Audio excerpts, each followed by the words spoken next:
William Morrow and Harper Audio present A Wish and a Prayer, a Blessings novel by Beverly Jenkins, performed by Lynette R. Freeman.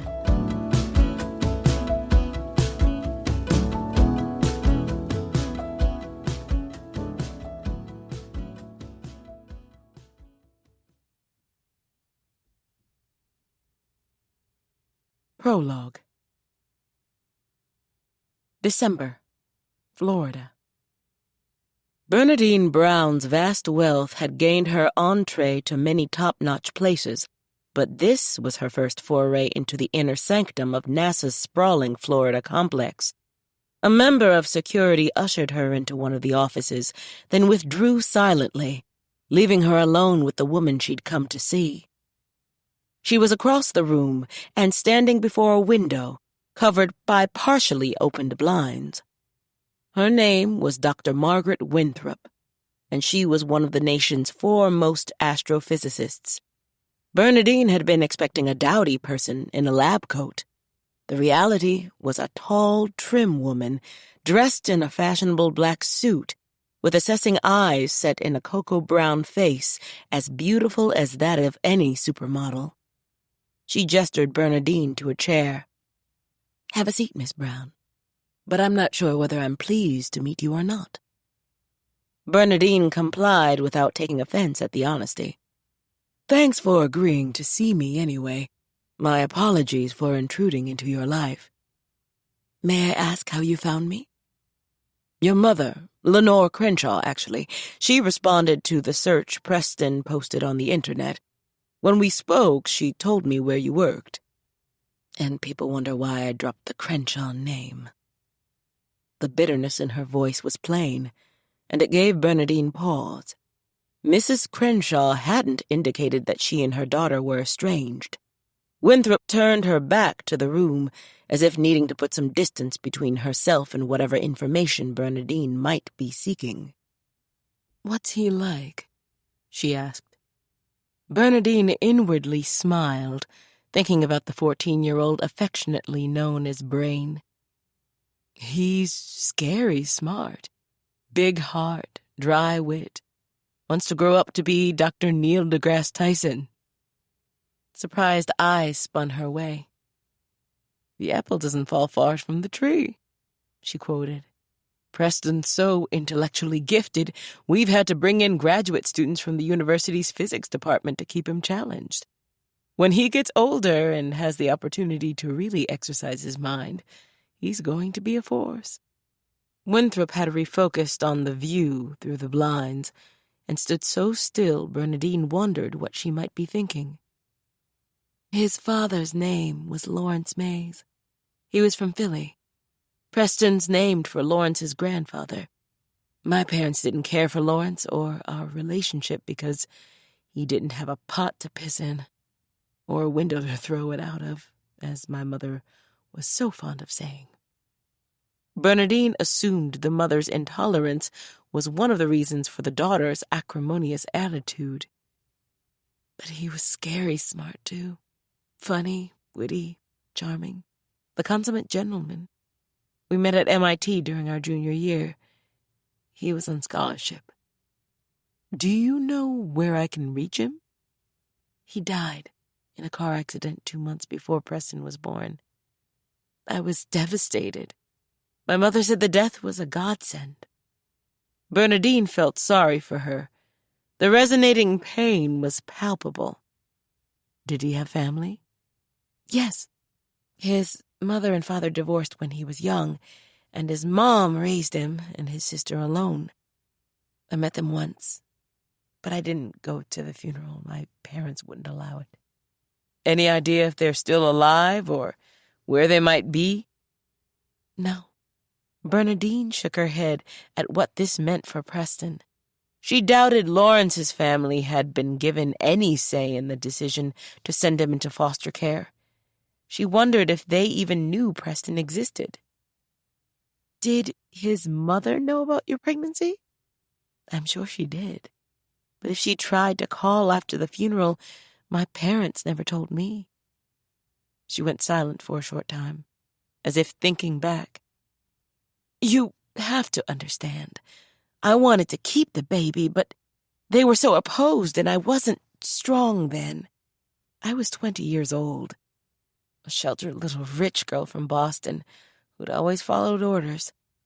But they kept hammering away at how an infant would mess up my career and keep me from finishing school, not to mention the stain on the great Crenshaw name. So I gave in and let them arrange for him to be taken away. Her voice trailed off to a whisper. I'm not here to judge you, Dr. Winthrop. I know. Maybe I'm trying to justify what happened in my own mind. Would you like to see a picture of him? Yes. And she wiped away the tears pooled in the corners of her eyes. Bernadine took out her phone and brought up a picture she'd taken of Preston, smiling and holding a clipboard during last year's August 1st festivities. Winthrop walked over and eyed the image. He looks a lot like Lawrence. He favors you too. There was a strong resemblance in their eyes and in the shape of their jaws. After studying his face a few seconds longer, she returned the phone. Thank you. You're welcome. Are there any genetic health issues his foster parents need to know about? No. Okay, here's my card. If you ever feel the need to get in touch, my number's there. She took the card, but shook her head. I won't be barging back into his life. Not after all this time. Is he happy? Extremely. But reconnecting with you would make him even more so. She didn't reply.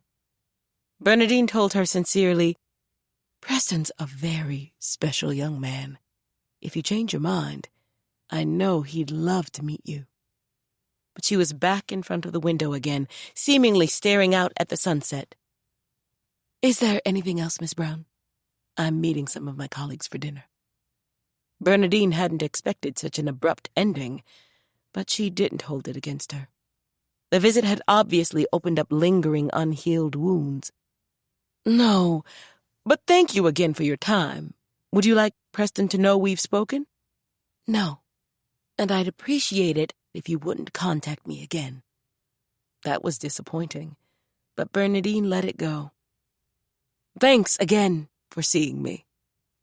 Giving the back of the black suit one last glance, Bernadine rose and walked to the door. Miss Brown? She stopped. Yes? My mother's poison. Don't let her worm her way into your lives. She only cares about herself. Bernadine acknowledged the warning and softly closed the door behind her. Later, on the flight back to Kansas, Bernadine sat alone in the passenger compartment of her private jet and thought back on the meeting. Preston Mays was the only foster child in Henry Adams yet to make contact with a birth parent. After today's visit, she wasn't sure he ever would. But stranger things had happened, so she said a prayer and vowed to keep an open mind. Chapter 1. April. Henry Adams, Kansas. If you don't open it, you're never going to know. The unopened email had been languishing in 14-year-old Preston Mays' inbox for more than a week. But as he and his best friend Amari July sat in Preston's bedroom in front of the computer monitor, Preston, a.k.a. Brain, was still unsure what he should do. Brain, didn't you want your birth family to contact you? Yeah, but what if it's something bad? Like maybe your family doesn't want contact, the way my birth mom didn't? Your grandmother could have told Ms. Bernadine that on the phone back in November. Brain, ever the brain, replied, Logically, I know you're right, but emotionally, that's another story. Tired of getting my feelings hurt. Understandable, but suppose it's something good. Preston sighed. Like Amari and the other kids in Henry Adams, he'd spent most of his life in foster care, living in a stream of homes that went from bad to worse, until Miss Bernadine swooped them up in her white jet and brought them to Kansas. Since then, life had been good. All the other kids had made contact with their birth parents in some way or another, and the experiences had gone from pretty cool, in Amari's case, to scary, in Crystal's, when she was kidnapped and held for ransom by her birth dad. Preston figured his encounter would be somewhere in between. When he first began searching for his birth parents, he'd been confident about his ability to handle the results. Now, he wasn't so sure. But why would she wait so long to send this? Amari shrugged. Maybe she's rich like Miss Bernadine and spent the winter in France or someplace. Maybe she's been in the hospital. I don't know. Preston didn't either. Amari stood. Look, I gotta go. Told my dad I'd meet him at the garage for lunch. Text me later if you want to play chess. Preston nodded, but never took his eyes off the screen. Are you still trying to decide? The question came from his foster mom, Mrs. Sheila Payne. She was standing in the doorway of his room. He couldn't have asked for a better parent. She understood him, supported him, and cared enough for him that he now thought of her as Mom. He never called her that to her face because he didn't think it was right until he was officially adopted. But in his mind, he was her son. Her husband, Colonel Barrett Montgomery Payne, was a different story. He was a retired Marine drill sergeant and a hard-ass. He and Preston had been making progress in their relationship, but the Colonel was having issues with Preston's search for his biological parents, and their clashing led to them backing off each other. Again. Yeah, I am. She walked up behind his chair and gently placed her hands on his shoulders. You really should open it, son. It's the only way you'll know. Amari said the same thing.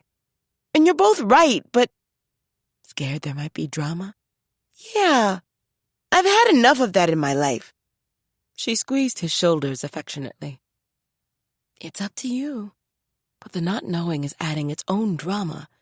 Might be best to read it and get it out of the way.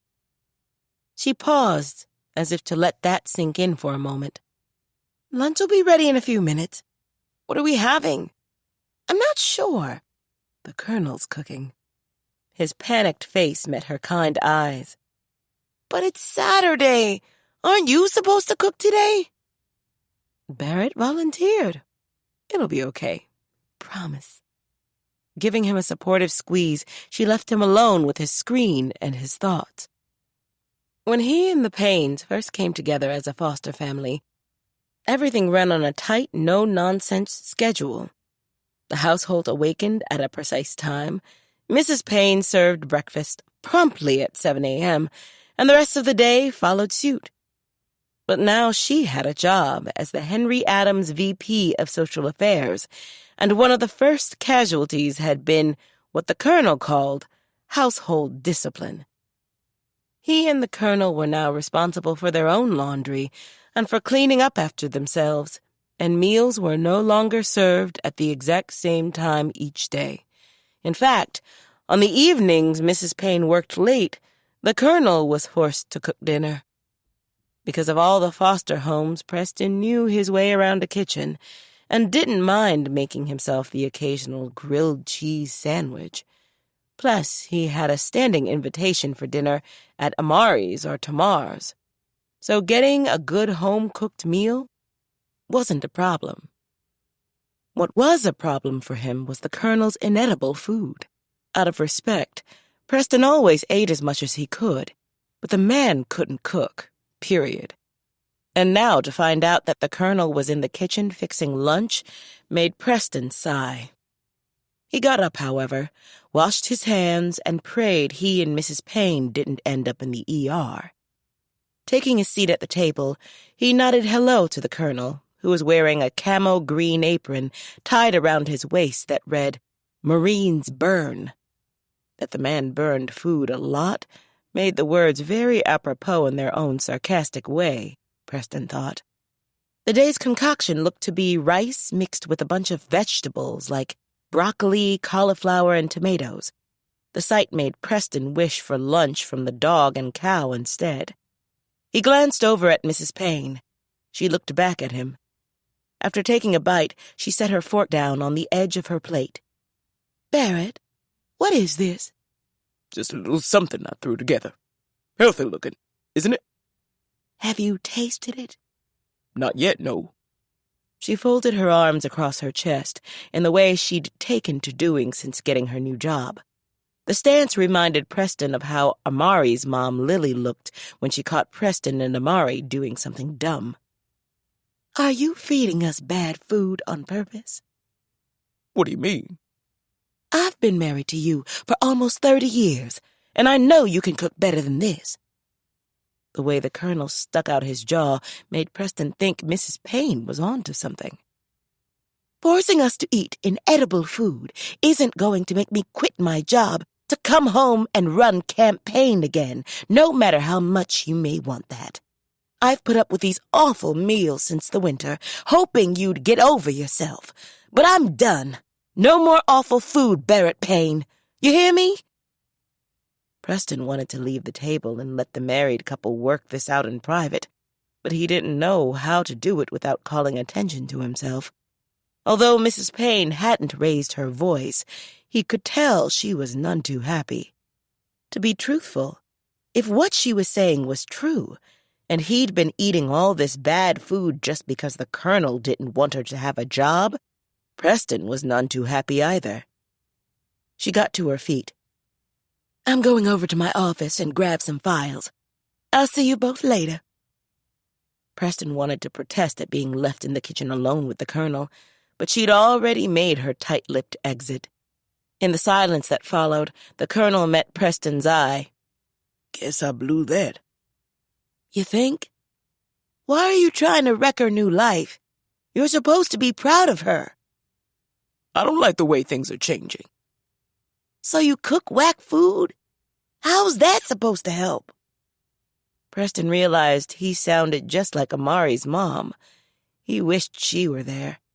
If anybody could make the Colonel get a clue, it was Miss Lily. But the Colonel didn't have a response. "I know I'm only 14, but maybe you need to talk to Reverend Paula." The jaw hardened again. "Or not." He got to his feet. "I'm going to hook up with Amari over at the garage. I'll text you when I'm on the way home." Not waiting for permission, Preston made his exit too. As he rode his bike into town, his stomach reminded him that he was still hungry, so he headed for the dog. It was lunchtime, and the place was packed. Mr. Mal July, affectionately known to Preston and the other kids as the OG, was on the cash register, and old-school music was pumping, as always. "Hey, young gun." The OG must have seen something in Preston's face, because he asked, "What's wrong?" "The usual," Preston replied. "The Colonel's being a dumbass again." Mal shook his head with what appeared to be disappointment. You'd think Doc Reg would have found a pill for that by now. "I know." "Well, things have a way of working out. You come for lunch? Be a few minutes before I can find you a place to sit. All the booths and tables are filled." "That's okay. I'll do takeout. I'm going over to the garage. I can eat there." "Sounds like a plan." Preston gave the OG his order and went outside to sit on the bench by the door. The construction workers had taken off for lunch, leaving their earth movers and cement trucks and the rest of their equipment idle along Main Street. While he waited for his food to arrive, Preston nodded in silent greeting to some of the adults going inside, but mostly he thought about all the changes in his life. 3 years ago, he'd been an overweight kid with braids and asthma, struggling to breathe in an environment that didn't care if he lived or died. He'd had no friends, and had been forced to hide his brain power to keep the bullies from using him as a punching bag every day after school. Now he was in Henry Adams, and happier than he'd ever thought possible. He had friends, family, and people who cared and considered him special. He even had a mom who'd gone from being a meek little lady mouse to the VP of Social Affairs. He was real proud of her, even if the colonel wasn't. And now he'd been contacted by his birth family. He turned his mind to that.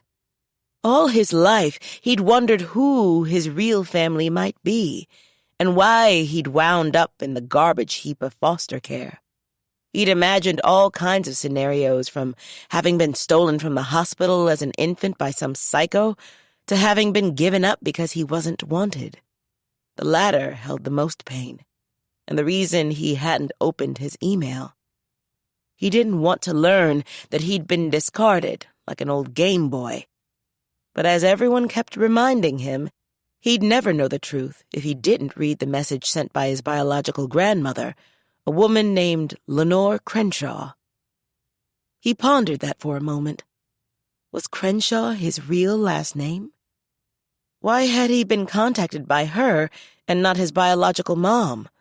Was she dead? And what about his dad? Did this Crenshaw lady know who he was? Where he was? There were a gazillion questions yelling in his head, but he had no answers. The OG walked out and handed him a big white bag with his lunch inside. You want to talk? I'm here, he said, sounding sincere. I know. Thanks. And as Preston rode off, he was thankful. All the kids in town knew they could talk to the OG about anything. Mal always gave good advice, or offered words that made them feel better. But in this case, none of that solved Preston's problems. The only way out was to read the email, so he had to man up. Chapter 2. Inside the Dog and Cow, the place was packed as usual. The 6 red leather booths along the far wall were full, as were the 6 booths on the back wall, and the 6 that lined the windows that looked out onto Main Street. There were a few empty chairs at the 10 small tables in the center of the room, but they wouldn't be unoccupied for long. When the Dog wasn't serving breakfast, lunch, and dinner 7 days a week, it was holding town meetings, wedding receptions, and birthday parties. Henry Adams was a small town, population maybe 60, and if you sat in the diner long enough, you had the chance to see just about everybody around. Jack James, the town's lone schoolteacher, was sipping coffee in a booth by the window. He and his teenage son Eli had been residents for a year now, and in that time, the Dog had helped him learn who was who, like the owner, Malachi July, former veterinarian, Vietnam vet, and recovering alcoholic. The drinking part of his life accounted for the diner's head-scratching name. Mal was standing next to a booth on the far side of the room, flirting, no doubt, with his lady love, Bernadine Brown, town owner, miracle worker, and all-around force of nature, whose hand and bank account spun Henry Adams's world. She'd purchased the town off eBay 3 years ago, and because of her TLC, it had gone from having 1 foot in the grave to standing tall and strutting around with its chest poked out.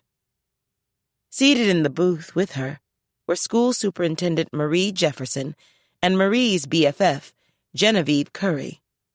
Last fall, Genevieve had broken her hand decking her ex-husband Riley in an altercation that served as the talk of the town for months. But she'd healed up well.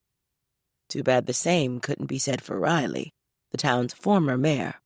She'd broken his nose, and folks swore he hadn't looked the same since. Jack had yet to be formally introduced to Curry, but he knew the man wasn't well liked.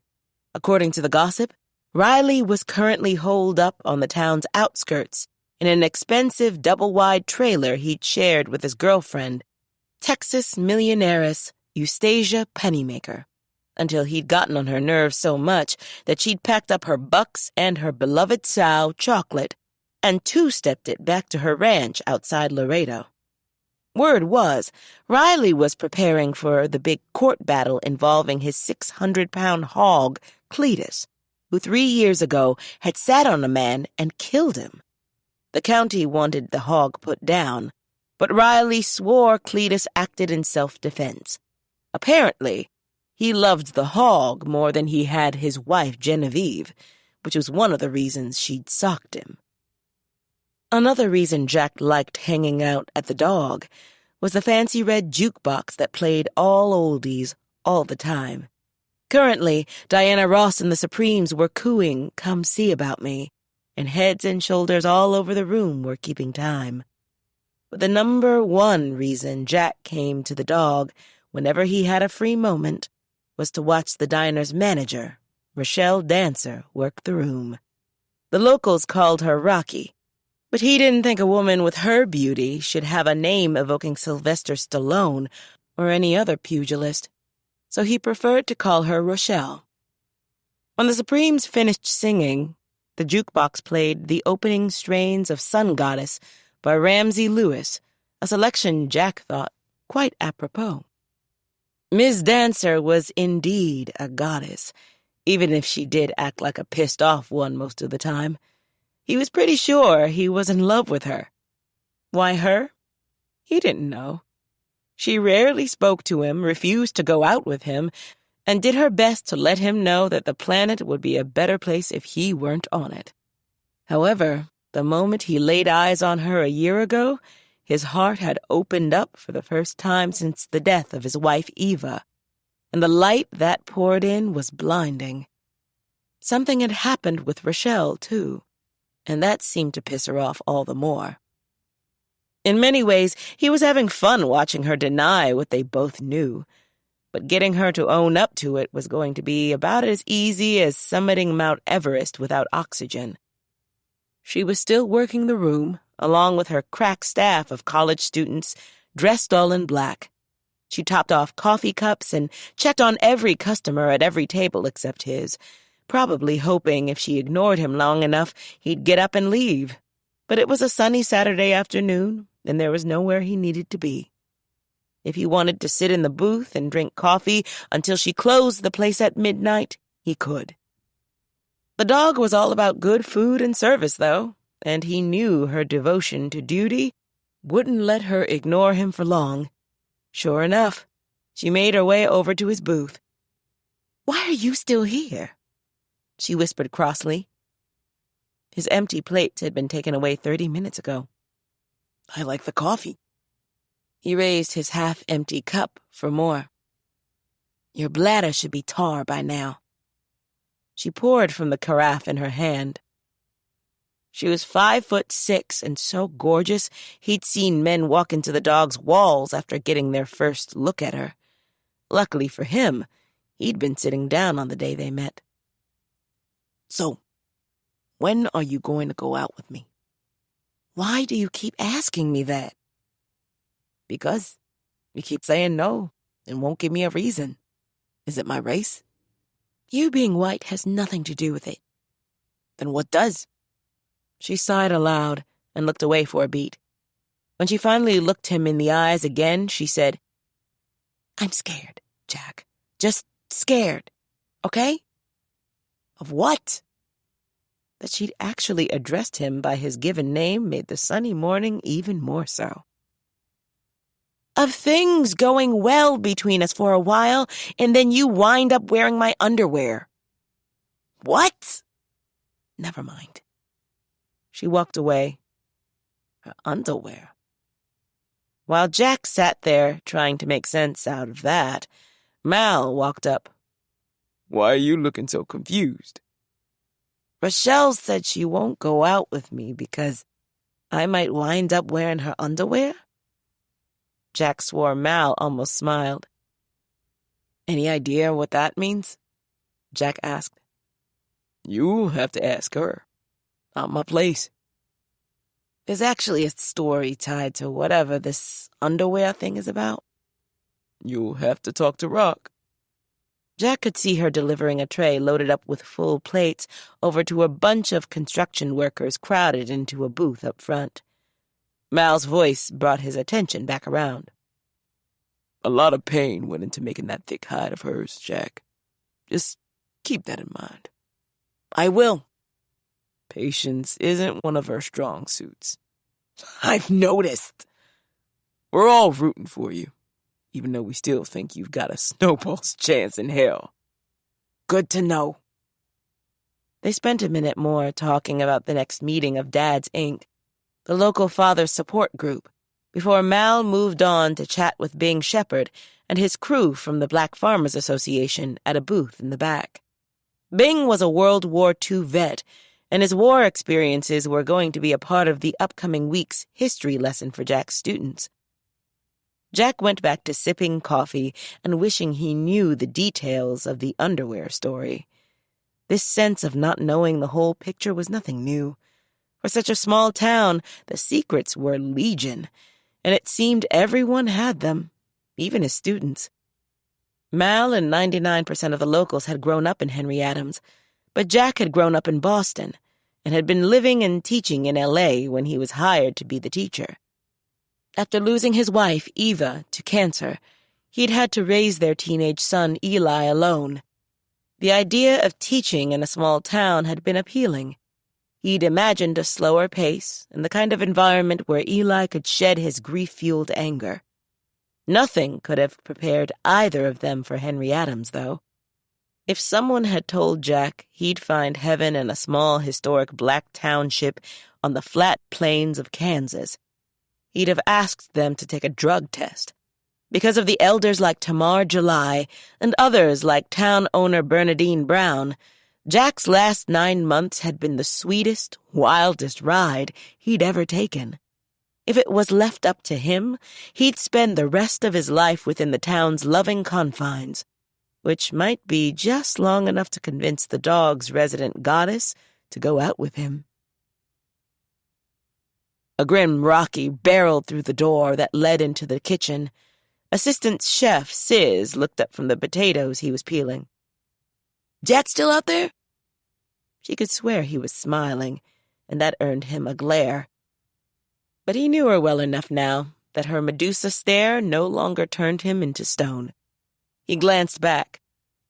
"Why don't you just go out with the guy?" Another glare. "Okay, shutting up and going back to my potatoes." "Thank you.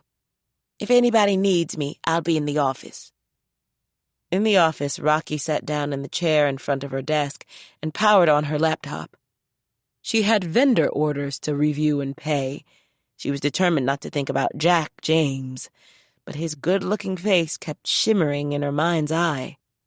Cursing softly, she ran her hands over her eyes. "What are you doing, Rock?" Truthfully, she didn't know. No matter how hard she pushed him away, he wouldn't move. Instead, he lingered in her brain like an old-school outlaw propped against a post, waiting for high noon, and she was so tired of staring him down it was keeping her awake at night. She bounced her forehead on the edge of the keyboard. Everybody in town kept saying, "Just go out with him," but they didn't understand how scared she was of having her heart run over. None of the romantic relationships she'd had in her adult life had ever worked out. When she and Bob Lee became man and wife, the first few months were okay. Until the day she walked in on him modeling her underwear in front of their bedroom mirror, and that was that. Now Jack. Although she refused to admit it, parts of her liked him a lot and wanted to know if he was as nice as he seemed. But in her world, nice always morphed into scary. Better to keep her feelings under lock and key. That way, they didn't end up roadkill. Riley Curry had to make 3 trips out to his old white truck to bring in all the books and DVDs he'd borrowed from the library. Once he had everything transported, he made himself comfortable on the living room sofa. Putting on the reading glasses he'd picked up at the dollar store in Franklin, he spent the next 30 minutes leafing through the enormous law books he'd borrowed, before sadly coming to the conclusion that he couldn't make heads or tails out of the words on the pages. Even worse, none of the books offered any strategies pertinent to defending a hog in a court of law, let alone in a life-or-death case. Finding Cletus good legal representation hadn't become an issue until Eustasia ran out last fall. taking her checkbook with her. But now, with Social Security as Riley's only income, hiring a fancy lawyer was out. He'd hoped the library books would be able to teach him how to save Cletus from a dose of lethal injection, courtesy of the county vet. But it didn't look that way. He closed the books. He didn't know what he'd do if the county prevailed. Clay Dobbs had sold Cletus to Riley 5 years ago as a piglet, and they'd been as inseparable as father and son ever since. According to what Eustacia had found on the internet before running out on him, hogs could live as long as 15 years. Some sites even said 25. Cletus wouldn't live to be 6 if Riley didn't come up with a way to free him. He was the only family Riley had, and had proven to be 100 times more loyal than Eustacia and that damned ex-wife of his, Genevieve. Thinking about Jenny made his nose and eye socket throb. The doc said the bones were healed up from her sucker punch, but Riley wasn't so sure. Putting Genevieve out of his mind, he refocused on Cletus and the plight they both faced. Since the law books hadn't helped, he decided to go with his second plan of attack and learn the ways of lawyering from one of the best. Walking over to the TV, he put in the first DVD and settled down to watch 2 years of back-to-back episodes of Perry Mason. Chapter 3. Over at the Marie Jefferson Academy, Crystal let herself into the building with her key and took a moment to relock the door. Even though Henry Adams was out in the middle of nowhere, and there wasn't any crime, no sense in tempting fate. She'd already been kidnapped once in her life, and she didn't want to go through that again. Although it was Saturday afternoon, she'd come to school to work on a project. One of the biggest and most prestigious art museums in L.A. was holding a nationwide search for high school art students called Young American Artists. It was kind of a strange name for a competition, but no more than American Idol. And besides, the name wasn't her concern. The top 2 winners would be given their own 5-day show. Scholarship money was also one of the prizes, but she'd already decided that if she won, she'd turn it down. She wouldn't feel right accepting the scholarship, not with Miss Bernadine as her new mom. As far as Crystal could tell, the only person with more money was probably God. The school's interior was quiet enough for Crystal to hear her own footsteps. Making her way, she stopped for a moment at the big wall-mounted aquarium to check on the fish. The multicolored guppies and cichlids looked good, as did the small gauges that measured the temperature and water quality. When the school opened last year, Mr. James had invited a lady from an aquarium company to visit and teach Chris and the other kids the ins and outs of proper maintenance. Mr. James then paired everybody up, and each week a different team was assigned aquarium duty. Amari and Preston were the first pair in the rotation, and all the fish died because neither of them had checked the temperature gauge. The 2 knuckleheads had looked so contrite that Mr. James apparently hadn't had the heart to yell at them, but Crystal had, and no one forgot after that. With her fish check done, Crystal proceeded down the hall to the art room. She loved to draw and paint. Growing up in foster care, she hadn't had the opportunity to pursue her passion. But after Miss Bernadine came into her life, the sky became the limit.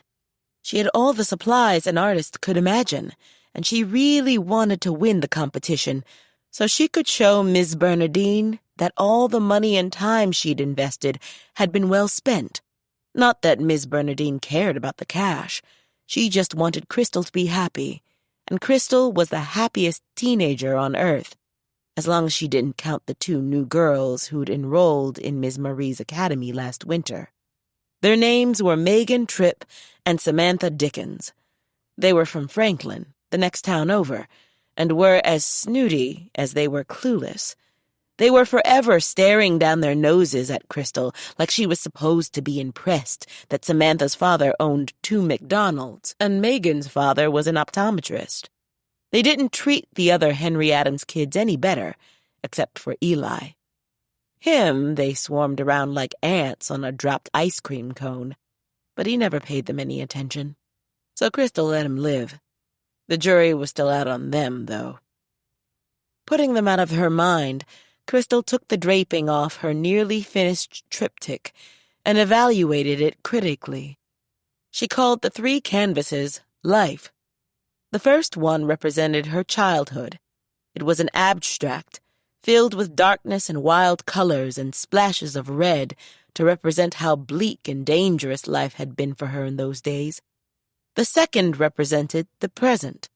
It was a watercolor portraying one of the beautiful fountains she'd seen in Barcelona last year. She painted it in the impressionist style of Monet, to relay how dreamy and shimmery her new world had become. The third canvas was blank. She wanted it to represent her future, one she hoped would be filled with art, success, and travel. The medium would be oil, but she was still trying to get what she had in her head onto the canvas, which was why she'd come to the school on a Saturday afternoon. It was nice and quiet, and she could think and pace and talk to herself without a bunch of people staring. She could have worked on the project at home in the room that she'd turned into a small studio, but she didn't want Miss Bernadine to see the completed work until all 3 parts were done. Her phone buzzed. She read the text message. At door. Let me in. She sighed. It was Eli. So much for working alone. She let him in. When do you think I'll get my own key? Never, because you keep asking for one. I'm a responsible person. Crystal relocked the door and had nothing to say about him being Mr. Responsible. I thought you were going to hang out in Franklin. Changed my mind. Thought you might want company. He checked her face. No. Eli had to be the finest white boy she'd ever been around. Dark hair, dark eyes, tall. But he'd come to town acting like a brat, and she'd wanted to smack him upside his head every time she saw him. When the adults in Henry Adams let him know they didn't tolerate bratty kids, he'd cleaned up his act and turned into an okay person. Lately, she got the impression that he wanted to hit on her, but wasn't sure how. That was okay. She was way more interested in Diego July. She'd met him last Thanksgiving when the Oklahoma Julys came to town for Trent and Lily's wedding. He'd even tried to kiss her. Although Diego was only a few years older, he made Eli seem like a baby in comparison. Eli accompanied her back to the art room. How are your pieces coming? Okay, I guess. Still trying to figure out the last one. Eli was an artist too, a sculptor. He stopped in front of her 2 finished canvases. After a few moments of silent evaluation, he said, They're really good. Crystal wasn't sure how much of the assessment was tied to his feelings for her, but she told him, Thanks. Do you want to catch a movie tonight? The only movie theater was in Franklin. Who else is going? Just us. Is this like a date? He gave her a shrug. Yeah, sure. No. Why not? Because I'm not dating you, Eli. We're friends. Did you go out with that Diego guy? Maybe. Because he rides a motorcycle? Omar says he never even finished high school. So? So? You want a man dumber than you? He had a point, but Crystal wasn't about to admit it. I'm not dating you, and I came over here to work, so is there anything else? No. Then bye. I'll see you later. He walked out. She sighed. Boys. On Monday morning, Bernadine Brown arrived at her office well ahead of her executive assistant and town administrator Lily Fontaine July. Because of the long hours Bernadine kept, many people joked that she didn't sleep. She did, though, in spite of Henry Adams's small-town status, there was enough going on every day to fill up 3 days in a normal place, so a good night's sleep was required to stay on top of things and not lose her mind. Getting in early gave her a moment to catch her breath, say her prayers, and look over the day's agenda, so she could hit the ground running when the building opened for business. The residents called the town's administrative offices the power plant because it was the seat of power. Nothing happened without her input or approval. Were Henry Adams larger, more administrative staff might be needed. But at its current size, Bernadine, Lily, and the town's mayor, Trent, were enough to keep the ship on an even keel. At precisely 8 o'clock, Lily stuck her head in Bernadine's door. "Morning, Bernadine." "Morning, Lil. How are you?" "I'd be better if I wasn't living in a house full of men." Lily and Trent had been married in November. After the honeymoon, they'd combined households. Trent promised to build her a private room where she could escape all the testosterone emanating from him and their 2 sons, Devon and Amari. But so far, the weather and his duties had kept him from starting the construction.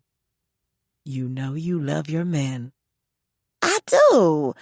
But what I don't love is going to the bathroom in the middle of the night and almost falling in because a certain mayor forgot to put the seat down again.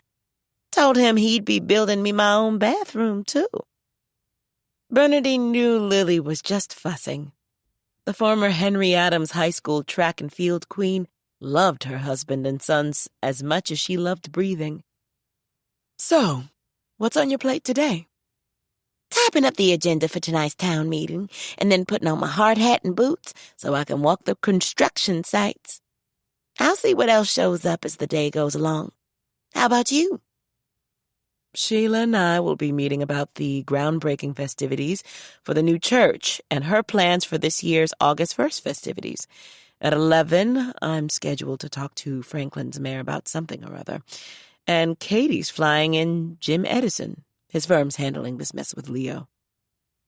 Leo Brown was Bernadine's ex-husband and the snake in her Henry Adams paradise.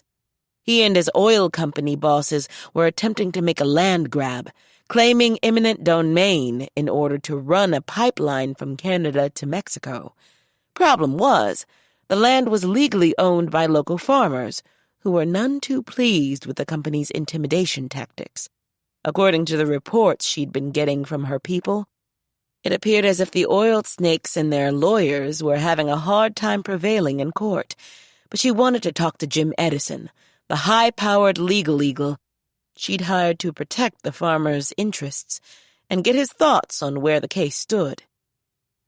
"What time's he due in?" "Around 2 this afternoon. I'd like for you and His Honor to sit in." "Not a problem. I'll let Trent know." "Thanks. Anything else we need to do before we start the day?" Bernadine asked. "No, I think we're good." Lily made her exit, and Bernadine powered up her laptop to check her email before Sheila arrived. The first message was from construction supervisor Warren Kelly. He wanted to add 2 more bodies to the cleanup crews, and she sent him back a message giving her approval. After buying Henry Adams off eBay, Bernadine had made it a point to hire as many local people as she could in an effort to help the area's flatline economy. It had proven to be a wise choice.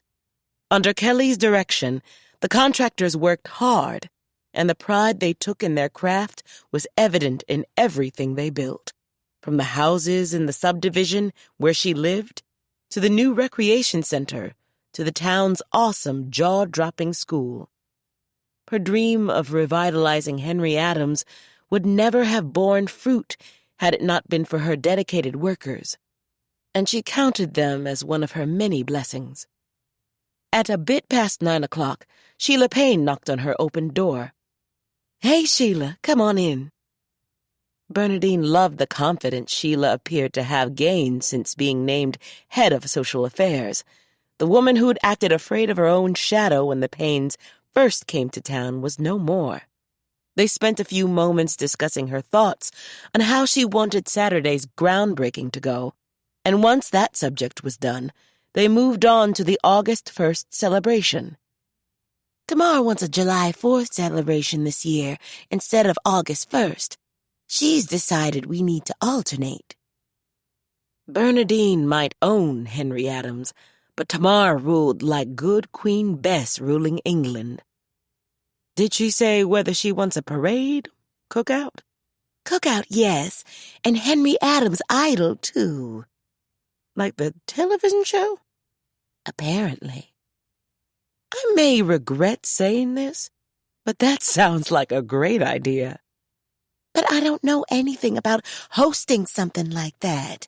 I do dinners and receptions, things with tablecloths, in China. Sheila looked so distraught, Bernadine had to suppress a smile. Roni will be back in a few weeks. Have her be one of the judges. Mal and Clay play instruments, and you know Sis over at the diner has a band. Have them help you out.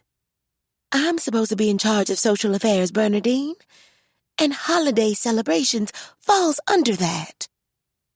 I know, Sheila, but do you really want to take on Tamar? No. Me either. So, guess it'll be Henry Adams' idol for the 4th of July. Sheila didn't look happy. Think of it as something unique to add to your resume. Sheila cut her a look. Bernadine shrugged. I'm sorry, but that's all I have. Sheila sighed audibly. Okay, my hissy fit's over. Henry Adams' idol it will be. I'll do my best to make it shine, but if it turns out to be a debacle, I'm washing my hands like Pilate right now. Duly noted. Sheila stood. I'll make the announcement at the town meeting this evening. Sounds good. Starting toward the door, she said, Let the madness begin. It's going to be fine. Oh, and before you go, has Preston opened that email yet? No. I think he's moving toward it, though. I'll keep you posted. Thanks. Sheila departed, leaving Bernadine to ponder what the email from Preston's biological grandmother might say. It also brought back to mind Dr. Winthrop's parting warning about Lenore Crenshaw. Although Bernadine had kept her promise and not contacted Winthrop again, she didn't feel good about it. In her mind, Preston had a right to at least know his mother's name. Because there was no solution to that problem for now, Bernadine's mind switched gears to Tamar's 4th of July event, Henry Adams' idol. Bernadine still liked the idea, but as always she harbored concerns over what might happen before, during, or after the competition. In Henry Adams, events like the one Tamar was proposing had a tendency to get out of hand. She only had to look back at the chaos caused by the innocent-sounding pet parade idea Amari'd come up with the last time they celebrated August 1st. Add to that the memorable visit of the Oklahoma Julys during Lily and Trent's wedding last fall, and it was a wonder she wasn't already packing up to leave town. But both functions had turned out fine in the end, and this one would too. She turned back to her desktop but froze when she heard, "Morning, Bernie." Leo. She eyed him coolly.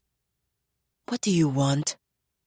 He was dressed as impeccably as always, in a dark green summer-weight silk suit.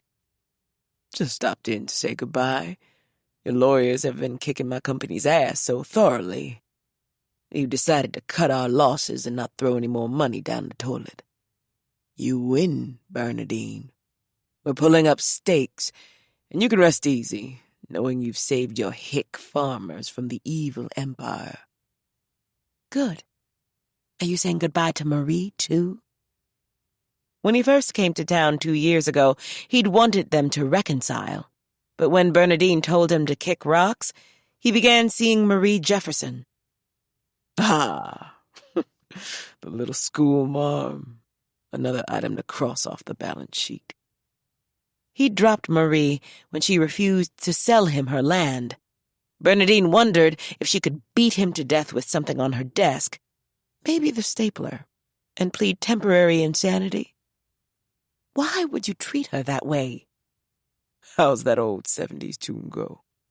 If you can't be with the one you love, love the one you're with. He was truly disgusting. Still love you, Bernie. Probably always will. Going to salve my broken heart with a little honey I met last week in Santa Barbara. Wish me luck. Get out, she snarled softly. I'm going. But just a word of advice. Not everybody's happy with your court victory. Some of those farmers were counting on that money we were going to give them. So I'd watch my back if I were you. Ciao, beautiful. I'll see you around. He winked and made his exit, leaving behind the lingering scent of his expensive cologne. Bernadine fumed, then gave his parting salvo some thought. Until that moment, it hadn't occurred to her that providing the lawyers for the farmer's suit might result in enemies. But thinking on it now, she admitted that Leo could be right. The rising economy was slowly making its way across the nation, but few farmers were feeling any relief. The escalating cost of fuel and equipment, coupled with the back-breaking debts many agricultural families continued to carry, probably made the money Leo's company promised seem like a godsend. Now, thanks to the lawsuit, her lawyers, and the state agencies that threw in on their side because of the oil company's abysmal environmental record, it was gone. However, she'd not heard anything from Bing or his friends about anyone being mad at her. So she put the thoughts aside and chalked it up to Leo just being himself and trying to stir her up. Bernadine's next visitor was Austin Wiggins, the new mayor of Franklin. The old mayor had resigned after a prank played on him and his wife by some of the Oklahoma Julys during their visit last Thanksgiving, which resulted in him breaking his arm and divorcing his wife of 25 years. Wiggins wasn't someone she liked. She assumed the feeling was mutual, but he pretended otherwise. Since meeting her over the winter, he'd made a point of pestering her to let him in on whatever she had planned for Henry Adams's future. He was an elected official, he reasoned, born and raised in the county, and knew much more about what the two communities needed to make the region viable again than she. He entered wearing his plastic smile and a black suit shiny from too many trips to the dry cleaner. The too-short jacket matched the flood-length pants, but nothing in nature, living or dead, matched the jet-black toupee on his head. He saw himself as suave and handsome. Everyone else saw him for the pudgy, bad toupee-wearing know-nothing that he was in reality. "Miss Brown," he called cheerily. "How are you, hun?" She hated being called hun, and had politely pointed this out on more than a few occasions. He'd either chosen to ignore it or was suffering from amnesia. Her bet was on the former. "What can I do for you?" Because she hadn't offered him a chair, he stood, seemingly caught between taking a seat anyway and waiting for her to make the offer. She didn't move. He finally sat, and the plastic smile returned. "I was checking out all the construction going on. You folks are busy as bees over here." "We're pleased with the progress." "I hear you're going to be opening a health clinic soon." "Yes." "The two docs in Franklin have been talking about building a clinic for years." "I hope they do well with theirs." "Economically, there's no reason to have two such facilities in the area." "Have you told them that?" His lips thinned, letting her know that wasn't the response he'd been after. Why he thought she'd abandon a clinic scheduled to open next week to allow two doctors in Franklin to continue to talk about building one was beyond her. Then again, she was dealing with a man wearing an imitation black squirrel on his head. "Mayor Wiggins, I have a very tight schedule today. Is there anything else?" Yes, we have the opportunity to have a big box built in Franklin. Congratulations. How soon will you break ground? Soon as we can get good faith funds from all the nearby communities. She studied him silently for a moment. Good faith funds? Yes, if we help subsidize the store's building costs, the parent company promises to bring jobs and low prices. And if we don't? They move elsewhere. She wanted to wave bye-bye, but decided that would be rude. And how much are they asking? From Franklin and Henry Adams, $2.6 million. Is that all? I knew that wouldn't be a problem for you, he declared, grinning widely. Oh, I was being sarcastic. Oh. Inwardly, she shook her head. Henry Adams will have to pass on Big Box's wonderful offer, Mayor Wiggins. We have other priorities at the moment. But this is Big Box, hon. They're one of the biggest corporations in the good old U.S. of A. I'm aware of that, but we have other priorities, hun. He turned cranberry red. Is there anything else? She wanted him gone. Why are you turning down this opportunity? We plan to build our own supermarket right here in town. It was a lie, but it came to her that a grocery was needed, so she decided, why not? Local residents were having to drive hither, thither, and yon to stock their refrigerators and pantries. Better to spend that money at home. But you can't, he protested. Sure I can. It's one of those other priorities I just mentioned. Hope to have it up and running before the fall. But if the big box gets built, they aren't going to want competition. Not my problem. You won't be able to match their prices, he countered, with distress in his voice and face. They'll crush you. Maybe, but this is the good old U.S. of A. And if I want to try something, I'm allowed. He hadn't liked the idea of a Henry Adams health clinic, and by the look on his pumpkin round face, he disliked the grocer idea even less. Too bad. He got to his feet and tried one last time. Ms. Brown, I'd appreciate it if you'd give the big box proposal more thought. Maybe talk it over with Mayor July. I'm sure he'll be able to see the benefits of throwing in on this. Even if I don't? Mayor July was born here. You weren't. Get out of my office. He puffed up, as if planning to confront her, but she wasn't having any, especially not from a little jerk with a squirrel on his head. And to save you the trouble of thinking I may change my mind, my answer on Big Box is no, now and forever. She swung her chair around to face her laptop. The slamming of her office door signaled his exit. Lily entered a few seconds later. She had on her construction boots and carried a yellow hard hat in her hand. On my way to walk the sites with Trent and Mr. Kelly. What did Mayor Piggly Wiggly want? $2.6 million. For what? Bernadine explained. Lily shook her head. Big Box is nothing but a dollar store with groceries. Which is why I declined his offer. Thought maybe we'd build our own store instead. You know, that's not a bad idea. Think you can pull together a feasibility plan and get it to me in a few days? To have a place to shop in town? Oh, yes, ma'am. Folks around here will build a statue in your honor if we can make this happen. I'm telling you now, I know absolutely nothing about starting a grocery store. You didn't know anything about building a town either, and look how that turned out. They shared a smile, and Bernadine asked, Have I told you lately what a blessing you are in my life? No, but the feeling's mutual. I'll talk to Kelly and Trent and see what we can come up with. Didn't Gary Clark sell cars at one time?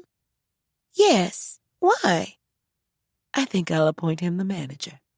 Yet another great Bernadine Brown idea. He's really struggling economically, and a job will help a lot. Let me know what he says. Will do. Okay, let me get going before Trent calls, wanting to know where I am. She exited, crowing, "A grocery store! Hallelujah!" Pleased, Bernadine returned to her computer and Googled how to open a grocery store. To her delight, a number of links popped up right away. An hour later, armed with a rudimentary knowledge of the subject, she pushed her chair back from the desk and called Gary Clark. Chapter 4. Bernadine didn't tell Gary what she wanted, only that she needed to speak with him about something. He sounded a bit taken aback by her request. They'd never spoken on the phone before. But he arrived at her office a short time later. "Have a seat, please, Gary." Why do I feel like I've been called to the principal's office? She liked his sense of humor. "Sorry I was so vague over the phone, but I wanted to speak with you in person. There's a job opening in town." He went still. "I've decided we need a grocery store, and I think you should manage it." He appeared a bit stunned. I don't know anything about groceries. I sold cars. "Think you can learn?" Well, yeah, sure, but... She waited. "Are you serious?" "No, Gary, I really want Zoe and Devon to run the store. I'm just practicing my spiel on you. Of course I'm serious." He dropped his head, and when he raised it again, he whispered emotionally, Thank you. "You're welcome." You've no idea how much this means. Worrying about finding a job and how I'm going to provide for my girls in the meantime has been keeping me awake at night. Now you can sleep. He was silent for a moment and then met her eyes. Now I can sleep. Thank you again. No problem. First order of business is for you to start the learning process. I found out the basics of starting a store online, so begin there if you like. And if you run across any classes or seminars or conferences you think you need to attend, bring me a list. When's the store scheduled to open? As soon as it can be built, so you'll need to get up to speed quickly. Okay, we'll probably make a few mistakes at first, but as long as we don't make the same mistakes, we should be okay. I agree. So get on out of here and get busy. I want to make an announcement about the store at the town meeting tonight.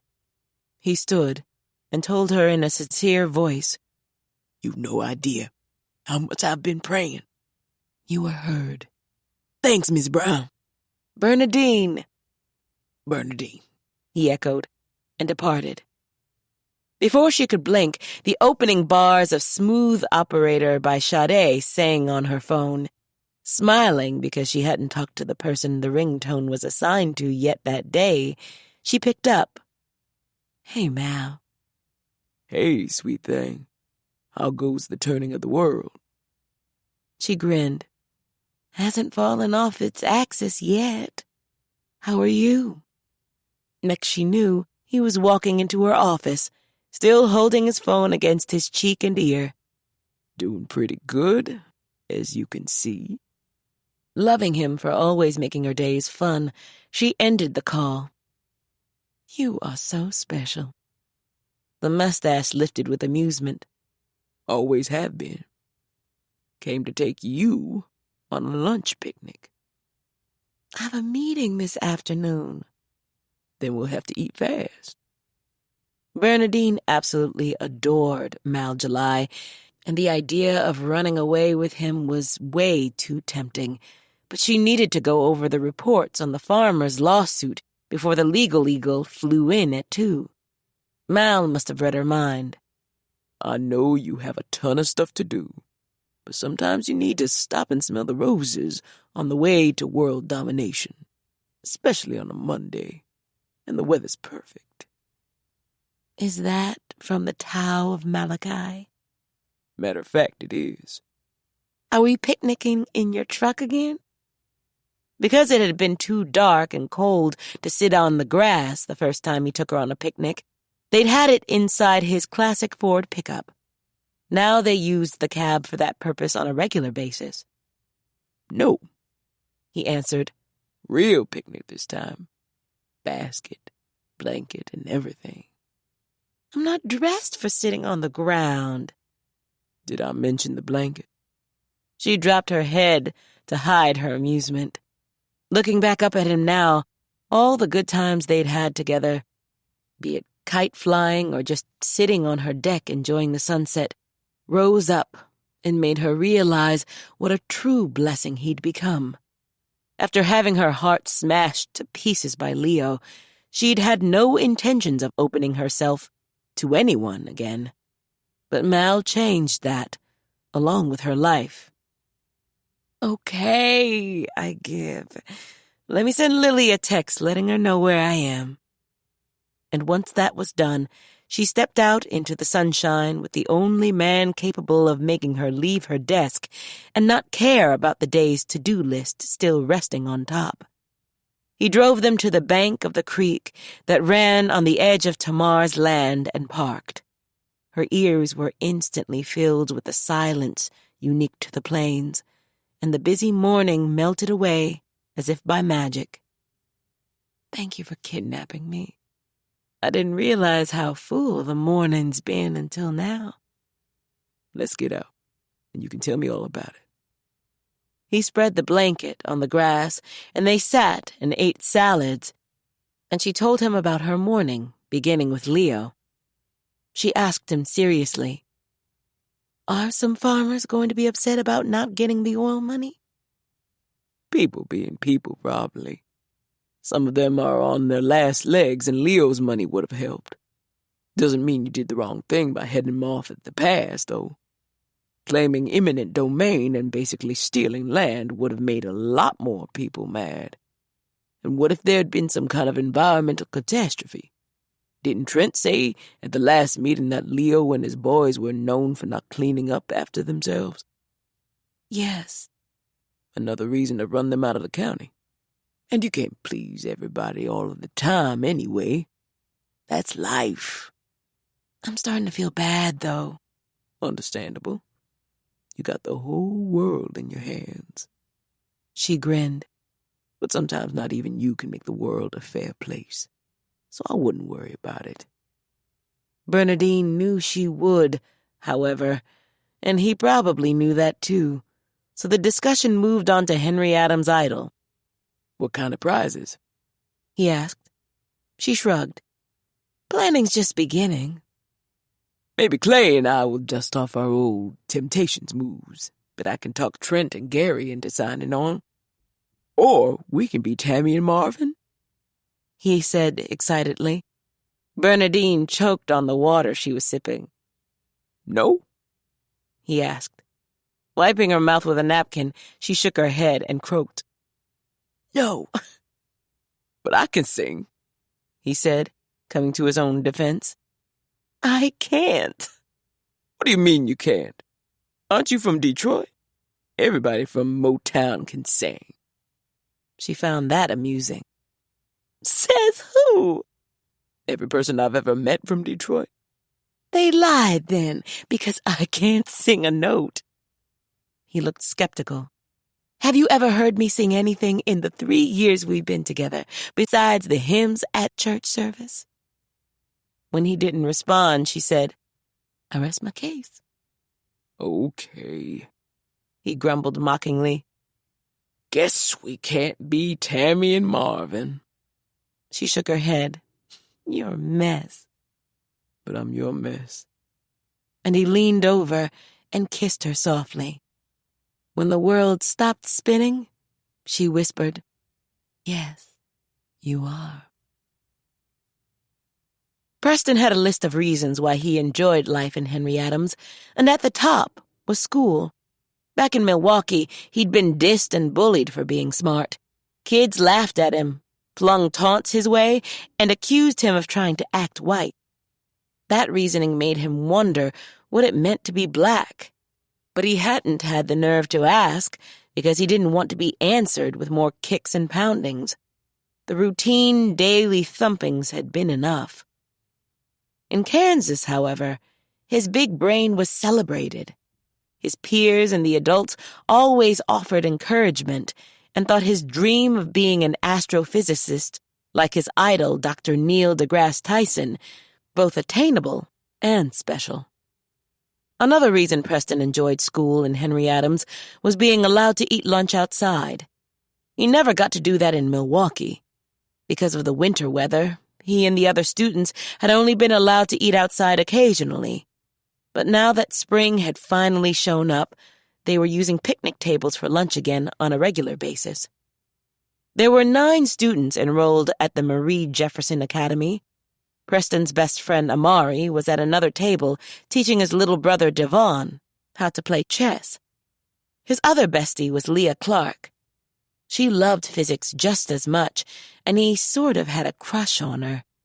At the moment, she was across the yard with Crystal and Eli, and the 2 new girls from Franklin, Megan Tripp and Samantha Dickens, nicknamed Crew and Ella by Amari.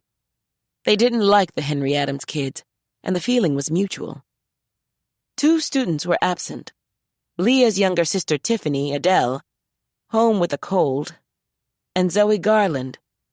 Zoe and her dad were in Paris, touring Europe with her famous Grammy-winning mom, Roni Moore, in support of her new platinum CD. Reverend Paula had been invited on the trip, too. The Rev, Zoe and Dr. Reg, were due back later in the week, but Ms. Roni would be staying overseas and heading for Australia next.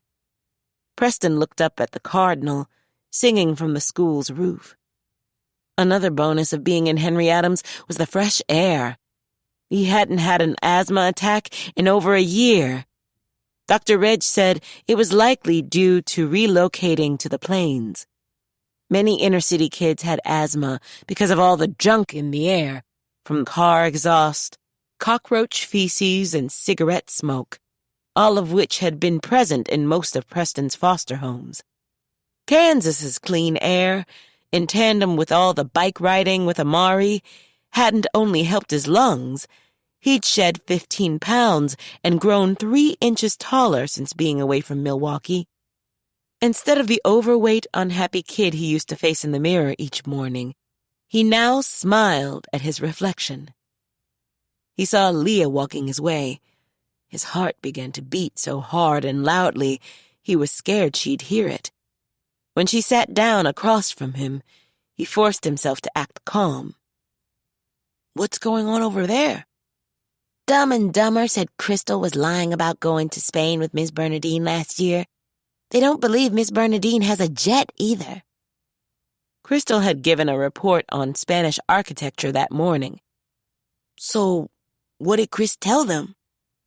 "That she doesn't talk to plants." Preston laughed. Which of course made them matter. Samantha's not so bad. I mean, she's uber smart, but it's like she doesn't want to show it because Megan really is a plant. That dandelion growing over there is smarter than she is. Think I might try and turn Samantha away from the dark side and bring her into the light with us. Good luck. She quieted for a minute, then said, "My parents' divorce is final today." Preston didn't know how to respond. Leah loved her mom, but her mom hadn't wanted custody of Leah or her sister Tiffany and was now living somewhere on the East Coast. She added, "Maybe now Tiff will finally believe Mom and Daddy aren't getting back together. Reason number 17, I'm never getting married. Too much drama." On numerous occasions, Leah had recited the reasons why she wasn't going to marry, the main one being that once she got her PhD and went to work for NASA, she wouldn't have time. "Have you opened the email yet?" she asked him pointedly. No. He thought she had the prettiest brown eyes, even with the glasses. You really ought to, you know? I know. Tonight. Text me if you want to talk after. I will. She left the table, and he was so focused on her he almost didn't see Mr. James signaling that lunch was over. Preston quickly disposed of his trash and hurried to join the other kids, going back inside. After school, Preston saw the note on the kitchen table addressed to him and read that the Colonel was in the basement lifting weights.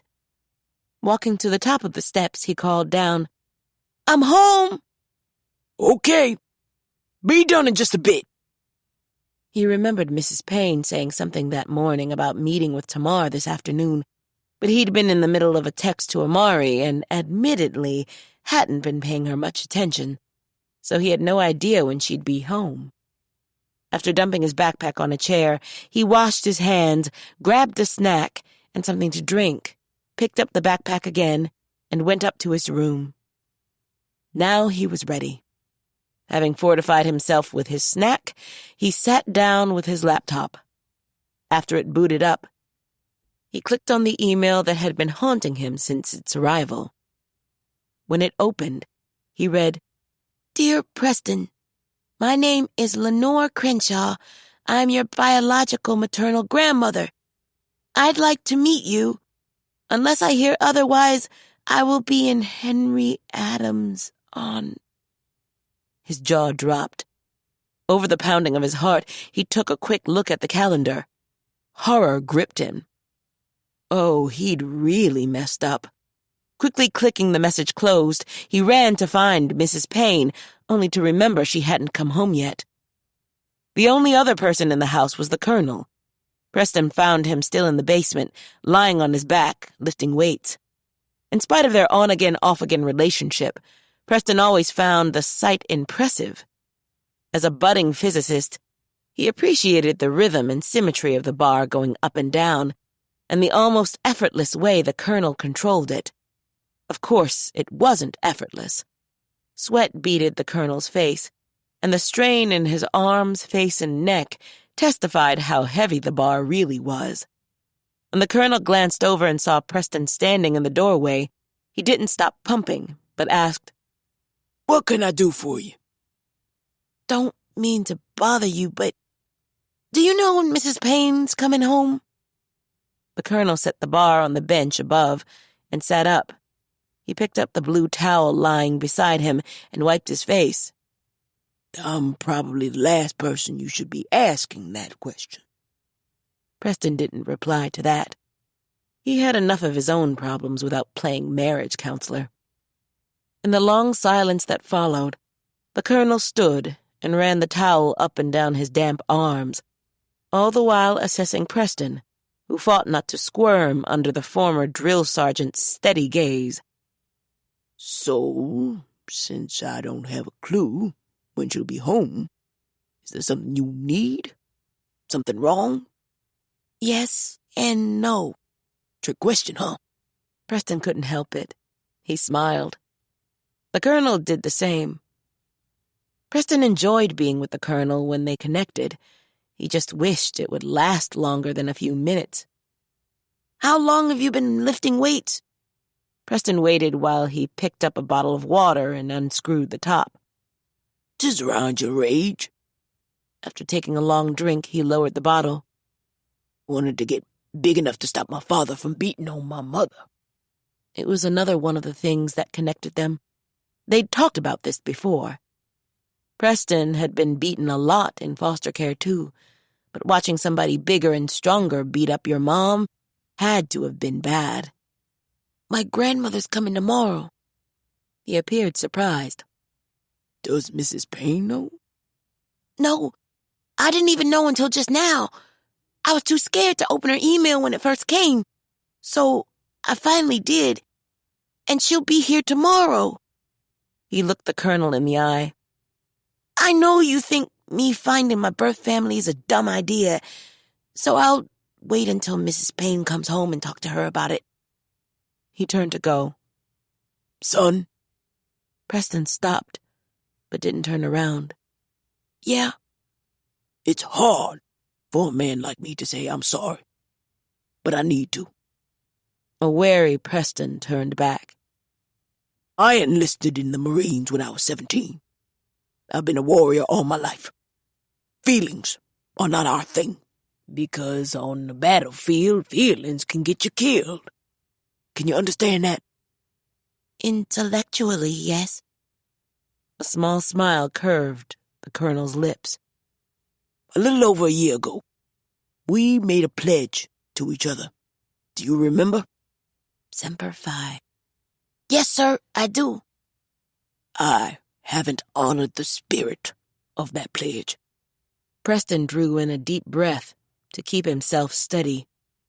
That day had meant so much to him, but when it became clear that the pledge had been nothing more than words, he'd put his heart back under lock and key.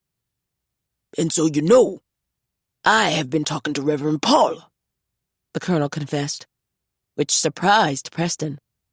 I've also been yelled at all winter by the other dads. Everybody wants me to get myself together. Hard to do when you think you already are. Gets even harder when you finally realize you aren't. So, my apologies, Preston. I didn't want you hurt by whatever you found out on this search. And I thought maybe you weren't happy here. But I am. Really. I tried to tell you that. I know. I was hearing, but not listening. All I thought I heard was a kid not wanting to be the son of a hard ass. We've been doing this father and son thing in fits and starts. And I keep messing it up because I don't know what the hell I'm doing. I envy what Trent has with Amari. Looking back, it's what I wanted with my own father, and what I'd like to have with you. But I'm not real sure how to start over, or if you even want to after all this. Preston envied Amari's bond with his dad, too, and deep down inside he wanted the same kind of relationship with the colonel, but all this back and forth had made him gun-shy. As he told Amari the other day, he was tired of getting his feelings hurt, and so far, that was all he'd ever gotten from Barrett Montgomery Payne. Do you really want us to be like Amari and his dad? I do. And you aren't going to change your mind? No. But you said that before. Why should I believe you now? Because if I don't man up, I'm going to lose you. And probably Mrs. Payne, too. I don't want that. Preston didn't know what to say. All winter I watched you and Sheila become closer and closer, while I stayed on the outside looking in. I kept telling myself it didn't matter, but truthfully it did. So I'm asking for another chance. So, suppose I say yes. How do we start? Going back to playing chess in the evenings might be a place to begin. I miss that. Preston didn't want to admit it, but he did too. They'd played only a few times over the winter. Looking into the colonel's eyes, he thought he saw honesty, but what did a 14-year-old kid know about adults and their feelings, except that a ton of them had lied to him in the past? Okay, I'd like that. But do you mind if I hold back a little at first? Don't trust me? Not really. He nodded solemnly. That's honest. And what I deserve, I suppose. No, I don't mind. Then let's try it. As if they were unsure what to do next, their gazes held. Thanks, Preston. You're welcome. Since we don't know if Sheila's coming home before the town meeting, how about I give her a call, and you and I go get something to eat at the Dog? Sounds good. And I have to stay for the meeting. Why? Civics class. More of Mr. James's topical teaching. Yeah. Okay, let me grab a quick shower, and we'll go. Preston waited out on the deck. Surrounded by the silence, He thought back on the do-over they'd agreed to. Would it work this time, or pop like a balloon stuck with a pin? He got the sense that the Colonel meant well, but when life makes you a skeptic, it's hard to believe. Chapter 5. Rocky added the last platter of wings to the evening's buffet and hoped there'd be enough food.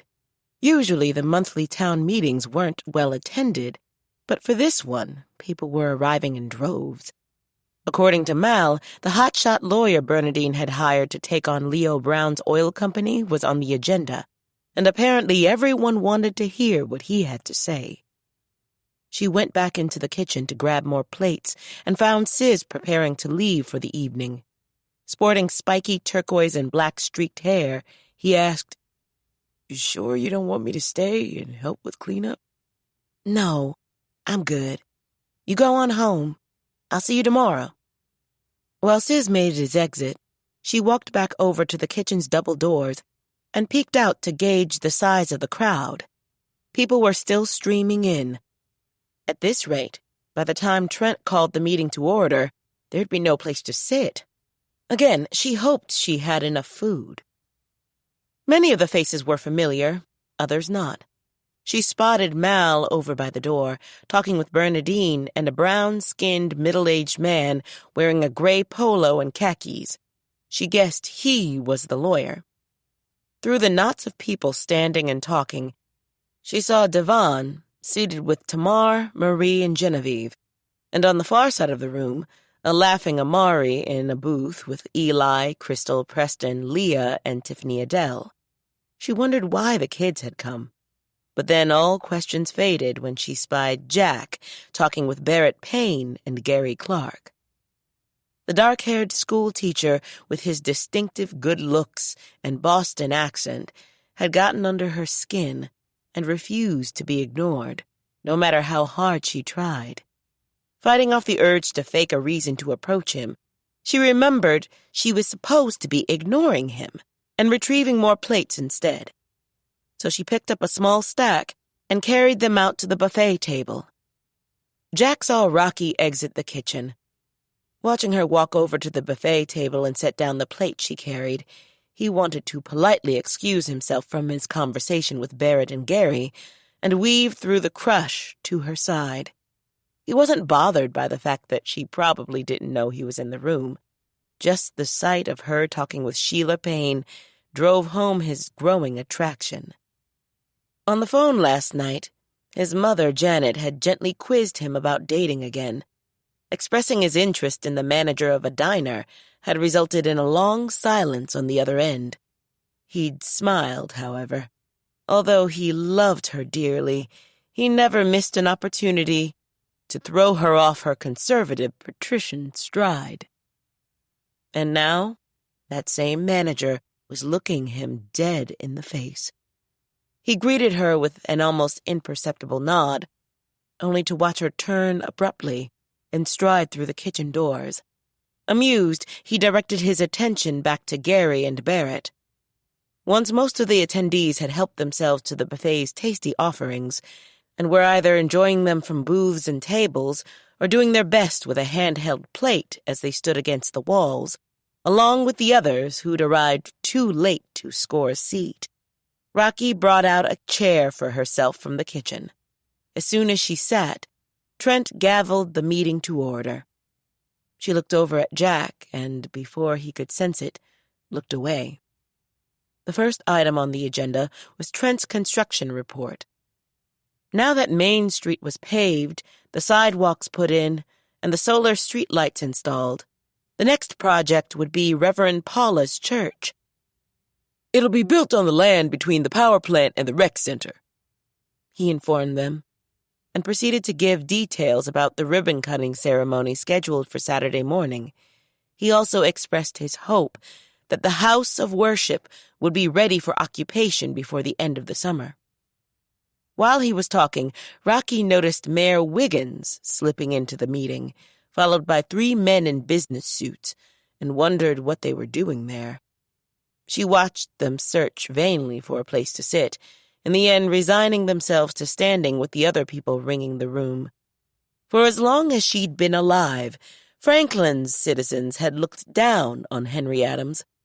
Now, because of Bernadine's refurbishing projects, they wanted in on everything Henry Adams was doing, and the hypocritical attitude was met with much derision. She had a good view of Bernadine and Lily, seated in one of the front booths. From the way their eyes followed the late arrivals, they too seemed to be wondering why Wiggins had come. No one challenged their right to attend, however. It was a public meeting. So Rocky ignored the men for the moment and refocused her attention on Trent, who was now introducing the lawyer James Edison. Applause greeted Edison when he stood, and it increased when he waved before taking a seat again. Looking around, she noted that not everyone considered Edison a hero for making Leo's company back down and pull up stakes. There was distinct dissatisfaction on the faces of some, and an icy glare in the eyes of others, like Big Al Stillwell. It was no secret that the Stillwells were drowning in debt, and she could only imagine how devastated they'd been upon learning they'd be unable to lease their land. Al was a well-known hothead, and as Trent announced that there'd be a Q&A with Edison after the meeting, she hoped Al would keep his cool if he stayed. Next on the agenda were the reports. Tamar stood.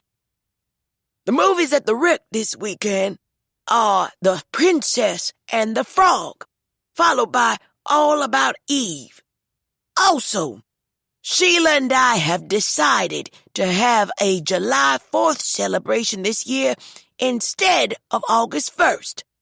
Main event will be a cookout and Henry Adams' idol. Gasps greeted the announcement, followed by wild applause that rolled around the room. Rocky saw pure excitement everywhere. Amari and Preston slapped hands, and Crystal and Eli stared at each other with wide-eyed glee. Rocky was ecstatic. She had no idea if anyone in the area had any talent, but decided it would certainly be fun to see. Sheila Payne stood.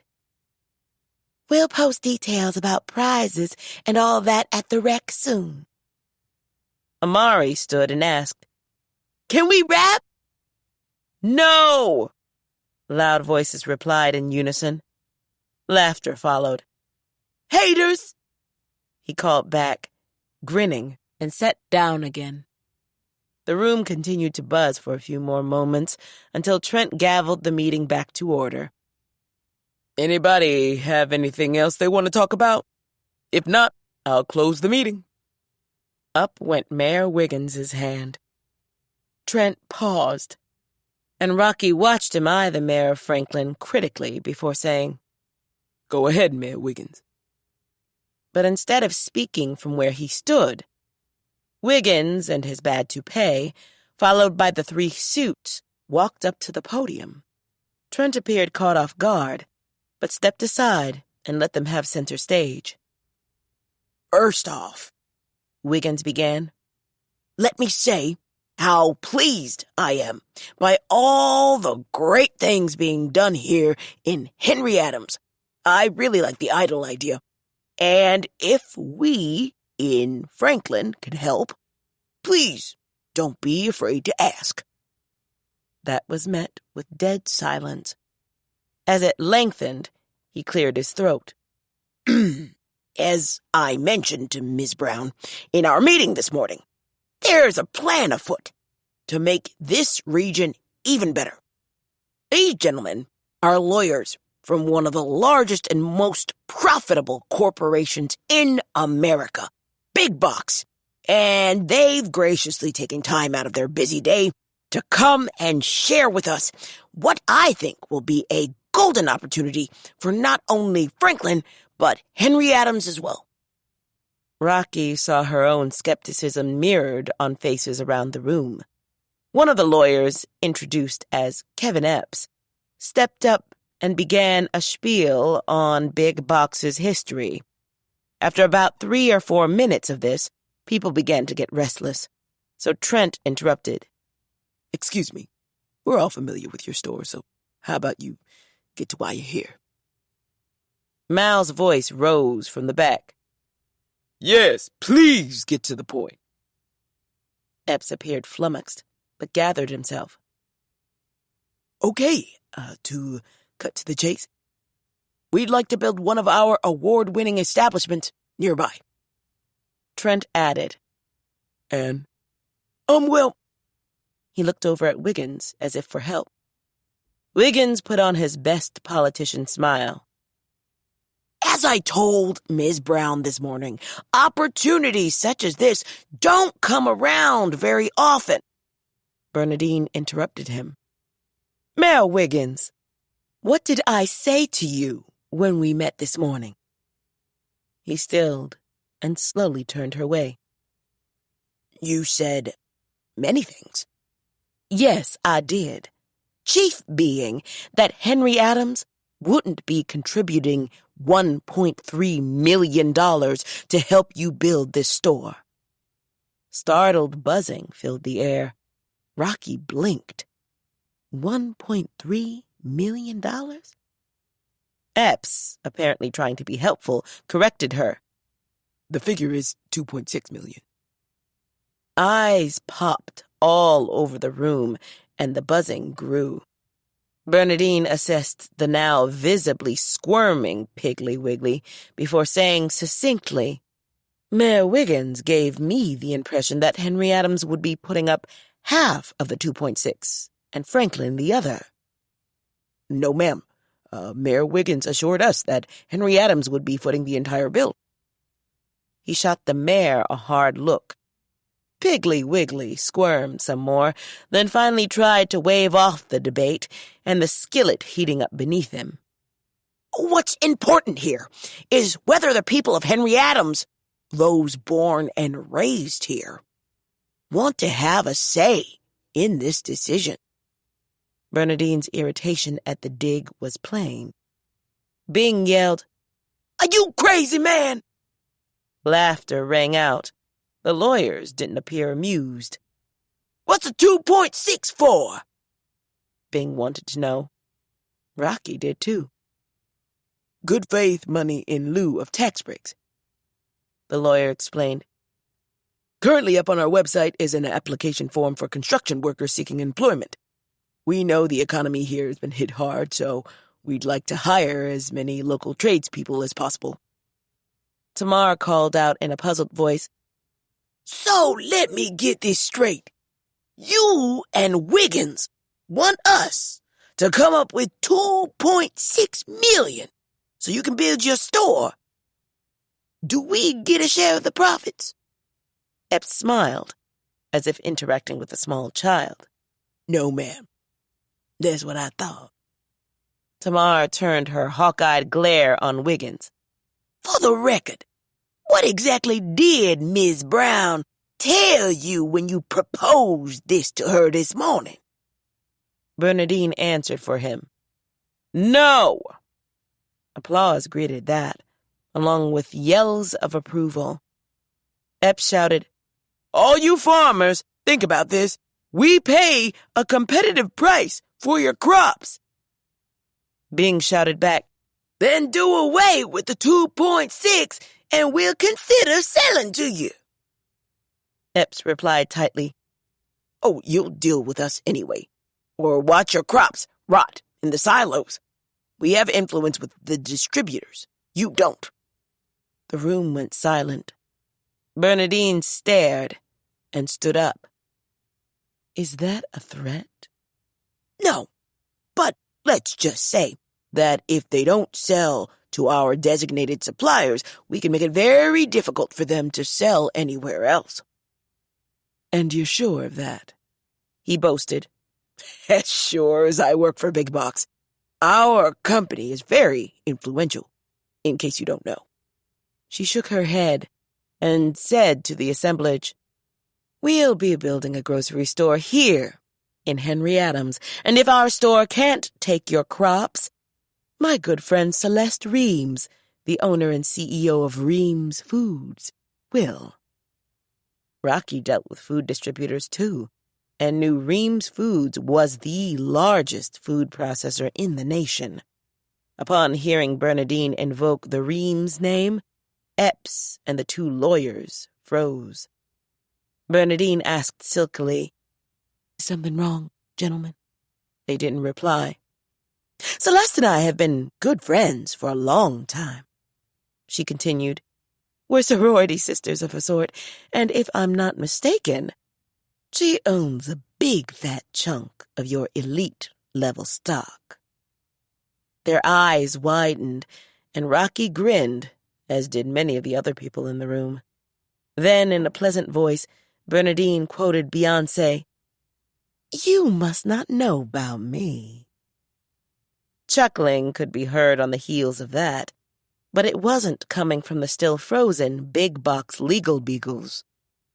When Bernadine added in a steely voice, "I suggest you do your homework before you visit us again, gentlemen," Rocky wanted to cheer.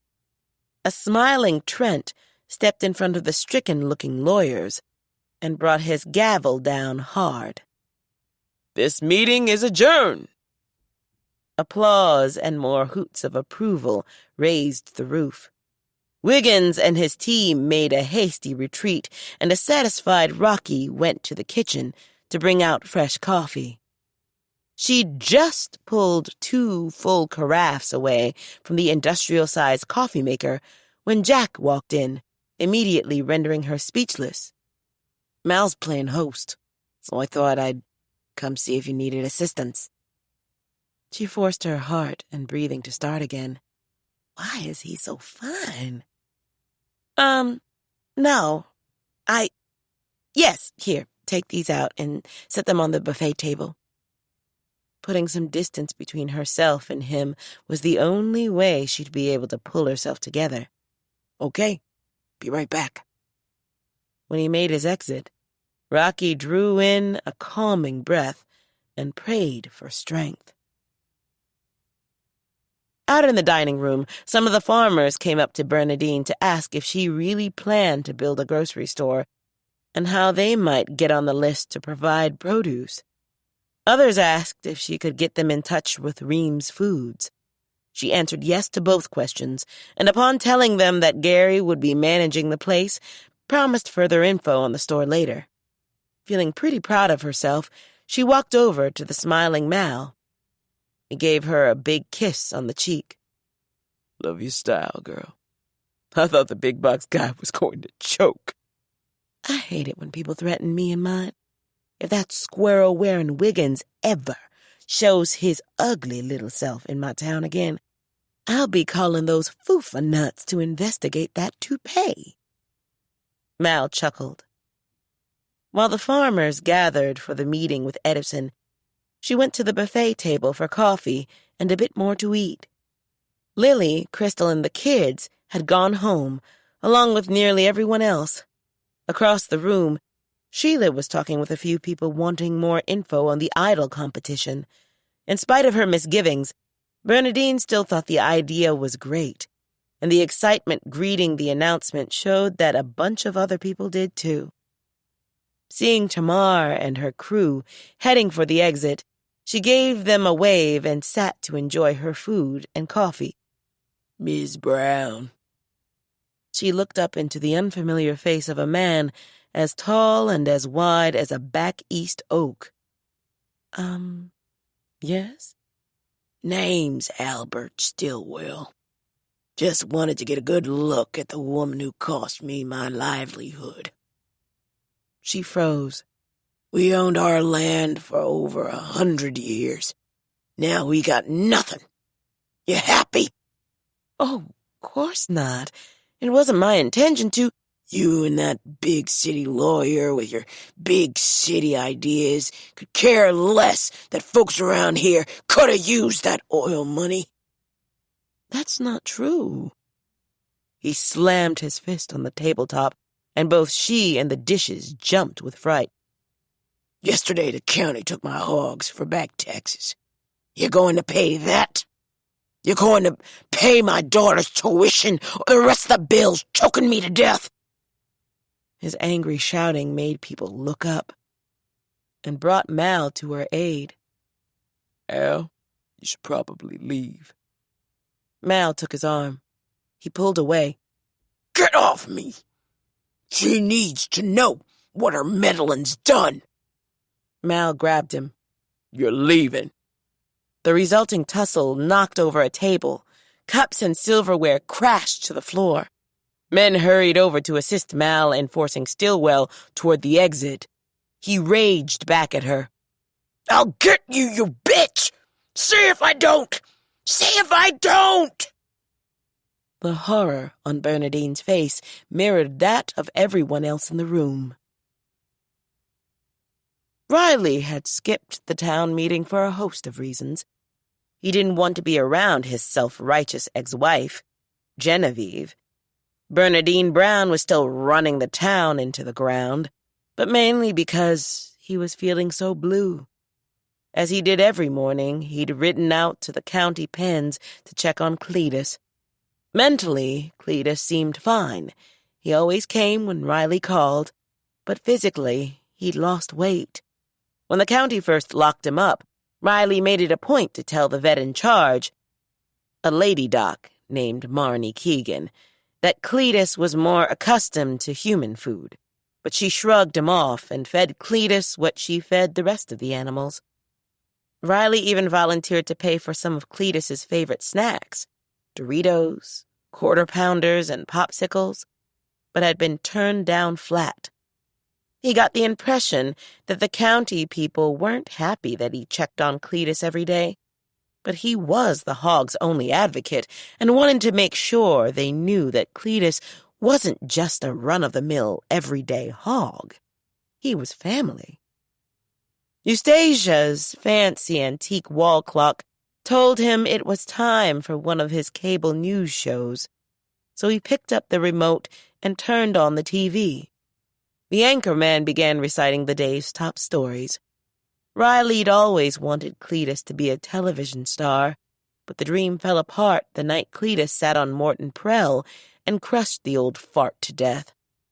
The anchorman continued to drone on about nothing Riley wanted to see, so he decided to change the channel. Maybe watch Animal Planet, Cletus's favorite. However, as the anchor segued into a story about the animal rights organization Folks United for Animals, a.k.a. FUFA, he paused. FUFA had brought suit against a county in Illinois for spaying stray cats, and the court proceedings had been held earlier in the day.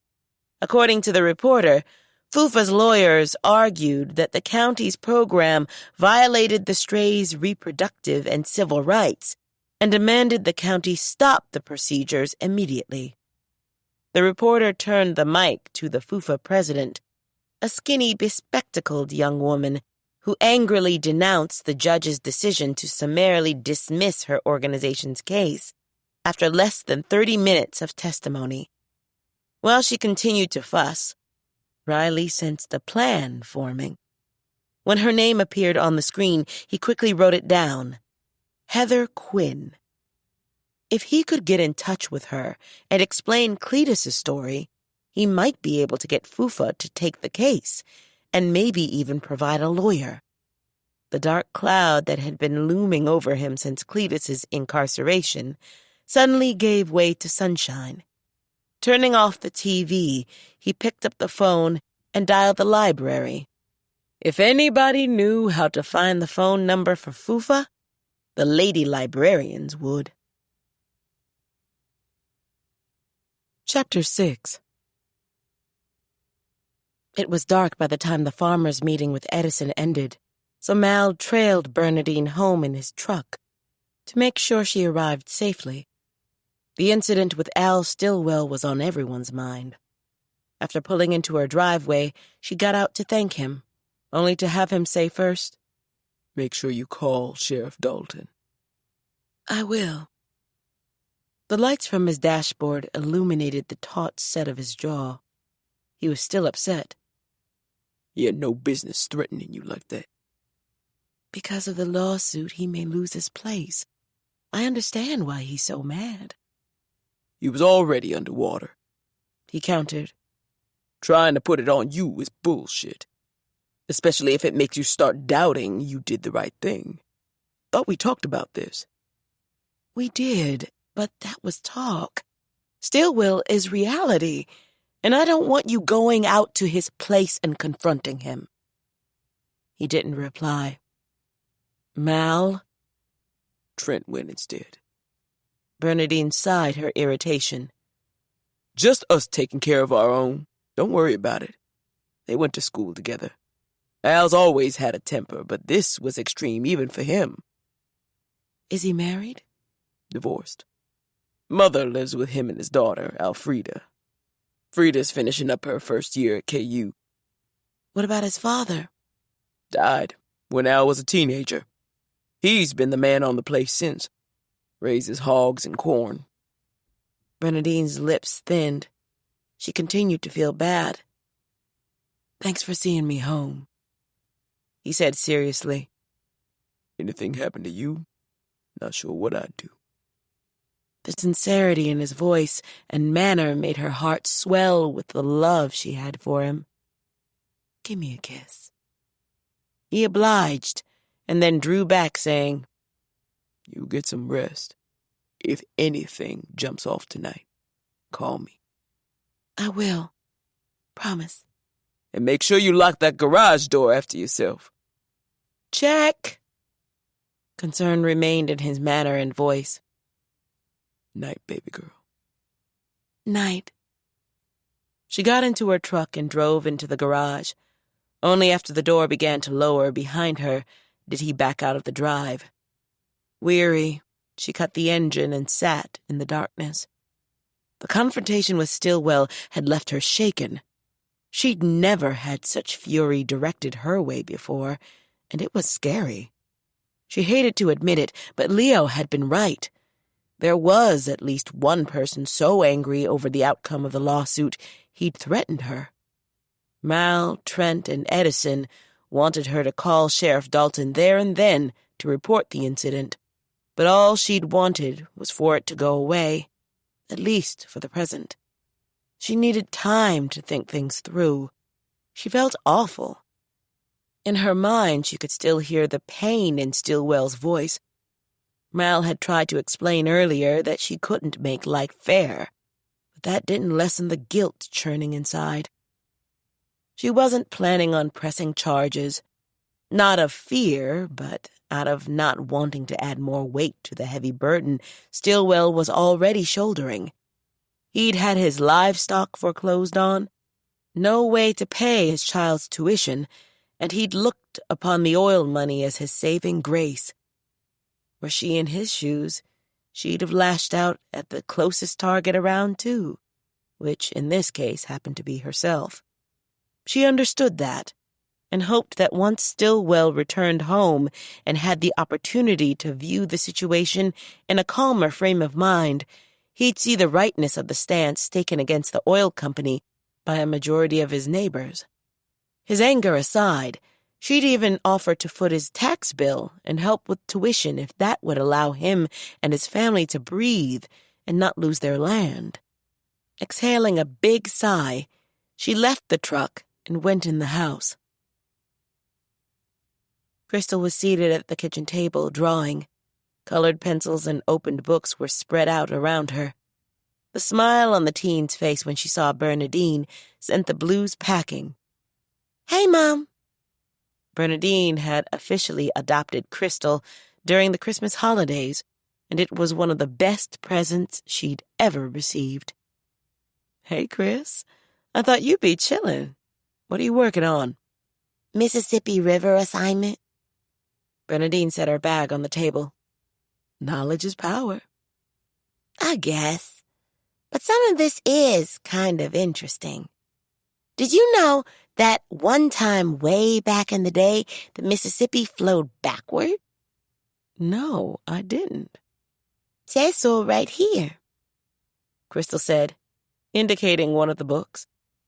Mr. James thinks we should learn about the river because of all of the flooding on the news. He calls it topical teaching. I call it a lot of work.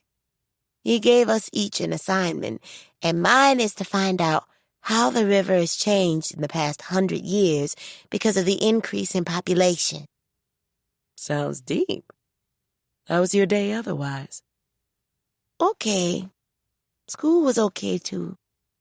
Eli asked me out on a date last weekend. Bernadine paused. Crystal finally looked up from the drawing she was making of the Mississippi.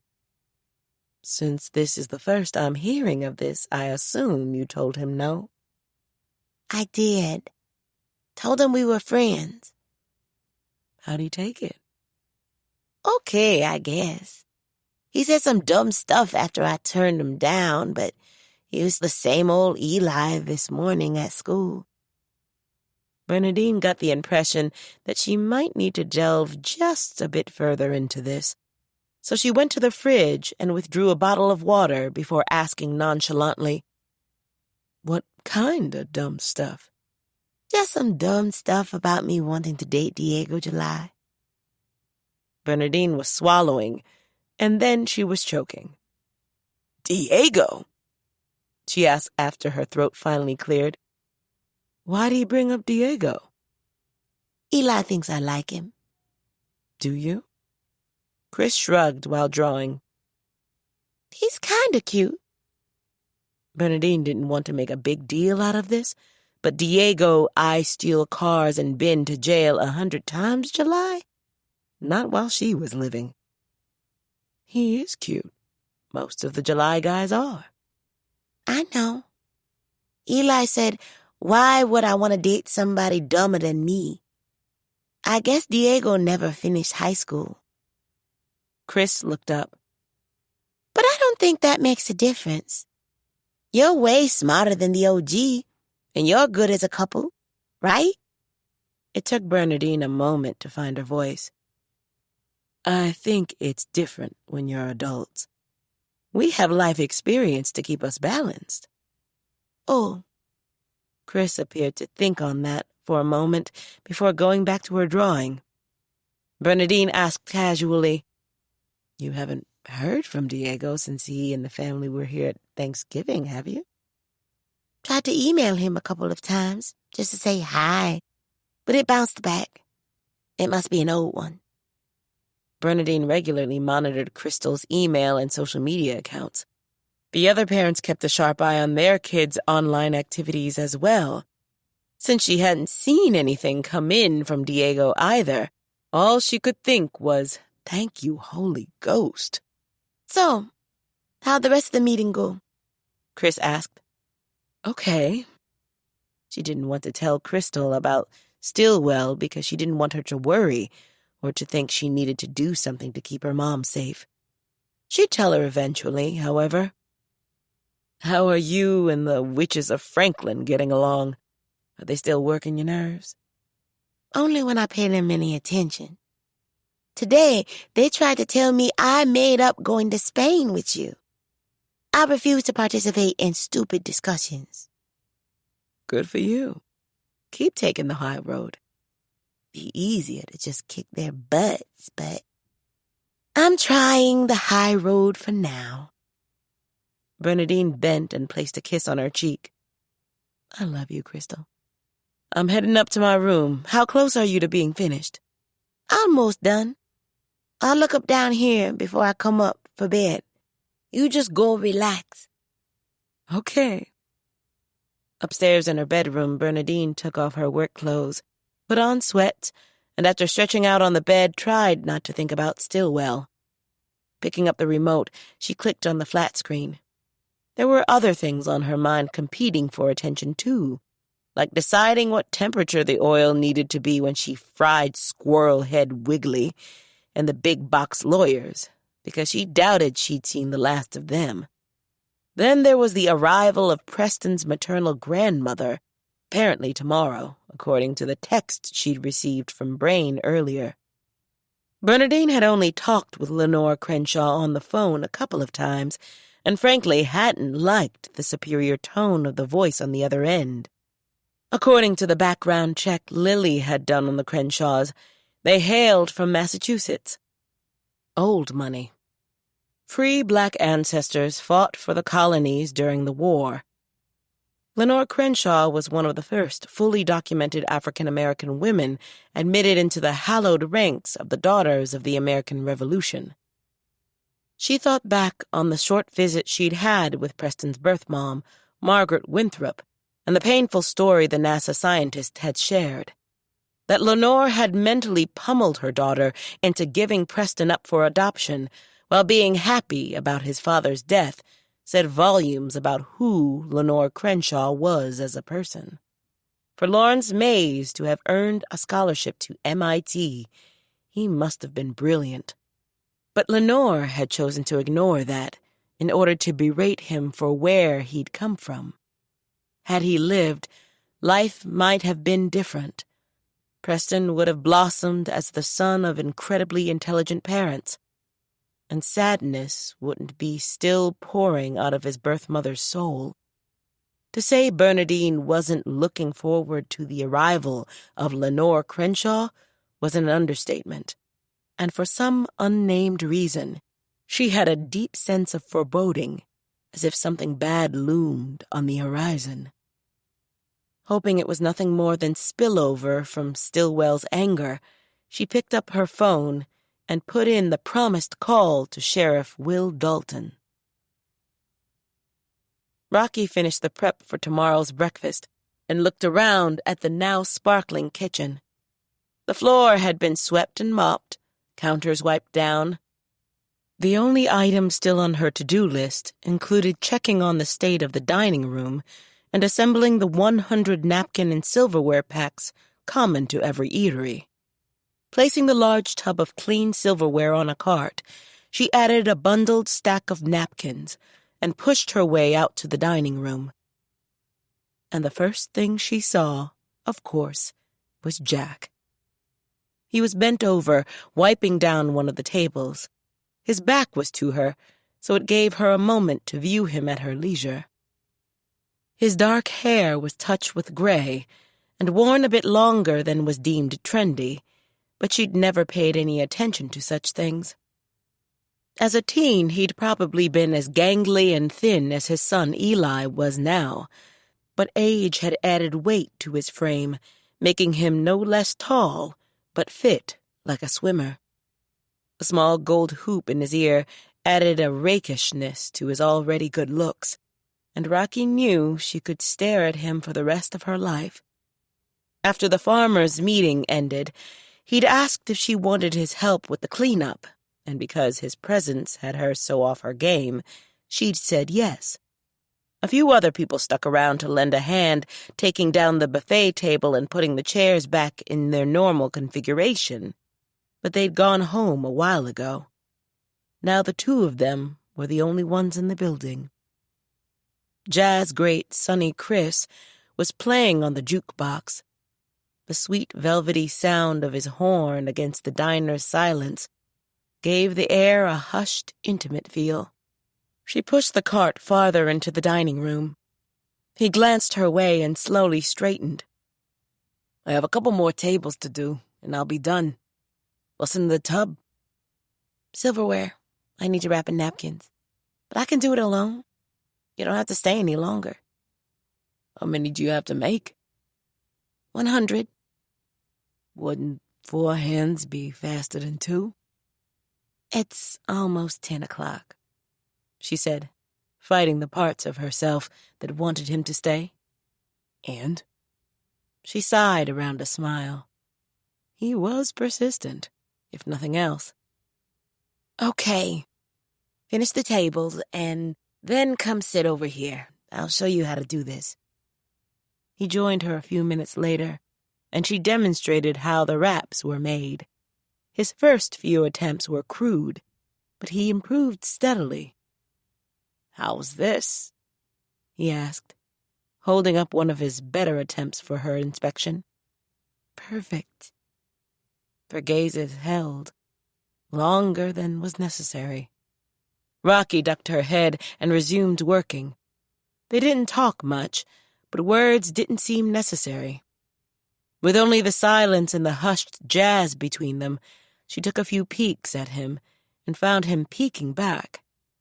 She decided the time had come to make a decision. If she didn't, she was going to lose her mind. "Are you busy Saturday morning?" He stopped and searched her eyes as if trying to discern the reason for the question. Not that I know of. Why? "I'm driving down to Hayes to pick up a bike. Thought you'd like to ride along." He appeared so shocked she almost smiled. Is this like a date? "No, Jack, it isn't. Do you want to go or not?" She loved his accent. Yeah, sure.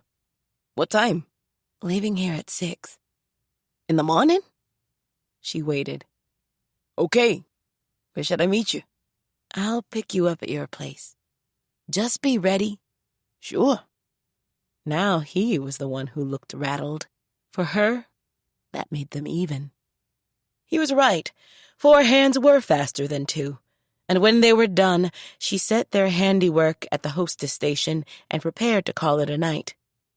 "Thanks again, Jack." You're welcome, Rochelle. "Do me a favor. Anything. Cut the Rochelle stuff, okay?" He dropped his head, but came up with a smile. Got it. Rocky knew she should be heading to the exit, but he was so easy on the eyes, she lost herself in his for a moment. You ready? He asked quietly.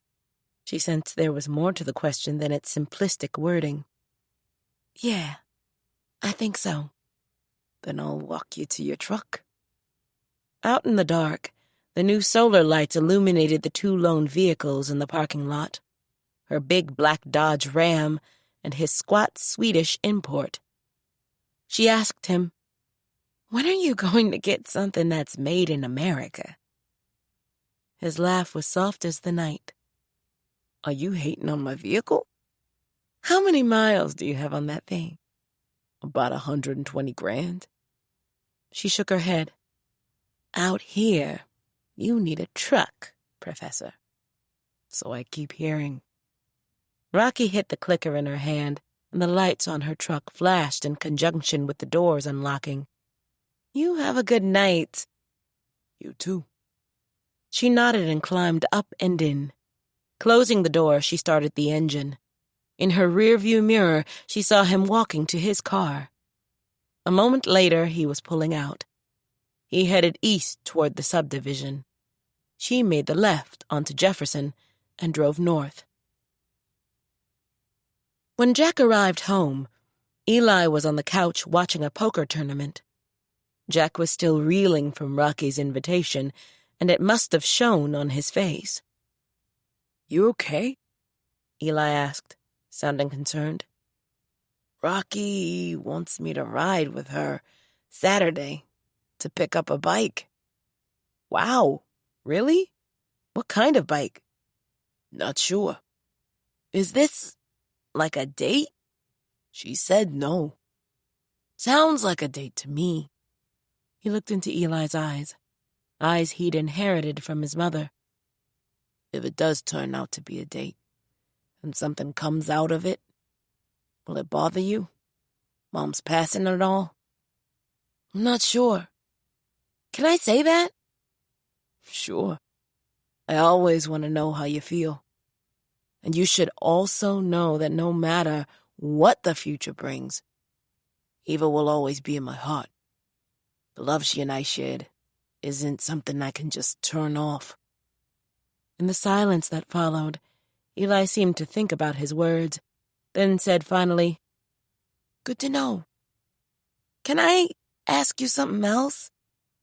Some advice?" Inwardly, Jack was bowled over by the surprising request. Eli wanting advice from his dad? Sure, shoot. It's kinda complicated.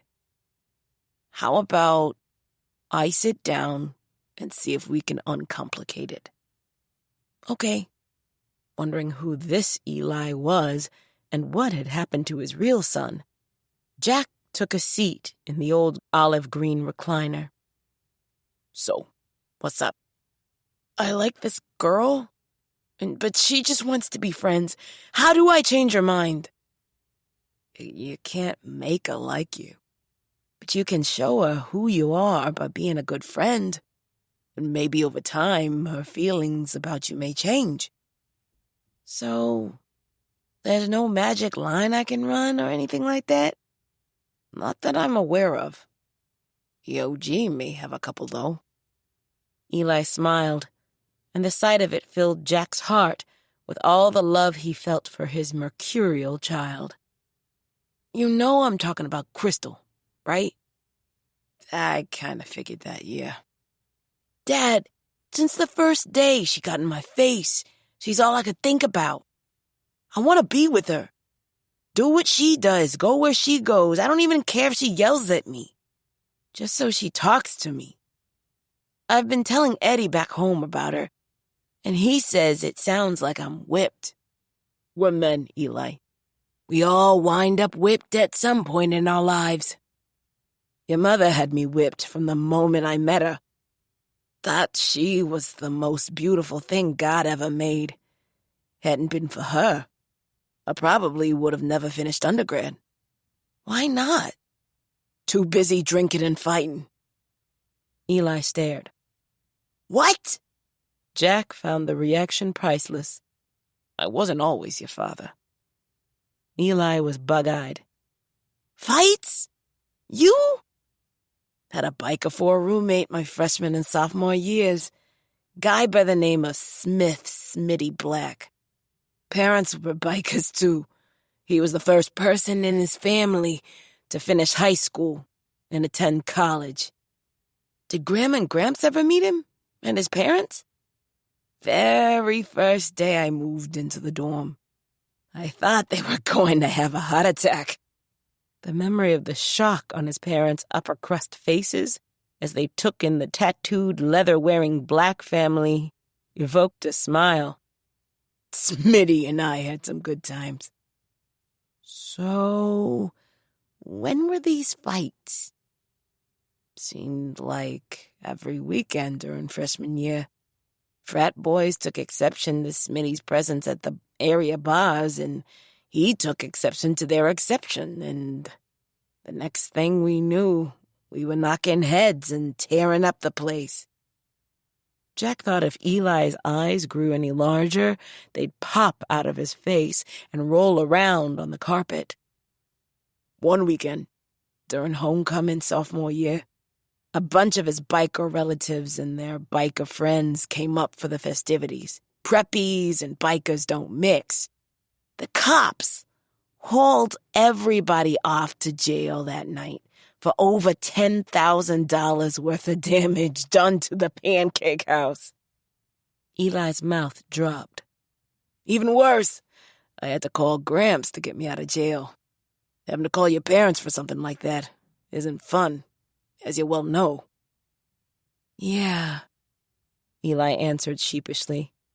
A few days before Jack took the teaching position in Henry Adams, Eli had been arrested for car theft. Eli was studying Jack as if he'd never seen him before. So, whatever happened to Smitty? Did he graduate with you? No. After the big fight at the pancake house, he transferred. Said he was tired of being hassled by the dean about his behavior. What's he doing now? Like me, he got himself together and is now a pediatric orthopedic surgeon in Houston. You're kidding! Nope. Still has the tattoos, too. Eli fell back against the sofa. Wow. Jack could see him still processing what he'd revealed. No offense, Dad, but I thought you were like the nerdiest of nerds. I was, but when you hang with a biker, that sort of changes you. Meeting your mother put me back on the right track. That was some story. How come you never told me any of this before? Your mom always told me nothing happens until it's supposed to. Guess now was the time. Makes you look at your old man differently, doesn't it? Oh, yeah. Good. He eyed his son and said sincerely, Eli, eventually, Crystal may turn out to be the girl for you. But right now, she's not feeling it. So don't press her, okay? I won't. Besides, she's all hung up on Diego July. It was Jack's turn to stare. Diego? Of the Oklahoma Julys? Yeah. Dumb, huh? I can't say it's dumb, but it is surprising. He never even finished high school. Then when you graduate, you'll have one up on him. But will she appreciate it, is the question. Jack shrugged. You're going to find out that women are the most complicated and complex beings on Earth. Figuring that out now. He got to his feet. I need to get to bed. Don't want the teacher yelling at me for sleeping in class. Jack gave him a smile. Thanks for the advice, Dad. And for the story. You're welcome. I enjoyed this. Me too. After Eli went up to bed, Jack stepped outside onto the deck. The night sky was clear and dotted with stars. Even though he could hear the soft sounds of the nocturnal insects, the silence was so pervasive, it was as if the entire world was asleep. He thought back on the evening. First Rocky, and then Eli. Eva came to mind too, and he'd wondered what she thought of the new life he and Eli were trying to build, and what she thought of Miss Rocky, Don't Call Me Rochelle, dancer. A shooting star blazed across the sky. He closed his eyes and made a wish upon it for peace and happiness for his son. At the end, he added a prayer, thanking God for Eva's presence in his life, for the blessings of the past and present, and for those yet to come. He stayed outside a short while longer, then quietly re-entered the house. Remote in hand, Rocky was lying in bed. She flipped through the channels, looking for something that might distract her, but there was nothing. Her workday usually started at 5:00 a.m., so she clicked off both the TV and the lamp on her nightstand, plunging her bedroom into darkness. On her drive home, the part of herself that usually ruled her psyche declared the invite she'd given Jack a stupid idea. What could she, a half-wild woman from the plains of Kansas, possibly have in common with a college professor?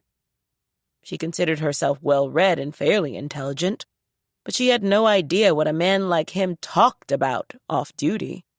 Suppose his conversation was so deep she had no idea what he was talking about and wound up looking country and dumb.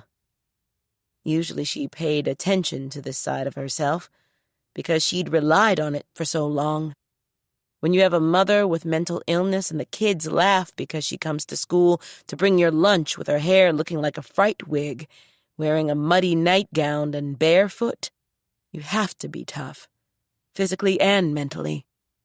You learn to stare down the teasing and the hurtful remarks about her being picked up by the county sheriff because she somehow got out of the house again and was found wandering through the streets of Franklin in that same dirty gown. How do you explain to a bunch of kids that your mom refused to wear anything else and would get violent if your dad tried to get her to change clothes? Or that Crazy Debbie, as she was derisively called, had a mental illness and wasn't responsible for the way she acted, and that outside of institutionalizing her, the doctors said they couldn't help. When you're 8 years old, you don't explain it because you don't know how, and it wouldn't matter if you could. So instead, you get into fights and get kicked out of school, and you're angry all the time. And when your mother finally ends her pain by taking her own life, you go to Tamar and cry so no one else will see your tears. Growing up had been a bitch, and the cautious, take-no-prisoners side of herself was the part she'd always relied upon because it was all she had. Her father, who would have given his soul and everything he owned to have his Deborah back the way she used to be, was never the same after her death. The man who'd given Rocky horseback rides, taught her to pitch a softball and break down an engine, seemed to shrink right before her eyes, as if the life were slowly leaking out of him, like air from a balloon. So she'd gone through those years, and the ones after, with her chin stuck out and fists balled up, not an attitude conducive to lasting relationships of the heart. Looking back, had she listened to her inner voice and not tried to change her spots by accepting Bob Lee's marriage proposal, she could have saved herself from having the memory of him posing in her underwire permanently seared into her brain. That inner voice asked, "Why are you trying to change your spots again and open up your life and feelings to Jack James?" The only answer Rocky could come up with was that, from the moment they met, something in his eyes had offered solace, and she felt drawn to the calm she sensed there. Maybe she was crazy, but the other inner voice, the one that represented her softer side, asked, what if she wasn't? What if Jack was the person she'd been needing to finally find the peace and happiness she'd always craved? Last fall, Reverend Paula told her that life was too short to be unhappy, and no guts, no glory. Well, Rocky had plenty of guts, and now it was time for some glory. With that, she banished both inner voices for the time being, made herself comfortable beneath the bedding, and drifted off to sleep. Chapter 7. The next morning, Jack watched his students file into the classroom and thought how wonderful it was to teach in Henry Adams.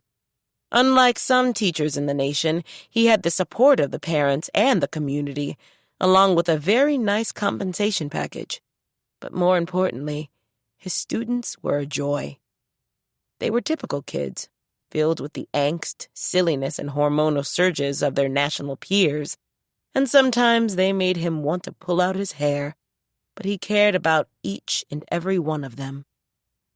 All right, everybody. Let's get the day started. Leah, start us on the Pledge of Allegiance, please. She stood, and after the others followed and faced the flag on the stand near his desk, she began, I pledge allegiance to the flag of the United States of America.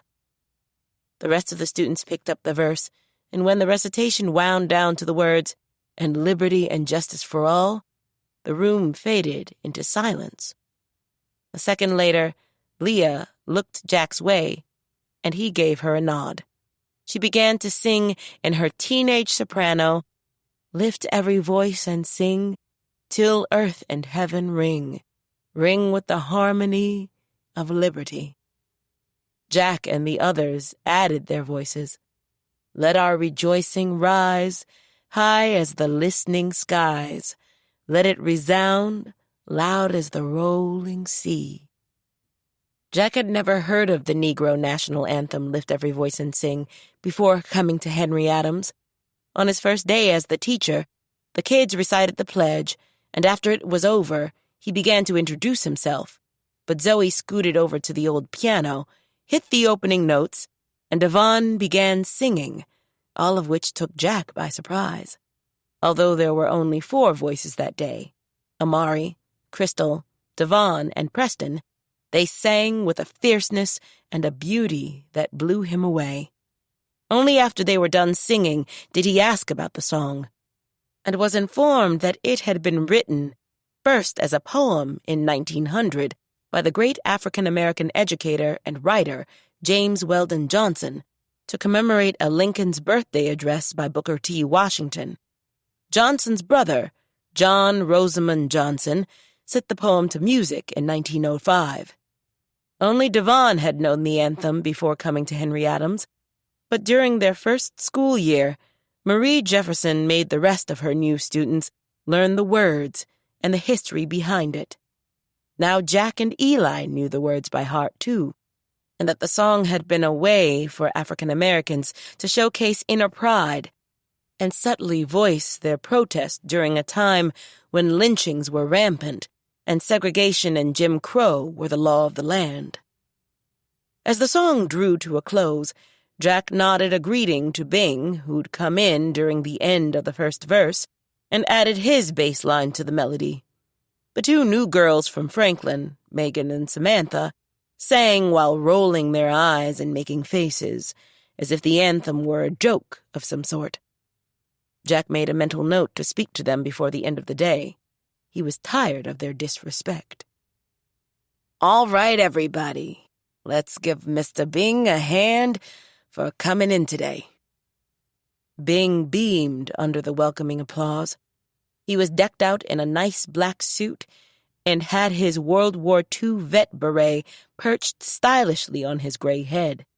The 82-year-old retired farmer was known for his sharp mind and withering wit. Jack liked him a lot. The purpose of Bing's visit was to share his experiences as a member of the Black Army Corps of Engineers during the building of the Alaska-Canadian, a.k.a. Alcan Highway. When all of the kids were settled, he began. There were 3 black regiments, the 93rd, 95th, and 97th. We also had a battalion, the 388th. At his signal, Amari, the designated tech of the week, put a large map of Alaska and Northwest Canada on the screen at the front of the room. Bing pointed out the beginning of the highway in Dawson Creek, Canada, and its endpoint at Delta Junction near Fairbanks, Alaska. When we started, there was nothing but snow, forest, and glaciers. But when the highway was completed, it was over 1,600 miles long. Devon said, "That's a long way." Yes, it is. And it wasn't easy to build. He told them about winter nights when temperatures sometimes dropped to 60 degrees below zero and zoomed to 90 degrees in the summertime. It was so cold the oil would freeze in the trucks, and we had to put lit torches beneath some of the equipment so it would start in the morning. Leah asked, "How did you keep warm?" As best we could. You have to understand that we'd trained in the South and figured we were going to be sent to Europe to help fight the Germans. But we ended up in Alaska instead, and we weren't dressed for the weather. Some of our guys had never even seen snow before, and none of us had been any place that cold. "But the Army gave you warm gear, right?" Preston asked. Bing looked over at Jack, who responded by saying, You don't need my permission to tell him the truth, Mr. Shepard. It's history. They need to know the realities back then. And frankly, so do I.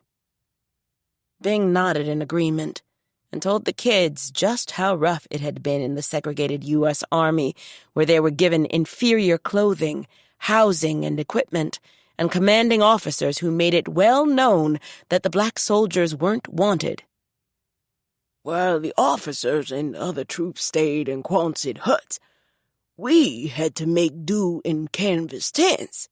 In the wintertime, they were like trying to stay warm inside a sheet.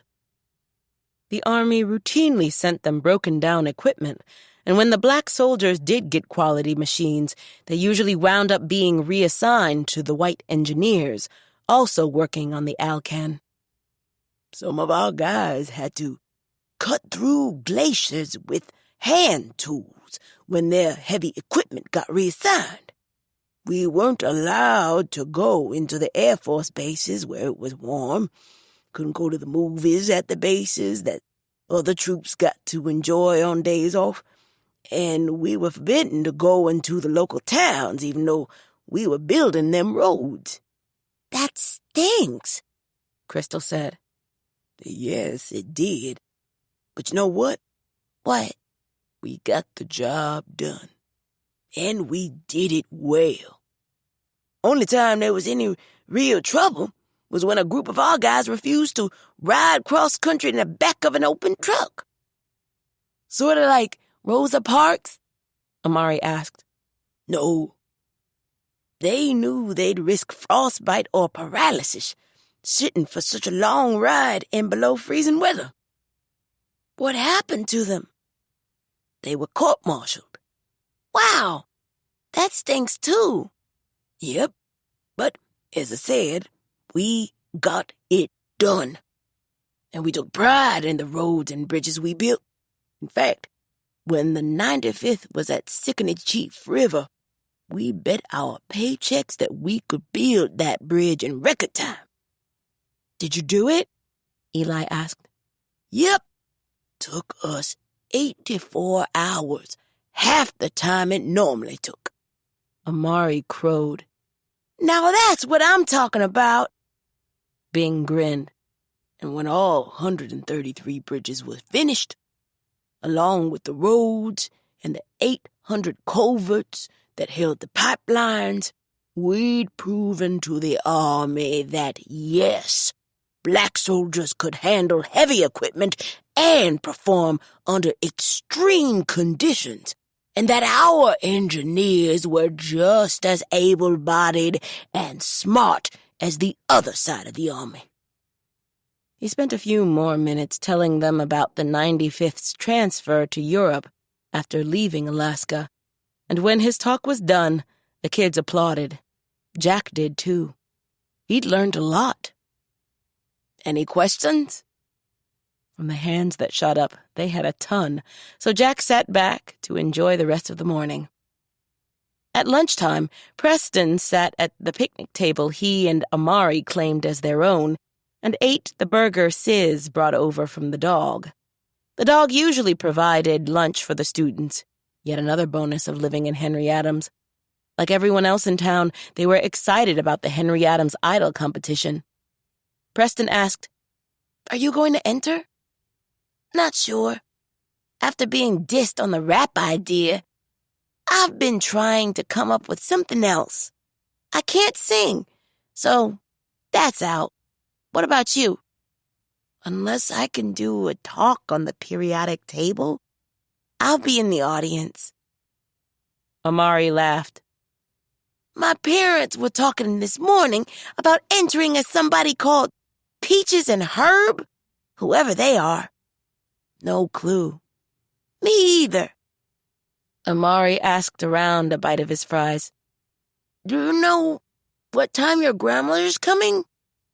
"No, but I figured if she was here, Miss Bernardine or Miss Lily would have brought her over by now. Maybe she changed her mind." On one hand, Preston kind of hoped she had. But on the other, he hoped she hadn't.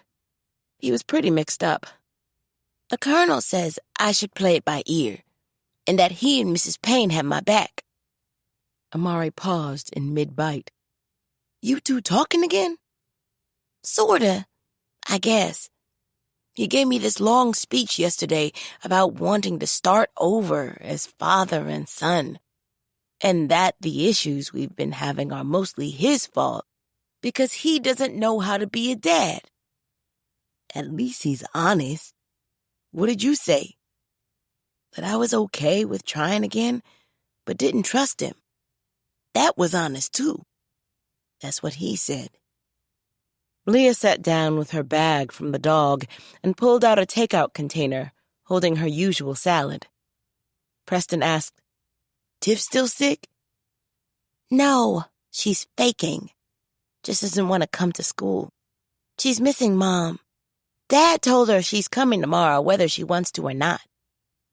Preston knew that Amari wasn't missing Tiffany Adele one bit and waited for him to say something sarcastic, but Amari remained silent. Leah asked, "So, when's your grandmother coming?" "I don't know." "I think she's going to be real nice." "How do you know?" "Woman's intuition." Preston saw Amari roll his eyes, but he hoped Leah was right. She wasn't. Right after lunch, while they were working on their Mississippi River reports, a short, gray-haired woman wearing an expensive red suit, fur stole, and gold jewelry swept into the classroom. A guy in a chauffeur uniform trailed in her wake. Before anyone could react to the surprising entrance, she looked from Amari to Preston and asked, "Which one of you boys is Preston?" No one moved. Mr. James asked, Who are you?" "Lenore Crenshaw, Preston's grandmother. Where is he?" "Does Miss Brown know you're here?" "Who?" "Miss Bernadine Brown." "Oh, her. Yes, I spoke with her when I got off the plane. She said my grandson was at the school. I am in the right place, aren't I?" Preston saw Crystal take out her phone and go out into the hallway. Mr. James asked, "Did she give you permission to come here without her?" Preston glanced over at Amari, and the look on his face confirmed that Preston wasn't the only person studying the newcomer warily.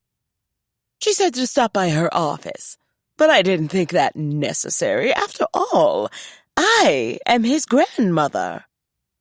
Preston stood. "Who gave up all legal claims when I was sent to foster care. How are you, Mrs. Crenshaw?" She stopped, turned, and after a silent moment of regard replied, "I should have known. You look just like him." "Who?" "The man who fathered you." "Do you know where he is?" "Dead. Which made everything easier, if you don't mind me saying. A boy from the projects was not my idea of a man my daughter should have been with, and definitely not one she should have a child by." Preston felt like he'd been punched in the stomach. Mr. James stepped in front of her. "I'm going to have to ask you to leave." She looked him up and down. "You obviously don't know who you're talking to." A strong voice rang out, "And you obviously don't know where you are." They all turned, and there stood Colonel Barrett Montgomery Payne, dressed in full uniform, eyes blazing. "Are you always so disrespectful of the dead? How dare you say something like that to my son?" She had the sense to step back. Preston was still reeling, but he wanted to cheer. Like the colonel, he wanted to know, what kind of person said hateful stuff like that to a kid? Especially when she claimed to be his grandmother. Did she expect him to feel the same way about his dad? It made Preston wonder if his birth mother knew about this visit, and if so, why she hadn't come along.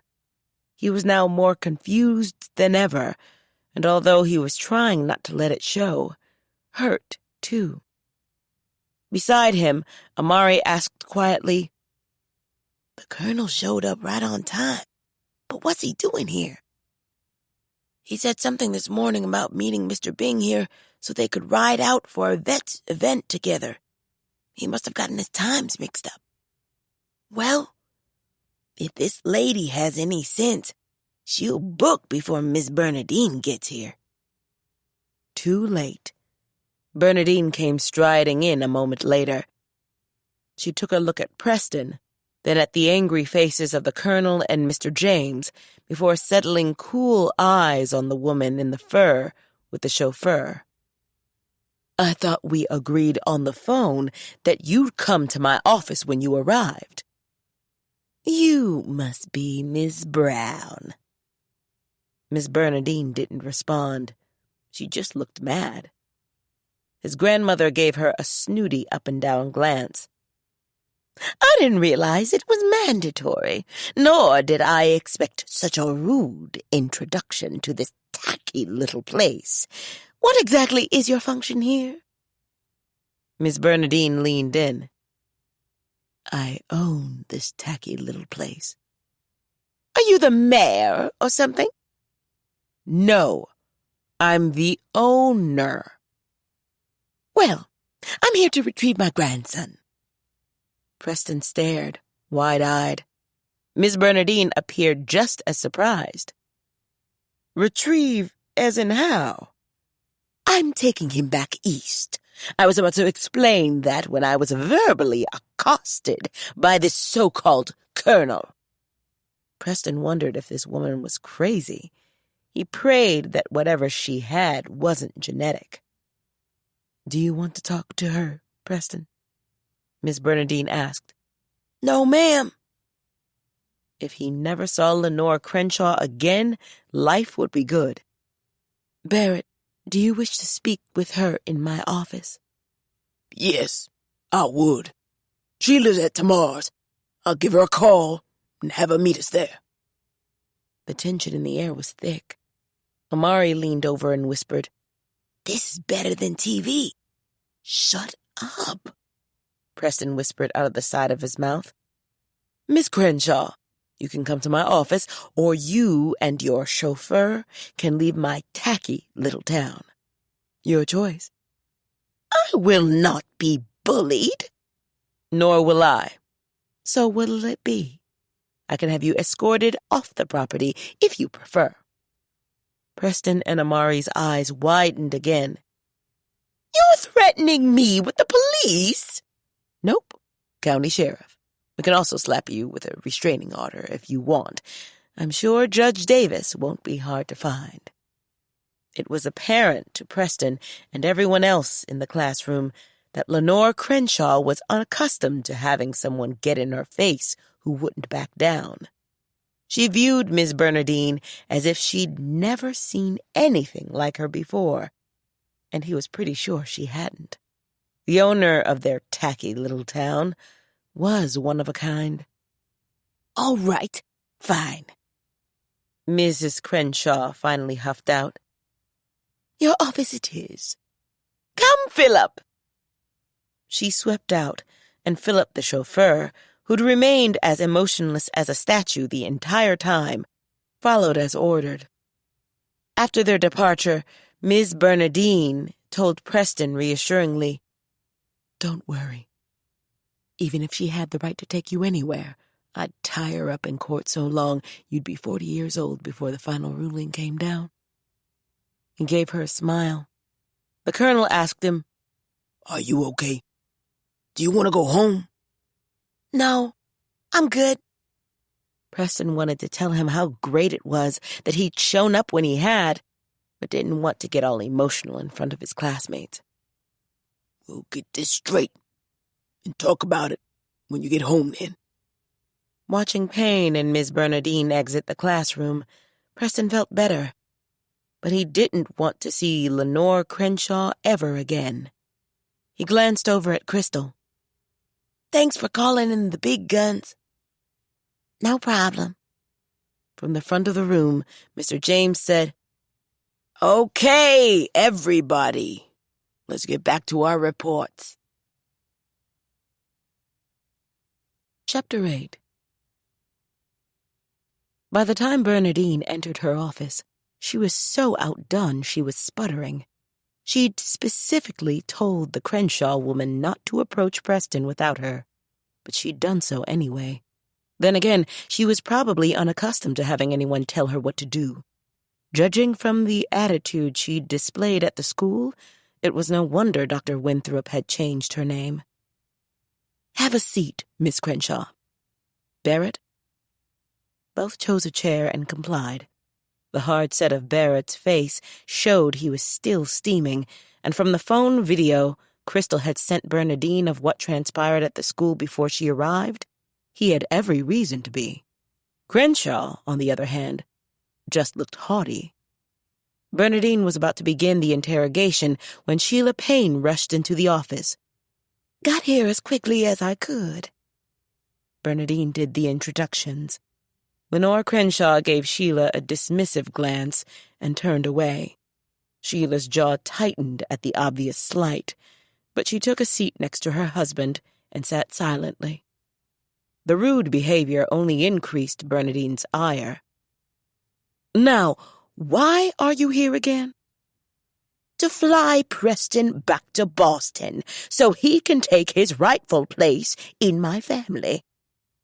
Sheila pointed out icily. "Legally, you forfeited all rights when he was put up for adoption."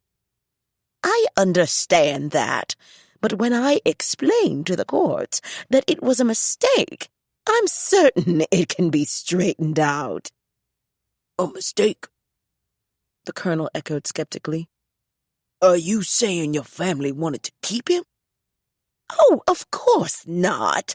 No one wants their only child impregnated by a boy from the projects, no matter how smart he's supposed to be." Bernadine bit down hard on her tongue. She wanted to curse the woman up one wall and down the other, but that might delay her departure, and Bernadine wanted her gone, as did her blood pressure. So where was the mistake supposedly made? Her chin rose. "I didn't realize the impact the adoption would have on my relationship with my daughter. She hasn't spoken to me since the day the nurses took him away 14 years ago." Bernadine went still. Dr. Winthrop hadn't mentioned that. She looked at the Paynes. They appeared equally taken aback. "Margaret didn't even attend her father's funeral," she added bitterly. According to the report, Martin Crenshaw had passed away 2 years ago. "Did your husband agree to the adoption?" Sheila asked. "Oh, yes. He didn't find the Mays boy acceptable son-in-law material either. Martin was one of the first African-American jurists in this country. We're both descendants of free black men who fought in the Revolutionary War. There was no way we could have welcomed a boy with his roots into our bloodline. We'd always encouraged her to set our sights on an Ivy Leaguer or a Morehouse man, as long as his people weren't descendants of slaves." Bernadine blinked.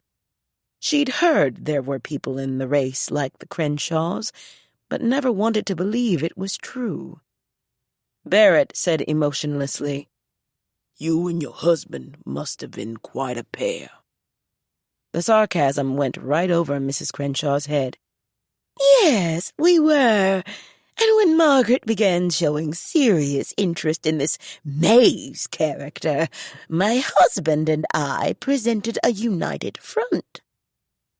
With a mother like this, Bernadine was surprised Margaret hadn't volunteered to go on a deep space no-return mission. Let me be frank, Mrs. Crenshaw. Even with your husband's connections, no court in the land is going to void the adoption papers that your family signed, nor will they force Preston to live with you if he chooses not to. He's 14, not 4. "I'd still like to speak with him." He's chosen not to speak to you, remember? Barrett reminded her. "I demand that you bring him to this office now. Did you not hear me say I need him to get my daughter back?" Bernadine kept her voice even. Shouting at us like we're servants is not going to change the situation. I suggest you fly back to Boston, Miss Crenshaw. There's nothing for you here. "I want to speak to someone in authority." Bernadine hit the button on the speaker. "Lil, you there?" "Yes?" "Can you call Sheriff Dalton for me? Tell him I need assistance in escorting someone off the property." "Right away." Lenore puffed up. "You wouldn't dare!" Bernadine sat back in her navy blue leather chair and folded her arms. Although Lenore Crenshaw might have been arrogant and full of herself, apparently she wasn't stupid. She obviously sensed that Bernadine and the Paynes weren't playing. She stood. "This is not over." Sheila countered evenly. "Yes, it is. Bother our son again, and we'll have you arrested."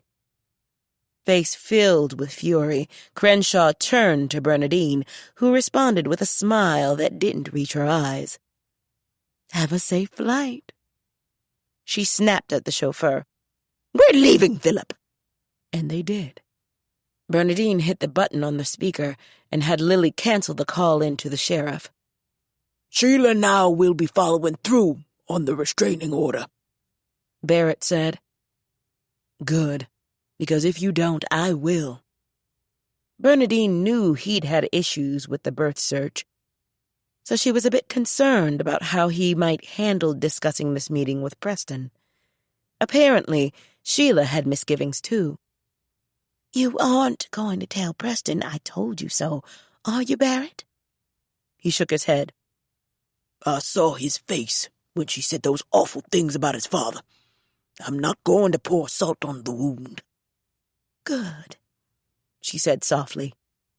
Bernadine was pleased, but she had one more question for him. "Why are you all dressed up?" "I was supposed to meet Bing at the school and ride with him to a meeting about the Memorial Day parade some of the vets want to organize, but I must have written down the wrong time. He was already gone when I got there." Sheila said, "I think you were supposed to show up at the school when you did." He nodded. "You could be right, but let's not make it any deeper than it is. All that matters is that I was around when Preston needed someone." He then spoke thoughtfully. "You have to wonder why that woman thinks having him back will help her reconcile with her daughter after such a long time." Bernadine wondered too. Maybe it's her age. Sometimes when we see the grave looming, we want to make amends. She doesn't have any other children, and with her husband gone, she might be looking back over her life and regretting some of the things she's done. Who really knows? Maybe she should try talking to her daughter instead of throwing her weight around. Sheila pointed out tightly. I'm with you on that. I was surprised to hear about the estrangement, though. When I met Dr. Winthrop last winter, she admitted that she and her mother weren't close, but to not speak for 14 years? That's a lot of anger and bitterness. "And the doctor hasn't called you or emailed you since?" Nope, nothing. As I told you and Sheila, she doesn't want further contact, but I'm hoping she changes her mind. If she were to meet Preston, she'd be so proud. "I agree. He's a great kid," Barrett voiced.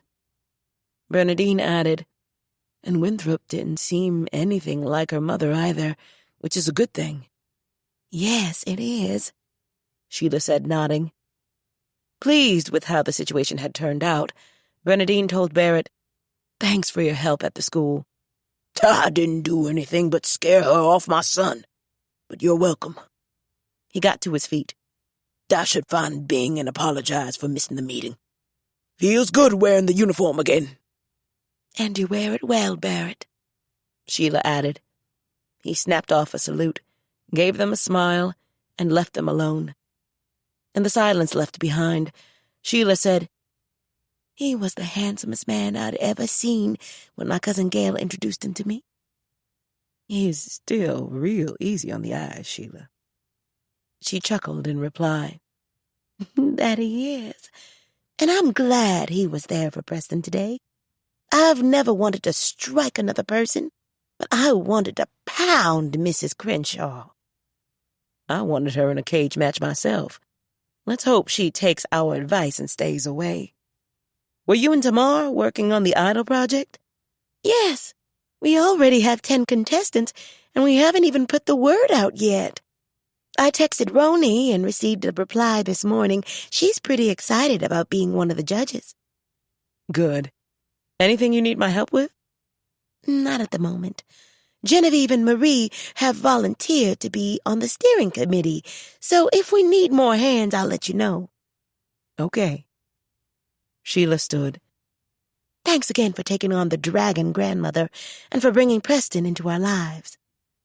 He's a special young man. "And a blessing.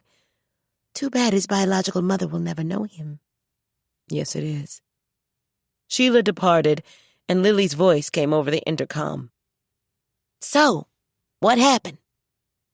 Bernadine gave her a quick rundown. When she finished, Lily said, Wow, glad I missed all that. Hope she'll stay in Boston. Bernadine agreed. So, what's on your plate? Going to ride out with Trent and Gary to look at grocery stores. He wants to check out square footage, displays, lighting, that kind of thing. Says he's also putting together a survey for residents to fill out on what brands they prefer when shopping. He's hitting the ground running. Yes, he is. I'll call when we get back. Lily signed off, and Bernadine heard her stomach rumble, a reminder that she hadn't had lunch. Grabbing her purse, she was on her way to the door when a familiar presence walked in. She sighed. Mr. Epps, what can I do for you? The big box lawyer looked very uncomfortable.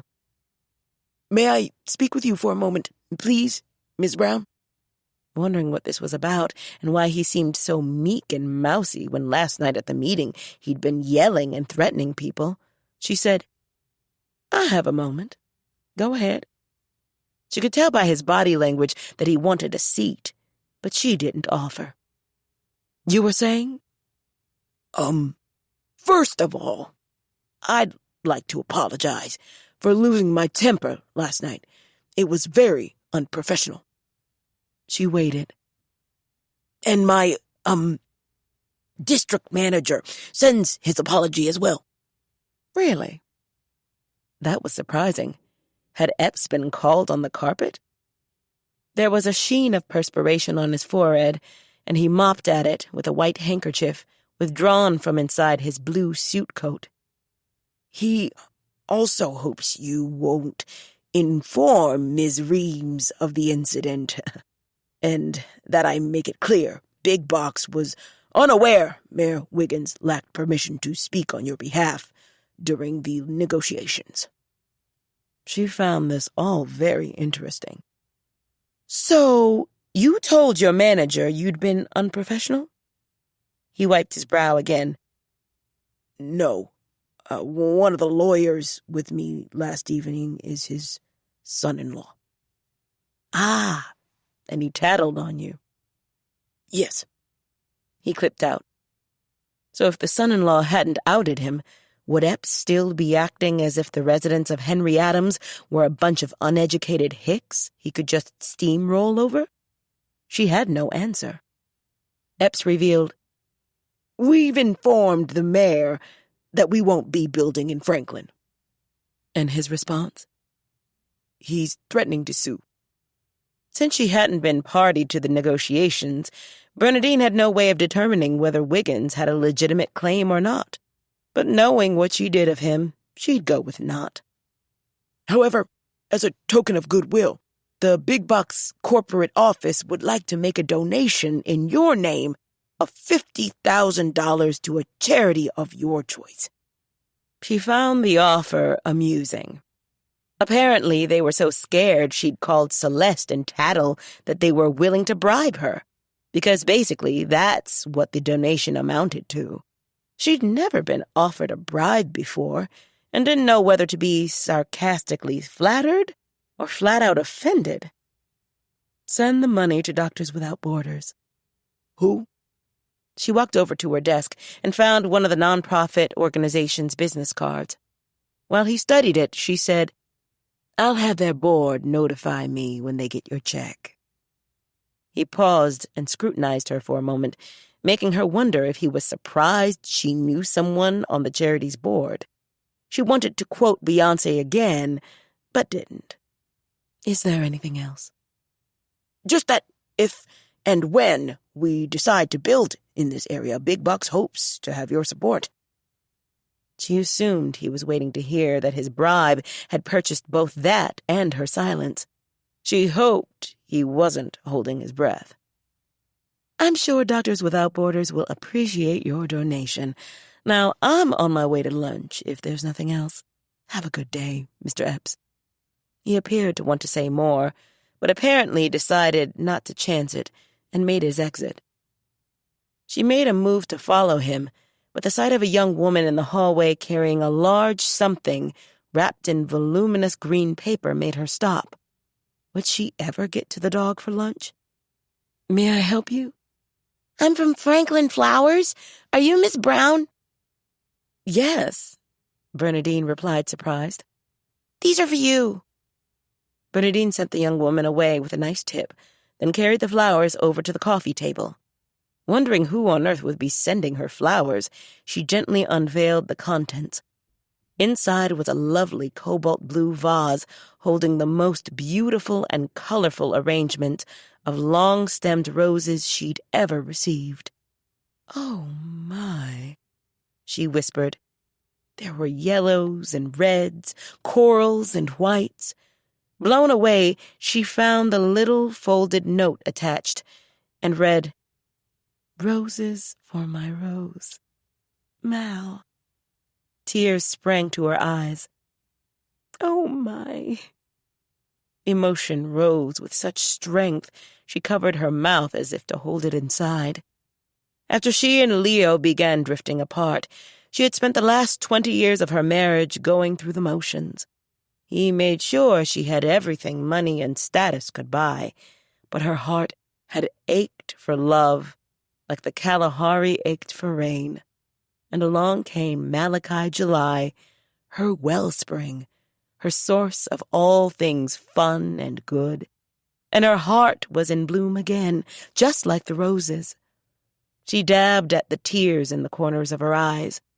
Mal made her look at herself in ways no one else had, and prompted her to take time out of turning the world to stop and smell the roses. Leaning over, she let the fragrance fill her nose and soul. When she first came to live in Henry Adams, everyone around had advised her to avoid Mal at all costs because he was made out of snake oil. She took in another long draw of the aromatic roses and smiled. Whoever thought snake oil could smell so sweet? He was behind the counter, bopping to the music of the Cisco Kid by War when she walked into the dog, and he greeted her with a smile. "Hey, baby doll." "Thank you for the beautiful flowers." "You're welcome. After that ugliness last night, figured you might need some beauty." "You are so wonderful." "That I am. How about I treat you to lunch?" "I'd love that." He came out from behind the counter, offered her his arm, and escorted her into the dining room. Chapter 9. Jack checked out the mutinous faces of Megan and Samantha as they sat in their seats, and felt not an iota of sympathy. He'd assigned them both a 5-page research paper on the state of African Americans, politically, economically, and socially, going into the 20th century, so they'd get a sense of why Lift Every Voice and Sing was so important. They had a week to turn it in. But how come we're the only ones who have to do this? Megan whined accusingly. BFF Samantha appeared equally put out, but let her friend do the complaining. "Because you're the only ones being disrespectful when we sing the Negro National Anthem." No, we aren't. So that wasn't you rolling your eyes this morning? Megan huffed and blew out an exasperated breath. My father's not going to like this. Have him call me, and we can talk about it. She rolled her eyes and gathered up her backpack. Come on, Samantha. Neither said goodbye as they made their exit, but Jack wasn't bothered by it. The research paper was still due next week. He doubted Megan would complain to her dad about the assignment. She and Samantha came from comfortable middle-class homes and had parents who cared about their education. Otherwise, they wouldn't be forking over the money to have their daughters attend Jefferson Academy. Jack had supported the ideas of opening up the school's enrollment to students who didn't live in town, but Megan and Samantha were making him question the rightness of his stance. In truth, Megan was the problem. She was academically lazy, only turned in half of her homework assignments, and what she did turn in was partially completed and rife with spelling and grammatical errors. Samantha, on the other hand, was a very good student. Her work was always completed and in on time. Intellectually, she could hold her own with the likes of Leah and Preston, but she wouldn't stretch herself in class, probably so she wouldn't show Megan up. He wanted Samantha to spend more time with the Henry Adams crew so she'd realize it was okay to be smart. But she'd only been at Jefferson a few months. It was probably too soon for her to think about expanding her horizons. Speaking of expanded horizons, he was still trying to get over Rocky's invitation. What had made her descend from her goddess perch and decide to rub elbows with a lowly mortal like himself? He hadn't a clue, but he liked the idea of hanging out with her on Saturday, or any day for that matter. He wondered what kind of bike she was picking up. A dirt bike, maybe? She was definitely the type. "Dad!" He started at being called. It was Eli, standing less than a foot away from his desk. "What, Eli?" "You daydreaming? Had to call you twice." Jack pulled his thoughts back to the present. No. Just thinking about something. Are you going home?" Eli and Crystal often stayed after school to work on the big L.A. art contest they'd entered. "Chris has to work at the dog until 6:30, so I thought I'd go in with her and see if Rocky needs me to do anything." This from a boy who'd complained so much the first day in the diner's kitchen that Rocky paid him less than the other kids because of his Oscar the Grouch attitude. Now he was volunteering his services, and that could only mean one thing: young love. He didn't say that to Eli, though. "Okay, I'll be over there for dinner in a bit. Got some work to take care of here first." "Okay." And he was gone. Jack liked the transformation Eli had undergone since the move to Kansas. For a while after Eva's death, Jack had loved his son, but hadn't liked him a whole lot. Smiling at how great life was going, he turned his attention to the next day's lesson plans. 20 minutes later, he was just about finished when a knock on the open door made him glance up. It was Trent. "Hey, what's up?" Can you sing? "Yeah, I guess so. Why?" He asked, wondering where this might be leading. Trying to put together a male singing group for the Idol competition. You sing bass, tenor, what? "Tenor." Trent seemed to mull over the response. Ever sing in public? "Does 3 years in a boys' choir and having my own band in high school count?" A smile spread across his face. Oh, yeah. "What are we singing?" Not sure. Just doing recruiting right now. How's your dancing? "Okay." Trent looked skeptical. "Better than okay." He didn't appear convinced. "I'm not Michael Jackson." Neither am I. "Who else is in the group?" So far, you, me, and Gary. We may not need anyone else, providing we don't wind up sounding like cats caught in a fence when we start rehearsing. How about we get together in the next couple of days and figure it out?" "Sounds good." Trent left with a wave. A pleased Jack went back to his work. Life in Henry Adams kept getting better and better. Usually Preston hung out with Amari or Leah after school, but today he went straight home instead. Neither of the Paynes were there when he arrived, which suited him fine because he wanted to be alone. Lying on his bed, he clicked on the TV, found the Science Channel, and muted the sound. He was still recovering from his crazy grandmother's visit. Although he knew Miss Bernadine and the Colonel had taken care of everything, he still wondered how their meeting had turned out, and if he was going to have to see Lenore Crenshaw again. He hoped not. Once was enough to almost make him thankful he'd been given up for adoption. Almost.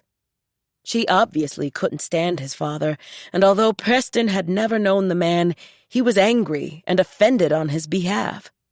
The only positive about her coming was getting the answer to one of the questions that had plagued him since he was old enough to figure out he was being raised in foster care. the whereabouts of his parents. Preston still didn't know their names, but he did know now that his dad was no longer living. That hurt. Holding on to the hope that he would somehow meet him had kept him going when life became unbearable. Like the night he set the house on fire so the state would be forced to move him away from the foster mom who refused to buy him an inhaler. Afterward, sitting in the CPS office with the social worker, he'd thought about his dad and fantasized on how wonderful it would be to be rescued by him. Now, he shrugged. One more disappointment in the messed-up life of Preston Mays. He wiped away the dampness in his eyes. Crying wouldn't help. It never had. There was a soft knock on his door. He gave his eyes another quick swipe. "Come in." It was the Colonel. If he saw the tears in his eyes, he didn't mention it. "How are you doing?" "I'm okay." "I'm sorry you had to endure that." "Me too. Is she gone?" "Yes, and hopefully for good." That made him feel better. "And we'll be getting a restraining order, so she doesn't bother you again." "Thanks." He could see the Colonel trying to assess how he was really feeling, but Preston wasn't in the mood to open up. At least, not then. "I appreciate what you did at school today." "Anytime. Mrs. Payne's coming home in about an hour, so how about I start dinner?" "Will it be something we can eat?" Humor sparkled in his eyes. "Jokes, huh?" Preston asked quietly. "You want some help?" The Colonel nodded. "Sure. I'd like that." "I'll be down in a minute." "Take your time. I have to change clothes." He was still in uniform. "No kid should have to hear what Crenshaw said to you. So, if you want to talk, I'm here." Preston nodded a reply. The concern on Payne's face remained, but he exited. Preston had offered to help because he didn't want to be alone with the thoughts and hurt circling in his head any longer. If foster care had taught him anything, it was the futility of wallowing. Being with the Colonel would give his brain something else to do, and if the truth be told, he also wanted to make sure that whatever he cooked was edible. Letting the pain resonate for the final time, he swung his feet off the bed and went downstairs. To his surprise, he and the Colonel had a good time. Preston mashed potatoes and the Colonel fried chicken. They talked about the Memorial Day parade and laughed at Crystal's rebuttal to the witches of Franklin during lunch. After that, he washed the salad greens while the Colonel sliced tomatoes. Once everything was ready, they filled their plates and sat down. After the Colonel said grace, it was time to eat. "So," the Colonel said, "other than Crystal taking on the witches, how was school?" "Pretty good. Mr. Bing was a special guest and told us about working on the Alcan Highway during World War II. Preston bit into a chicken leg and was stunned. "This is really good," he said, surprised. "Thanks," the Colonel chuckled. "You really can cook, just like Mrs. Payne said." "I do okay. Your potatoes aren't bad either." "Thanks." It was a good shared moment. "So now, tell me about Bing's talk." In between bites of the Colonel's slamming chicken, Preston told the story of Bing's Alaskan deployment. When he'd finished, the Colonel appeared impressed. "I didn't know all that. The conditions must have been terrible. Torches beneath the equipment? Wow." "Yeah. He said only one man froze to death, though." "I'm surprised there weren't more." "Me too." "Wish I'd been there to hear him." "What was it like during Desert Storm?" "Hot. Where Bing and his buddies froze, we roasted. The gear made it even hotter. We also had to deal with sandstorms, sand fleas, and spiders. Some days I would have loved being stationed someplace glacial." They heard the front door open and the tap of Mrs. Payne's high heels on the wood floors. "Evening, gentlemen. Smells good in here." Just me getting over myself, the Colonel replied. She walked over and gave him a kiss on the cheek. "Good to hear. And Preston, how are you? I'm so sorry she said those terrible things about your father. The Colonel got her off me, though. It was awesome. He showed up like the Marines." "Did he now?" "Yup. You should have seen her step back. Me and Amari wanted to cheer." "You were a hero today, Barrett." Just doing my job as dad. For the first time in his life, Preston experienced having a dad who had his back. It felt good. He saluted the Colonel with his glass of milk. The Colonel raised his glass and saluted him in return. Preston thought the Colonel's eyes looked a little misty, but figured that was his imagination, so he politely helped himself to another piece of the off-the-hook chicken. Afterward, while the three of them cleaned up, he asked, "Do you know if Mays is my real name?" He saw them both pause. Mrs. Payne met his eyes. Seeing what appeared to be guilt reflected there, he asked suspiciously, "What do you know that you haven't told me?" He glanced between them and watched her look over to the Colonel as if seeking guidance, or maybe support. He wasn't sure which. He waited. They appeared torn, and because they had yet to answer, frustration rose. "How much do you two know about me?" he asked again, trying not to shout. The Colonel took the lead. Your name is Mays, and according to what we were told, your father's name was Lawrence. He was from Philadelphia and lost his life in a car accident a few months before you were born. You're named for his grandfather." Tears stung his eyes. "And my mom?" Mrs. Payne replied quietly, "Her name is Margaret." "So she's alive?" "Yes," the Colonel confirmed. "But she doesn't want to be contacted." That hurt. Really hurt. Now he understood how Amari must have felt last fall when he was told the same thing about his birth mother. Mrs. Payne said, "But Preston, apparently she hasn't spoken to her mother for 14 years for making her give you up. I think she must have loved you very much." He saw her tears and swiped at his own. "May I be excused?" he asked around the thick emotion clogged in his throat. "Of course," the Colonel said. Preston hurried from the kitchen. Up in his room, he closed the door, sat on the bed, and cried uncontrollably. His mom was alive, and according to Mrs. Payne, she hadn't wanted to give him up. That mattered, but that she didn't want to be contacted added to his already broken heart.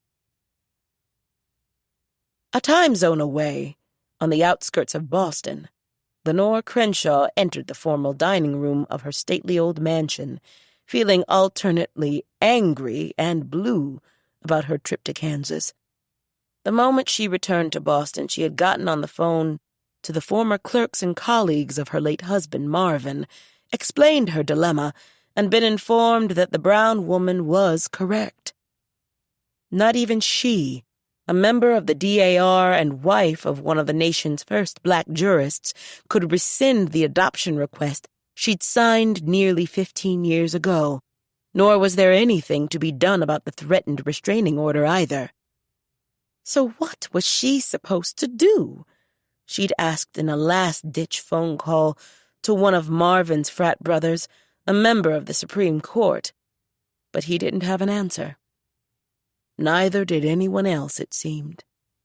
If she couldn't use her biological grandson as a means to soften her daughter's stance, Lenore faced the prospect of spending her remaining years estranged from her own flesh and blood.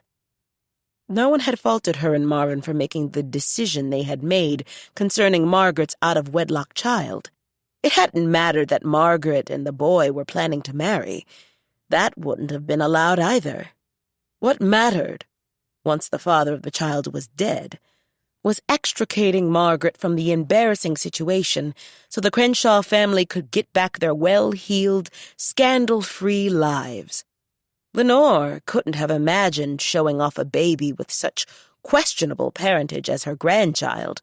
The gossip would have been intolerable. But for some reason, Margaret refused to view the matter in that light. After the baby boy was handed over to the adoption agency, Margaret left the hospital and went to live with Marvin's younger sister, Ellen, a woman Lenore refused to have in her home because of her loosey-goosey lifestyle. Lenore didn't care that Ellen was a world-renowned artist. A woman with her upbringing had no business opening her mansion to fundraisers for Angela Davis, Bobby Seale, and the like. Those hoodlums were jailed because they were supposed to be jailed. But she and Ellen always disagreed. That Margaret chose to live with Ellen over her own parents had been quite a blow. But Lenore and Marvin stuck to their guns, even though he hadn't been as stoic as she might have wished. He'd always wanted to call and work things out, but Lenore had nixed the idea, believing Margaret would eventually come to her senses and return home. She hadn't, and now that Marvin was no longer among the living, Lenore had no one in her life outside of the backbiting women in her social clubs, her priest, and the small cadre of house servants and groundskeepers who tolerated her and her constant corrections only because she paid them well. She turned to watch the housekeeper, Mallory, setting the table for dinner. "Don't forget to set a place for Mr. Crenshaw."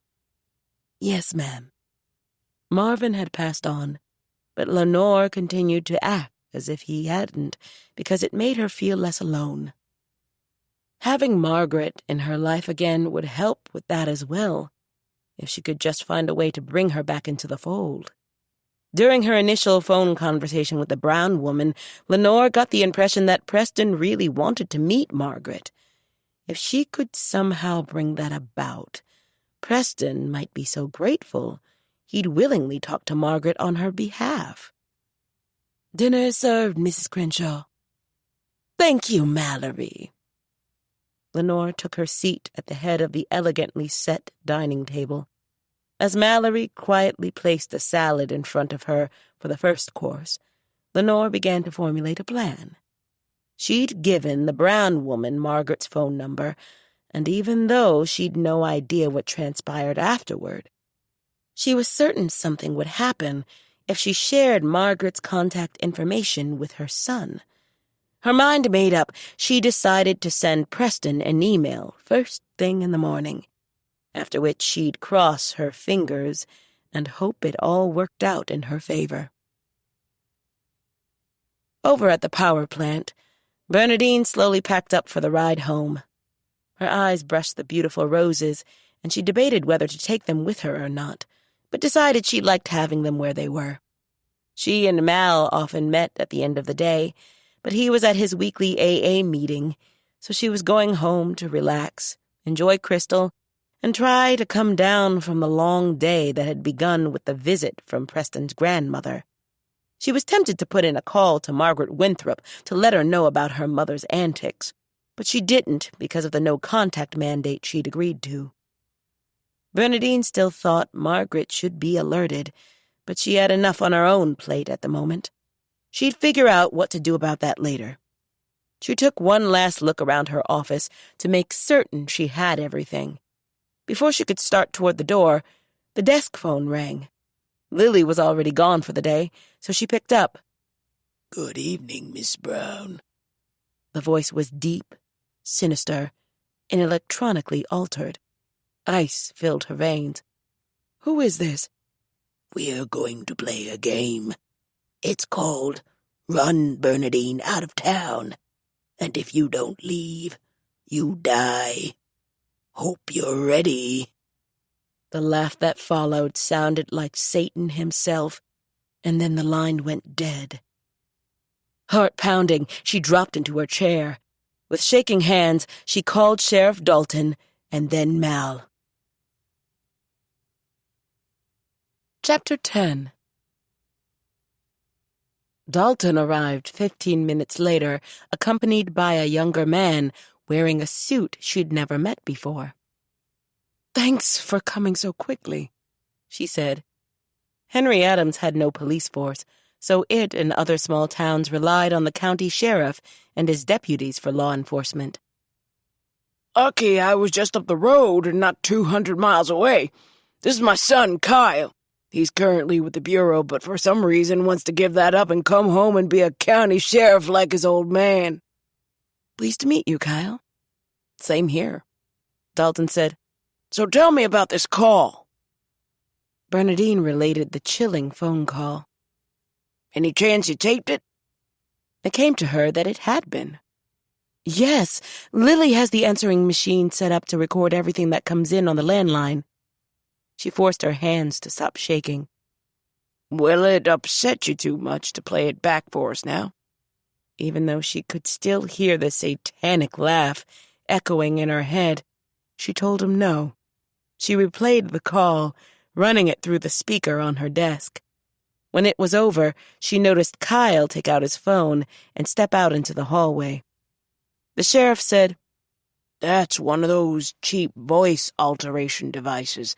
Outside of Al Stillwell, have you had any run-ins with anybody lately?" She managed to smile. "When do I not have run-ins?" He nodded understandingly. Since purchasing Henry Adams, Bernadine had crossed swords with everybody from the phone and cable companies to Leo's oil bosses. She'd never imagined someone would threaten her life, though. Dalton said, "Then how about just this week?" She thought back. Let's see. We have Leo and his oil company. Preston's birth grandmother, Lenore Crenshaw. She spelled the last name for him. Franklin Mayor Wiggins, and the legal eagle is from Big Box, Inc. He looked up from the pad in his hand. "Big Box? How'd you get on their bad side?" She told him. "Why would Wiggins want them around? They'll bankrupt every mom-and-pop business from here to Nebraska border." "Tell me about it." "Anybody else I need to add to this list? Riley giving you any problems?" "No. He's been keeping a pretty low profile." She hadn't seen him since winter began. "You fire anybody in the last, say, 6 months or so? Know of anybody fired on the construction crews?" You'd have to ask Warren or Trent about the crews, but I personally haven't fired anyone. He made a few more notes before placing the small spiral-bound book into the shirt pocket of his uniform. Kyle stuck his head around the open door and pulled the phone from his ear. "Miss Brown, what's the number on your landline?" She replied, and he stepped back out of view. "I didn't know you had children, Will." "Vicky and I have 3. 2 boys and a girl. Kyle's in the middle." "Do you think this could be a prank?" "Hell of a prank, if you ask me. But we'll be treating it as if it isn't. Can't have folks trying to scare you off. You leave town, my carpenter brother-in-law will be out of work and talking about moving in with me and my wife. Not having it." Bernadine had liked Will Dalton from the moment they were introduced. The former UK linebacker was in his 40s, but he looked like he could still suit up. Kyle re-entered the office. "Called in a few favors to put a trace on the call. I'd like to record it, too, if I may. Lab folks can run it through special software and hopefully come up with a real voice." "How long will it take?" He shrugged. "Depends. Hopefully not very." "Thank you." "No problem. On the way over here, Dad was telling me how great you've been for the area. Least we can do is find the person responsible and make sure they're prosecuted." Kyle Dalton was a younger, less broad version of his father. His hair was sandy, as opposed to Will's corn gold, but both men had eyes the color of a Kansas blue sky. Mal came rushing in. "Are you all right?" She was so glad to see him. "Yes, I am." He and Dalton exchanged greetings, and afterwards she told Mal about the call. Do you think it was Al, Will? He shrugged. Hope not. I talked to him yesterday and told him Bernadine wouldn't press charges if he stayed away from her. He assured me he would. Do you believe him? Will shrugged. I don't know. We'll wait and see what the lab people find out when they analyze the tape. If it's his voice, I'll pick him up. Mal looked her way. Anybody wanting to hurt you will have to go through me. I know. Mal seemed to notice Kyle for the first time. Kyle? Long time no see. What are you doing home? Hey, Mr. July. Maybe moving back permanently, but we'll see. Are you still with the FBI? Yes, sir. You helping your dad with this? Unofficially, yes. Good. He directed his attention back to Bernadine. How about I follow you home? Good idea, Dalton said. Soon as we get word on that tape, I'll be in touch. In the meantime, keep an eye on your surroundings, Bernadine, and let someone know where you'll be at all times. She nodded. He and his son departed, and the first thing Mal did was ease Bernadine into his arms and hold her tight. He placed a kiss on her forehead, and his strength buoyed her own. "Thanks for coming," she said. Please. Where else am I supposed to be when you're in trouble? She could hear his heart beating. This would be the second time he'd be escorting her home. But she wasn't going to eschew the offer like some stupid woman in a movie, determined to prove her toughness, only to end up dead. The phone call scared her. On the surface, she felt better, knowing Mal was with her and law enforcement was on the case. But inside, beneath the fancy suit, makeup, and gold jewelry, she was a mess. The demonic laughter rang out again, taunting her, as if reminding her it was still there. Mal drew back and looked down. You ready? Yes. I'll be letting everybody know about the call so they can keep an eye out. Like I said before, I don't know what I'd do if something happened to you. So I want to make sure nothing does. And I appreciate that. He looked so serious. She hugged him tight. He had become her world, and she didn't want anything to mess that up. On the drive home, she decided Crystal needed to know about the call so she could be on the alert as well. Mal planned to have a short meeting at her house to inform Trent, Lily, and the rest. In truth, all she wanted to do was go home and fall out. But his idea was a good one. Those closest to her needed to know what was going on, and the meetup would eliminate having to tell the story to each of them individually. Once Mal had everyone rounded up, and in her living room, she shared the details. They all looked shocked. "You okay?" Lily asked, scanning her features for clues. "Oh my goodness, Bernadine." Everyone expressed their outrage and peppered her with questions. An angry-looking Crystal stood with her arms crossed tightly, shaking her head. "Why would someone do this to you?" Sheila asked heatedly. The better question is who? Jack added in disgust. She shrugged, wishing she knew. They spent a few more minutes discussing the matter, but Lily must have seen the tiredness Bernadine felt rising inside, because she brought the gathering to a close. "Okay, let's get out of here so she can get some rest. Bernadine, if you need anything, call me, you hear?" "I will." "And Chris, you too." "Yes, ma'am." Bernadine walked them to the door. Trent told her very seriously, Whoever it is will have to run a Lakota gauntlet before they can even think about getting to you. So don't worry. Town's got your back. Payne added, "And so do the Marines." The last part lessened the tension a bit, but their worry and anger was still evident in the hugs and kisses on the cheek they bestowed as they exited. She let their silent affection buoy her as well. Mal stood at the door. I can sleep on the couch if you want. "No, babe. Chris and I should be good, but thanks for everything." Call me when you get up, so I know you're okay. "Will do." he said to Crystal in parting. Take care of my girl, Chris. Don't worry. I got this. He nodded, gave Bernadine a peck on the cheek, and left the house. Once they were gone, Bernadine opened her arms to Crystal and held her close. This is scary, Crystal whispered. Yes, it is. And no sense denying it. But I'm going to be fine. Sheriff Dalton will find whoever it is. She hugged Chris tighter, letting the love she had for her child fill her heart instead of the terror of the taunting laughter that kept echoing in her head. Not going to let whoever it is keep me from loving you or doing what I need to do for Henry Adams. Crystal pulled back to meet her eyes. You need to get a permit. A permit for what? A gun. I don't need a gun, Crystal. Then I'll get the permit. Until this is over, somebody in this house needs to be armed and dangerous. As always in situations such as this, Crystal Chambers Brown was dead serious. In fact, I should be the one, because I know you. If a perp comes in here, you're going to try and talk to them and be all nicey nice and wind up getting hurt. Me?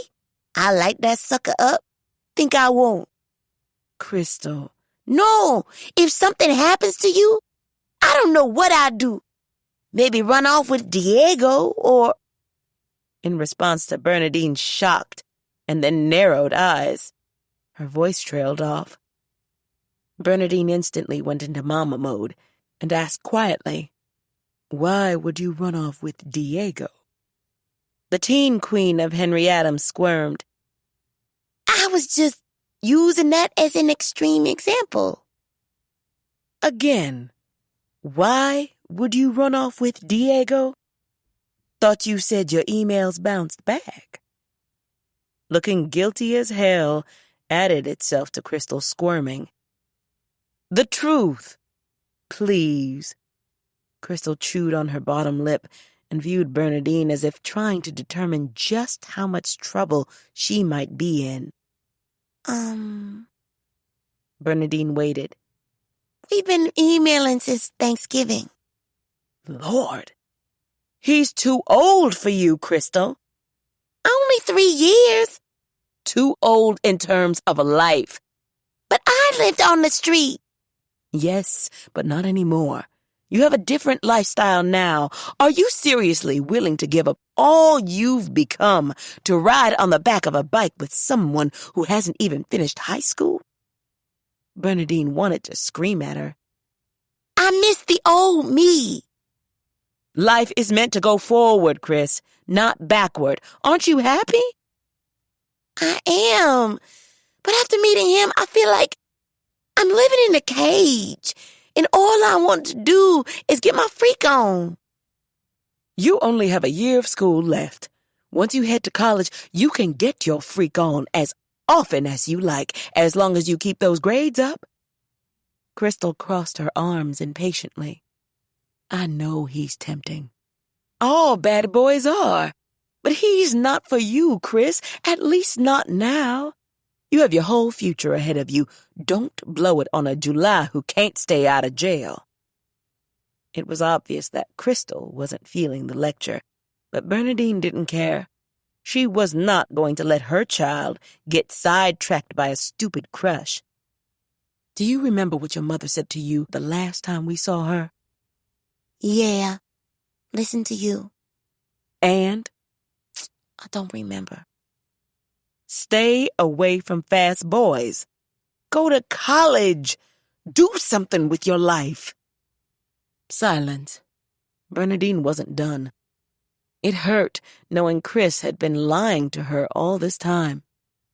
Since you know I'll monitor your email, I assume you either have another account or you've been deleting his messages. Which is it? Busted. Both. She held out her hand. Your phone, please. Crystal responded with wide eyes, but the cool steel in Bernadine's manner forestalled any arguments. She gave it up. Now go get your laptop. Crystal looked stricken. But... I have never lied to you, Chris. It isn't fair for you to lie to me or play secret squirrel behind my back." Bernadine was sure Crystal had no idea that secret squirrel referred to an old-school Saturday morning cartoon character, but she apparently got it. Looking shamed, she dropped her eyes and whispered, Okay. After a prompt return, she set the computer on the end table. "Now, do any of the other kids have duplicate accounts?" The squirming began again. I'm not sure. That response was all Bernadine needed to hear. She'd be making a few phone calls once she was done putting Miss Chambers-Brown on punishment. "You will have no electronics for 2 weeks. That's not fair. And lying to me is?" Silence. Bernadine knew that Chris might use the punishment as an excuse to run off with Diego. She got that part. But her only alternative as a parent was to look the other way and let the girl do whatever she wanted, and that wasn't happening.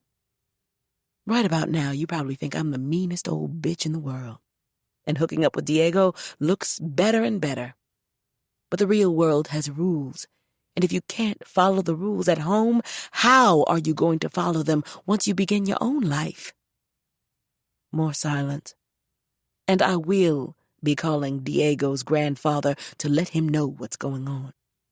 Blazing eyes locked on Bernadine. "I'm not going to apologize for taking my parenting duties seriously or loving you enough to act like it." Anything else? Crystal snapped. "Yes. For that bit of attitude, you get to paint the Jefferson fence starting in the morning, too." Crystal visibly blanched. So far, Chris and Zoe were the only two of the original Henry Adams foster kids who'd not had to paint the Jefferson fence. Zoe now held the title alone. Crystal had tears in her eyes. May I be excused now? "Yes, you may." She ran up the stairs to her room, but had sense enough not to slam her bedroom door, and for that, Bernadine was thankful. Bernadine dropped onto the sofa and placed her head in her hands. Lord, this was not what she'd expected to come home to. The threatening phone call had been enough, and now Crystal's shenanigans had pushed their way onto her decidedly full plate. She wanted to strangle Diego. Had the two really talked about Crystal running away to meet him? Did they have a plan in place? She scrubbed her hands over her eyes. Lord have mercy. Children always thought they were smarter than their parents. She knew she had thought that growing up.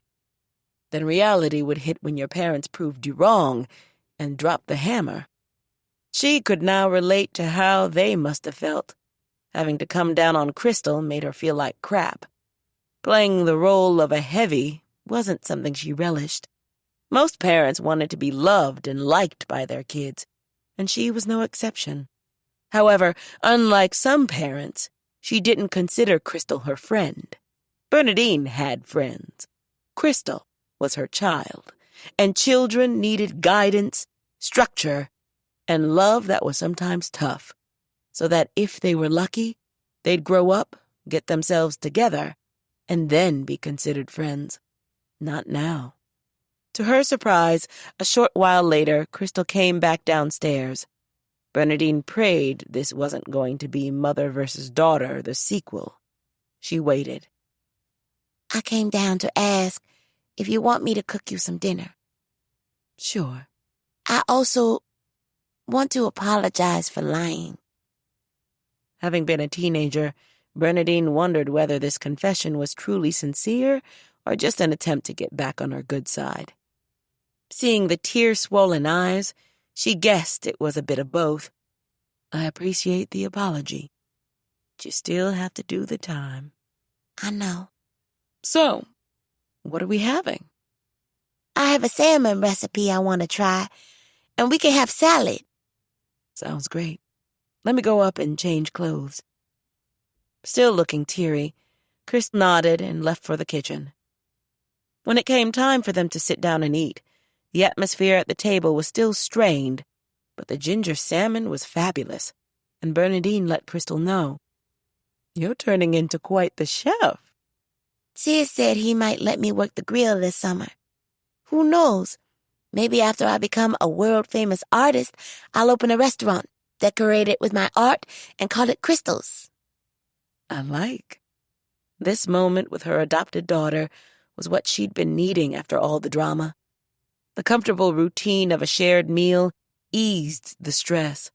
She was also pleased to hear Crystal's dreams.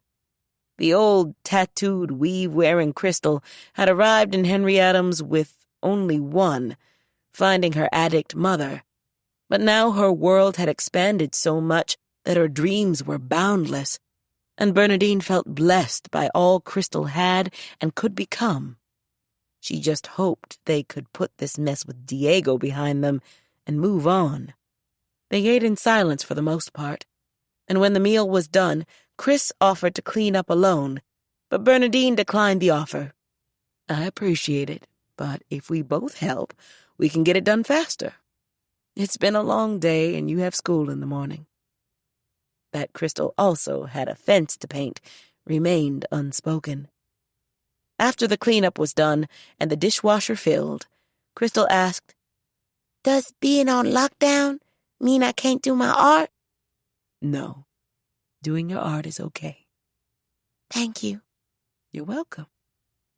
Crystal stood there a moment, as if she had something to say, but wasn't sure how to start. Instead, she said, "I'm going back up to my room now."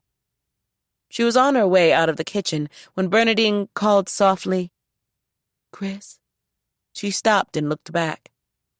"I just want you to have the future you've been dreaming about.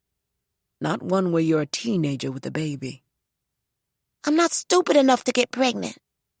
"You don't have to be stupid to get pregnant. Sometimes you just have to think you're in love." Crystal stilled, as if she'd never thought about it that way. She then nodded, as if she understood. "See you later," Bernadine told her, and watched her go. She thanked the Lord for her, even on lockdown. After a few minutes of introspective silence, Bernadine picked up her phone and called the parents of Amari, Eli, Preston, and Leah. If her guess was right, Crystal wouldn't be the only one painting the Jefferson fence in the morning. Later, as she lay in bed, mindlessly watching TV, she thought about all the day's happenings and about Mal. He was such a bright light in her life. Marriage to him seemed the logical conclusion. But was it? Did they really need a ceremony and a cake to declare their commitment and love?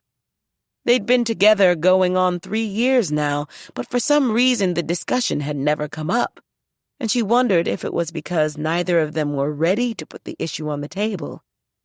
They'd taken a few day trips together, but nothing overnight because of Crystal and the example Bernadine felt she needed to set.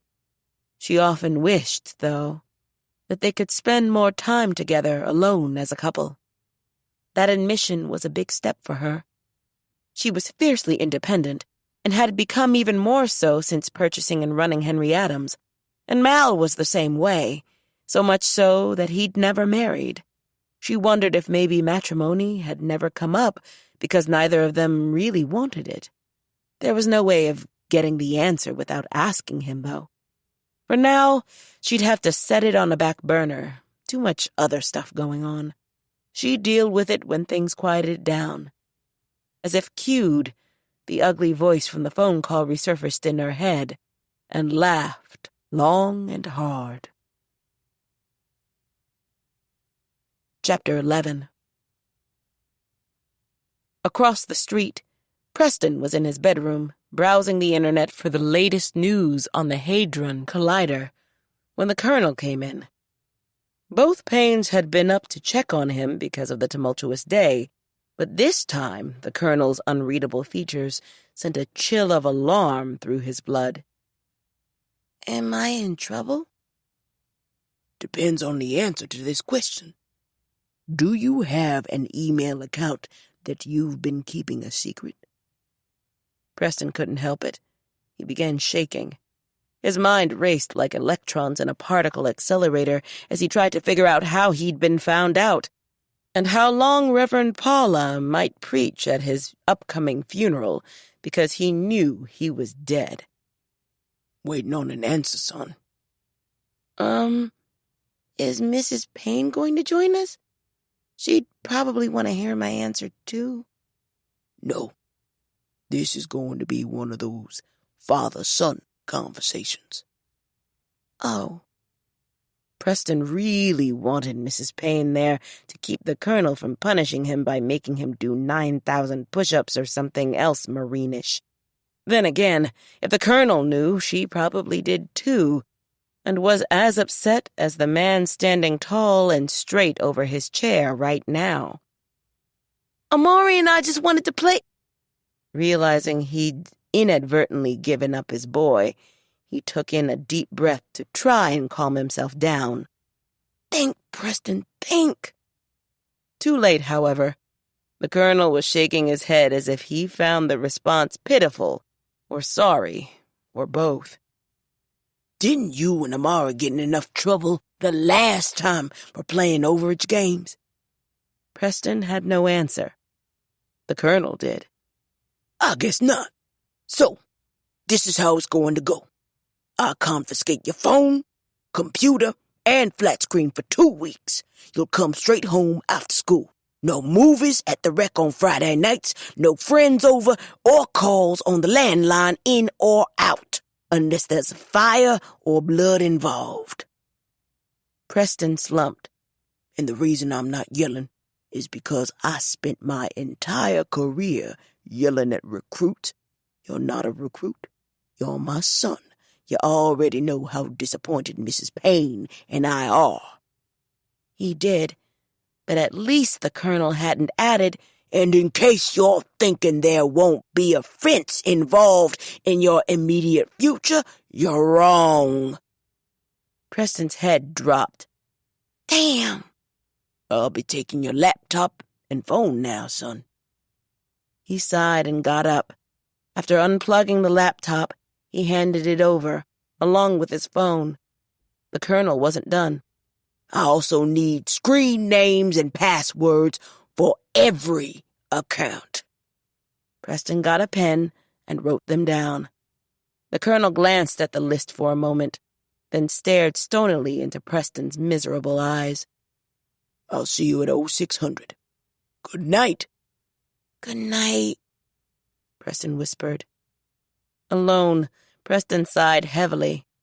He felt like he was knee-deep in hell. How was he going to survive without internet access and his phone? More importantly, how had the Colonel learned about the secret accounts? He imagined Amari was being put through the same interrogation ringer by his dad and Miss Lily, and that they were as mad as the Colonel and Mrs. Payne. Had Crystal and Eli been busted too? He wanted to wail, but instead he put on his pajamas and climbed into bed. He and the Colonel were just starting to get back into a groove, and now this, and it was all his fault. Next door, a furious Jack stared at his stone-faced son, Eli. Bernadine's call had resulted in a shouting match that left him and his son viewing each other angrily. Jack was going through the hard drive on Eli's laptop, ripping open files, cookies, and history, and finding enough incriminating evidence to send Eli to a parent's version of Sing Sing. And what is pink panties? Jack had already figured out what type of site it was, but he wanted to hear it from Eli's lips. A porn site, came the tight response. Jack studied him. Look, when I was 16, any chance I got to look at a naked girl, I took. I get that part. But when you get older, you realize how detrimental it is to women. They're more than tits and asses, Eli. And these sites are so full of viruses and malware, it's a wonder you don't need penicillin. And I now have the answer to why the in-house network is so screwed up. Eli wouldn't meet Jack's eyes. Do you know you and pink panties could make me lose my job. If Ms. Marie found this crap on my computer, I'd be toast. When you get your own place and pay your own bills, you can look at all the nasty you want. But as long as you're in this house, you will play by my rules, or not play at all. You got it? No response. Jack held on to his temper. I need an answer, because you're about 2 seconds from no electronic access ever again. And aren't you the one supposedly getting a car in the fall? The teen stiffened and looked up.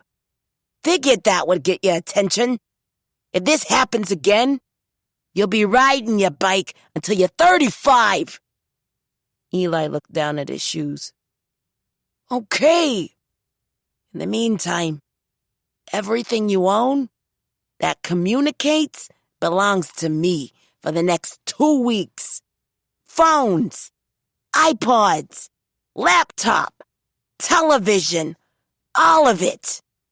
And starting tomorrow morning, you'll be painting Miss Marie's fence along with the rest of the We're So Slick gang. But that's... Jack cut him a look. Eli closed his mouth. A few minutes later, Jack had confiscated enough electronic devices to start his own store. Good night, Eli. We'll be leaving at 6 a.m. Be ready to go. Jack left Eli standing in his bedroom. Jack went outside on the deck to cool off and saw Barrett and Trent sitting on the Payne's deck. Barrett called, We decided to have a mini Dad's Inc. meeting so we can all cuss these kids in one spot. Come on over. Jack dropped his head and chuckled. Thank God for Henry Adams. He walked over and took a seat in one of the chairs. A little late for a beer, but grab one if you want. Trent offered. Both men were holding cans. I'll pass, but thanks. Barrett asked. So, Eli, too. Yeah. I was wondering why I was having so much trouble with my computer. Viruses from all the porn sites he's been viewing. Porn? Yes. Gotta love him, Trent said. The 2 knuckleheads Barrett and I live with were doing adult video games. They were busted for the same sort of thing during their first summer in town. You'd think they'd have learned, but I was young and stupid once, too. Painted that damn fence so many times, might as well have had my name on it. Jack looked up at the star-filled sky, and his wife's face shimmered across his mind's eye. He wondered if she was up there, smiling at his attempts to raise Eli. She always did have a wicked sense of humor. So Amari and Preston just had the game sites? Trent chuckled softly against the night. Amari also had a fake Facebook page, was posing as a 22-year-old NASCAR driver/biker. Even had a picture of my cousin Griffin on his bike as his profile picture. Jack stared and laughed. What? My boy never does things by half. Had over 100 so-called friends, all of them female. Last winter, he swore he'd never be into girls. Now, I suppose I should be thankful the girls had clothes on. Jack ran his hands over his eyes. I don't think I'm going to survive this. Barrett agreed. Even having trained recruits all my life, this is way tougher. We'll survive, Trent countered. We may be wearing straitjackets in a crazy house somewhere before it's over, but we will. He raised his beer can high. To fatherhood. Hear, hear, Barrett and Jack replied. Trent added, And may they all live long enough to have kids that drive them to drink too. Amen to that, Jack cracked. Silence settled between them for a few moments before Barrett said, Switching gears for a minute. This thing with Bernadine really has me concerned. Me too, Trent replied. Wish I knew who it was. I can't believe someone would scare her like that. I made some calls to put the word out, and everybody's outraged. Glad to know Sheriff Dalton's on the case, though. He'll find whoever it is if he has to turn over every rock between here and the border. In the meantime, we'll be keeping our eyes and ears open. Jack agreed. Do you think it was the Stillwell guy everybody's talking about? I don't know. He and I had a pretty frank one-on-one after he showed us behind at the dog. He told me he'd leave her alone. We'll see. Trent set his now empty beer can on the small table beside his chair and stretched. I need to get going. See you all in the morning? Bright and early, Barrett said. And once they get to school, I have a surprise, Jack informed them. Trent began laughing quietly. Should they be afraid? Oh, yeah. It's going to be educational, but it's also going to teach them how lucky they are to have all the electronic bells and whistles they've been abusing. I like it, Barrett said. Whatever it is, you have my support. Thanks. Oh, before I go, either of you know which one of them came up with this brilliant plan to create the dual accounts? I was too mad to think about that when I was grilling Eli. I asked Amari, but all I could get was name, rank, and serial number. Guess it doesn't really matter, Barrett said. They're busted regardless. Jack was satisfied. He rose to his feet. Good night, guys. They gave him good nights in response. When he re-entered his house, he felt much better. The sun was just getting up when Crystal, Amari, Preston, and Eli were let out of their parents' trucks to begin their first morning of painting the Jefferson fence. They'd all brought their bikes along, too, for the ride to school once they were done.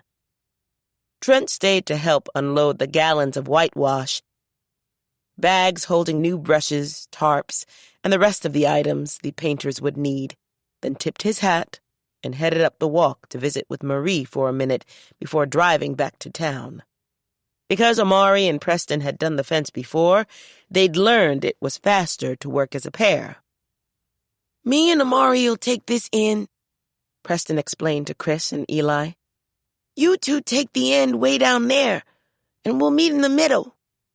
One person paints inside, the other outside. The novices nodded in agreement.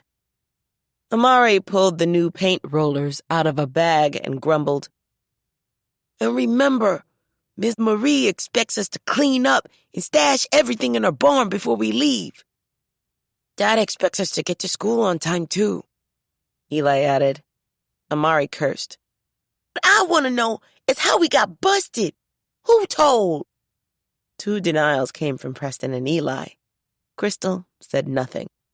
Curious about that, Preston asked, Crystal? She took one of the rollers from Amari. Let's just paint. I don't want to be out here all day. Hold up, Amari declared. Do you know how they found out, yes or no? The 3 boys waited. She blew out a breath. If Miss Bernadine hadn't gotten that stupid call, Diego's name never would have come up. Eli made the timeout sign with his hands. Wait, what call? Diego called you? No. Somebody called and threatened her life. I told her. Preston shook his head. Back up. What are you talking about? Somebody threatened Miss Bernadine's life? For the next few minutes, she explained about the call and Mal escorting her home. Preston found the story unbelievable. What? How come they didn't let us come to this meeting? Do they know who this person is? Not yet. That is so wrong on so many levels, Eli said angrily. She never hurt anybody. I know, she said. I'm worried about her. Amari looked stunned. Does this fool know how many people will kick his ass once we find out who he is? Preston replied. Evidently not. So what are the adults going to do? She said Sheriff Will and his son in the FBI are looking into it. Good, said Amari. We need to keep an eye out, too. They were all silent for a moment as they digested the disturbing news. The town's benefactor meant a great deal to all of them. Eli said, "Now back to Diego. How's he figure into this?" Crystal sighed. I told Miss Bernadine she needed to get a gun because if anything happened to her, I didn't know what I'd do. And I said I might run off with Diego. She added in a small voice. Eli folded his arms. And then she started grilling me about had I talked to him, and I lied, and she asked me if I had 2 accounts because she monitors my emails, and it went to hell from there. Eli threw up his hands in disbelief. "You having the hots for this loser is what got us busted?" Amari shook his head. "Diego doesn't care about you. You're still in high school. He's probably got women in every state." Shut up. Preston sighed. "Okay, let's start painting. We're already behind." She grabbed a brush and stomped off. Eli asked, "Why are girls so stupid?" Amari grumbled, "We used to be able to blame it on that bad weave squeezing her brain too tight. But now it looks like she's just stupid, period." While the boys painted and plotted Crystal's demise, an excited Riley was driving his old white truck to the airport. FUFA President Heather Quinn was flying in at 7:00 a.m. to meet with him. During his phone call to her last weekend, she'd sounded interested in Cletus's case, but she wanted to personally check out the lay of the land before making a final decision, so Riley hoped to make a good impression. Now, wearing his black suit with the fake red carnation in the lapel, he stood in baggage claim, holding a piece of paper with her name written on it. He searched the faces of the few entering passengers and recognized her immediately. Just like on the television, she was short, thin, and mousy-looking, with oversized glasses on her nut-brown face. Mr. Curry? She extended her hand. He pumped it in greeting and grinned. "Yep. Welcome to Kansas, Miss Quinn. Grab your bags, and we'll go meet Cletus." It never occurred to Riley to be a gentleman and offer assistance.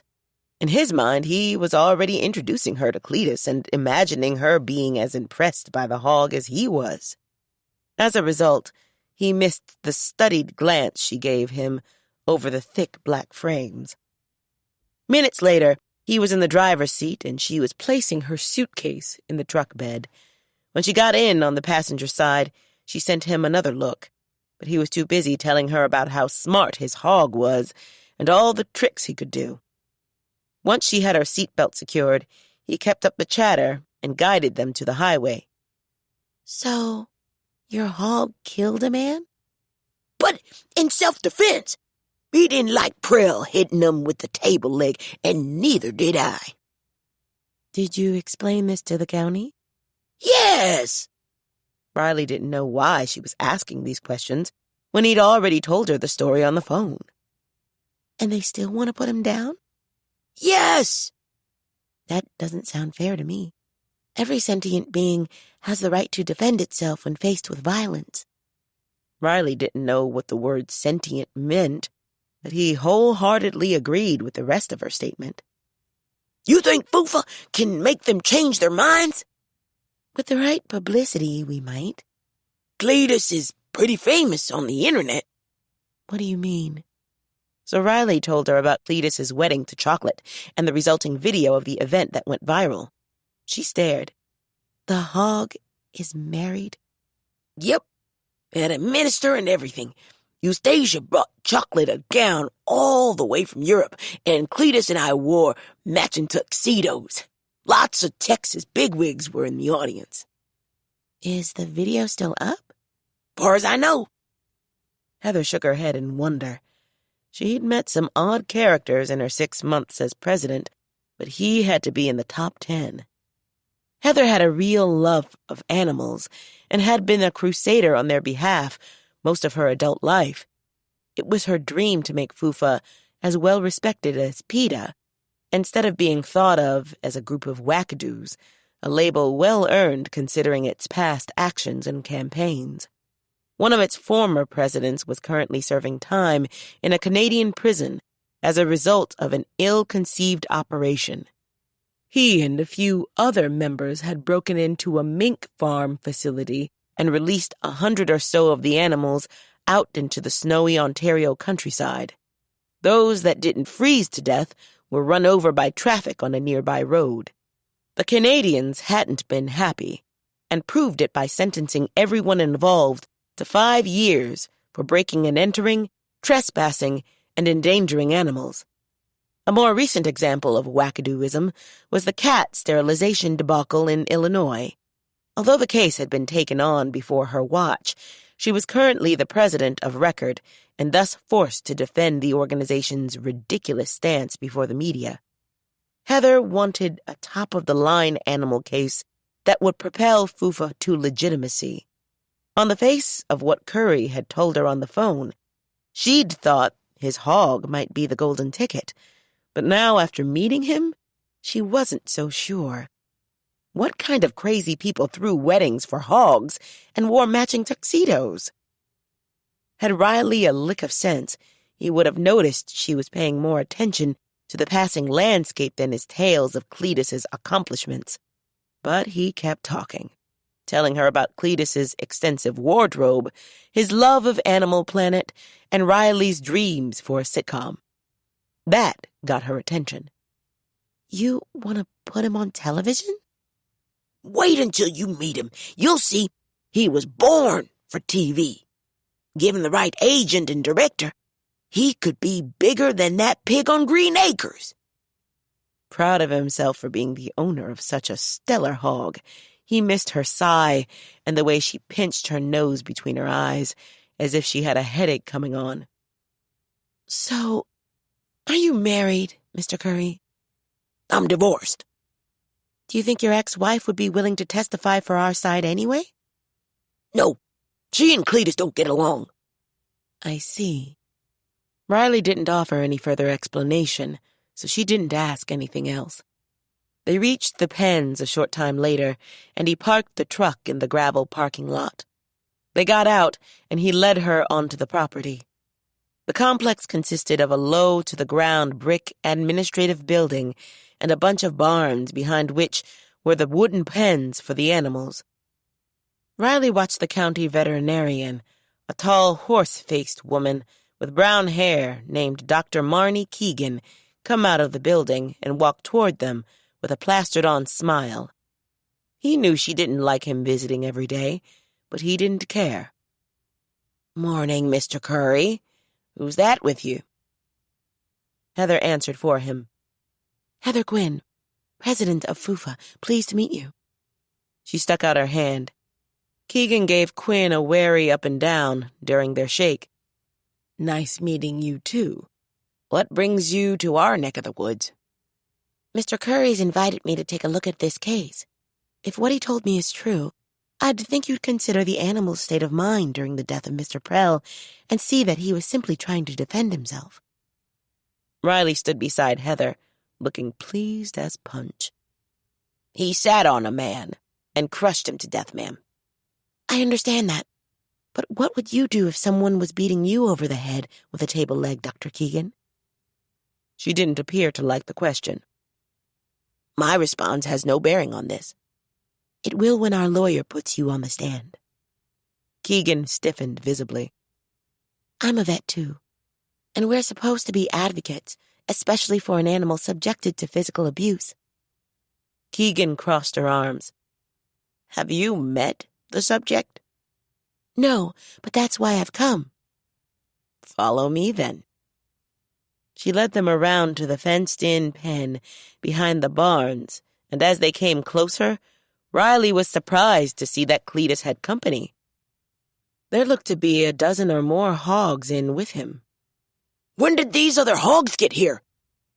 "Late yesterday afternoon. County's auctioning them off for back taxes." "Cletus doesn't like other hogs around him. He likes his space." He threw a bit of a tantrum at first, but he got over it. The moment Cletus saw Riley, The hog began squealing as if voicing his displeasure and trotted over. A larger hog, obviously another male, blocked his path. Cletus squealed louder. That hog's bullying him! Riley snapped angrily. Move him back to a pen by himself. They're just vying for dominance. Happens all the time. And besides, we don't have anywhere else to house him. Miss Quinn, do something. Mr. Curry, if there isn't room, there's nothing I can do. I'm sure your hog will be fine. He turned to Keegan. If anything happens to him, I'm suing you. Noted, she responded, but didn't appear the least bit intimidated by the threat. The big male finally let Cletus pass, and he made his way through the crowded pen to where the concerned Riley stood on the other side of the waist-high plank corral. How you doing, boy? Those other hogs being mean to you? Cletus moved close enough to be petted and voiced his discontent. I know, big boy. I'm sorry. I want you to meet Miss Heather. She's going to get you out of here. Heather stepped to the fence. Hello there, Cletus. How are you? She reached over the wooden slats to pet him, and he snapped around and bit her hand. Ow! Dr. Keegan hid her smile and said, Hope your shots are up to date. I'll get you a Band-Aid. Be right back. Heather stared down at the blood welling from the small break in the skin between her index finger and thumb. She eyed the hog angrily. A dismayed Riley chastised his hog. Cletus! Bad boy! I'm so sorry, Miss Quinn. Must be the perfume you're wearing. It sets him off. Used to bite Genevieve all the time. I'm not wearing perfume. Oh. So he bites often? The pointed question made him hesitate. Just if he smells perfume, maybe it's your shampoo or your soap. Riley saw the raw skepticism in her eyes and prayed she didn't stomp off in a huff and fly home. He blamed Dr. Keegan. If she hadn't put Cletus in with those other hogs, especially the bully, he wouldn't be all upset. That had to be the reason he'd taken a plug out of Ms. Quinn's hand. He gave Cletus a calming stroke across his broad back. Being in with all that riff-raff's got you upset, hasn't it? I'm so sorry. But we're going to get you out if it's the last thing we do. Right, Miss Quinn? We'll see. Riley had hoped for a stronger affirmation, but he figured her hand was probably still hurting. Dr. Keegan returned with some antiseptic wipes and a Band-Aid. Miss Quinn doctored herself, and when she was done, Keegan asked, Anything else you need, Miss Quinn? No. Then I'm going to get back to work. Nice meeting you. See you in court. Not bothering to hide her smirk, she strolled away. After glaring at the hog one last time, Heather Quinn declared, I'm ready to go to my hotel, Mr. Curry. And without a further word, she set out determinedly for his truck. Sure, okay. Riley gave Cletus a hasty goodbye and hurried off to catch up. After dropping her at one of the motel chains on Highway 183, Riley drove home. Outside of her being bitten by Cletus, he thought this first meeting had gone well. He was a bit concerned that she hadn't spoken a word on the way to the motel, though. Not even thank you when she got out of the truck. He figured she was just tired from all the jet lag. Chapter 12. The We're So Slick gang, as Jack dubbed them, came dragging into the classroom 10 minutes after school started. Paint-stained and tired, they looked a mess. You guys are late. They answered with grumbles and took their seats. He noticed Leah staring at them as if they were aliens. Apparently, she'd been unaware of last night's parental firestorm, and he was glad to know that at least one of the teens in his class hadn't been involved. The painters were just freeing themselves of their backpacks when he announced, Those of you who are late are getting special assignments. Term papers. Crystal's cry of, What? merged with Eli's, Dad! Amari's, No! and Preston's, Oh, man. Jack waited. When they were done griping, he continued. The paper will be a minimum of 7 pages. You will not be allowed to use any electronics, so that means it'll have to be handwritten. In cursive. Eyes widened all over the room. Even the ones who hadn't been given the assignment stared aghast. You can use encyclopedias or reference books here at school, in your homes, or the library over in Franklin. All of your references are to be included in your bibliography. Why not just take us out and shoot us? Amari groused. Too easy. He tossed back. Amari slumped down in his seat.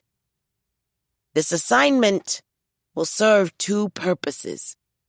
It will prepare you for the big papers you'll be doing once you get to the college level, and give you a lesson in the value of electronics when they are used for good. Any questions? None. He wasn't finished. And to make this even more of a challenge, I've picked your topics, so get ready to write this down. They stared in horror. He turned first to Crystal. Crystal, pick a number from 1 to 4. She sighed resignedly. 3. Eurystheus. What? He spelled it for her. Is this somebody's name? You'll have to look it up. He turned to Eli. Numbers 1, 2, and 4 are left. 2.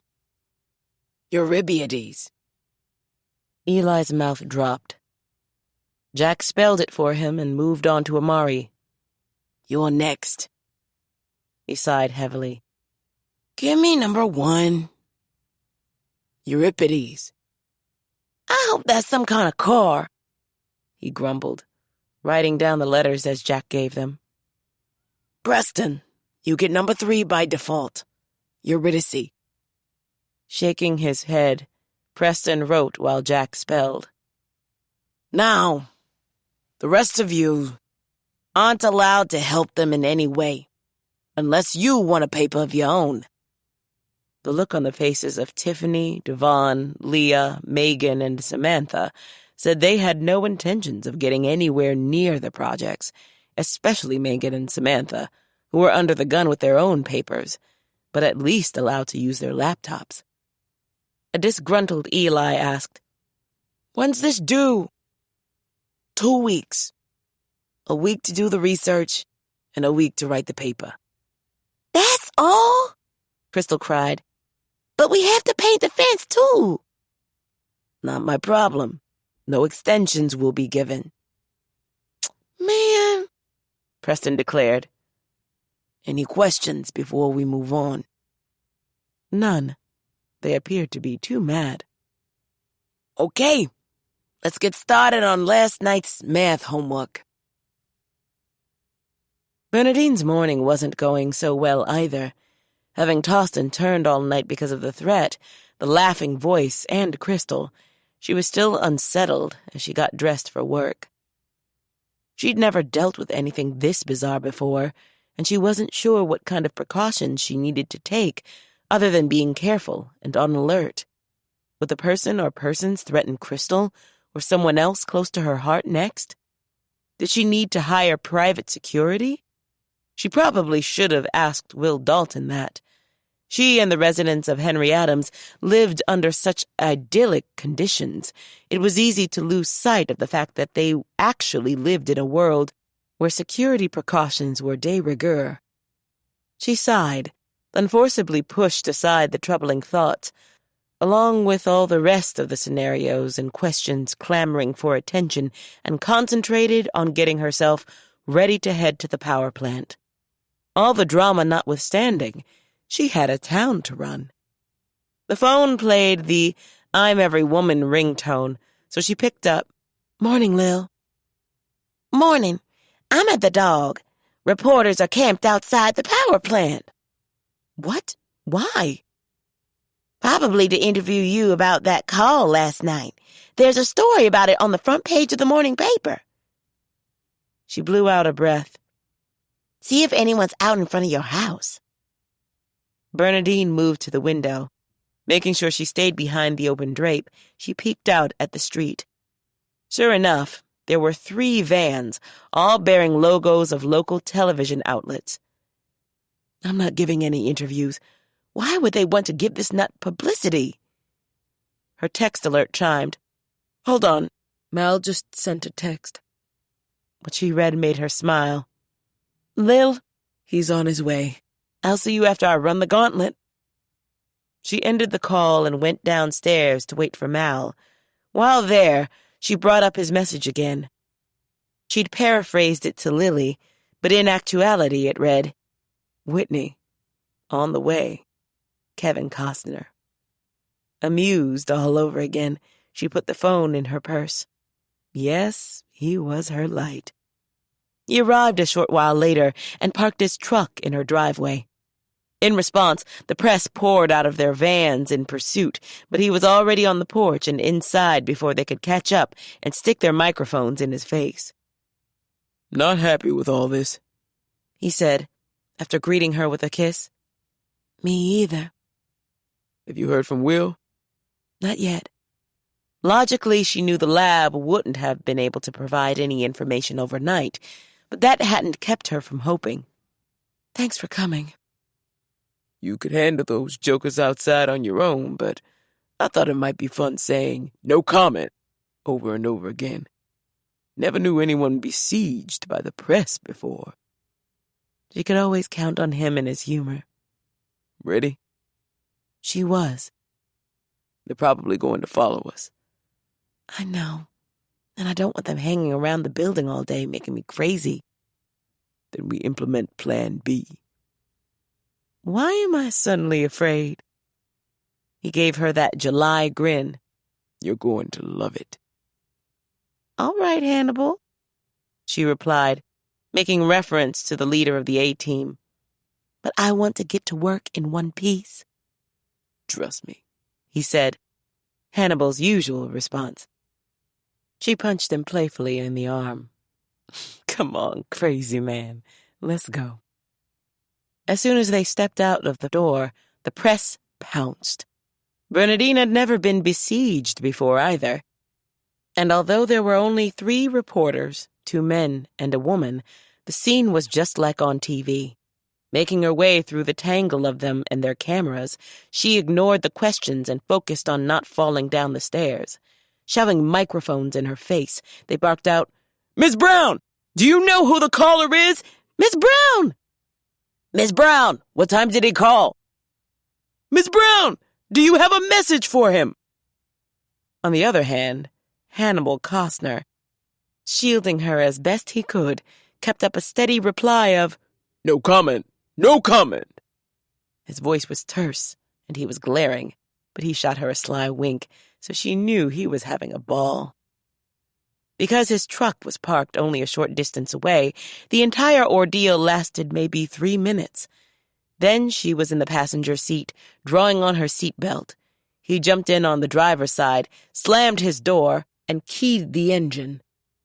The reporters swarmed the truck like zombies, waving their mics and yelling questions at the glass on the raised windows. He threw the truck into reverse. Hold on! He backed down the driveway on squealing tires. In the side mirror, she saw people diving to get out of the way.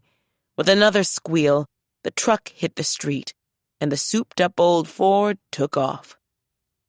Just as they'd predicted, the reporters and crews ran to their vans and sped off behind them.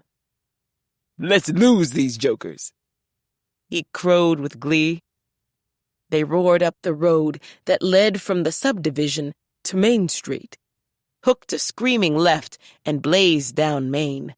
A knot of vans and people was clustered in front of the power plant, but the truck blew by so fast that she only saw them for a second.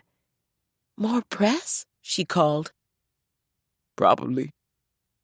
Bernadine assumed that once the group outside the power plant saw their brethren chasing the Ford, they'd join the chase too. A few seconds later, Mal let her know she'd called it right. We have a train behind us, baby girl. Let's see if those fancy vans can keep up. The Ford barreled past the mound of rubble that was once the old Liberian lady saloon and onto the unpaved road that led into the countryside. The view from her mirror showed the vans in the distance bouncing up and down over the ruts and gullies. Their truck was taking a pounding too, but there was no expensive electronic equipment to worry about, and unlike the vans, it was fitted with a heavy-duty suspension. Where are we going? To have brunch. What? Trust me, He called out and gave her that smile of his again. Bernadine wanted a further explanation, but she was too busy hanging on. He was driving like a bat out of hell, and she could only imagine the bruises forming on her behind as she was tossed up and down like a bull rider at the rodeo. Thank God for seatbelts. About a mile later, he took a right and headed north. Originally, there'd been 6 vans in pursuit. Looking back, she saw one pull over, smoke pouring from beneath the hood, and then there were 5. They were coming up on Bing and Clay's farm, and she wondered if Mal was planning on swinging in there, but when he approached the split that led to their private road, he made a 2-wheeled right and headed on east onto Jefferson instead. There were now only 4 vans in pursuit. Mal sped past the land belonging to Genevieve Curry and the spot where her now raised home once stood. Another half-mile, and they were passing the partially painted picket fence that sat between the Jefferson homestead and the road. Seeing it made her think about Crystal and the boys, but he didn't stop there either. They were approaching the Jefferson Road split. A right would take them south toward the dog and back to town. The left led to Tamar's. The vans were still behind them. He took the left, and they approached Tamar's at warp speed. Up ahead, Bernadine saw Tamar standing by the open gate that led onto the property. She was cradling a shotgun. Mal flew through the gates, wheeled the truck around as if they really were filming an episode of the A-Team, and came to a stop. Tamar had already closed the gates on the fence when the press vans roared up. Bernadine took in a deep breath to calm her racing heart and got out of the truck, wondering what might happen next. Mal came around and draped an arm around her waist. A smile on his face spread from ear to ear. Nice job, Hannibal. I love it when a plan comes together.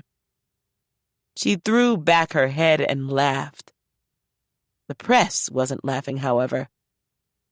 This is private property, Tamar yelled. Move along.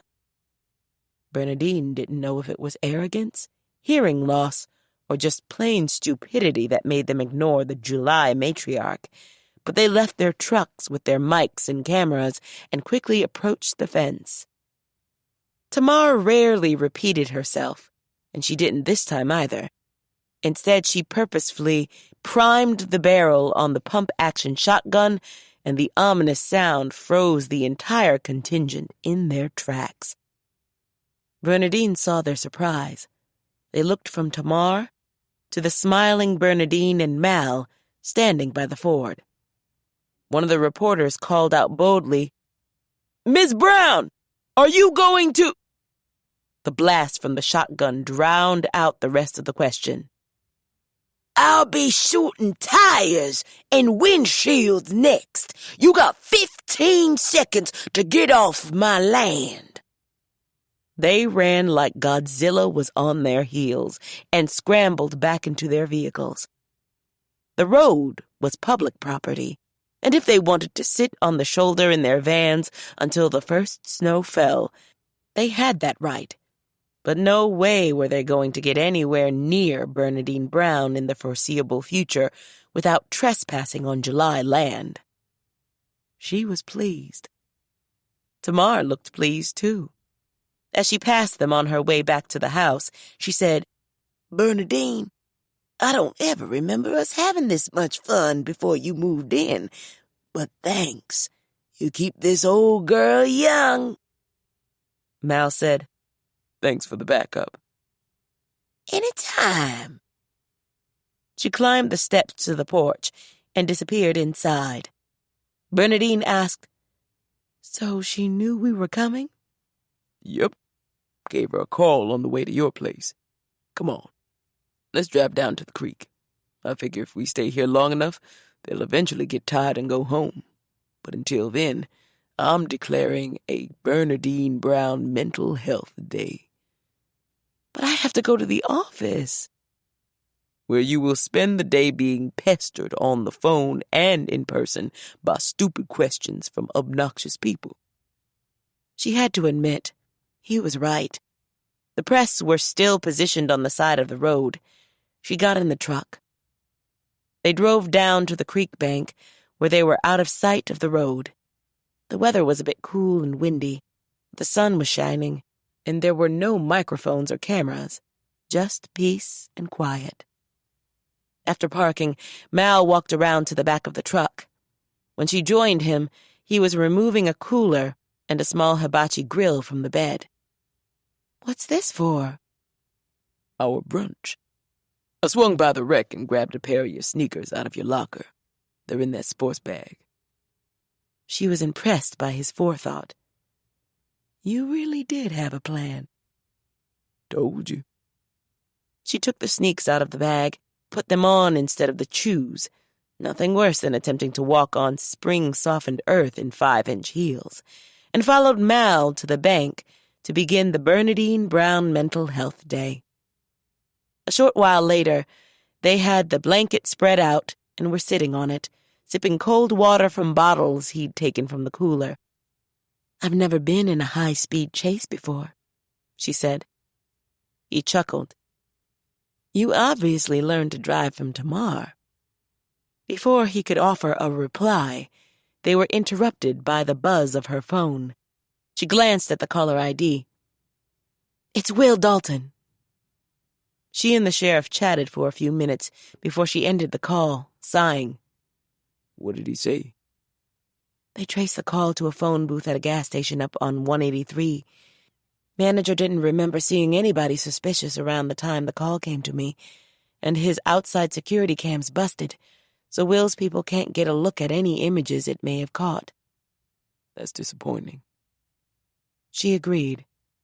"Secondly, Kyle's buddies at the Bureau won't be able to get to the voice print for at least another 10 days. Some big-ticket case they received this morning bumped us out of line, but they promised they'd get to it soon as they're able." "Don't worry. Dalton will figure it out," he said supportively. "I know. I just wish we had an answer now." "Well, let's put that aside for now and see if we can catch us something to eat." "I know you didn't bring me out here to go fishing in this suit." "You're so beautiful when you're angry." She punched him again. "No, I'm going to do the fishing. You're going to sit on the blanket and look gorgeous." "That I can do." Back in town at the Marie Jefferson Academy, the We're So Slick gang didn't feel so slick by the time lunch rolled around.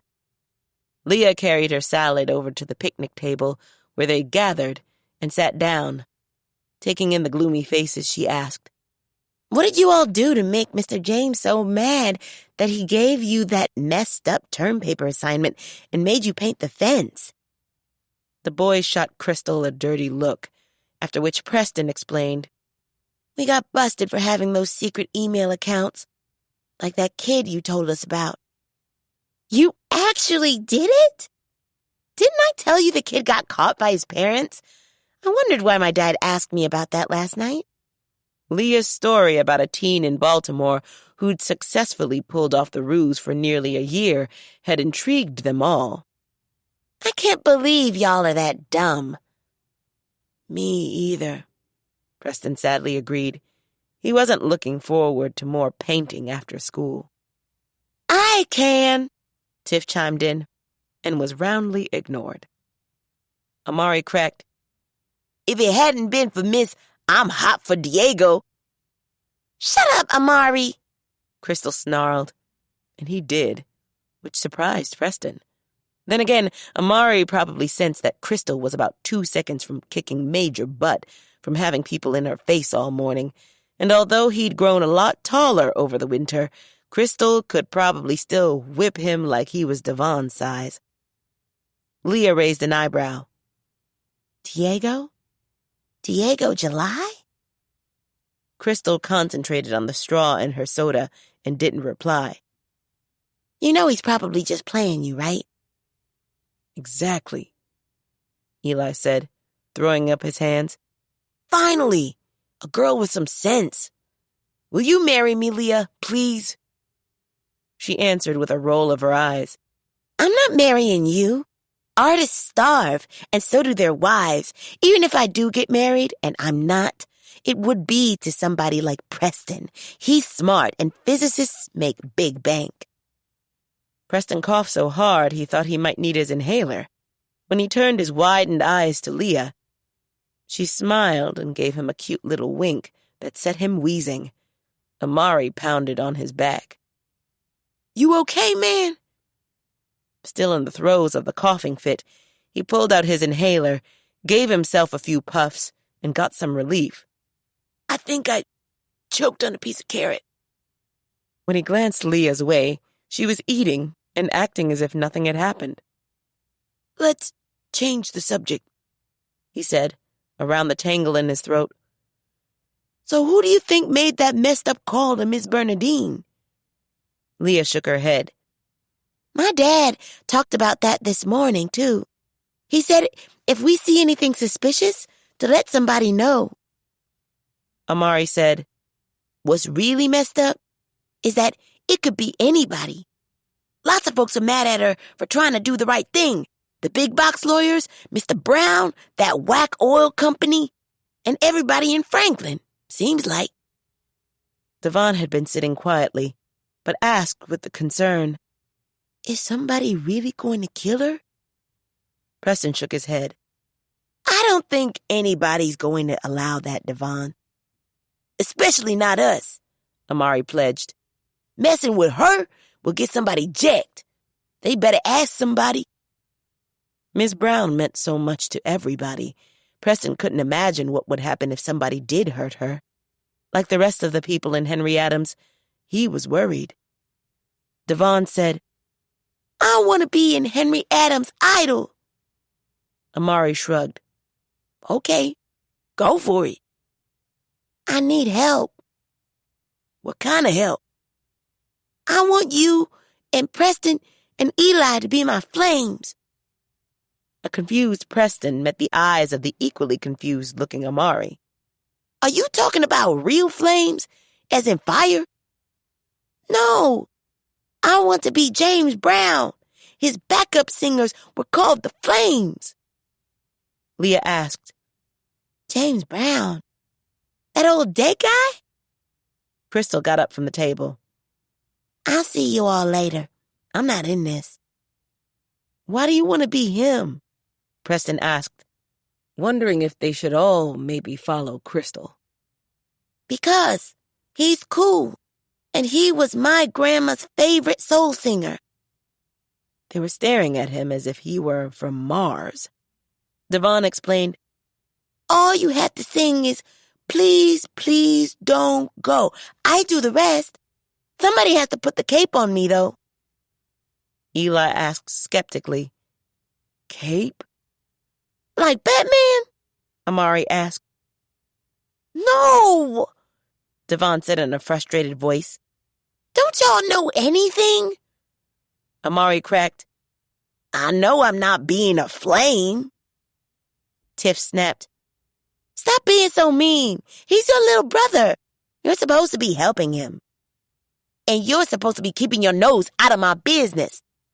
Cretin! Brat! Both of you cut it out! Leah yelled. Preston was pretty sure Amari didn't know what the word cretin meant, but if it came out of Tiff's mouth, he knew it wasn't a compliment. While Amari and Tiff engaged in a battle of mean mugging, Eli asked Devon, "Is there a YouTube of this guy we can look at?" Yeah, probably. He's in the Rock and Roll Hall of Fame. But we can't access any electronics, remember? Preston pointed out. He couldn't dance or sing, and he had no interest in flames or capes. But Idol isn't until July, Eli countered. We get our stuff back in 2 weeks. That's plenty of time. My grandma said Michael Jackson copied the moonwalk from James Brown. I didn't know that, Leah responded, looking impressed. When no one pledged to commit, Devon pleaded, Please be my flames. I'll never ask for anything again for the rest of my life, I promise. Yeah, right, Amari responded, sounding unimpressed. Let me think about it. Devon grinned. Okay, thanks. He left the table and went back to the school building. Preston asked, Are you really going to think about it? If I don't, you'll just whine to Mom and she'll suggest I do it anyway. I think I hate having a little brother. But he's so cute, Leah cooed. Uh-huh. Preston knew that if Miss Lily made Amari be a flame, Amari would convince him to throw in. Preston thought he hated Amari having a little brother, too. Leah said, I think it's nice that you're going to do this. Yeah.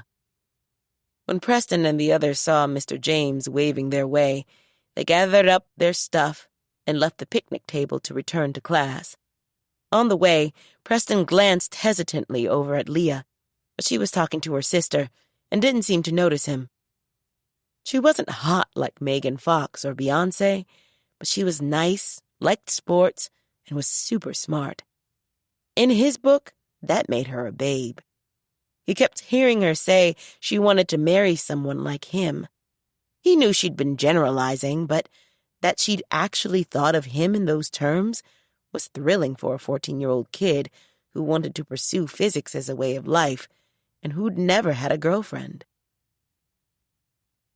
At 3 o'clock that afternoon, Bernadine and Mal were seated side by side on the blanket. They'd grilled and eaten the fish he caught, flown their kites, and enjoyed each other's company in the day. A call to Tamar confirmed that the press was no longer out on the road, and another call to Lily revealed that there weren't any reporters hanging around the power plant or the dog either. Apparently, they'd grown tired of waiting and left town to besiege other prey. Bernadine was pleased. I've had a great time, Mal. Good. We need to do this more often. She studied him silently, seeing everything she'd hoped to see in the hypothetical man of her dreams. Are we heading for marriage? He shrugged. Are we? I asked myself the question the other day, and to be truthful, I don't know if that's what I want. I know I want you in my life forever, Lord willing. But we've both been single for so long, I don't know. Maybe I'm not explaining myself well. He seemed to be concentrating on something off in the distance, only he could see. I haven't hurt your feelings, have I? He gently covered her hand with his. No, darling, you haven't. Just thinking over what you said. Appreciate the honesty, by the way. He remained quiet for a little while longer, then said, I want whatever you want. Mal, you need to be honest, too. I am. And in a way, I'm kind of relieved, to tell you the truth. I love you like I love breathing, baby girl. But I don't think either of us is ready to have somebody underfoot 24/7, 365 for the next 20 or 30 years. You know we Julys live a long time. After Crystal goes away to school and you and I get a chance to really hang out, maybe we'll change our minds about this. For now, though, I want what you want. We can let the future take care of itself. She slipped her fingers into his and leaned her head against his shoulder.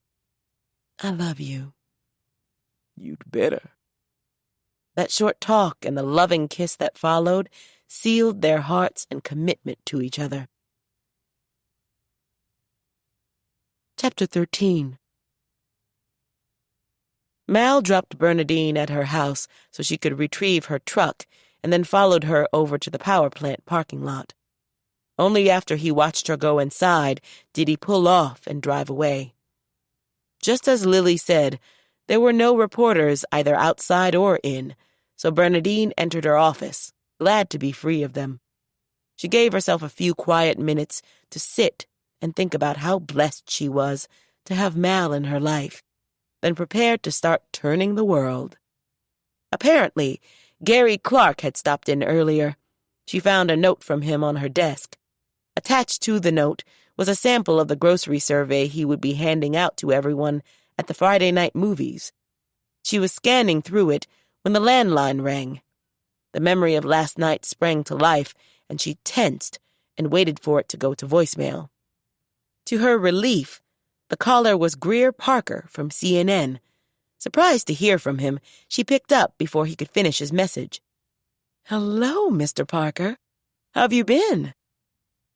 They chatted for a moment while she prayed he wasn't calling about the threat she'd received. "So what can I do for you?" she asked, hoping her voice was light. "All the news outlets were given a call a little while ago from Heather Quinn." "Why is that name familiar?" "Quinn's the president of Folks United for Animals." "Those silly animal rights people?" She was confused. "What's this have to do with me?" "She's in Henry Adams." "Really? Why?" And what he shared made her almost fall off her chair. "Fufa's representing Cletus!" "Yes, ma'am." "Lord have mercy," she whispered. "I'm wondering if you have a place that my camera crew and I can lease for our stay." "Stay?" "Yep, we're coming in to cover the hearing." Oh, my goodness. All manner of insane scenarios began filling her head, rendering her speechless for a moment. "Miss Brown, you still there?" "I'm sorry, yes." She told him about the empty trailer on Tamar's land. Parker had been very instrumental in her purchase of Henry Adams and the subsequent search for foster parents for her kids. Offering him and his people a place to stay was the least she could do to reward him for his many kindnesses. But Fufa and Riley together? Holy Ghost help us.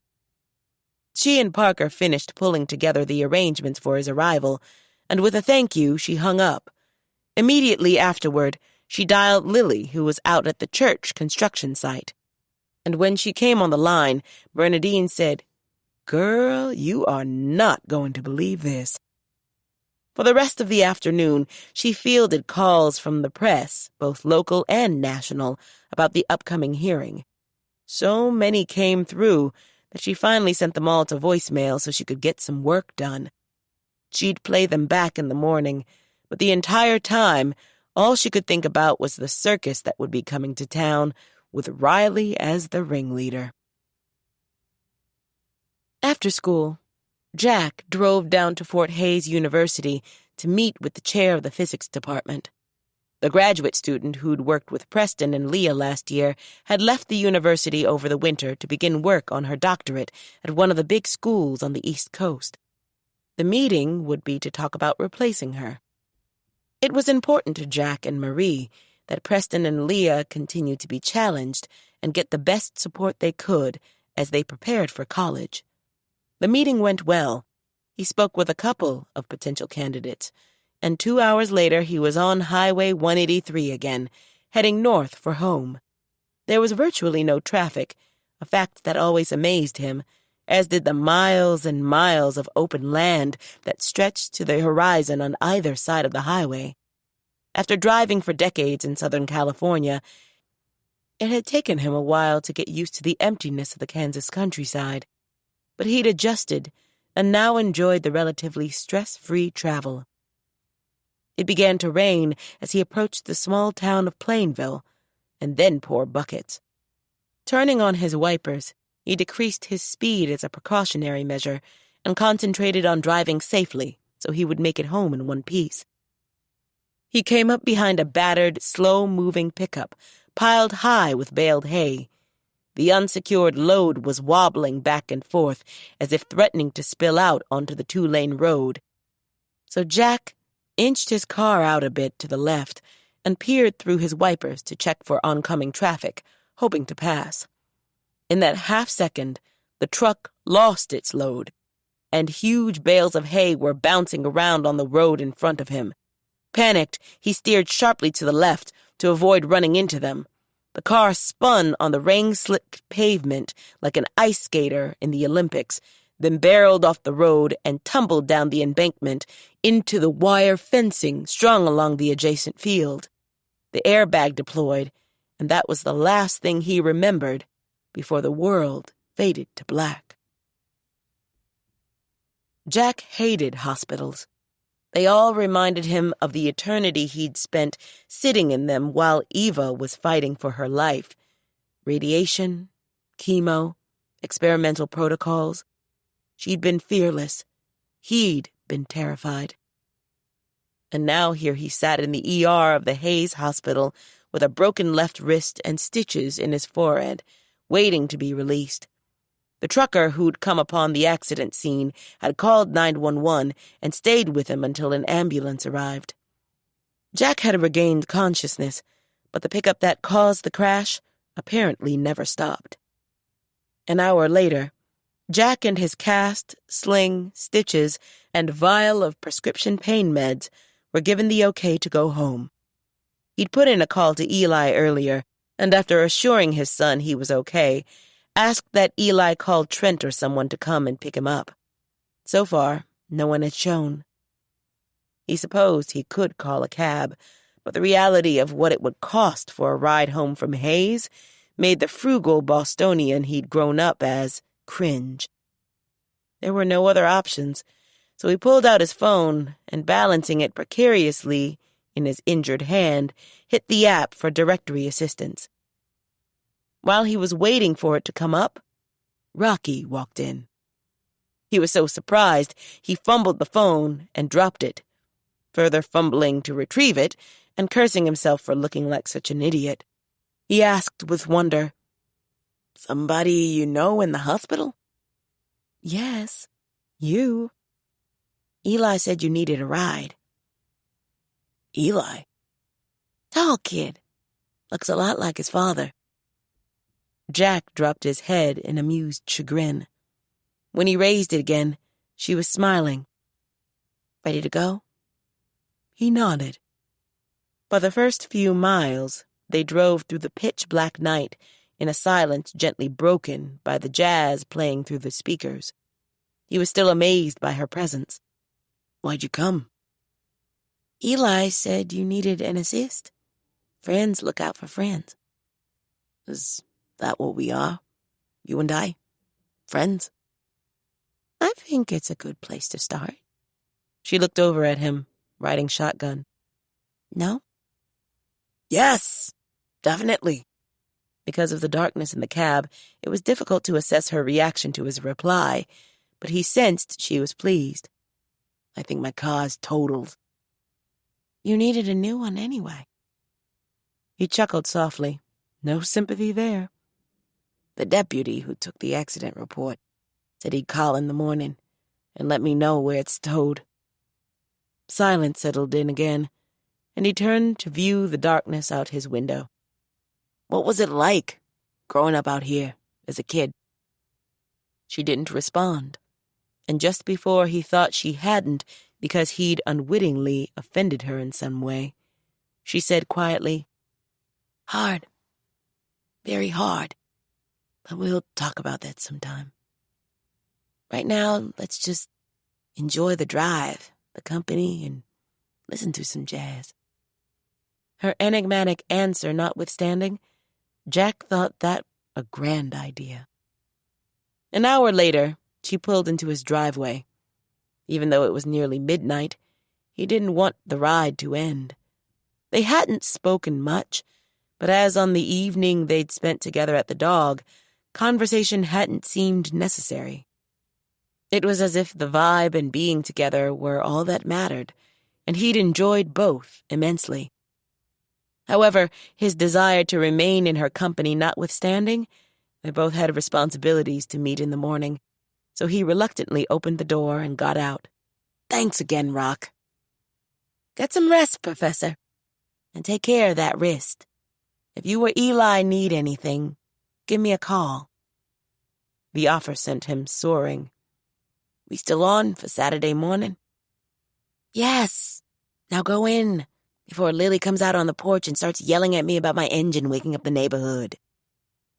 The truck did have a powerful bass rumble. Night, Rocky. She nodded in parting. He stood in the circle of her headlights as she backed down the driveway and drove away. When he went inside, the sight of Eli passed out on the couch brought on a smile. Must have tried to stay up and wait for his old man. Jack leaned down and jostled him gently. Eli, wake up, son. A few more shakes, and the lids raised drunkenly. Go on to bed. Thanks for waiting up. You okay? He slurred. He showed him the sling and cast. Eli sat up and rubbed his eyes. Rock bring you home? Yeah. Thanks for looking out. You're welcome. Going to bed. Stumbling like a zombie, he left the room. A very contented Jack checked the doors, doused the lights, and followed his son up the stairs. After downing another pain med, he fell into bed. Seated on the bed in her small, sad little motel room, Heather Quinn couldn't believe she'd taken on the Cletus case. The hog was mean, its owner insane, but the legal issues seemed solid. She'd taken a look at the Cletus and chocolate wedding video. By all rights, the ceremony was as laughable as it was appalling. But a viral YouTube video was priceless for PR purposes, and at this point, she needed anything she could get her hands on to get this campaign underway. The Home Office in Dayton confirmed that emails had gone out to all the major media outlets, both online and off. Their interest and coverage would be crucial.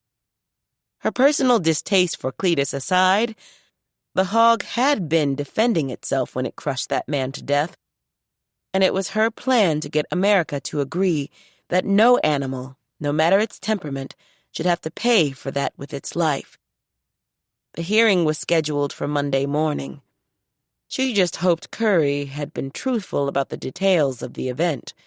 This being a referee-type hearing and not a human court case, she wasn't sure if the Fufa lawyers could ask to see what kind of evidence the county had that might prove Riley wrong, so she'd have to keep her fingers crossed on that one. She glanced down at the bandage on her hand, shook her head with irritation, and picked up her phone to try and round up some volunteers to start picketing the courthouse in the morning. She also needed to rent a car so she could speak with some of the locals. She'd planned on Curry being her main means of transportation during her stay, but not anymore. Having met him, she wanted to spend as little time with Riley as possible. The same held true for his pig. Bernadine had breakfast with Mal the following morning. How you doing? He asked as he slid into the booth. She shrugged. So, I guess. I didn't sleep well. After a high-speed chase and all that fresh air yesterday, I'd have thought you'd have slept like a baby. She offered him a tiny smile while slowly stirring her coffee. Bad dreams. All I can remember is being chased by somebody wearing one of those stupid V masks. You know, from the movie? Sounds silly now, but I woke up in the middle of the night, terrified. I'm sorry. She waved him off. It's okay. I'll be fine once I get to the office. He didn't look as if he believed her, but she was thankful he didn't say anything more because she didn't want to talk about it. She saw Jack come in with his arm in a sling. What happened to him? Totaled his car. He told her what Rocky had shared that morning when she came in for work. Shouldn't he be home in bed? Mal shook his head with apparent amusement. He's okay. Bernadine wasn't sure and made a mental note to talk to Jack later to see if he needed help scoring a new vehicle. Their food arrived, and as they ate, the place began to fill. She saw Bing and Clay, Lily and Trent, and Warren Kelly, and some of the construction workers. Many of the other diners were familiar, and over the course of the meal, a few of the farmers who'd been plaintiffs in the case against Leo's oil company came over to thank her again for her help with the lawsuit and to denounce whoever was behind the threatening call she'd received. Bing stopped by, too. Don't worry, Bernadine. Whoever it is will be caught. Just hope it's by Will Dalton and not one of us, because there might not be enough left to prosecute. You got that right. Mal toasted him with a raised glass of orange juice. Thanks, Bing, but I don't want to have to scrape together bail money for you. Everybody knows you got it, so we'll be looking to be bailed out right quick. Okay, she replied, chuckling. The visits from the farmers brought to mind the troubled Al Stillwell, and she turned serious. I want to go visit the Stillwells, Mal. Why? I'd like to pay his daughter's tuition, if that will help the family. It'll help, but he won't take your money. Reason being? Pride, and that he blames you for the oil company backing out. Okay, but will you ride with me anyway, so I can try and talk to him? He's not going to talk to you, baby girl, believe me. He eyed her for a moment. You still feeling guilty? Yes. You shouldn't. Even without your lawyers, the thinking folks around here would have fought Leo. Remember that HBO special? She did. Gasland. Trent had showed the documentary to the community during a movie night last winter. The cautionary tale about the peripheral dangers of pipelines and drilling on farms and in small towns had been an eye-opener. One woman's home was so filled with gas seeping from the pipelines on her land, her house would spontaneously flame up as if an invisible hand had flicked a bic. The documentary shed light on cancer clusters and livestock born with deformities, not to mention contaminated water tables, toxic air, and sick kids. When the program ended, the local farmers who'd been straddling the fence about Leo's pipeline got off the fence and signed their names to the petitions and lawsuit. Nobody wanted a gasland here, Bernadine. Free money from Leo's company was great, but not at the expense of the health of our families and land. He's going to lose his farm, Mal. And that's sad, but you shouldn't blame yourself. Some of the farmers who signed the lawsuit will be losing their places as well if times don't get better. Are you planning on paying everybody's bills? If I could. You don't have enough money to save the entire world, Bernadine. He was right, of course, but she didn't like hearing it, any more than feeling responsible for putting the final nails in Stillwell's casket. Sometimes there's collateral damage, he said quietly. No matter how good our intentions are. She looked away with a sigh of resignation. In truth, she felt terrible, and yes, on some levels responsible. Mal said, And besides, Al's mad at everybody who opposed the pipeline, not just you. But maybe if I talked to him. He chuckled softly. Did you not hear what I just said? I did. But you know I'm an eternal optimist, so let's ride out to the Stillwell place. Maybe he'll let me give him a loan or something. Mal shook his head. Okay, but remember, I tried to warn you. What if I talk to his mother? Odessa? The lady who pulled a gun on Marie and threatened to kill her for keeping Al after school in the 8th grade? And went to jail for shooting a bill collector? Oh, yeah, she'll hear you out. Shot a bill collector? That may sound comical, but Odessa Stillwell is not to be played with. She's mean and dangerous. But if you're determined to do this, we'll go. Thank you. When they arrived at the Stillwell place, Bernadine looked out at the weed-choked field that should have held crops, and over at the empty pens that had probably held livestock until they were taken away.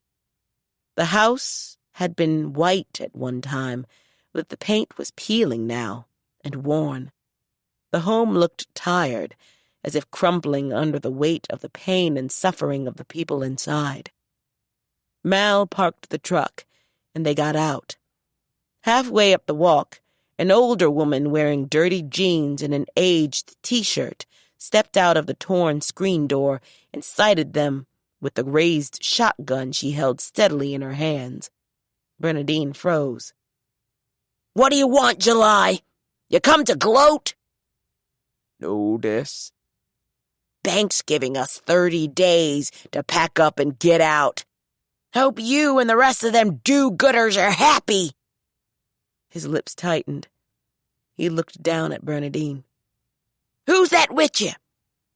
She asked nastily. I'm, Bernadine Brown." Odessa Stillwell was nearly as tall as her son. "What the hell you want? I should shoot you where you stand." I wanted to offer to pay your granddaughter's tuition or offer you a loan." "Why? Trying to pay off your guilt?" The laugh was an ugly one. "It ain't going to be that easy. So get the hell off my land and don't ever bring your ass out here again. Same thing for you, July. I see you, I shoot you." On the walk back to the truck, Bernadine prayed her shaking legs wouldn't give out before she got inside. Her pounding heart didn't calm until they were driving on the road back to town. All Mal said was, "See what I mean?" She did. I expected her to be older. Not sure why. The woman looking down the gun hadn't been the kind, elderly farm matron she'd envisioned. She's only in her mid-60s. Went to school with us. She started to ask if she had other family in the area, but went still at the sight of the traffic jam ahead. She and Mal were on the one-lane road that flowed past the county's agricultural complex. Usually there was nobody out this way, but today traffic was backed up, coming and going, because of all the television trucks and cars blocking the way. There was a whole slew of people of all ages, races, and sizes, chanting and marching with signs, while nicely dressed men and women stuck microphones in their faces, or stood along the shoulder of the road, speaking into cameras. Locals in vehicles, trapped on either side of the mayhem, were honking their horns furiously. "This must be Riley and Fufa," Mal said without amusement. She wondered how he'd come to that conclusion, but as they crawled ahead, she saw uniformed police up ahead, escorting sign-carrying protesters out of the road. It irritated her, knowing law enforcement had been taken away from their real duties, like trying to find the nut who'd called her, and she'd bet her BlackBerry that Sheriff Dalton was irritated too. College kids were knocking on the windows of the slow-moving vehicles and holding up canisters. "Wonder what they're collecting for?" she asked. Who knows? If it's for Cletus, they may as well fill him up with rocks. Not much hog support around here. Sure enough, when one of the kids came up to the window and held up the canister in her hand, Bernadine read, "Cletus Defense Fund." She shook her head no. Mal's truck was by then close enough to the center of the madness for her to get a good look at what was going on. There had to be at least 50 cheering and chanting people holding signs and marching clockwise in the center of the road. Signs that read, "Free Cletus, honk if you love hogs, and hogs have rights too." were raised next to others bearing color photos of Cletus decked out in his wedding tuxedo and Ray-Bans. Fufa had a reputation for being a bunch of kooks, and this display of crazy people, some of whom were wearing full-face pig masks, didn't dispel the notion. Traffic was inching by on the shoulder to keep from hitting the protesters, the police, and the camera people. Mal groused, Riley needs his butt kicked for this. "Where did all these people come from is my question." Mal didn't answer. He was too busy cursing and swinging the wheel to avoid a woman who darted out in front of them on her way to the demonstration. She was wearing fat pink pig ears, and there was a large curly tail attached to the seat of her jeans. In her arms rode a black pot-bellied pig with a pink bow tied around his neck. "Good Lord," Bernadine voiced. Ditto. All the hoopla certainly took her mind off Odessa Stillwell and her rifle-toting threats, if nothing else. Chapter 14.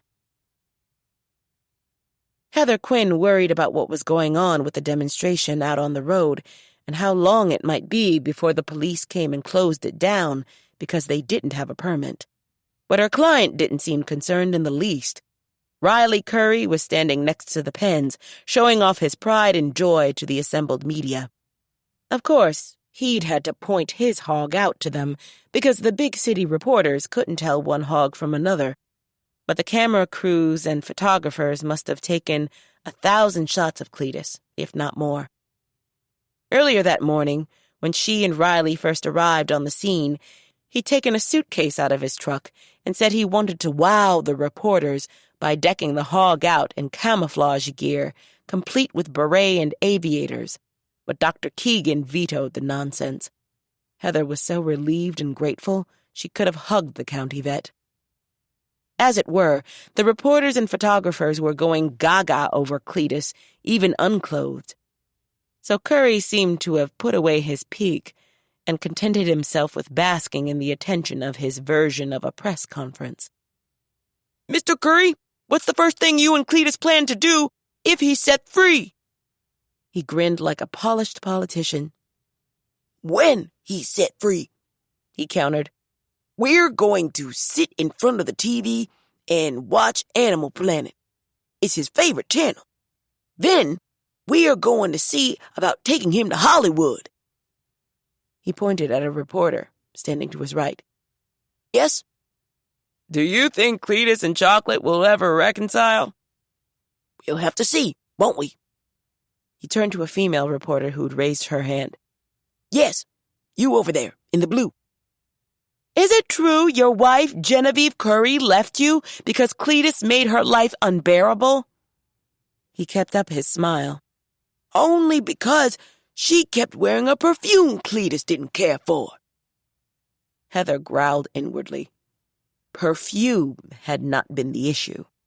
Her bandaged hand bore the testament to how nasty that pampered hog was, and the more she was around Riley, the more she sympathized with Genevieve. Riley Curry was as pompous as he was delusional, and she found it surprising that the lady had stayed married to him for as long as she had. Heather didn't understand why Riley kept putting the animal in clothes, either. The practice only made him look crazier. But then again, she'd never been a big proponent of anthropomorphism. To her, animals were just that. Nothing more, but nothing less either. He was in the middle of answering a ridiculous question as to which Hollywood actress Cletus would be best paired with when a big man in a police uniform walked up and announced, "Name's Will Dalton, and I'm the local sheriff.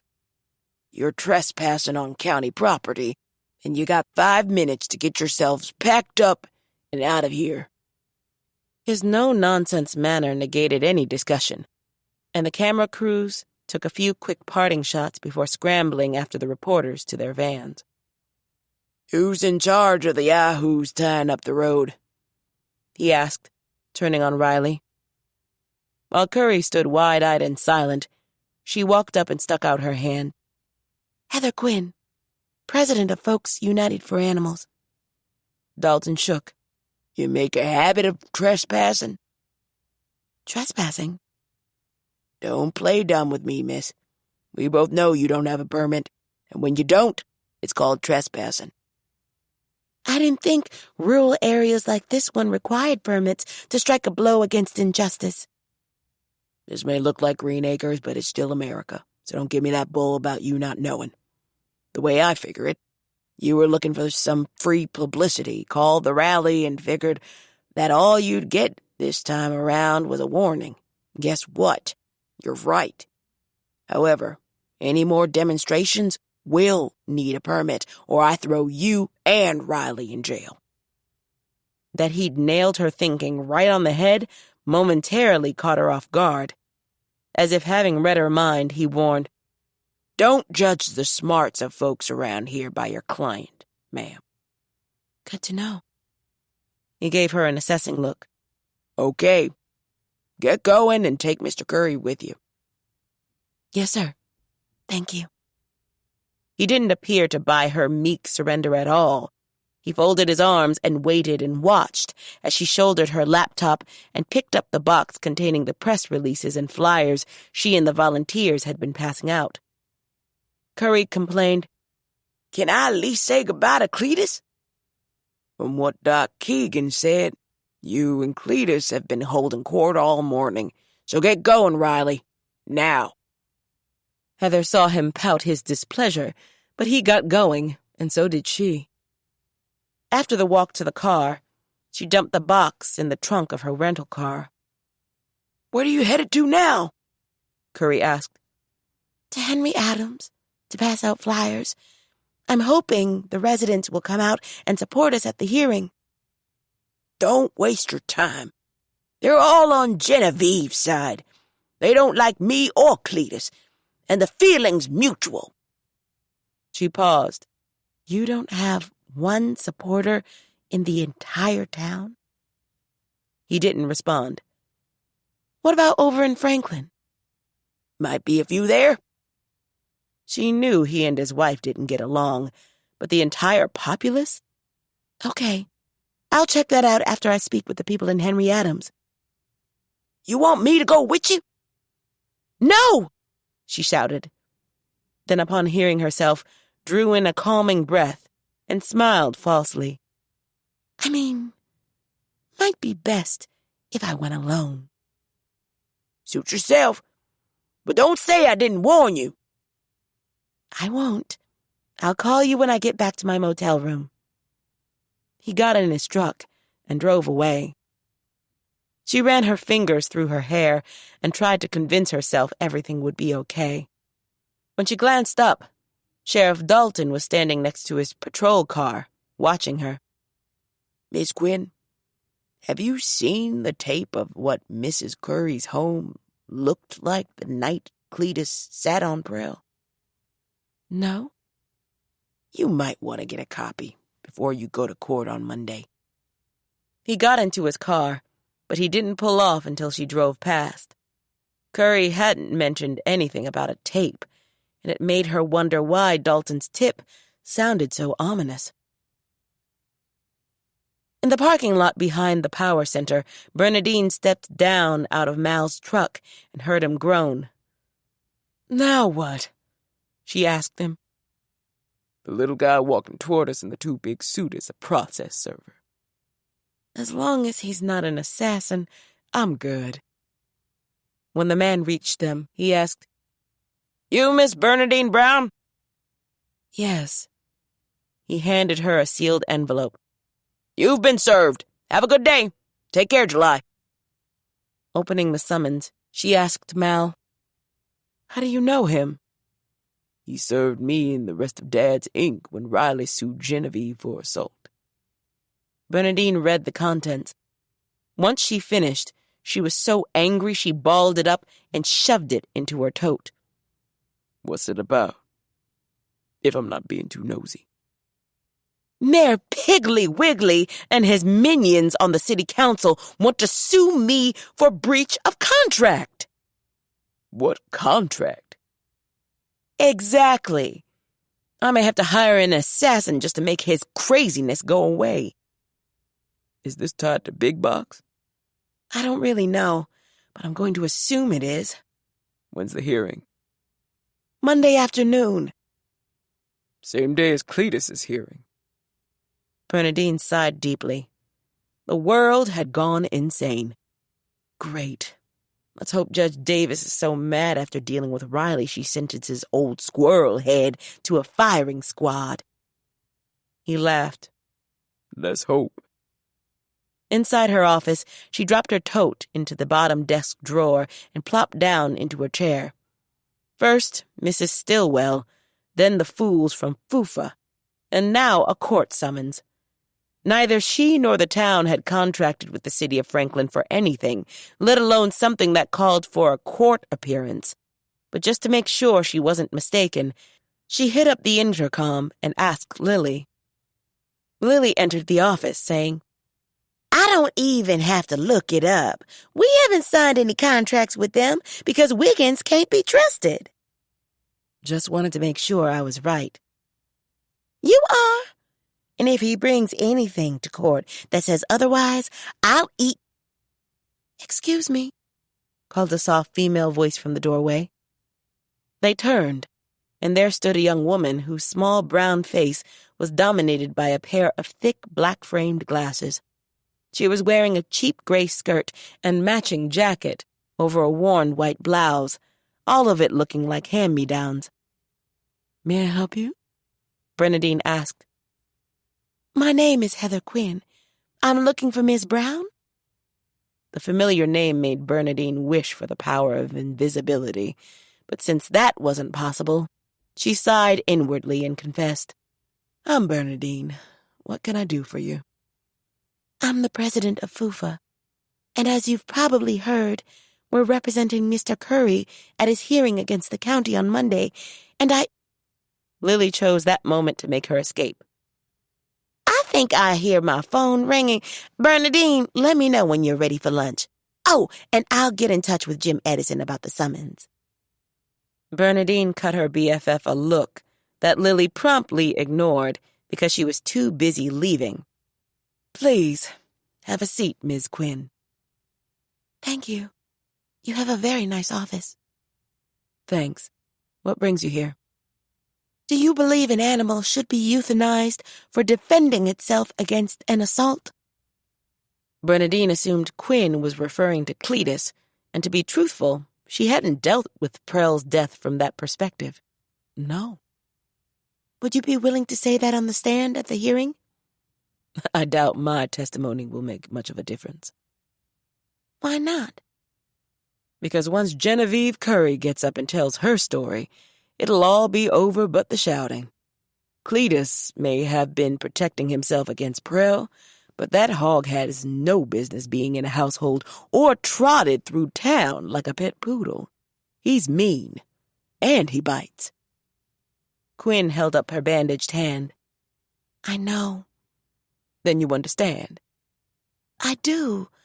But is that grounds for death? Bernadine studied her silently. She hadn't been expecting hard questions from such a nondescript little woman. You're serious about this issue, aren't you? I am. And to be perfectly honest, I don't care for Mr. Curry or his animal. But that doesn't mean the county gets to put the hog down just because. I understand that a human life was lost, but would Mr. Prell be still alive if he hadn't picked up that chair leg? From where I sit, the answer is probably yes. Bernadine mulled that over. Interesting. You're a very impressive young woman, Ms. Quinn. What in the world are you doing working for FUFA? She shrugged. I have a thing for animal advocacy, and FUFA could be a genuine platform if it's turned into an organization that's respected. Is that your plan? It is. I'd always envisioned myself working for one of the big names like Greenpeace or the World Wildlife Federation. They do great work. Yes, but because of their size, they don't have time for small cases like Mr. Curry's. I want FUFA to be there for people like him, And maybe in a few years, once we're seen as legit, the public will be more inclined to support us financially. A worthy goal. I think so. Bernadine had been prepared to dislike Heather Quinn. Instead, she found herself wanting the young woman to succeed. I wish you well. Thank you. Would it be okay if I passed out some flyers detailing our efforts on Mr. Curry's behalf? I suppose. But be prepared for a backlash. He's not well liked. And whatever you do, don't give one to Genevieve Curry. It could be ugly. I've not met her. Pretty angry? Extremely. And with good reason. I assume you've seen the tape of what Cletus did to her home? No. I suggest you get a copy so you'll know what you're up against. Sheriff Dalton said the same thing. He knows what he's talking about. He was one of the first responders the night Prell died. Okay. I'll let our lawyer know. She stood and pushed the ugly glasses back up her nose. Thank you very much for your time. It's been nice meeting you. Same here. Good luck on Monday. Thanks.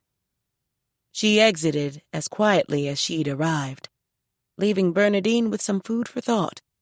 However, before she could further contemplate the idea of Cletus being the true victim in the Prell death, her phone sounded with a text message from Dr. Reg Garland, letting her know that he, Zoe, and Reverend Paula were at the airport in Hayes and waiting on their luggage. Bernadine's driver, Nathan, was already there, waiting to bring them home. She set the phone aside. She couldn't wait to hear what Miss Z had to say about their trip. Reg and his superstar wife, Roni, had been experiencing a few bumps in their marriage due to Roni resuming her singing career. Bernadine hoped that their time together in Europe had helped get their love affair back on track. She was also looking forward to the return of the town's new spiritual leader, Reverend Paula Grant. With all the drama Bernadine had faced over the past few days, Paula's soul-settling advice and ready smile had been sorely missed. Lily buzzed her. Hey. What's up? I played back all the messages the media left last night, and that wacko was on here, threatening you again. Bernadine's heart stopped. You don't want to hear it. I've already called the sheriff. Acknowledging her fear, but determined not to let it paralyze her, Bernadine got up and walked to Lily's office. Let me hear it. You know you don't have to do this. Lily, play the tape. The distorted voice came through the speakers, with all the evilness she remembered. Evening, Miss Brown. How's it feel being scared to death? Good, I hope. You and I are going to get together real soon, and I can't wait. The bone-chilling laugh ended the transmission, and she forced herself not to rub her hands over the frigid tremors running up her arms. Sick bastard! Lily snapped angrily and stopped the recording. Lord. Dalton on his way? Yes. Bernadine took in a deep, bracing breath. Her life was suddenly brimming over with worries and drama, issues and threats, and it wasn't even Friday. Chapter 15. After school, had Preston been privy to Bernadine's thoughts, he would have heartily concurred. It had been a super-long week in his world, too, and he still had Friday to go.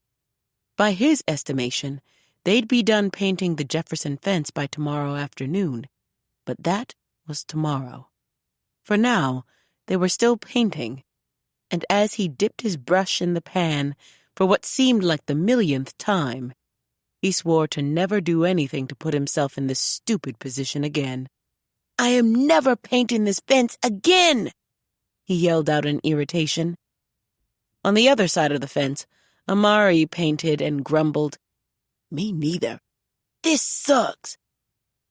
My hands look like they belong to a ghost. Probably be months before all this stuff washes off. When I grow up and get my own crib, I'm not having any white walls. I'm hating on white paint right now. Me too. Not hating on Leah, though, I bet. Preston paused. What's that supposed to mean? Quit playing dumb. I heard what she said about you at lunch yesterday. You coughed so hard I thought your eyes were going to pop off your face. Ignoring you, Amari, Preston replied and moved to the next picket on his side.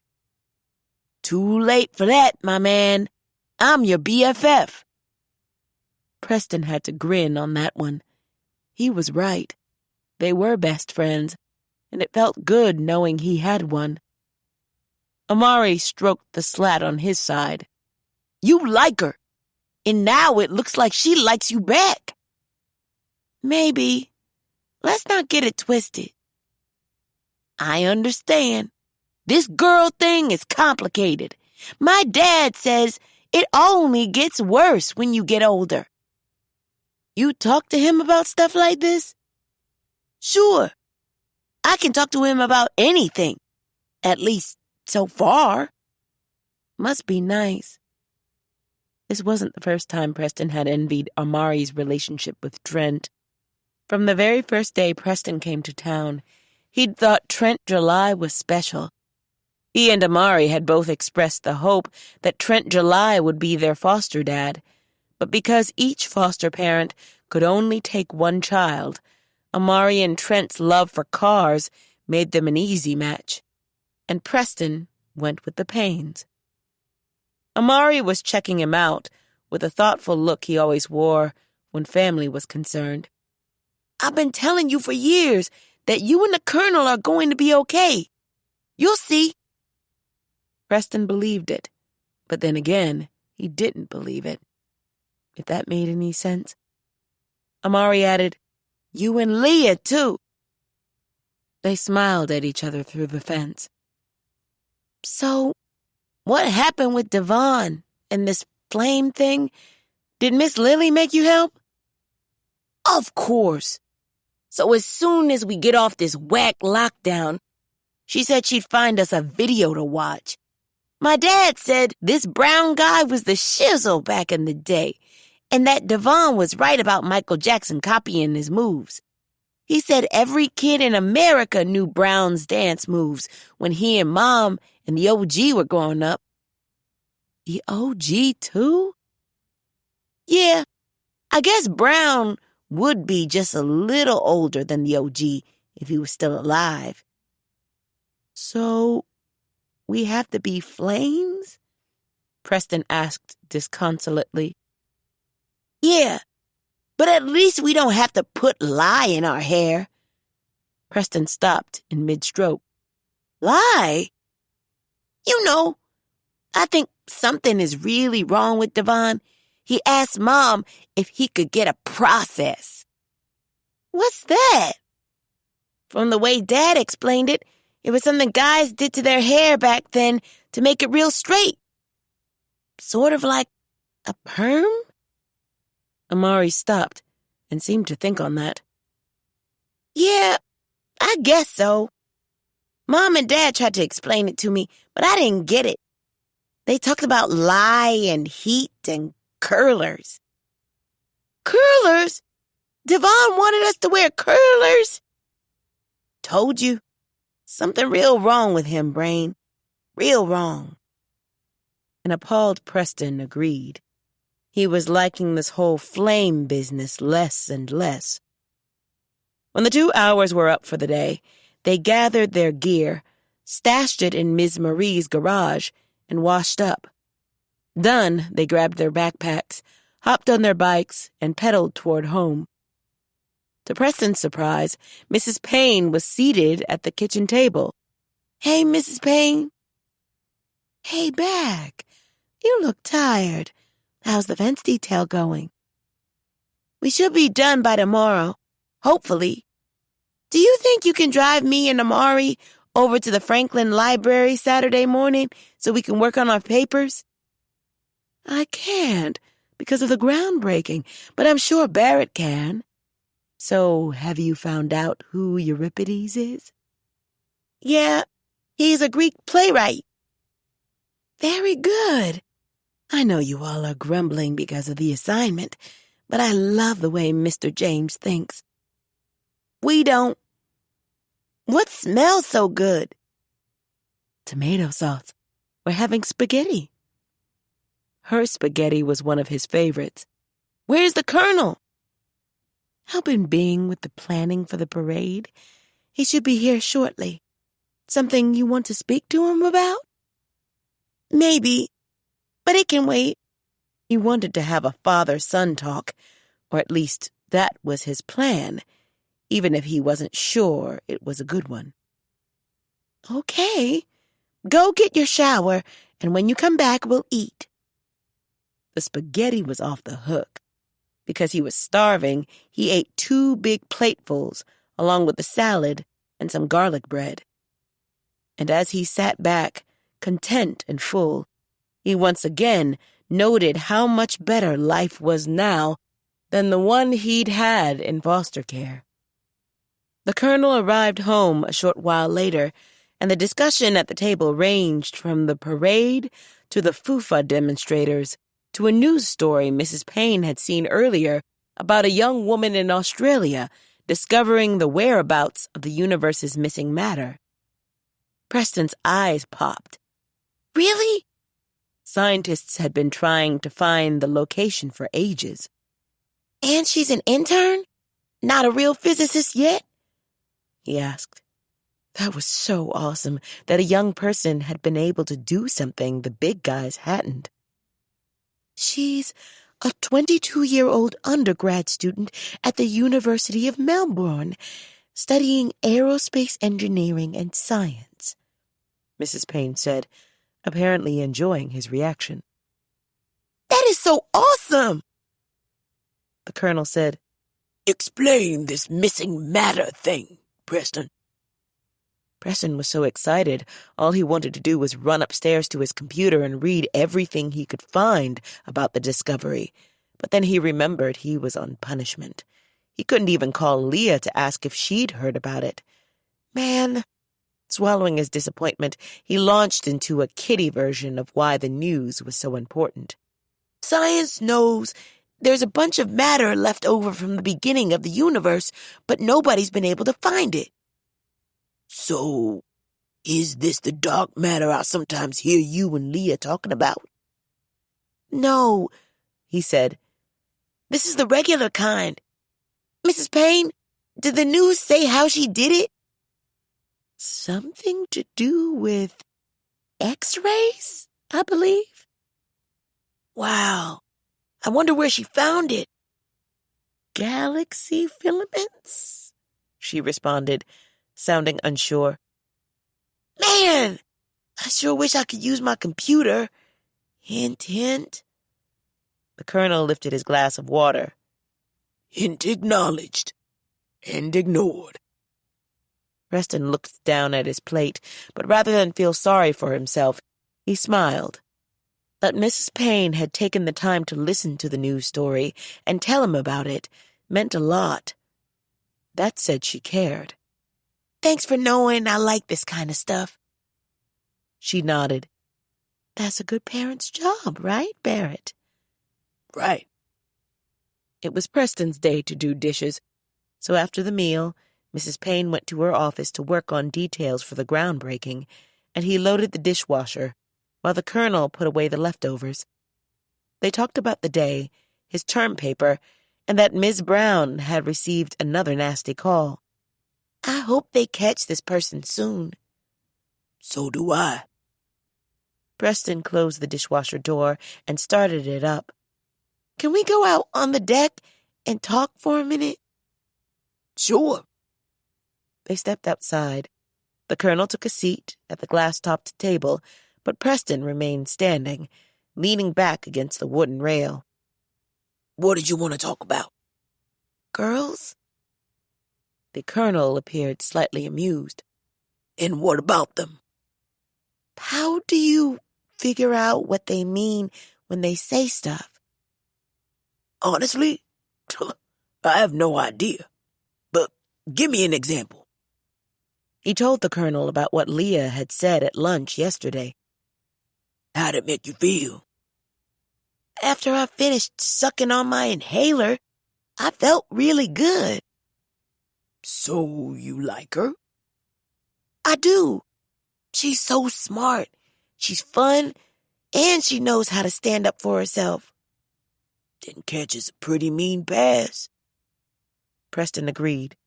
During the football game last Thanksgiving, between Henry Adams and the team made up of the Oklahoma Julys, Henry Adams had taken a butt-kicking and lost badly, but Leah had scored twice on 2 long touchdown passes from Trent. I think I want to ask her to be my girlfriend, but I never had one before, so I'm not sure how to do it. Preston thought that over for a moment. And what if she says, "No, get away from me, fool"? That's always on the table when you deal with women, but no guts, no glory, you know? Preston supposed he was right. How did you know Mrs. Payne was the one? Couldn't eat or sleep without thinking about her. Always wanted to know what she was doing or where she was. Heart would speed up whenever she looked at me. That's sorta how I feel about Leah. Then do something for me. I'll try. Whoever winds up being the one for you, don't take her feelings for granted and treat her like I did Mrs. Payne. Preston nodded. Are you two okay? You aren't going to get a divorce or anything, are you? No. Good, because if you did, I'd probably have to move to another foster home, and I kind of like it here. And I like having you here. Preston wanted that to be the truth so badly. As if he'd read his mind, the colonel added, I really do. As for Leah, I say go for it. Okay. I'll let you know what happens. I'd like that too. Preston felt some of the stress lessen inside. This wasn't so bad. You mean the two of us talking? Yeah. I think it went pretty well. We won't ever be Trent and Amari, but we can be Barrett and Preston. And who knows, I may even learn enough about physics to hold a decent conversation with you about it someday soon. So tell me more about this missing matter. Bernadine got a late-night call from Kyle Dalton. Her tormentor had made this latest call from a payphone at a campground up near Riverton, a small town north of Henry Adams. The place had no security cams, and it's located right off the highway, so still no way of knowing who our perp is. More disappointment. I'll ride up there in the morning and take a look around. No word as of yet on the tape. Frustration made her sigh. Okay, Kyle. Thanks. Sorry I don't have better news, but you're welcome. Oh, and I'm no longer attached to the Bureau. All my paperwork's cleared, so I'm officially a county deputy. But I'm based in Ellis. Nepotism laws won't let me work under Dad. Congratulations. I start next week, so I'll be backing off your case. Dad'll be updating you from now on. Good to know. But keep in touch. Will do. And sorry again for calling so late, but I figured you wanted to hear what we found out about the call. I did. No apology needed. Keep me posted. Of course. Good night, Miss Brown. And try not to worry. Law enforcement will find whoever the caller is. I promise. Thanks. Good night. After the call ended, she lay there in the dark and hoped he was right. Chapter 16. By Friday morning, Rocky had had it up to her eyebrows with all the visitors in town. The sooner they all disappeared, the sooner she could stop fuming. At the top of her list of the things working her last nerve were the foofas. After being given permission to pass out their leaflets in support of Cletus yesterday, they'd descended on the dog like a biblical plague and proceeded to give her and the staff fits with their demands to know where her meat was processed, why there was no vegetarian menu, and why they couldn't take over some of the booths in the back to have a strategy meeting. Many of them were rude to the servers, tipped like pennies were dollars, and were constantly sending dishes back to the kitchen because this doesn't taste right. she wanted to smack them all, especially the ones wearing the pig masks. And then there was the media. They were no less demanding and seemed to think nothing of filling the aisles with their equipment, tripods, and cameras, making it nearly impossible for the servers to do their jobs without tripping over something. She'd had to threaten a bunch of reporters with the police to get them to leave last night so she could close up. And when she, Mal, and Sis arrived at 6 a.m, people were lined up at the door like the dog was giving away free liquor. The local customers weren't any happier. They had to wait an hour or more to be seated, and when they did get a chance to sit, they were finding their favorite booths occupied by strangers. Because of the sheer volume of guests, she was doing everything from greeting to cooking to bussing tables. In truth, they were the same duties she handled every day, but not at such a frenetic pace. As it stood, she and the staff had been going non-stop since all this nonsense began, and she was ready for it to stop.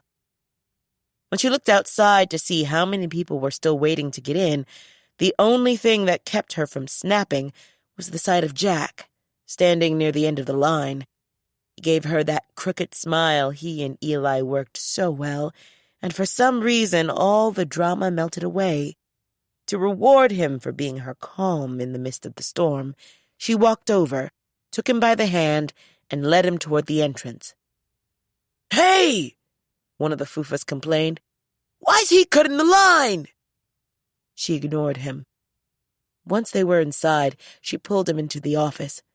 He gazed down at her with a look that was part bemusement and part she wasn't sure. But it rendered her so tongue-tied she forgot what she was going to say. It came to her, then, that she was still holding his hand, so she quickly dropped it and forced herself away from his mesmerizing eyes. Give Sis your order. You can eat in here so you won't be late for school." "Thanks, Rock." "You're welcome." She faced him, and although she'd given him his marching orders, neither of them moved. It was as if they were content to stare at each other. "Go eat, Professor." "Sit with me tonight at the movies." The softly spoken request almost knocked her over. She tried not to let it show. "We'll talk. Go." "Going." A second later, he exited. Heart pounding, she headed back to the morning madness. She felt better. As Preston and the rest of the gang biked from Ms. Marie's to school, he was feeling pretty good too.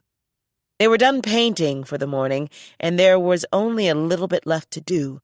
By the end of the day, the fence would be finished, and he and the crew could hang up their brushes and stop walking around looking like relatives of Casper the Friendly Ghost. Usually on Friday evenings, he and Amari would hang out at the movies, then head home to play video games until dawn. But being on punishment had put the stomp on that. Not only would there be no movies, video games, or sleeping in, they were going to have to get up in the morning and ride to Franklin, and probably spend the entire day at the library. That meant they'd also miss the church groundbreaking. Not that that sounded like a barrel of fun, but it beat being stuck in the library, trying to find out why Euripides wrote a whack play about some guy in love with his mom. In spite of the prospect of a boring weekend, he was feeling okay because of the decision he'd come to last night. He was going to ask Leah to be his girl. It was a big step for a kid like him, and on the inside he was scared to death that she'd laugh or ask if he'd lost his mind or both. But talking with the colonel after dinner had helped clear his thinking. Amari was riding beside him, but Preston hadn't shared his plan. Amari sometimes gave wise advice, but he also gave stupid advice. And if it was the latter, Preston didn't want to be thrown off course. He talked to his best friend after he talked to Leah and got her response. The other students were already working when Preston and the painters made their entrance.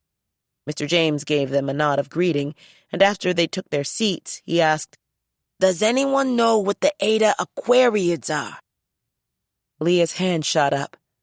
Amari leaned over to Preston and said under his breath, "If she wasn't like a cousin, I'd really be hating on her, Brain. The girl knows everything." Mr. James called on her. "Leah, A meteor shower? do you know when they occur?" First week of May? She asked, sounding a little unsure. "Correct. Very good," he said. "This year, the date's May 5th. The display usually peaks around 4 a.m. We're on break that week, so anyone who wants to join me to check it out will get extra credit for their science grade." The kids looked around at each other with glee. Preston couldn't remember ever getting up so early for something like this, but he was game. He knew about meteor showers and had seen them online, but never in person. Samantha asked, Do we need, binoculars or telescopes? "No, just your eyes. Everybody should bring blankets and wear warm clothes.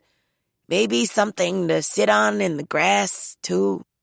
If it's really chilly, I'll see if Rocky can't get us some hot chocolate to drink." Preston liked Mr. James's topical teaching. Of course, Preston could have done without the topical term paper assignment, but in reality, he and the other painters had brought that on themselves. Mr. James went on to talk about how many meteors they might see per hour, and that the Eta Aquariid meteors originally began as dust particles from Halley's Comet. Preston looked over at Leah, and she beamed back her excitement. For two kids who loved astrophysics, this opportunity was totally awesome. At lunch, they were all still talking about it. Crystal failed to understand the giddiness. 4 in the morning? The only thing I want to see at that time is my bed. You all have fun. I'll skip the extra credit. Ela said, "Oh, come on, Chris. It'll be fun." Nope, not doing it. Preston looked over at Leah, sitting across from him, and saw her shake her head at Crystal's stance. Preston imagined himself and Leah watching shooting stars together in the middle of a field in the dark, and it gave him goosebumps. He glanced Amari's way. Amari didn't say anything, but on his face was a knowing smile, as if he knew just what Preston was thinking. Preston figured that was impossible, but with Amari, anything was possible, so Preston went back to eating his lunch. For the rest of the school day, Preston discreetly watched Leah, noting the way she pushed her glasses back up her nose with her index finger, the way she leaned over to help the dreaded Tiffany Adele with an algebra problem, and the way she smiled back at him when their eyes met. He thought she was the most perfect girl in the universe. Now he just had to figure out how, when, and where to pop the question. The opportunity presented itself after school. He and Amari got their bikes to ride out to Ms. Marie's, but before they rode off, he said to Amari, "Go on. I'll catch up. I need to ask Leah something." To his relief, Amari didn't ask 1,000 questions. He just rode off. But he did call back, "Good luck, Brain!" Preston grinned and decided having a best friend was great. Leah finally came out of the building, but she was walking with her sister, which presented its own set of problems. He had to separate the two. So rather than angst over it, he called out, "Hey, Leah, can I talk to you for a minute?" To his delight, she made Tiff wait on the steps while she walked over. Hey, Brain. What's up? He took in a deep breath. I was just wondering." She waited, but when he didn't say anything else, she asked, Wondering what? He prayed she wouldn't turn him down. "I was wondering if you... if we... The words he wanted to use wouldn't come out, so he said in a rush, If you were going to the library in the morning? She studied him for a minute. I'm not on punishment. Why would I be at the library? I forgot. Never mind. She stared at him oddly. Are you okay? Over by the school steps, Tiff yelled, Hurry up, Leah! I'm ready to go! Will you chill out? Leah called back. He knew the opportunity had slipped away, and he wanted to punch himself. He felt like Charlie Brown talking to the little red-haired girl.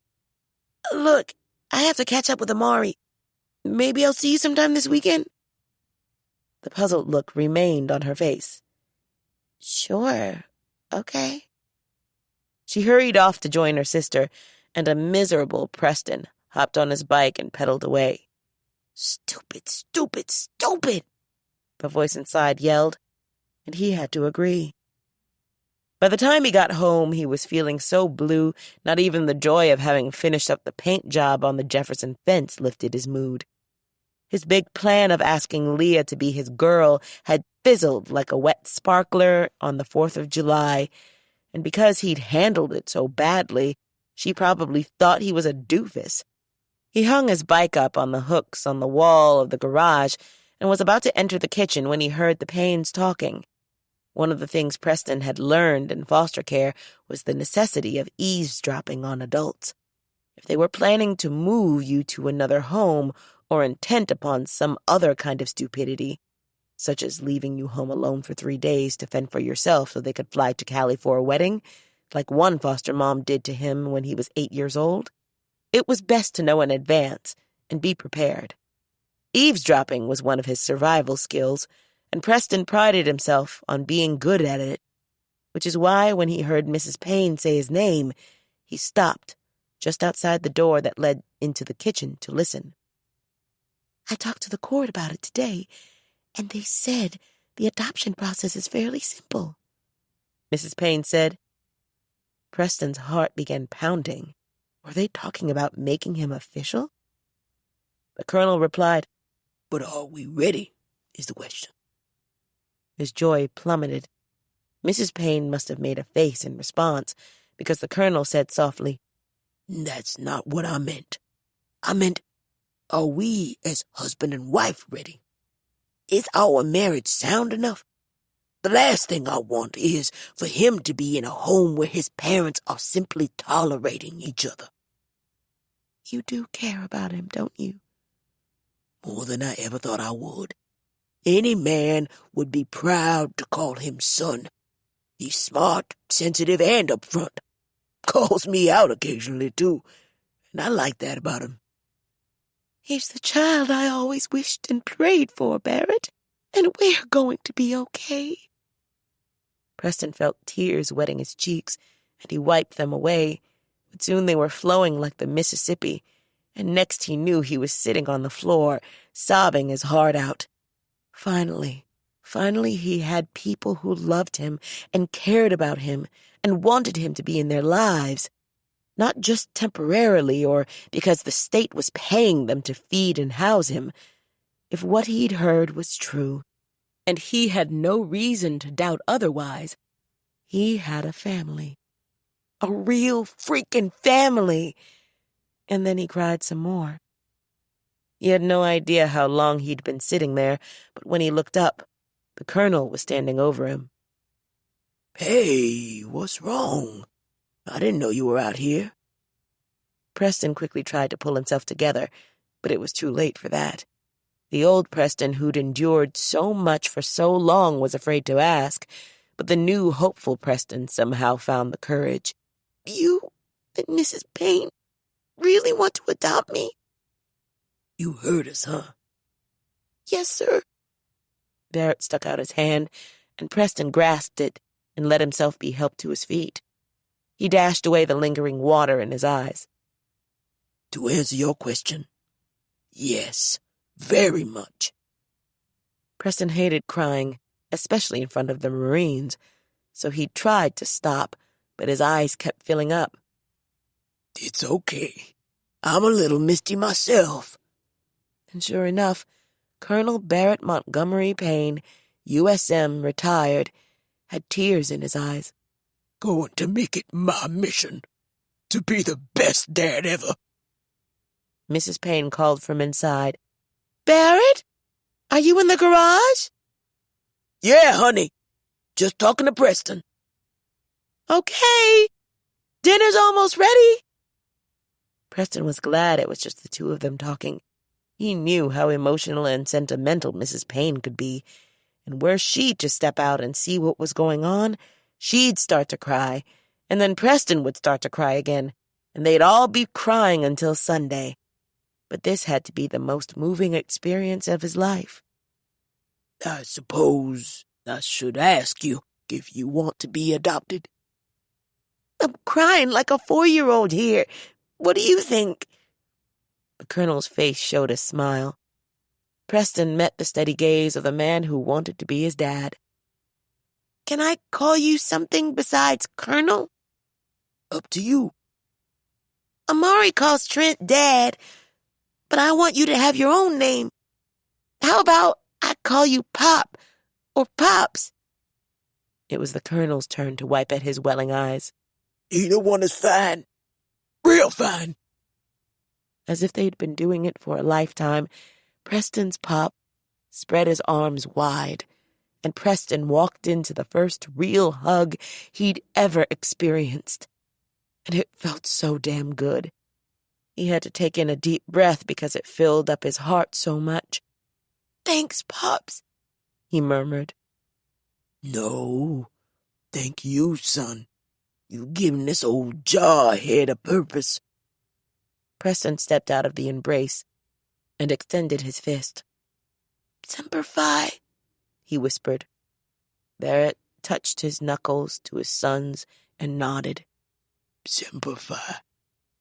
Later that evening, Preston sat on his bed in his silent room, reading and not minding that he had no electronics. He had family, and the surety of that almost made him start crying again. But he wiped at his eyes and bucked it up, as Tamar would say.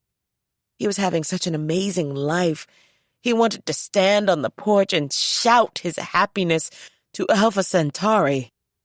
A soft knock on his door made him look up from the book on meteor showers that he'd borrowed from school. It was Mrs. Payne. "May I come in?" "Sure. How are you feeling?" "Still up in the clouds?" Her lips curved into a gentle smile. "I know we talked about the adoption at dinner, but I just wanted to tell you how blessed I am having you in my life. I know young men don't like a lot of mushy talk, so I'll be brief. But as I told Barrett, I've been wishing and praying for you since the day I found out I couldn't have children of my own. You are more than I ever dreamed, Preston. Way more. You can sit if you want." She took a seat in the old armchair. "Remember the time I caught you reading the W.E.B. Du Bois biography in the middle of the night?" He smiled. "I do." It was during his first summer with them. "I knew then that you were a very special child. I knew you were okay, too, because 1, you didn't laugh at me for reading something like that, and 2, you didn't make me put the book up or say go to bed. I was too impressed." She quieted for a moment, then added softly, "And I want to thank you for helping Barrett, too. He's been drifting since we moved here, and now I believe he's found an anchor in you." Preston didn't know what to say. "I think he and I are going to be tight." "I think so, too. I have a question." "Shoot." It was a response he'd learned from the seniors in Henry Adams. "The court will want to know what you want your legal name to be once the adoption is finalized. Do you have any idea? Should I change it? That's up to you." He thought about it for a moment. "How about Preston Mays Payne?" There was approval in her eyes. I like that. Since I met that Crenshaw lady, I think I want to keep my biological dad's name out of respect. That's a wonderful sentiment. Who knows? Maybe one day you'll get to meet his family.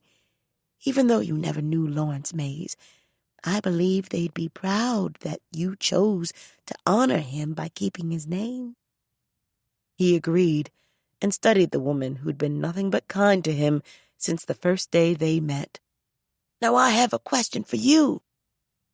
Shoot, she replied, and they both grinned. Can I call you Mom? Oh, Preston. Tears filled her eyes. That would be so wonderful. After sharing a strong, heartfelt hug and a few more tears, she left his room, and he was once again alone. At that moment, it occurred to him that the kid soon-to-be Preston Mays Payne would never be alone ever again, emotionally or otherwise, and for him, that meant more than anything in the world. The last piece of the puzzle was Leah. He'd blown it this afternoon, but next time he'd get it right. His life was on a roll, and he wanted her to be a part of it. Chapter 17. Over at the Rec, the Friday night moviegoers were arriving and finding seats. Jack chose one at the end of a row on the far side of the auditorium and sat down to wait. He had no idea if Rocky would show, but he'd saved her a seat beside him just in case. Inviting her to join him wasn't something he'd planned. The words just sort of rolled out. But he got the sense that she was dropping her guard, and that gave him hope. He was still wearing the sling. The doc said he could discard it in a couple days, and he was happy about that. He needed to start looking for a new vehicle to replace the one totaled in the crash. Henry Adams wasn't a big place geographically, so he'd had no trouble getting around, but he was going to need wheels at some point. Who knew? Maybe he'd even look at a truck, since that seemed to be the unwritten requirement about what was appropriate to drive. He surveyed the people entering. Eli, Crystal, and the other kids were at home on lockdown, but he spotted Trent and Lily, Bernadine and Mal, and the Paynes. Marie Jefferson and Genevieve Curry came in, waved his way, and took seats down front. He'd positioned himself about 3/4 of the way up, so he'd be able to keep an eye on the 2 doors and not miss Rocky's entrance. As the arrivals became a steady flow, the buzz of visiting and conversing filled the space. For Jack, it had become a familiar sound and made him appreciate more and more how special a place Henry Adams was. Life was so easy and simple that this is what the community did on Friday night. They gathered, gossiped, caught up on the lives of their friends and neighbors, and then sat down as one to enjoy the movies. After living in L.A., he thought he'd stepped into an alternate universe on his first Friday night in town last year. It amazed him that they all knew each other. In L.A., he was lucky to know the neighbors living on either side, but here they were, all related, or attended school together. They were godparents and godchildren, fathers and daughters, mothers and sons. The idea that they'd been doing this for generations was what blew him away the most. And now his and Eli's lives were a part of this living history as well. The enormity of that was staggering. He saw parents and children that he didn't recognize and guessed they were from neighboring communities like Franklin. More and more outsiders were showing up every week to take advantage of the no-frills, laid-back entertainment. Apparently, the members of the press and the foofas had nothing to do on a Friday night either. Some of the crews had left for the weekend, but those still in town were drifting in, carrying their popcorn and drinks, and looking around for seats to claim for themselves and their colleagues. It was going to be a packed house, and he was glad he'd gotten in early. Trent made his way over to where he was sitting and asked, You busy tomorrow? I'm going with Rocky in the morning to pick up a bike, but I'm guessing it won't take all day. Why? Really? This like a date? Trent didn't bother hiding his grin. She says no. Sounds like one to me. Jack shrugged. All I know is she invited me, and I said yes. Okay. The reason I'm asking is I'm hoping we can get together and figure out what we want to sing for the Idol contest. What time? How about 4? At the garage? If I can't make it, I'll call you. Good enough. Did she say what kind of bike? No. Knowing her, it's probably a motorcycle. She used to ride one when we were younger. Okay. I didn't know that. They both saw Tamar up on the stage, ready to begin her role as the evening's mistress of ceremonies. Okay, Jack. Have a good time. And I'll see you tomorrow afternoon. He quickly headed back to his seat beside his wife. Jack turned to check the doors again. No Rocky. Disappointed, he focused his attention on Tamar. She began the night festivities by referencing the 2-page surveys everyone had been handed upon entering the auditorium. She then turned the announcement over to Gary Clark. I need them back. ASAP. He said, standing at his seat in the middle of the room. If you can't complete it tonight, bring it tomorrow to the groundbreaking. Mal says you can drop them off at the dog, too. The surveys are very important if we want to open our own grocery store. He thanked everyone and sat down again next to his daughters. Up on the stage, Tamar added, Don't make me have to pay you a visit. Laughter followed that. Okay, that's it for housekeeping. We're showing The Princess and the Frog and All About Eve. She left the stage. The house lights went down, and the movie began. Jack hadn't seen Disney's newest princess movie, and frankly, he wasn't sure he wanted to. But he did want to see Bette Davis work her magic in the second feature, so he sat back. About 15 minutes in, he heard a whisper beside him in the dark. Did you save me a seat? Surprise jerked him straight up. Yes. He scrambled to his feet to allow Rocky to pass. Thanks, she whispered. He was grateful for the darkness, because he was grinning like a fool. She leaned over close enough for him to smell a light perfume. Sorry I'm late. Couldn't get the stupid foofas to leave so I could lock up. Then I had to run home and take a shower. Glad you made it. Me too. After that, they focused on the screen, and Jack was in heaven. About 5 minutes later, she leaned close and whispered, Would you like to go for a drink after the movie? Somehow, managing not to jump up and shout hallelujah, he replied, Sure. When the movies were over, Bernadine left the auditorium with Mal's arm around her waist. All About Eve had been as wonderful as she remembered. Bette Davis was a fabulous actress. They were among the last group of moviegoers to exit, and as they stepped out into the chilly, blustery night and headed for the solar-illuminated parking lot a few yards away, Mal stopped suddenly and tensed. What's the matter? Smell that? Bernadine did. Then, as a gust of wind blew by, the scent became more pronounced. People were flowing around them on the way to their vehicles, and Mal yelled out, Gasoline! Don't start your rides! The wind grabbed his words, but those people closest apparently understood and stopped. Some people could be seen at the far end of the lot who obviously couldn't hear him because of the distance, but a few people were coming back at a run. Trent ran up. Do you smell that gas? Yeah. I'm trying to get people to hold off starting up until we figure out where it's coming from. The first explosion rocked the surroundings. 1 minute they'd been talking, and the next minute they were on the ground. A second explosion quickly followed. Red and orange flames filled the middle of the lot and rose into an undulating wall that sent fiery feelers rushing toward them over the surface of the lot.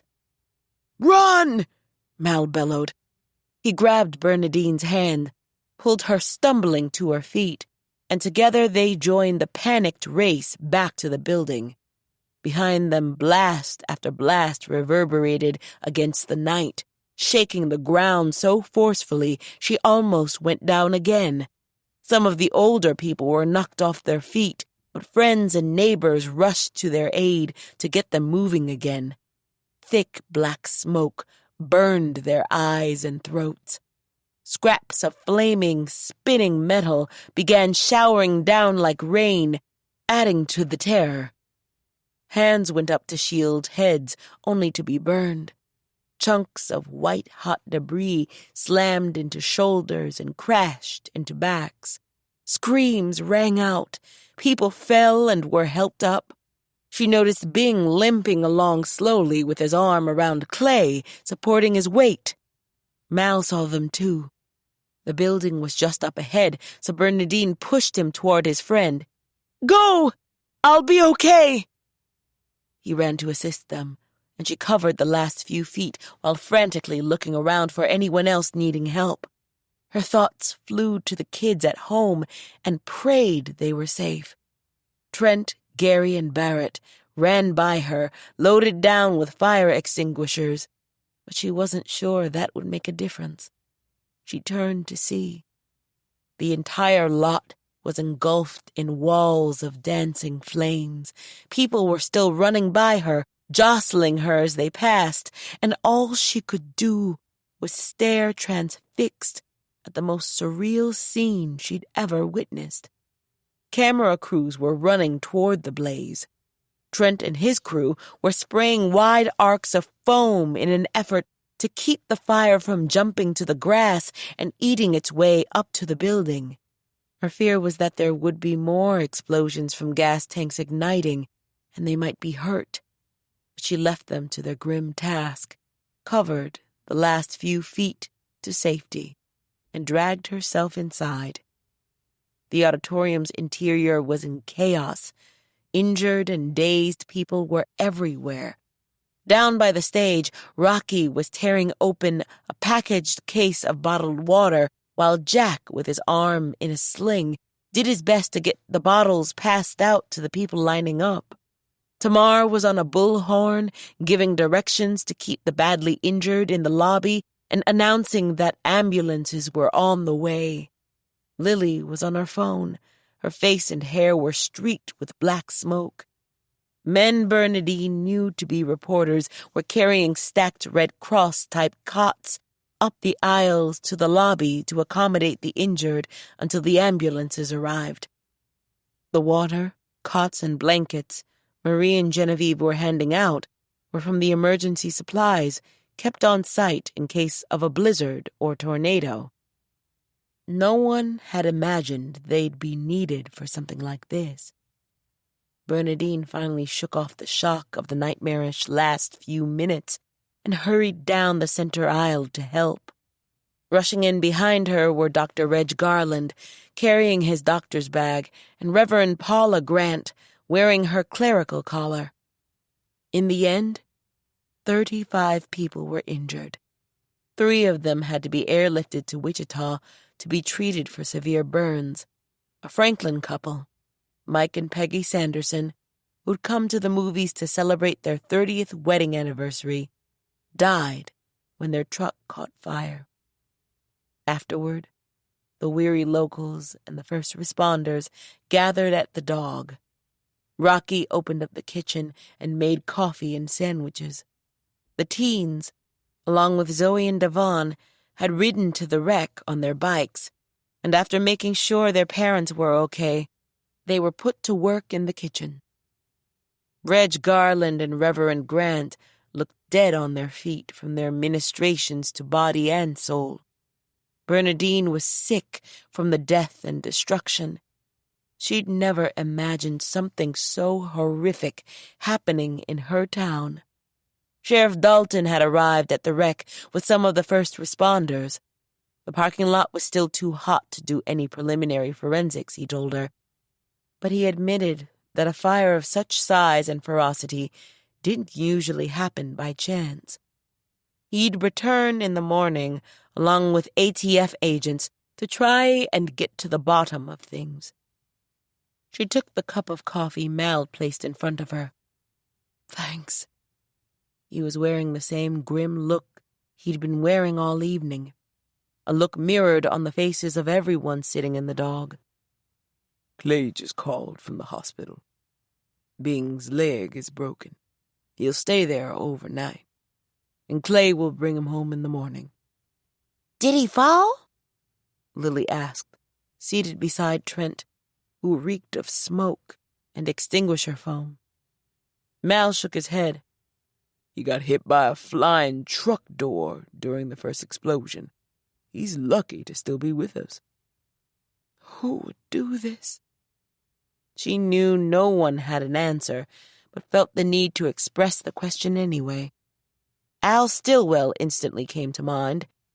Could he be so angry that he'd want to hurt people he didn't even know?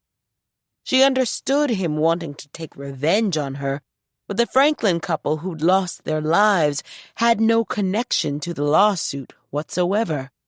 Yet their family would be holding a funeral in the next few days. What had happened to her idyllic little piece of paradise? She supposed the ills of society were destined to catch up with them sooner or later, but parts of her wanted to hire regiments of Marines and SWAT teams with dogs to keep her people safe.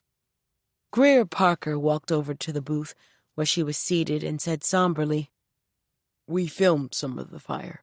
If law enforcement wants to view the footage, have them contact me. I will.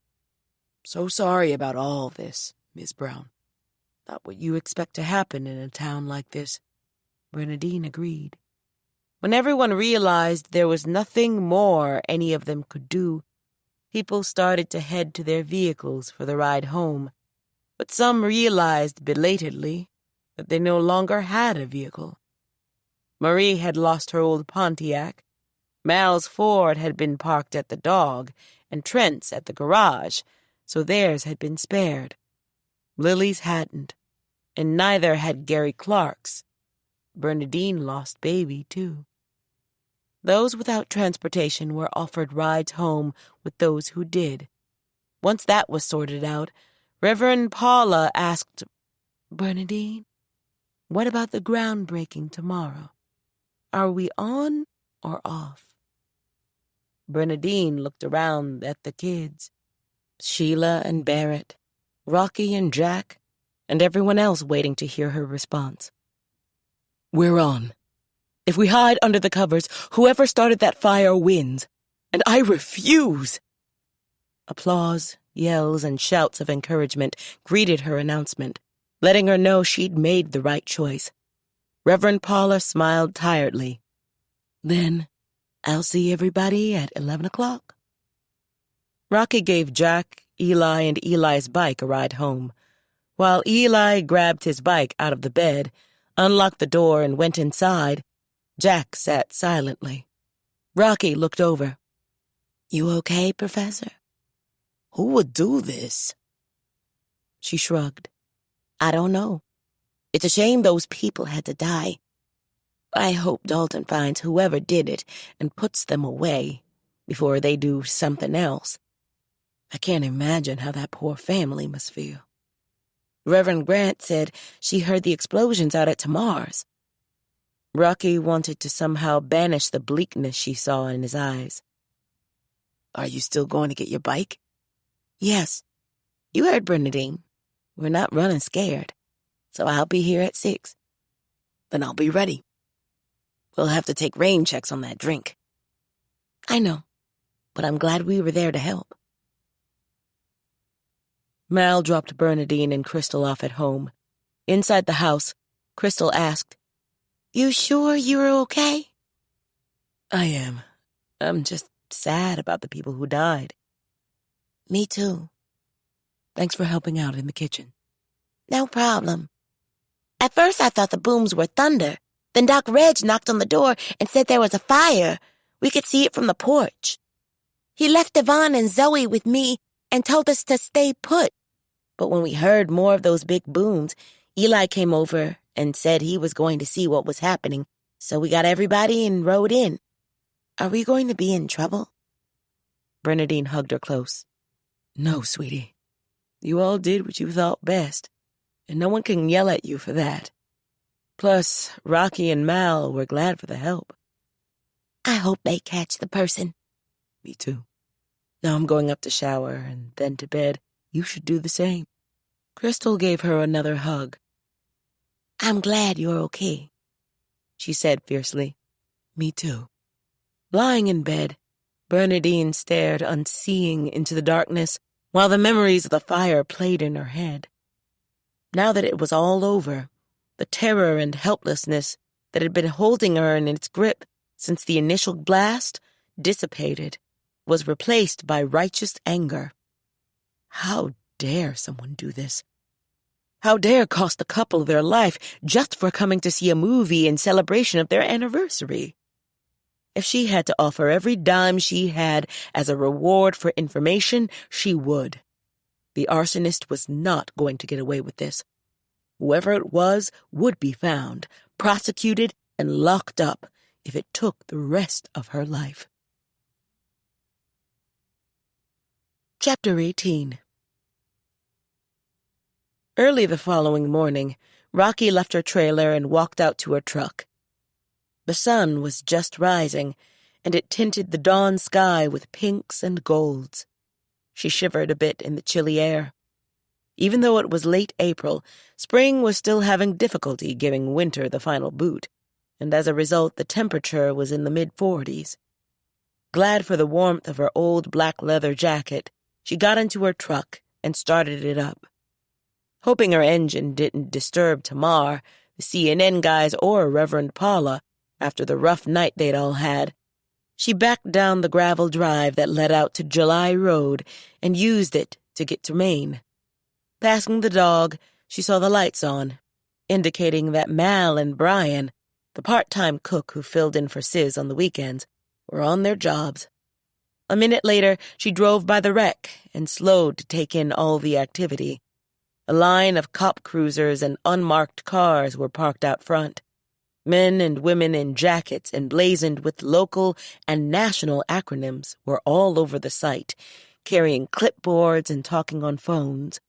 She saw Trent talking with a group of them, and Bernadine, too. In the light of day, the after effects of the fire could be seen in the burned remains of trucks and cars littering the lots, and the half-melted street lights, warped and deformed like a picture by Salvador Dali. Shaking her head sadly at the madness, she drove on to Jack's. Jack. She'd been looking forward to this all week. Their shared ride home from the hospital had been nice. The look of utter surprise on his face when she walked into the waiting room was one she'd remember for a long time. He didn't impress her as being someone who was caught flat-footed often, so she gave herself points. And yes, she was nervous, probably more than she'd been in quite some time. But she was determined to see this through, no matter how many times she had to keep telling the doubting Thomas voices inside to shut up and take a seat. She pulled into the James driveway at precisely 5:55. Jack exited his front door, pulling his jacket on over his shoulder, while trying to hold on to a red plastic coffee cup with the hand in the sling. He seemed to be managing it okay, and she liked that he was on time. When he got in, he brought with him the faint hint of a nice cologne and his smile. "Morning." "Morning." She had another one of those moments where she found herself just staring at him. Snapping out of it, she backed down the driveway while he secured his seatbelt. "So, How are you? he asked. I'm good. You?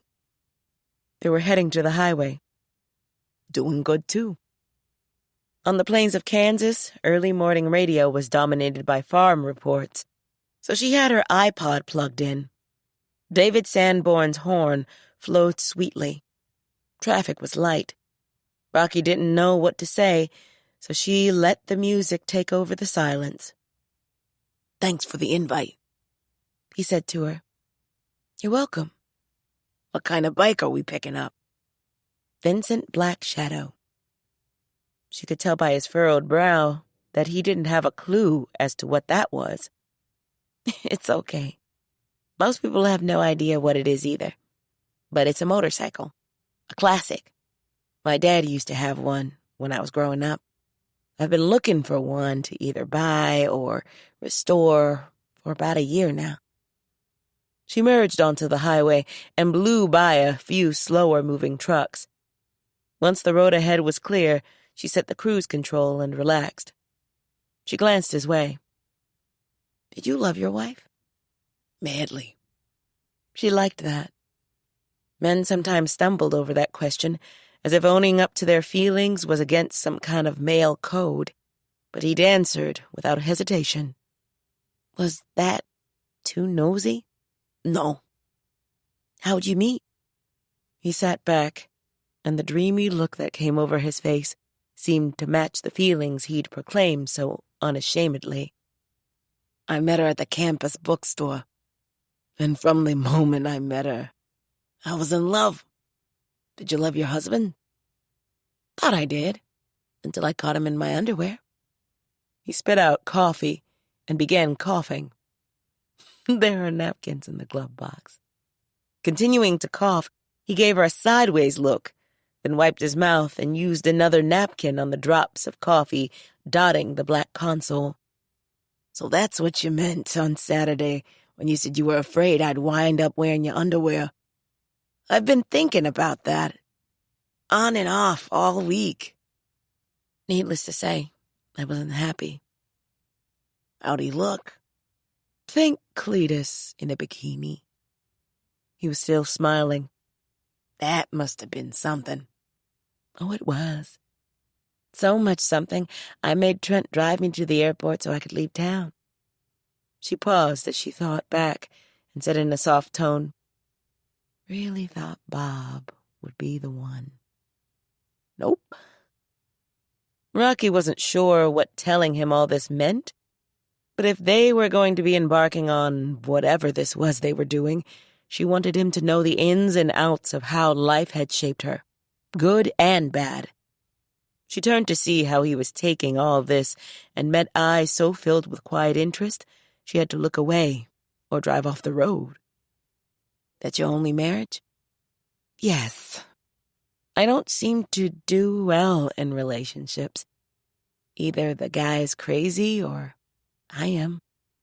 Nothing's ever worked out. Maybe because she'd never opened up this way before, and neither had the men. She had the truck rolling. The cruise control was set at 85 miles per hour, just the way she liked it, even though it was an invitation to a ticket.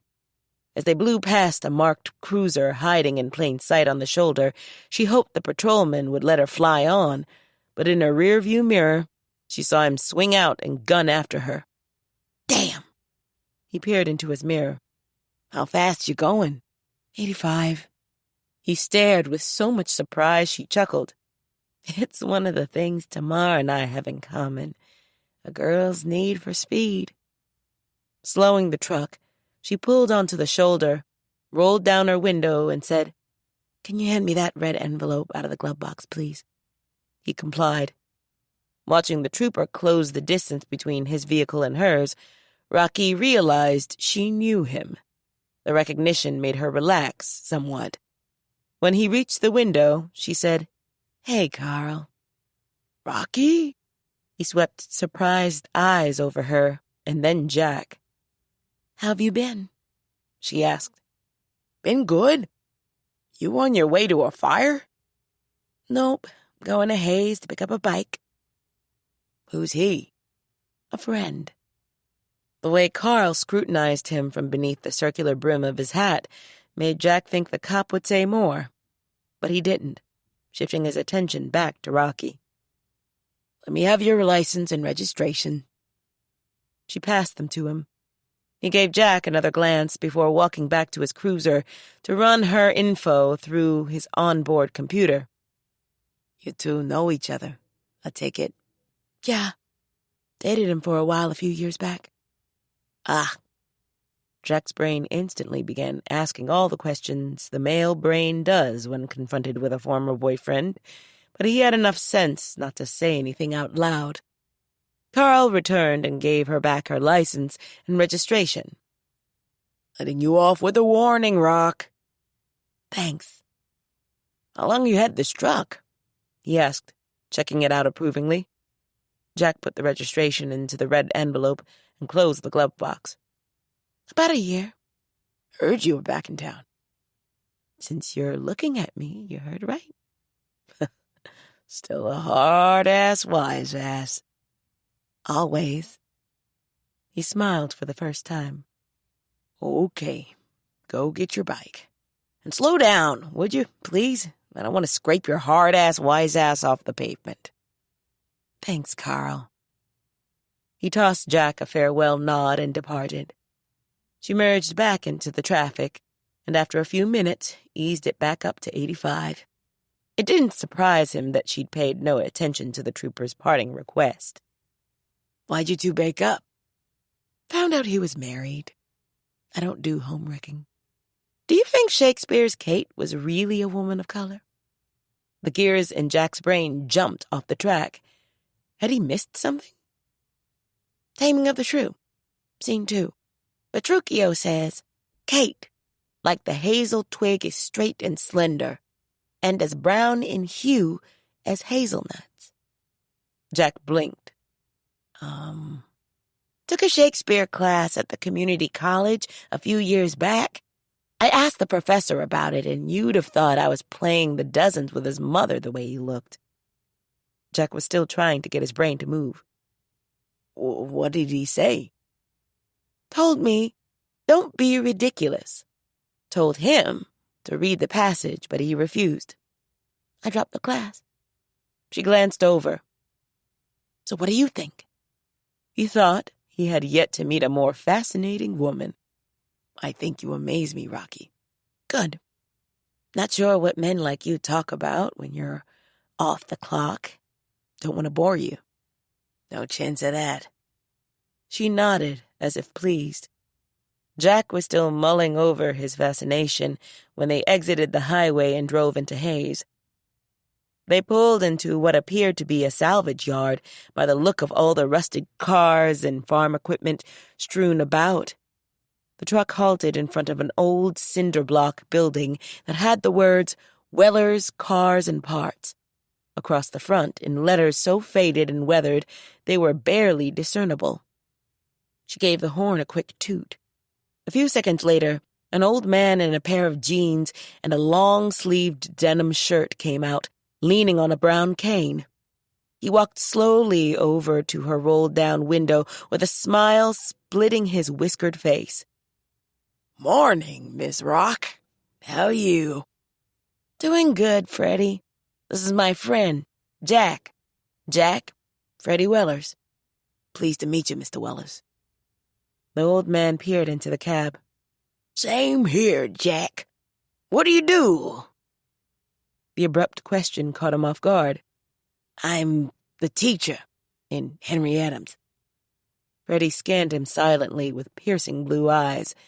Jack felt like a 16-year-old being scrutinized by his date's father. You treat her nice. You hear? Yes, sir. He sent a hesitant glance Rocky's way. Her profile showed sphinx-like amusement. But to her credit and his relief, she pulled Weller's attention away by asking, My shadow ready? Yep, and in better shape than I thought. Needs a lot of TLC, though. You sure you don't want me to do the work for you? Positive. I got this. Jack's going to help. Jap's lips parted in surprise. In spite of having had a biker roommate, he knew next to nothing about motorcycles. Freddie looked as doubtful as he felt. Bike's around back. Hop in. He complied, and once he was settled, warned, Drive slow now. Don't want you running into nothing. "Me?" Yeah, you, Miss Leadfoot. "Chicken," she tossed back teasingly.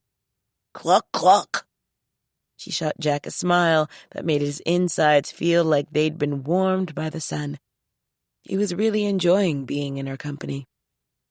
The drive around the building took just a few seconds, and the sea of car parts as far as he could see caused his jaw to drop.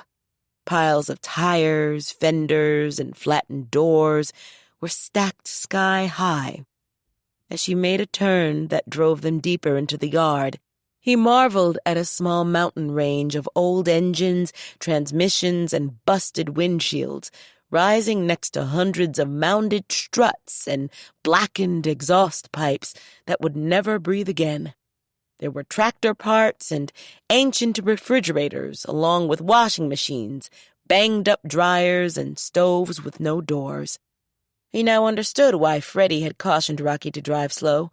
If any of the stacks fell, it would take first responders years to recover their pancaked bodies. Freddie must have seen the wonder on his face. Pretty impressive, huh? There was pride in his voice, as if he were showing off a field of diamonds. Definitely. What impressed him most was the sheer size of the operation. He felt as if he'd been transported to a hallowed graveyard where old car parts, tractors, and discarded appliances went to die. Is this all for sale? Nah. Sometimes a restorer or a kid needs something for an old wreck they're working on, but most of it's scrap I'm saving. Jack wanted to know why, but was too busy staring around. They passed another giant pile of truck doors, all green. He couldn't help but put his earlier thoughts into words. I feel like I'm in the place where cop-ots go to die. Sort of like the elephant graveyard. The old man chuckled. If there was a place like that, this would be it. The truck finally stopped in front of a garage with 5 open bays. Jack wondered if the building was original property or if it had been salvaged too. The area around it was yet another graveyard, this time of bicycles. Piles of handlebars, frames, bike tires, and rusted-through fenders were everywhere. Jack was so focused on taking it all in, he realized Rocky and Wellers were getting out of the truck. He hustled to join them. Rocky was cognizant of only one thing, and that was the bike sitting in the shadows of the garage's bay. She'd been trying to get her hands on a Vincent for nearly a year, and the sight of it was so moving she paused, taking in its shape and unique design before approaching it, almost reverently. Seeing past its terrible physical condition and filled with awe, she ran a hand over the rusted bars, the torn and rotting leather seat, with its stuffing exposed, as if it were made of silk. It was in bad shape. Rust and age obscured the fine curved lines, and the once black engine that had given the formerly beautiful piece of high-powered machinery its name. She'd paid an incredible amount of money for the bike, but once it was back on the road, it would be priceless. What do you think? Freddie asked her softly. His voice broke her mood and brought her back to reality. A lot of work, but she'll be gorgeous when I'm done. Going to take a while. I know, but I don't care. And she didn't. Even if the restoration took a year, her dream of owning a Vincent had finally come true. What mattered more was that every minute spent working on it would bring back memories of her father and the Vincent he'd owned during her childhood. In her heart, she already sensed him smiling down. Let's get the paperwork done so I can take her home. In the year Jack had known Rocky Dancer, he couldn't remember ever seeing her so pleased. To him, the bike looked like a candidate for one of Mr. Weller's graveyards. but she obviously knew more than he did. In the office, he waited while the two went over the paperwork. Once everything was finalized, she wrote out a check and handed it over. The scrap dealer's old eyes twinkled. First check for 50 grand I ever held. Jack swung to her in surprise and received another sphinx-like smile. To say he was floored was an understatement. 50 grand. The inevitable question that followed was, how does the manager of a diner write a check for that much cash? The longer he was around Rocky, the more questions he had. With the bike loaded and chained down in the bed of the truck, they waved goodbye to Mr. Wellers and drove off. So, what's so special about this bike? Other than being the biker holy grail, the shadows were all hand-built by a company called Vincent HRD. The bikes were supposedly inspired by the RAF fighters that flew over the factory during World War II. Less than 2,000 were made, and they were designed so they could be ridden and maintained by injured soldiers. She went on to tell him how the clutch could be operated with only 2 fingers, and how for its time, the bike sported many breakthrough innovations. My dad owned one back in the day. Took me for my first ride when I was like 4. 4? Yeah. He'd put me behind him on the seat and use a belt to strap me to him until I got big enough to hold on to him on my own. Loved it. Put a 4-year-old on a bike these days and CPS will be at the door. I know. Things were different back then, especially out here. That's amazing to me. And your mom was okay with it? Rocky looked over and wondered how to explain to him about her mother. My mom committed suicide when I was 9. She hadn't meant to begin that way, but the words sort of tumbled out, and now it was too late to take them back. Oh, Rock, he whispered. I'm so sorry. She shrugged. Me too. Are you hungry? I am. How about we stop and get something? The eyes she looked into were filled with pain and questions, but he didn't press her for more information, and she appreciated that. Sure. She swung into the first fast food place they happened upon, and while they ordered, her admission hung between them like a third person in the cab. That's what you meant the other night, when you said growing up out here as a kid was hard? Yes. She drove the car to the pickup window and took the bags and cups of drinks the kid handed out. She asked him, Are you in a hurry to get back? I have to meet Trent at 4. She looked down at her watch. It was 9:30. Then how about we park and eat? That's fine. They found a spot in a side lot away from the main door and ate and talked. She told him about her mother and all the fights she'd gotten into in school because of the illness, and how heartbroken her father became after her mother's death. That had to be hard on you both. It was. Part of the reason why I am the way I am, I guess. Hoping I'm not scaring you off. No, Rock. If anything, it makes me want to hang out with you even more. Really? Why? Because I don't think you tell every Joe Blow that walks into your life what you just shared with me.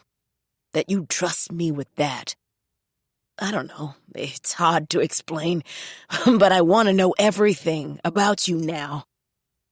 I'd like to know a lot more about you, too. Only way to do that is spend more time together. Will you let me take you out?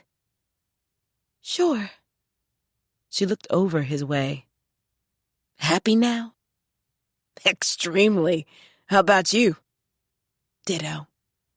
They stared at each other for a timeless moment, and then Rocky leaned over, and they shared a first kiss. When they drew apart, he ran a finger slowly down her cheek. That was nice. Ditto, she whispered. I think we should have our first date right now. And what do you want to do? Let's Let's go look at trucks." He laughed long and hard. You are something, Rocky Dancer. Yes, I am. Are you game? No man in his right mind would turn down an invitation like that. So, yeah, I am. Let's go. Chapter 19. Back in Henry Adams, Bernadine spent the early morning talking with ATF agents and representatives from state and county law enforcement. The preliminary forensics report left her quietly furious. Her truck had been the flashpoint. Baby had been soaked in gasoline, as had the asphalt directly surrounding it.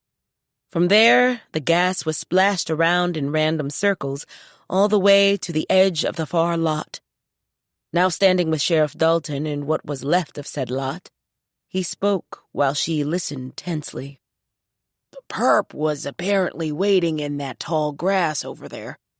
When people began leaving the building, he or she lit the tail end of the gas, and the flames worked their way across the asphalt surface until they hit the mother lode. Which was my truck. He nodded.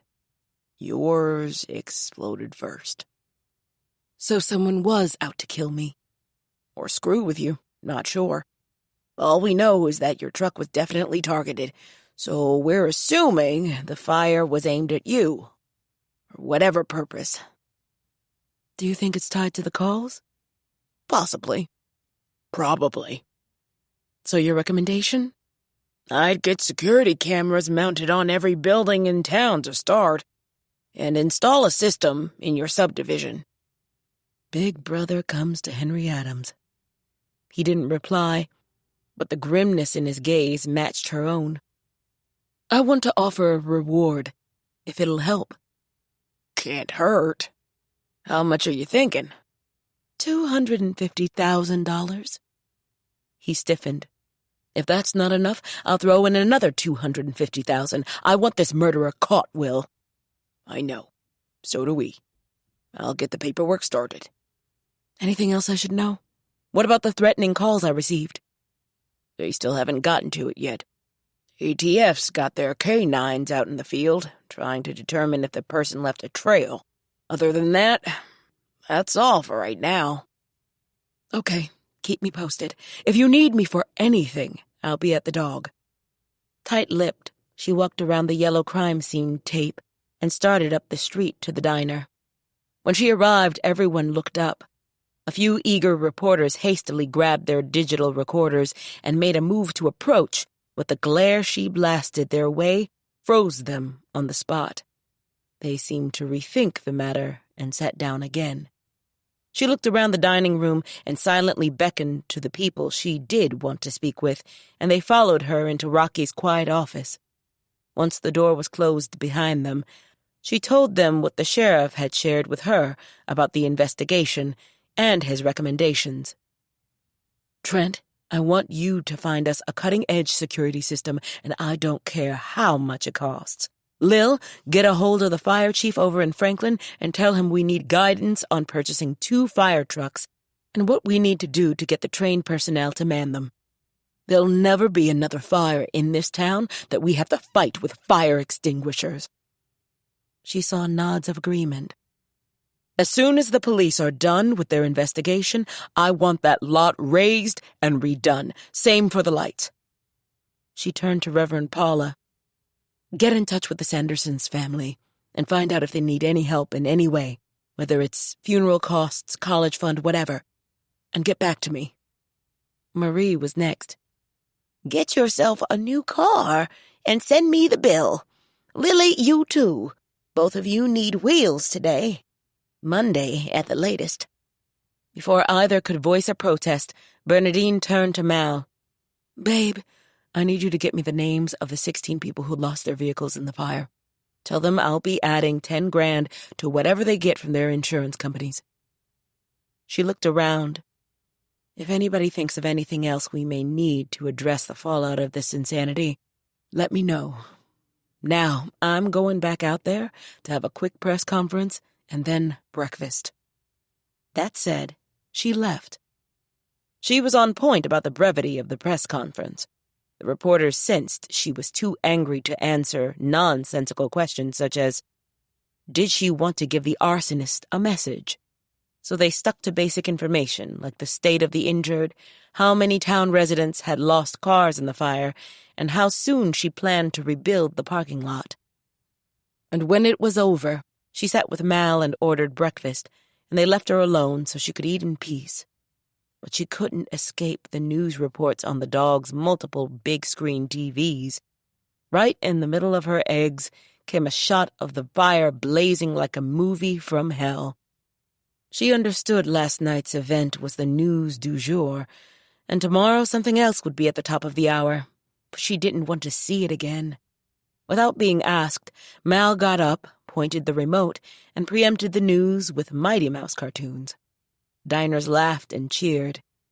After bowing at the waist, he returned to the booth and met her smile. Thank you. It's Saturday morning. We are supposed to be watching Mighty Mouse. I can always count on you to save the day.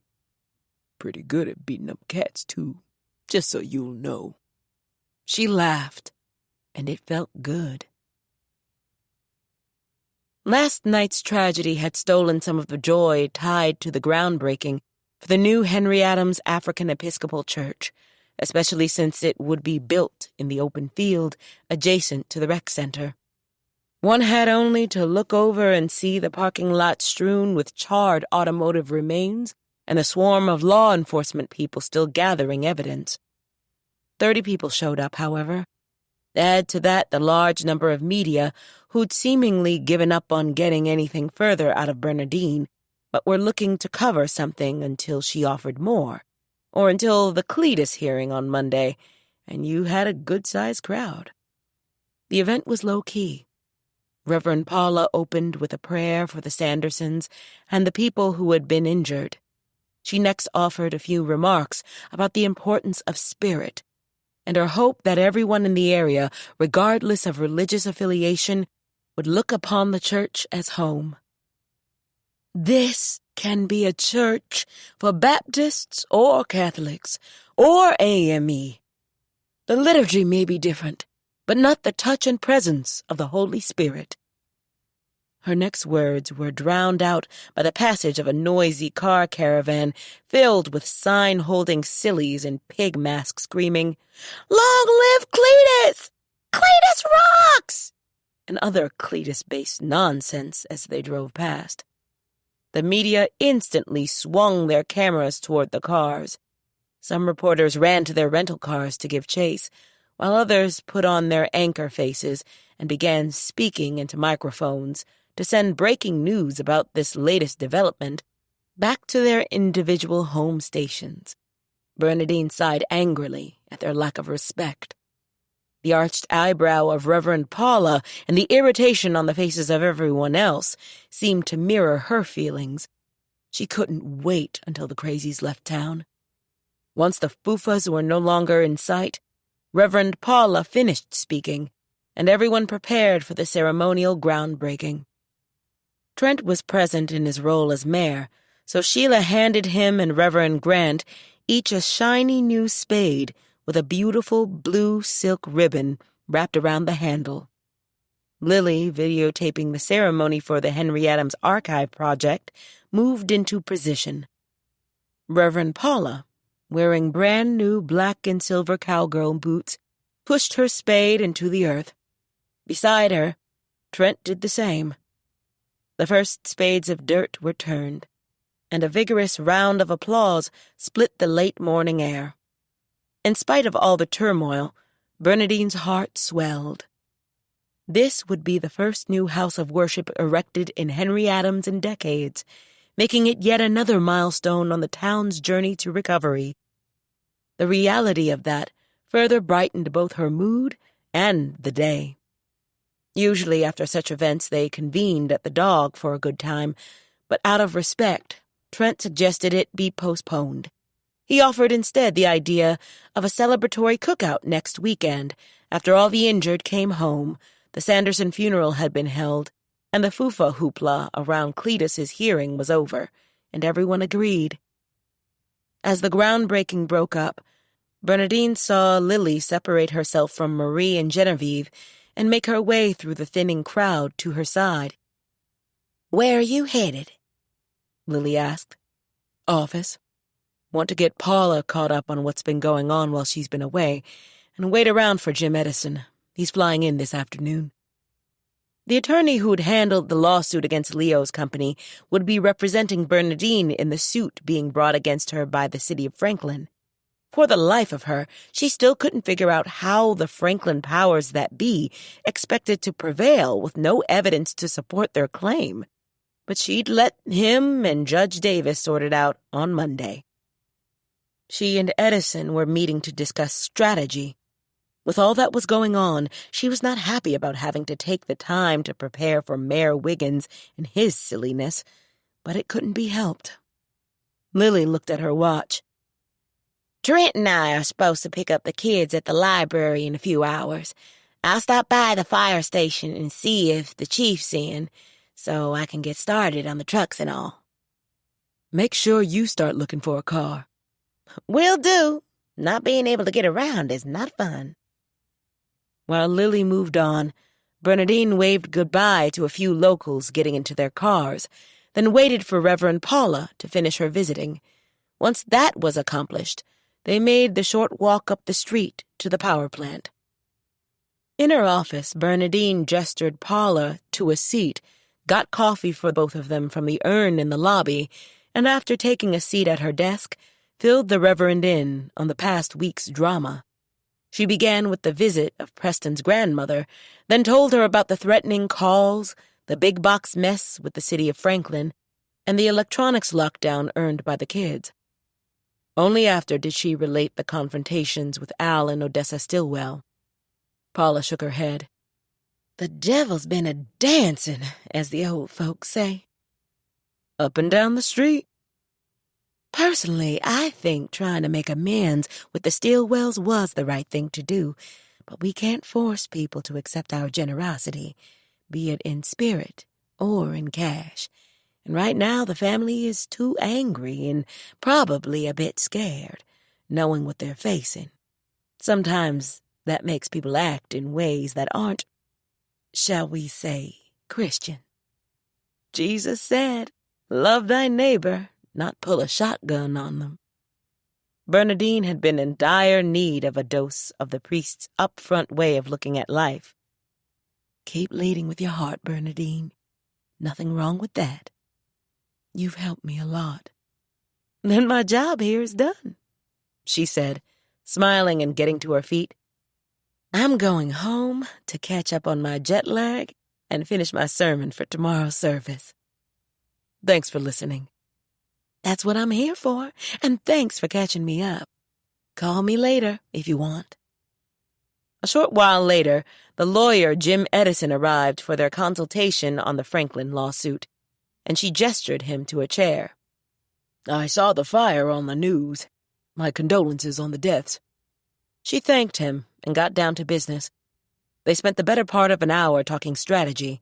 She was pleased that his evaluation of the suit mirrored hers. Franklin didn't have a leg to stand on.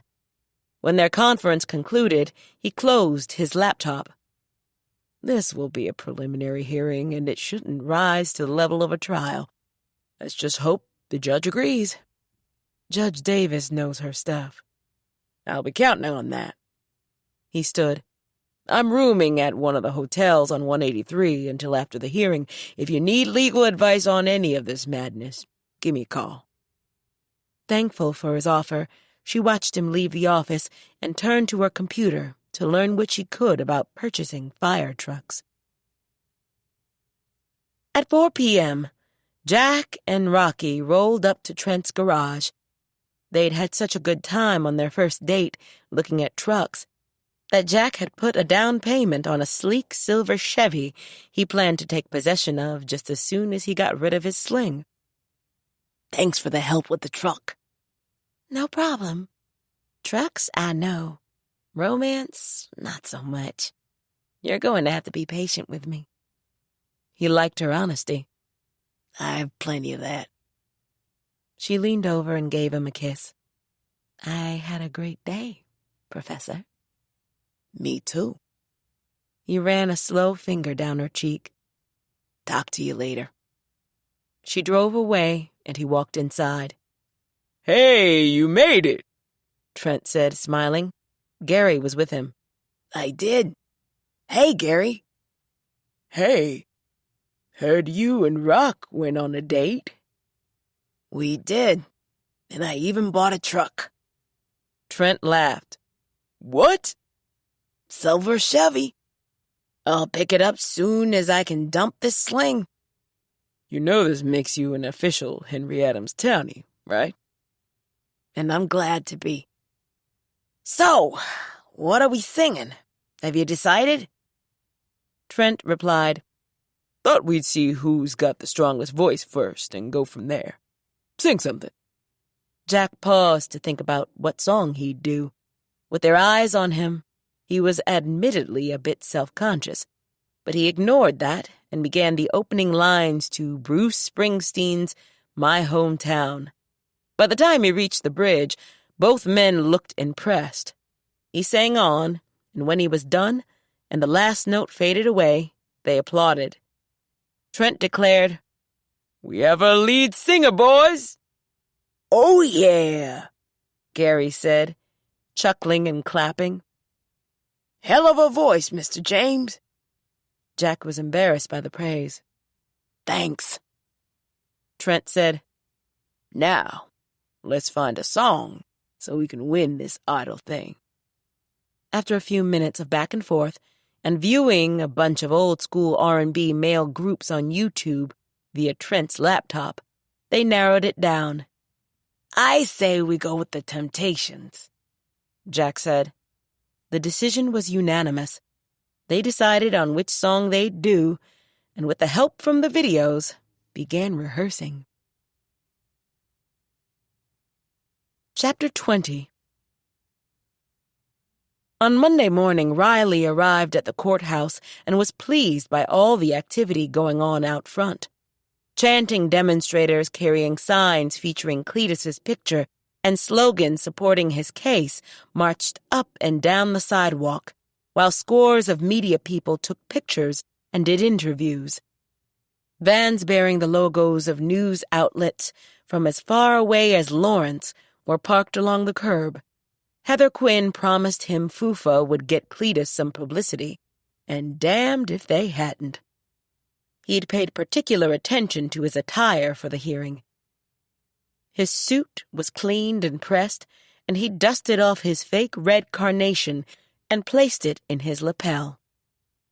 In his mind, the day would be a momentous one, and when it was over, he was certain he and his hog would be reunited, and he'd need to look good on the national news. After parking his truck in the lot, he got out. There stood Ms. Quinn, waiting for him, just as she'd said she'd be when they talked on the phone last night. He assumed the tall, older woman with the short gray hair standing with her was the Fufa lawyer she'd also mentioned.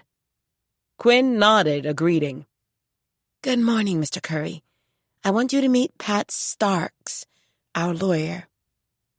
Riley shook her hand, and they exchanged a few pleasantries and began the walk to the courthouse. As they mounted the steps, they were swarmed by the press. Riley stopped to take questions, only to be pushed ahead by a strong hand he assumed belonged to the lawyer. Mr. Curry has no comment at this time, she announced crisply. He glared at her over his shoulder. She glared right back, so he kept moving. As soon as the hearing was over, he planned on holding a press conference, whether she approved of him doing so or not. The lobby was almost as crowded as it had been outside. There were no demonstrators marching around, but there were plenty of media folks, uniformed deputies, and a number of people lined up to take seats once the courtroom's doors were opened. He saw a contingent of Henry Adams people in the center of the line, chief among them his ex-wife Genevieve, who shot him a withering look, but he pretended not to know her and turned away. He assumed she'd be testifying on behalf of the county. He hoped she knew she had to tell the truth. The doors opened a few minutes later, and everyone filed in. He took a seat at one of the tables up front with Heather and the unsmiling lawyer Starks, who leaned over and said, "Don't say anything unless you're directly asked, Mr. Curry." Liking her less and less, he responded with a terse nod. At the other table were the county people, and Dr. Keegan was with them.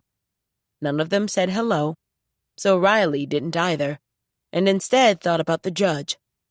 Although he and Cletus had been on the lam at the time, he'd heard through the grapevine that the presiding judge for the hearing, Amy Davis, was the same judge who'd let Bernadine Brown's junior felons off the hook the night they carjacked Mal July's truck during their first summer in town.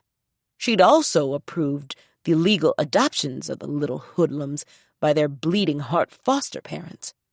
Granted, none of that had anything to do with Cletus's case, but it made him think she might be more inclined to side against his hog because she obviously liked Ms. Brown and her people, and none of them liked Cletus. He was counting on Heather Quinn and the lawyer to make sure there was no judicial hanky-panky. The court bailiff, a hefty woman in a brown uniform, made everyone stand, and Judge Davis entered the room. Davis took her seat, and those in attendance followed suit. She looked around the packed courtroom.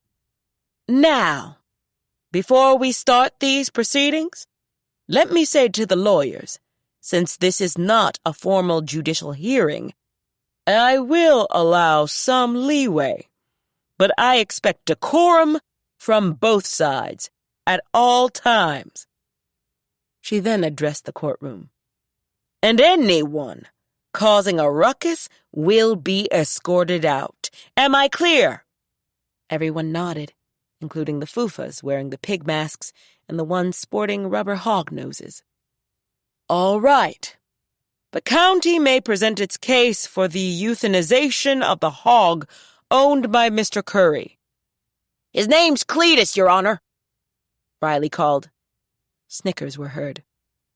"Thank you, Mr. Curry. Cletus," she said, amending herself. The Fufa lawyer shot him a look of disbelief, but he ignored it. The assistant prosecutor, a young man named Matt Mingus, stood and laid out the facts surrounding the demise of Morton Prell. He referenced the coroner's report that found asphyxiation to be the cause of death. "Mr. Prell died from being crushed against the living room wall of the Curry's home by the hog. Here are pictures taken by the first responders of how Mr. Prell looked when they entered the home." "Did you give the defense copies of these?" "Yes, Your Honor." She viewed the 3 pictures of what Riley knew to be Cletus, lying against the wall with the dead Prell hanging over his back, limp as a rag doll. If the sight impacted the judge, it didn't show on her face. Mr. Mingus continued. "The hog has a nasty temper, Your Honor, corroborated in the sworn statement of Mr. Curry's ex-wife, Mrs. Genevieve Curry." He handed her the statement, and she looked out and said, "Mrs. Curry, stand, please." As Genevieve complied, Riley's lip curled distastefully. "This says the hog bit you. Was this often?" "Yes, Your Honor, very often." "It was your perfume!" Riley cried, jumping to his feet in challenge. Genevieve shouted back, "Say that to me one more time, Riley Curry, and I swear I'll hit you so hard they'll find you in China." The cheers of her supporters were countered by Fufa boos, and the judge banged her gavel. "Quiet!" You could hear a pin drop. "Another outburst, and I'm clearing the courtroom." When she seemed certain that everyone understood, she turned her attention back to Genevieve. "Thank you, Miss Curry. You may take your seat. Now, Mr. Mingus, why did the hog sit on Mr. Prell? Was it an accident?" "He hit Cletus over the head with the chair leg," Riley told her, before Mingus could reply. And every sentient being has the right to defend itself when faced with violence. He thought he saw a smile play at the edges of the judge's lips, but he felt pretty good having used the $10 word. Is this true, Mr. Mingus? We only have Mr. Curry's testimony. No one was there, Your Honor. I was there. Ask Mal July about the cuts on Cletus's head. Judge Davis looked around until she spotted July. Mr. July, is that true? It was easy to see that Mal stood reluctantly. Yes, Your Honor. The hog had a series of wounds that were stitched up by the county vet after they transported him from the scene. Davis asked Dr. Keegan, "Is that correct?" Yes, Your Honor. Keegan didn't look happy. The Fufa lawyer finally found an opening in which to say, Your Honor, nasty temper or not, the hog was abused by Mr. Prell and therefore entitled to defend itself. Mingus argued, The hog is a menace and a threat to public safety. The judge asked, other than his penchant for biting, has the hog ever killed anyone before? Not that the county is aware of, Mingus admitted. Mr. Curry? No, ma'am. Your Honor, never. Mr. Mingus, did you know about the stitches? Yes, ma'am. Did you take them into consideration when you signed off on the euthanization document? No, ma'am. We didn't deem it necessary. He killed a man, Judge Davis. That's already been established, Mr. Mingus, but the court's issue is with the fairness of your decision. Mingus didn't appear to have a response to that, and Riley wanted to cheer. Mr. Mingus, does the county have anything else to present before I render my verdict? Genevieve stood up and said angrily, Judge Davis, because of Riley and that hog, I have no home. It was condemned. Where's the fairness in that? Judge Davis kept her face void of emotion. The court would advise you to speak with a legal representative to explore your options, Miss Curry. Riley saw Genevieve plop down into her seat and fold her arms angrily. Again he wanted to cheer and stick his tongue out at her for good measure, but the bridge of his nose began to throb as if to remind him of what had happened the last time he did that, so he returned his attention to the judge. Does anyone have anything else? It appeared as if no one did, so she said, My ruling is this. The county will surrender Cletus to Mr. Curry, and... The Fufas began cheering. Riley jumped up and hugged Heather Quinn. The judge was banging her gavel. When silence returned, she finished. On these conditions, the hog is forbidden to come in contact with the general public, and Mr. Curry, that means no community cookouts or parades or any other event where people gather. If you have to take Cletus anywhere, it has to be in your vehicle, and he must stay there. Any violations, and you will go to jail, Mr. Curry. Do you understand? I do, Your Honor. Thank you. You're welcome. The case of the City of Franklin versus Bernadine Brown will begin in 30 minutes. She banged the gavel to close the proceedings. Riley was ecstatic. He thanked Heather Quinn once again and all the Fufas who'd supported him. As he stood there, receiving their congratulations, he saw Genevieve staring his way. He shot her a big grin and did stick out his tongue. She lunged but was restrained by Marie Jefferson. Riley grinned and let himself be swept out of the courtroom by the happy Fufas. Once they were outside on the steps, the press was waiting. Riley straightened his shoulders and took the first question. Inside, Bernadine looked over at Mal, seated beside her. He shook his head before saying, Guess Cletus isn't going to be on a spit after all. Guess not. But at least Judge Davis spared us from having to put up with him in town. Too bad the county didn't have a stronger case. But when you think about it, Judge Davis was right. You can't put an animal down for defending himself. She sighed heavily. Knowing Riley, he'll probably violate the no-contact order before the day's over. He's going to want to rub everyone's nose in it. She saw Heather Quinn and the lawyer leaving the courtroom. Quinn nodded her way, and Bernadine responded in kind.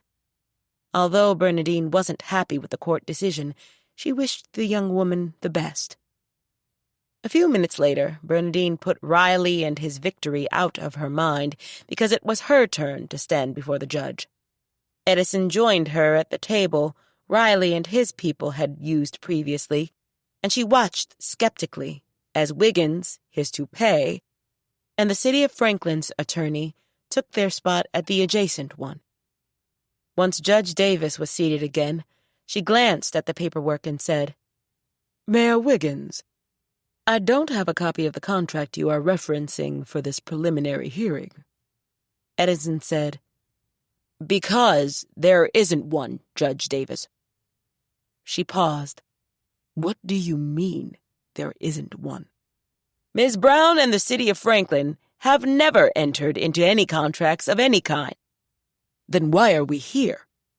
"My client wishes the answer to that question as well." She turned a steely eye to the city's attorney, a woman named Benson, who looked extremely uncomfortable. "Your Honor, I tried to convince Mayor Wiggins that the city had no case, but he insisted upon wasting the court's time." "Yes, ma'am." Bernadine held on to her smile. Judge Davis said, "Okay, Mayor Wiggins, why do you think the court should hear this so-called lawsuit?" "It's about fairness, Your Honor.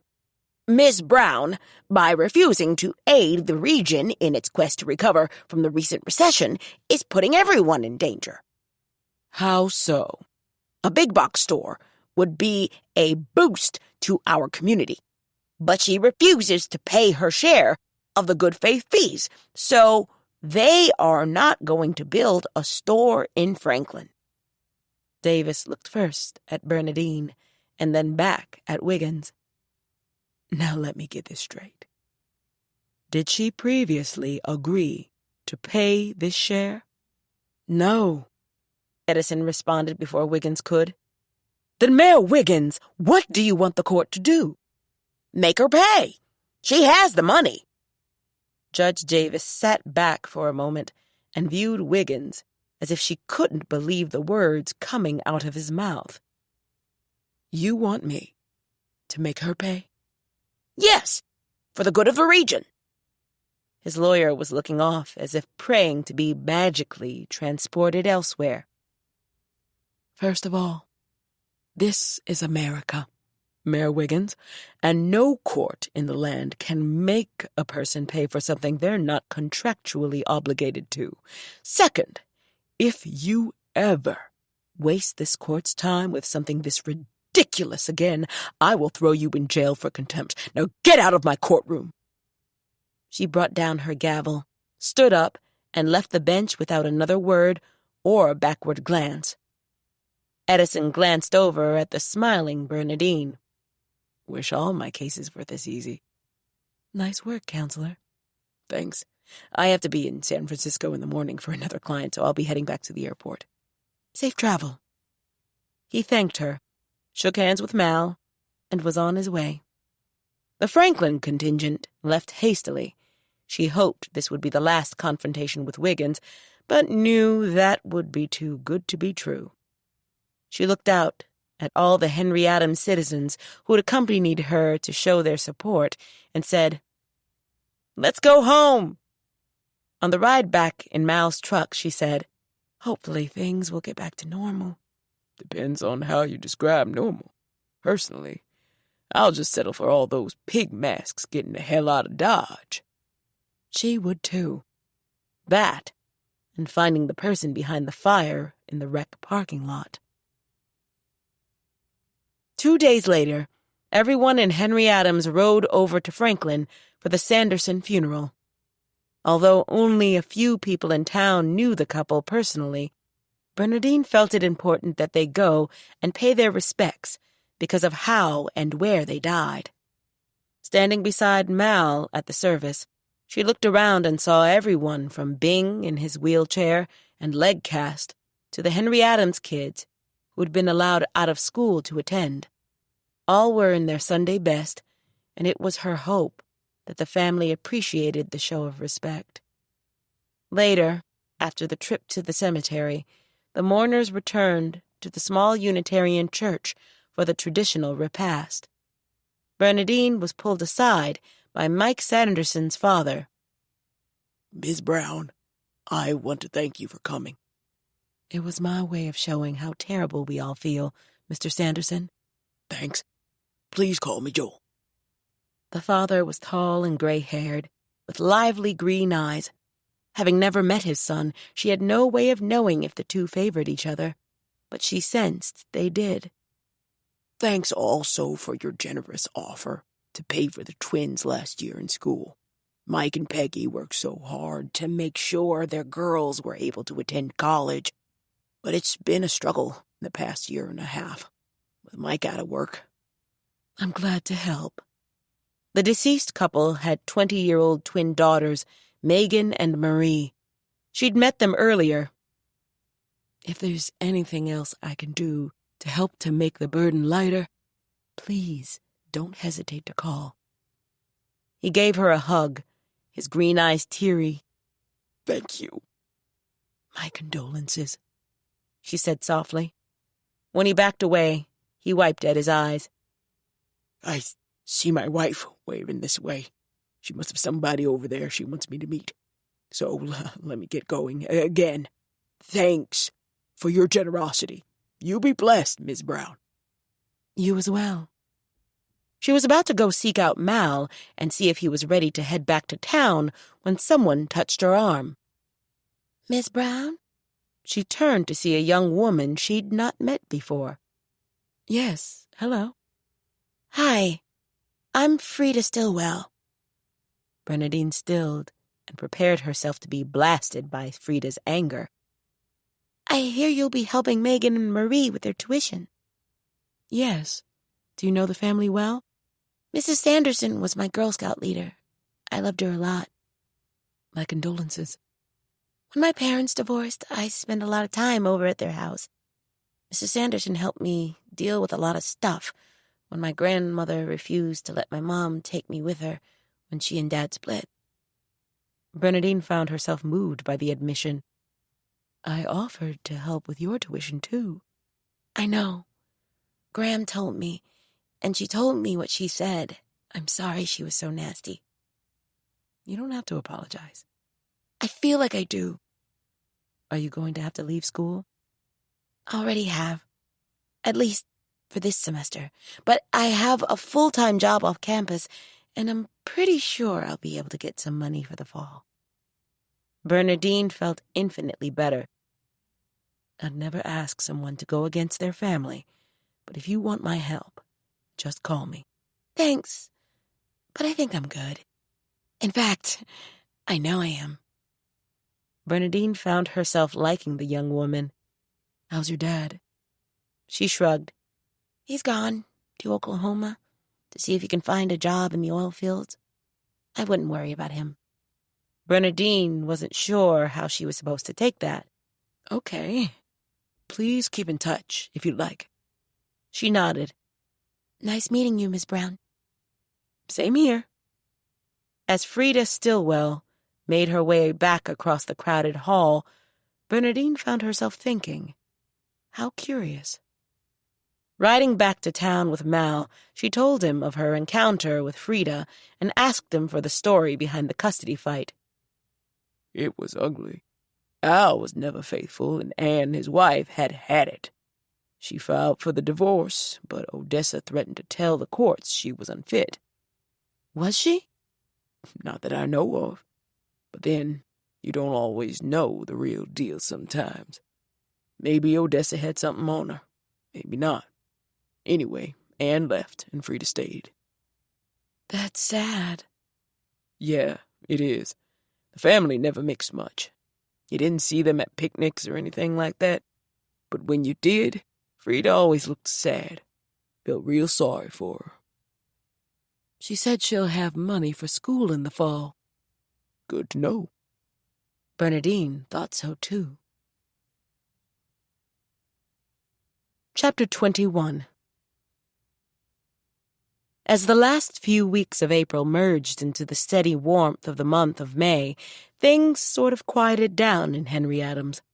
Those who'd lost their vehicles in the parking lot fire scored new ones and were back on the road again. The security system was purchased and installed, but law enforcement still had no clue as to the arsonist's identity.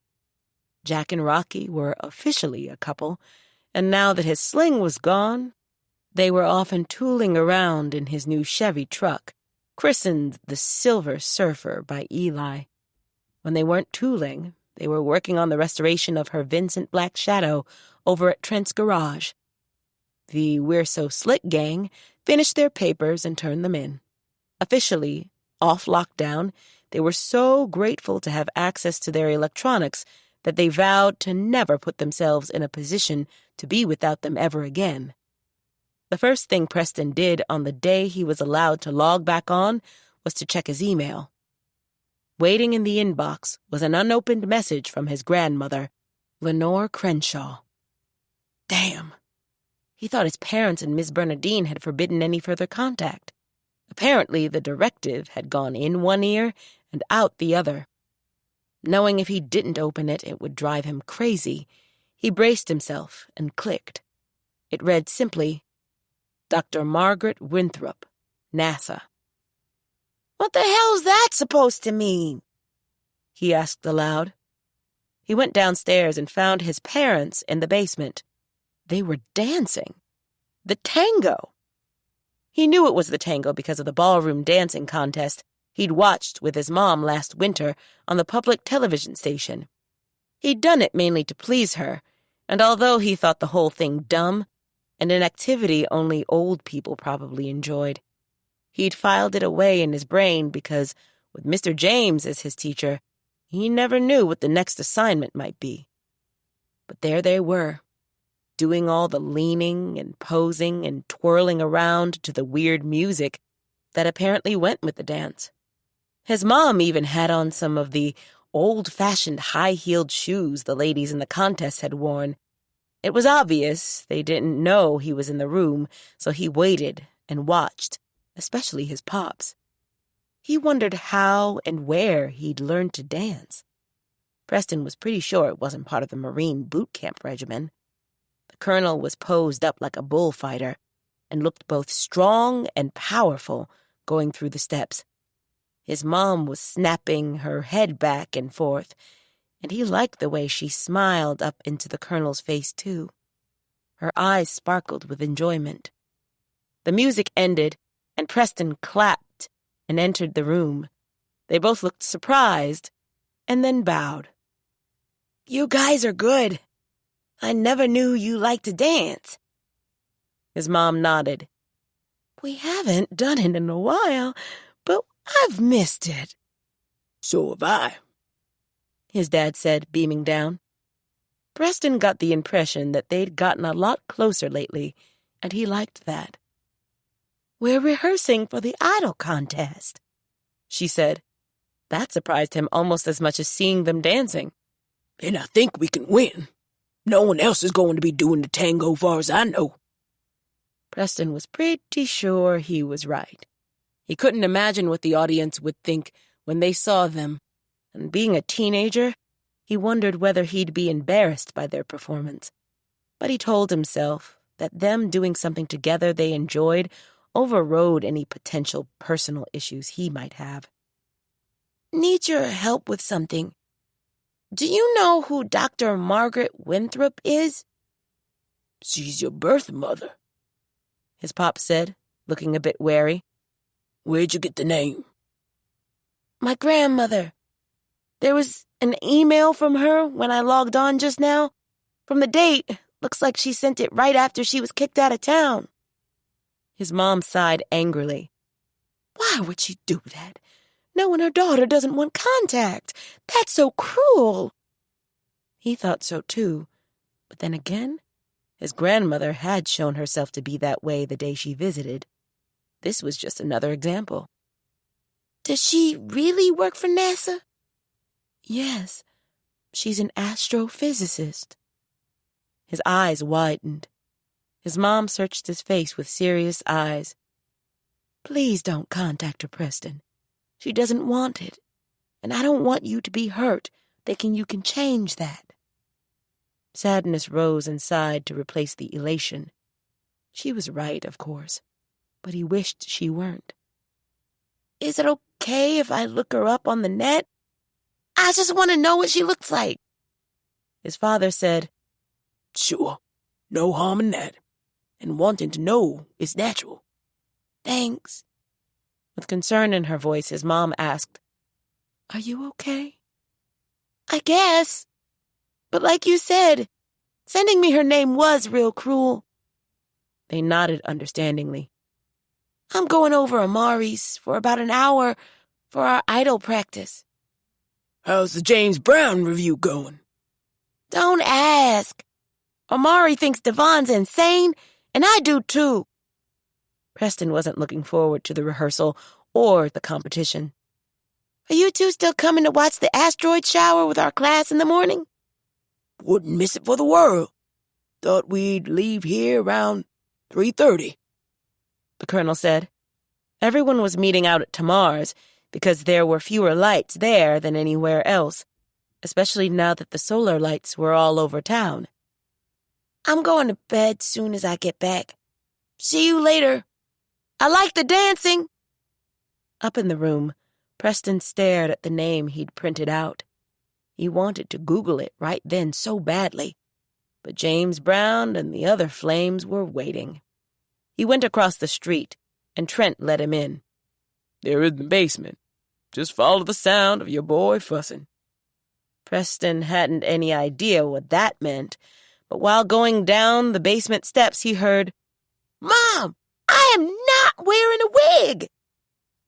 Entering the finished basement with its big screen TV and comfortable seating, Preston saw the mutiny on Amari's face, the determination on Devon's, and the humor on Eli's. Ms. Lily was saying, One day, you're going to need Devon's help with something, Amari. I'll bet it won't involve wearing a wig. Come on, Mom. Why are you encouraging this crap? It isn't crap. Once you get into it, it's going to be fun. Promise. Bull. No, it's not. Miss Lily shook her head and smiled. Eli said, Oh, stop whining and just put the thing on. They finally noticed Preston standing there, and Amari asked, Do you want to wear a wig? Wig? Nobody said anything about wearing wigs. But Eli was in front of the mirror on the wall, putting his on and cracking up. I look like Elvis. Ms. Lily held out a black hairy thing for Preston to take that resembled something he'd seen on the heads of the old ladies riding the bus back in Milwaukee. He took it only because she was an adult, and he had to. But he had no intentions of putting it on his own head. Devon tugged his on, and Miss Lily began styling it with a comb. Eli, still enjoying his reflection in the mirror, looked puzzled for a moment. How's that song go? Oh, yeah. He sang out loudly, Viva Las Vegas! Amari grumbled. You don't look like Elvis. You just look ridiculous. Preston thought he looked a lot like Fred Munster. Trent came down, took one look at the boys, and immediately went back up the steps, laughing uproariously. Amari yelled, No fair laughing, Dad! This shit's not funny! Amari? His mom warned. It's not! Preston realized that if Amari surrendered, he'd have to as well, and suddenly his worries about being embarrassed by his parents doing the tango were superseded by the reality of his own public embarrassment. If he had known this was the cruise he'd signed on for, he would have cashed in his ticket and let the ship sail without him. In the end, Amari donned his wig, and Preston did the same. Eli laughed. "Now we all look like Eddie Murphy and Dreamgirls." Shut up! Amari snapped. Preston hadn't gone anywhere near the mirror and had no intentions of doing so. He already knew how whack he looked. Devon was beaming under his wig, however. Pretending he had a microphone in his hand, he bent over and sang, Please, please, don't go! He then did a few of James Brown's swift-footed moves and grinned. Amari looked like he wanted to make him eat the imaginary mic, and Preston wasn't far behind. Devon asked, Is Miss Genevieve through making my cape? Almost, his mom replied. Okay, Eli, your turn. While Preston looked on, Miss Lily took the comb and scissors to Eli's black wig. Preston had no idea where she'd gotten the fake hair, but he wished he knew so he could return his. When she was done with all the cutting and the curling iron, Eli had a pompadour that the old guy Little Richard would have been proud of. Eli went back to the mirror and grinned from ear to ear. He picked up his phone and passed it to Preston. Here, take a picture. I want to send it to my dad. Preston couldn't imagine why Eli was so into this madness, but he took the pic and gave the phone back. It was Amari's turn to get styled next, and he wore an angry face the entire time his mom worked on him. Once he had his pompadour, he got up and sat down heavily on the couch. You're looking good, Amari, Devon said. Get away from me, Amari snarled. Preston was last and endured the process without comment. The wig was hot, however. He felt like he was wearing a blanket on his head. All done, Brain. Go look. I'd rather not. Can I take it off now? Hold on a minute. She retrieved 3 wig stands from the table and passed them out. Put them on here when you're not wearing them. Preston immediately raised his hands to his and was told, But don't snatch them off. Be gentle. So he gently removed the stupid thing from his head and set it on the faceless wig stand. They were supposed to be rehearsing too, but he'd had enough trauma for one evening. Okay, we have to get up early to see the asteroid, so I'm going home and going to bed. Devon protested. But we're supposed to practice. Amari removed his wig and started for the stairs. Preston was sure Amari was going to respond with a certain 2-word phrase Preston thought highly appropriate considering the hell Devon was putting them through, but Amari didn't respond, probably because he didn't want to go back on lockdown. But, Mom... Devon whined like the brat he could sometimes be, as Amari disappeared. Give it a rest, Dev, Miss Lily replied.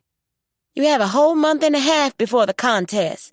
There's plenty of time to rehearse. Leave your brother alone for now. He was pleased to hear her tell Devon to step back. Now, if she could just be convinced to tell him to forget about the whole thing, he and Amari would be happy. But he knew that wasn't happening. He said his goodbyes, carrying his pompadour on the wig stand. He left the July house to return to the sanity of his own. Back upstairs in his room, he Googled his birth mother's title and name, and a lot of links popped up. For the next hour, he read everything he could about the famous astrophysicist who'd given him up for adoption. And when he was done, he was quite impressed. She was a very well-known scientist. After all the searching, reading, and clicking on links, he hadn't found a picture of her. So he still didn't know what she looked like. He did find the phone number of her office, however. He wrote it down and went to bed. The very sleepy Bernadine couldn't believe she'd agreed to get up before the crack of dawn to go and sit in an open field and watch a meteor shower, but she had. Although she wanted to go back to bed, a part of her was excited.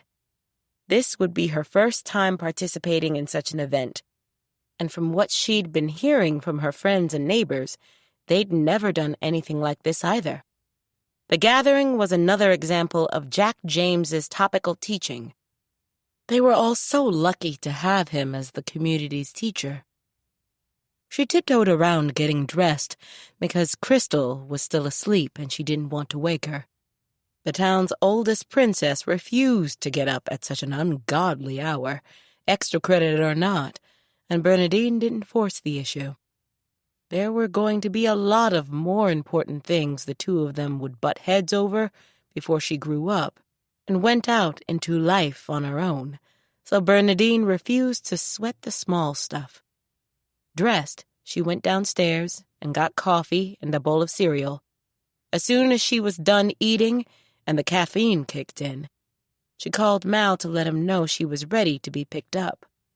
While waiting, she tried not to think about the work waiting for her at the office, but it took her over anyway. The fire trucks were on order. When Lily initially spoke with the Franklin fire chief, he'd agreed to help them out, but when Bernadine called him a few days later, he told her Mayor Wiggins had threatened to fire him if he did. The memory made her shake her head again. But instead of sending a hitman after Piggly Wiggly, she'd contacted the fire department over in Lawrence, and so far they'd been very forthcoming and generous in offering suggestions and answering the dozens of questions she and her people had about putting together a department for Henry Adams. She'd be calling their chief later today with more questions about building a structure to house the 2 trucks she'd purchased. The police were done with the Rex parking lot, and replacement had already begun. New lights were also on order, scheduled to arrive by week's end. That there was still a murdering arsonist on the loose was disturbing. Sheriff Dalton said the person might be holed up somewhere, content to gloat over the terror and never strike again, or planning a second act. She didn't like either scenario, but liked the latter the least.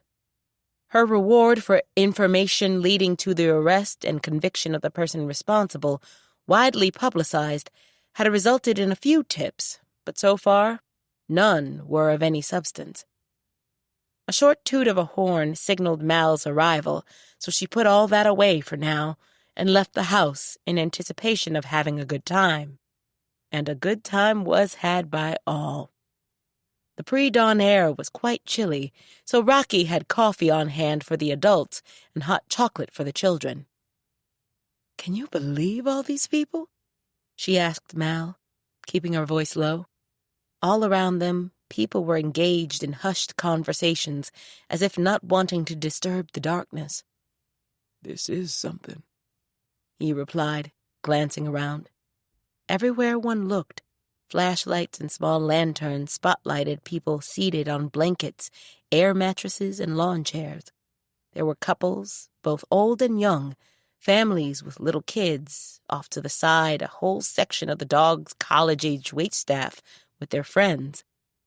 Mal cracked, "I hope they know Tamar won't be letting them use her bathroom."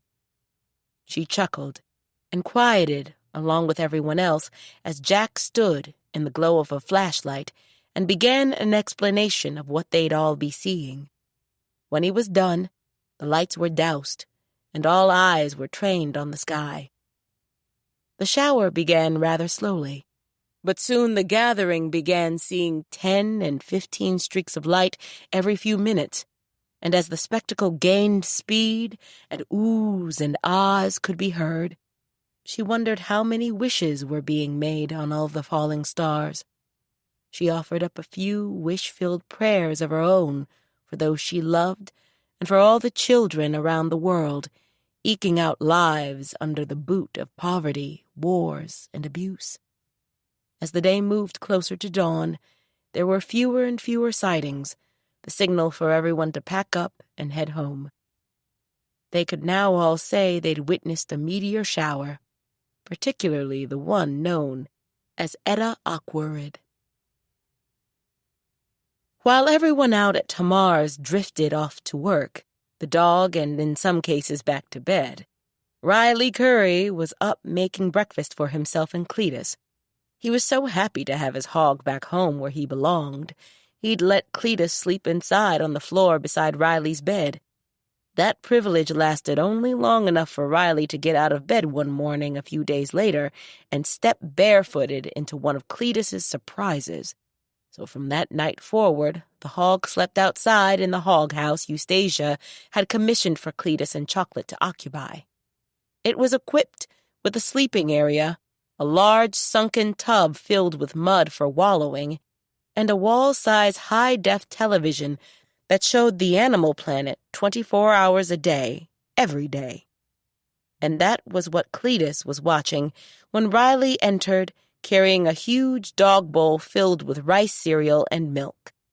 While Cletus ate noisily, Riley reflected on all the good things that had come out of the trial. For one, the media requests had gone through the roof in the days following Cletus's release. Major newspapers and weekly magazines of all kinds, and from all over the world, competed to be the first to show Cletus on their cover. Thanks to a tip from one of the people in Heather Quinn's office, he knew what to charge for the privilege and had amassed a sizable amount of money as a result. Then there were the letters from the school children, both national and international, asking for autographed pictures of Cletus in his camouflage gear and Ray-Bans. With the aid of the money paid to him by the media outlets, he'd brought in a professional photographer to take pics of his hog in various outfits. He also found an ink stamp featuring a hog's hoof print on the internet and used it to sign the pictures before sending them out. Cletus was quite the sensation, and in Riley's opinion, well worthy of all the fuss and acclaim. The only place Cletus wasn't a celebrity was in his hometown of Henry Adams. No one had come by to congratulate Riley on the court victory. He'd tried to call Eustacia, down in Texas, to let her know how proud Cletus looked, strutting out of the county pen when Riley came to take him home again. But the maid said Eustacia wasn't taking any calls. A man of lesser confidence might have been upset by the lack of charity, but not Riley. The phone call he'd received yesterday was going to make him and his hog the envy of everyone around. Just as soon as Cletus was done eating, he was going to put him in the bed of the new red truck he'd purchased and drive to the dog for some breakfast of his own. While there, he planned to make the announcement that would make them all wish they'd treated him better, especially old hateful Genevieve. Upon entering the dog, Riley heard the loud music and saw Mal July behind the counter at the cash register. July looked up suspiciously. "What can I do for you, Riley?" I came for breakfast. "Sure. Follow me." As Riley was taken to one of the empty center tables, the other diners gave him the eye. He saw Bernadine Brown sitting with Lily July, the laughing junior felons in a booth in the back, and Trent July seated with the teacher and the loser Gary Clark. He also noticed Genevieve, seated with Marie Jefferson at a booth on the far side of the room. She glowered at him as always, but even though he ignored her, he was glad she was there to hear his grand announcement straight from the horse's mouth. As he looked over the menu, he hoped someone would come over and chit-chat or ask how Cletus was enjoying being back home, but no one did. So he gave the waitress his order and waited for his food to come. It arrived a short while later, and with Genevieve's hostile eyes watching his every move, he ate his breakfast. When he was done, he stood up and tapped his knife on his water glass to get everyone's attention. Because of the music, it took a second or two for them to look his way. Luckily, the song on the jukebox ended just at that moment, so he said, I'd like to make an announcement. He saw Mal July watching him with narrowed eyes, so Riley asked, Can you stop the music for just a moment, Mal?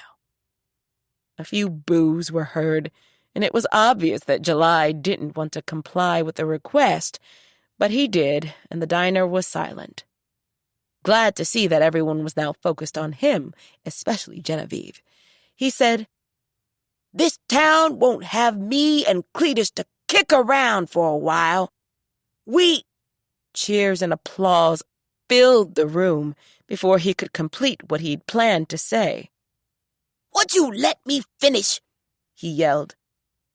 Laughter followed his outburst, and the room went quiet again until someone shouted, "Hurry up, Wiley! We don't have all day!" He gathered himself again. I got a call yesterday from a major Hollywood producer who wants to put Cletus in films. Mal asked. Is that it? A voice yelled, Turn the box back on, Mal! This was not going the way Riley envisioned. He'd been expecting awe and envy, not disinterest, and certainly not disdain.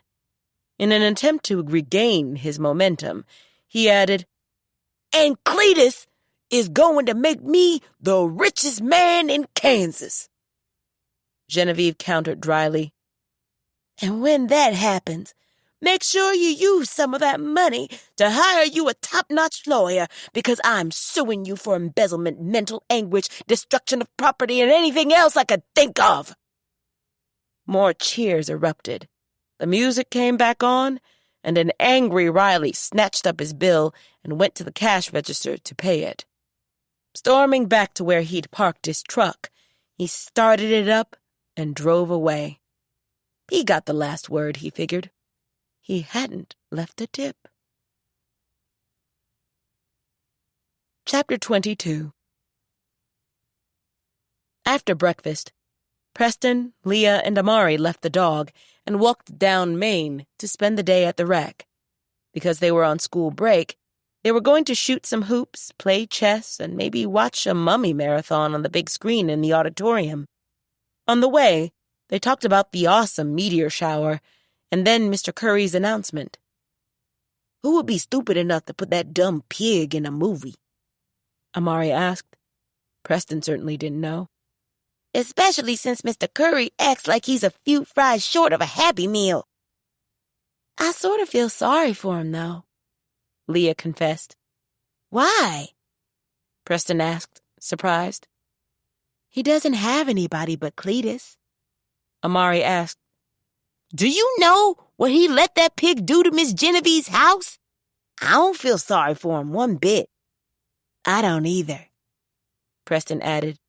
The first summer we moved here, he kept calling us members of the FFA. What's the FFA? Leah asked. Future Felons of America. Oh. Man's a nut job, and so is his killer hog, Amari said, summing things up. When they reached the rec, they checked in with Tamar and Marie, and then went down to the gym. Got something I need to talk to you two about, Preston said, once they were inside. Amari asked, The Colonel acting dumb again? They took seats on the bleachers. No, it's my birth mom. For the next few minutes, he told them the story of how he learned her name and what he found out about her on the net. And she's a NASA astrophysicist? Wow, that's sweet, Leah gushed. I really want to contact her. Amari shook his head. You can't, man. No contact means no contact. Preston had prepared himself to hear that, but it wasn't what he wanted to hear. I have her office phone number, too, he revealed for the first time. Brain, you're just going to get your feelings hurt. Just leave it alone, okay? Amari pleaded. In his mind, Preston knew that, but in his heart, okay. I just wanted to get your opinions, Amari said. Which means you're going to get in touch with her anyway, aren't you? Surprised by how well Amari knew him, he confessed quietly. Yes. The serious concern on Leah's face made the feelings he had for her fill his chest. She looked as if she didn't want him to be hurt either. Amari gazed out over the empty gym for a moment, and then looked into Preston's eyes. Then go for it. And I hope it works out for you. I really do.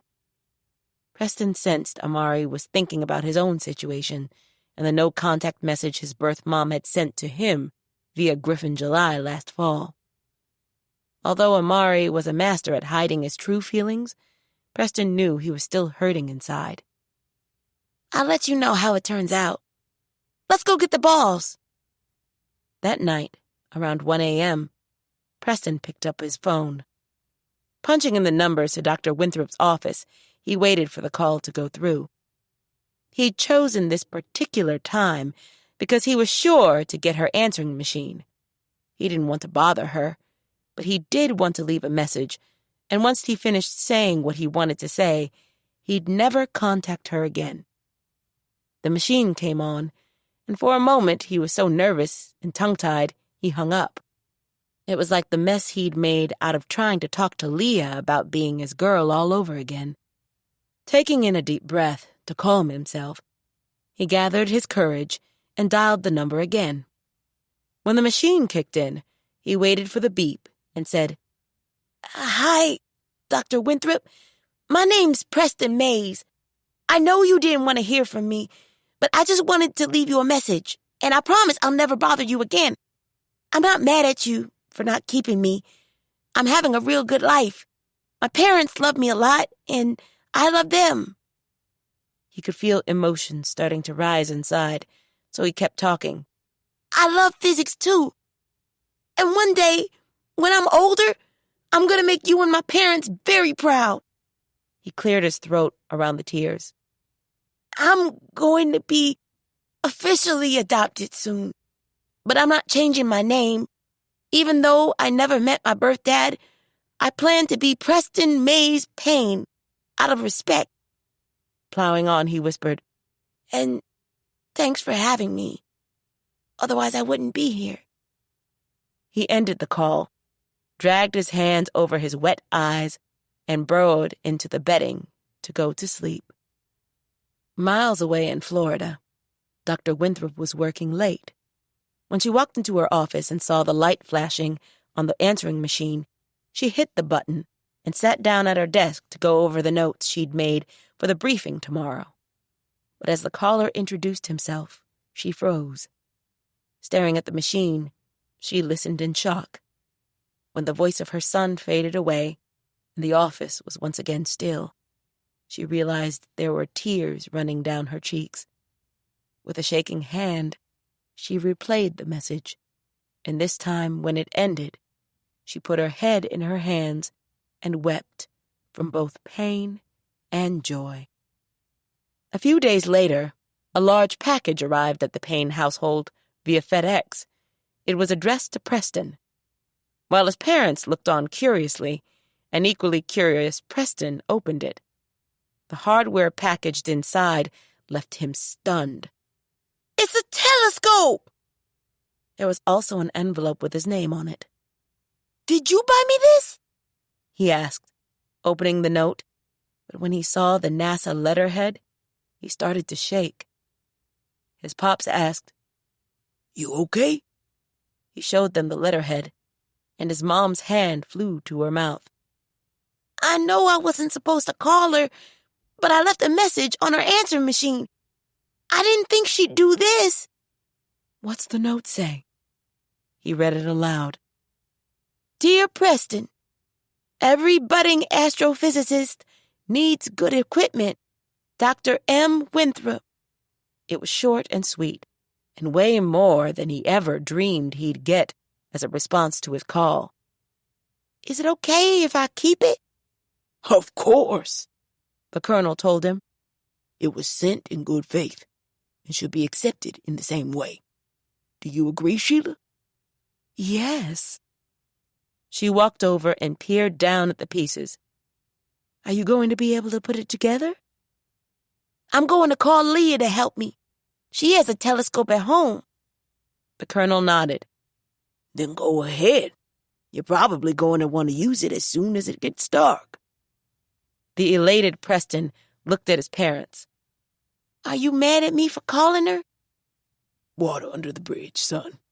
And it turned out well. Can't be upset with that. He was thankful for their understanding.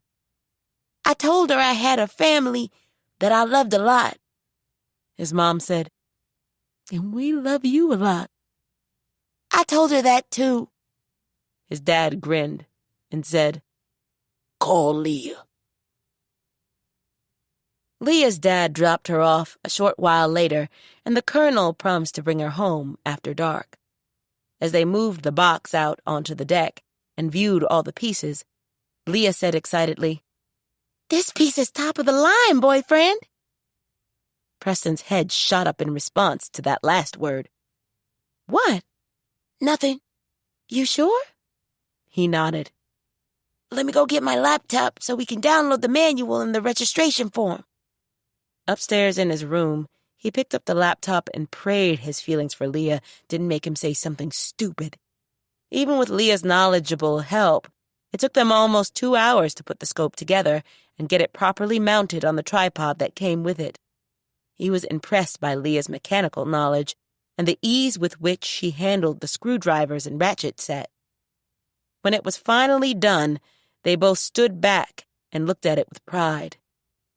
We have ignition, Houston, she said, smiling. Preston was so happy he felt like he might burst. He had his first, very own telescope, and it had been sent by his famous scientist birth mom. How awesome was that? Equally as awesome was the fact that Leah had helped him put it together. And every time he used it, he'd think of her. He was going to name the telescope after her, too, but planned to keep that to himself. He didn't want her to think it was dumb. Thanks, Leah. I'd be still trying to put it together if you hadn't helped. You're welcome. We make a pretty good team.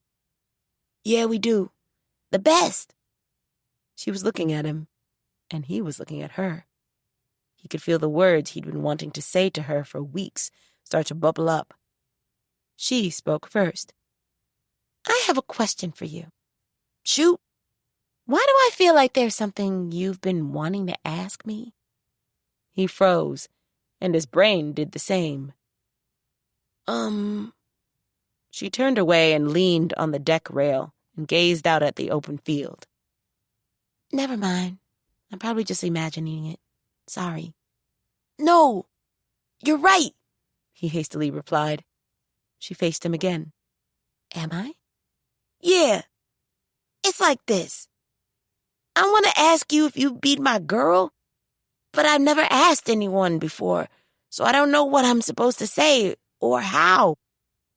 To his surprise, she gave him a smile. It's not like I've had a whole lot of practice being asked, so that makes us even, I think.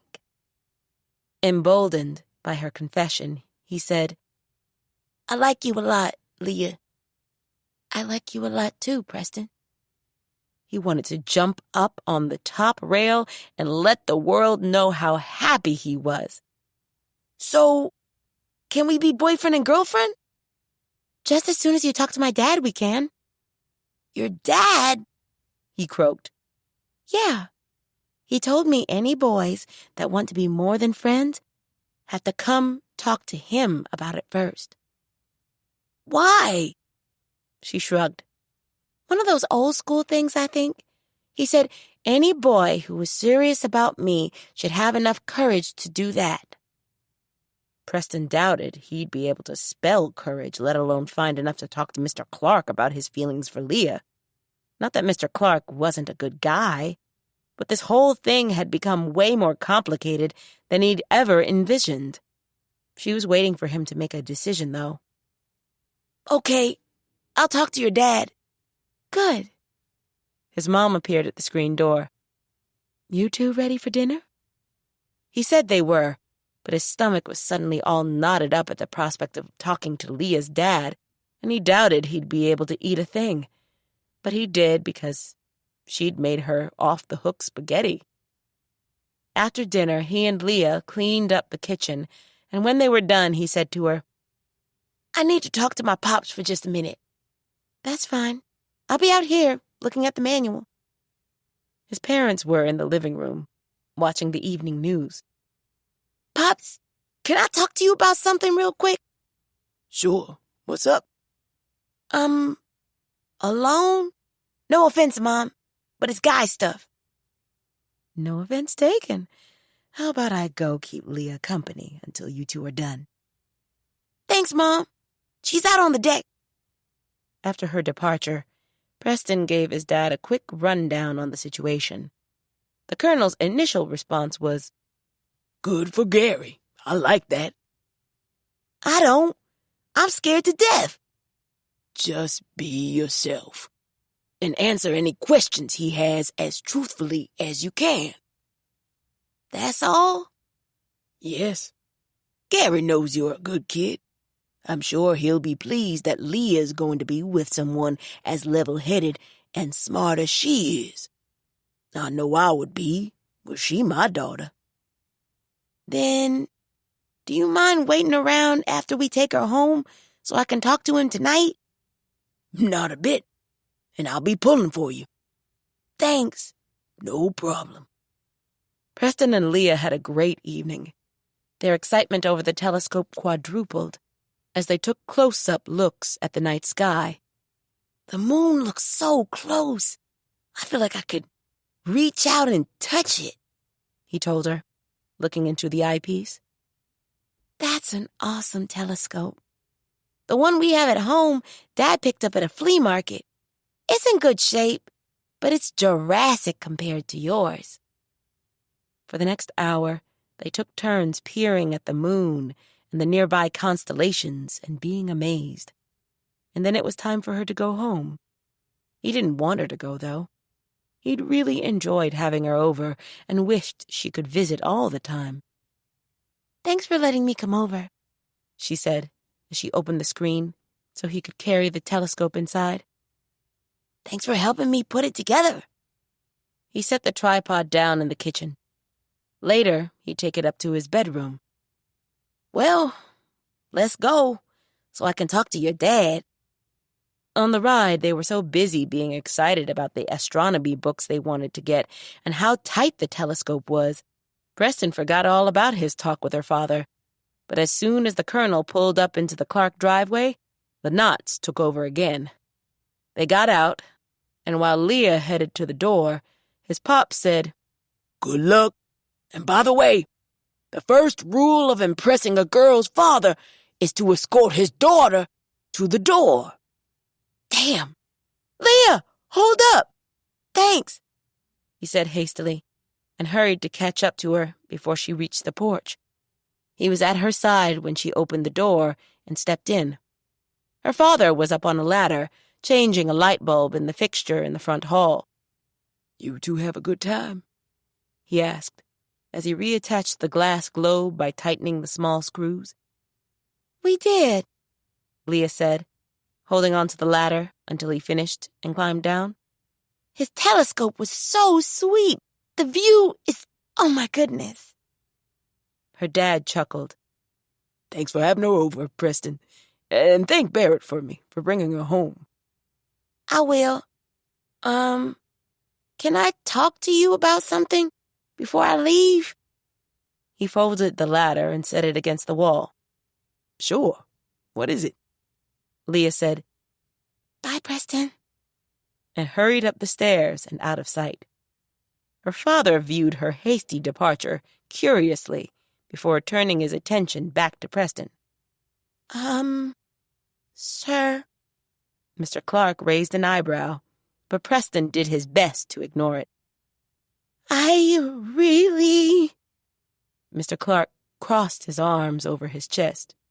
You really what? Preston gathered his courage and said firmly, I'd really like to ask Leah to be my girlfriend, but she said I had to talk to you about it first. Preston saw the surprise that flashed in Mr. Clark's eyes and then the scrutiny that followed. How old are you, Preston? 14? Almost 15? Leah can't date until she's 16. I understand. But I can't drive until I'm 16, so it's not like I can take her anywhere, sir. He thought Mr. Clark smiled, but he couldn't be sure. I admire your courage, Preston. and your character. Let me talk to Leah first, and then I'll let you know.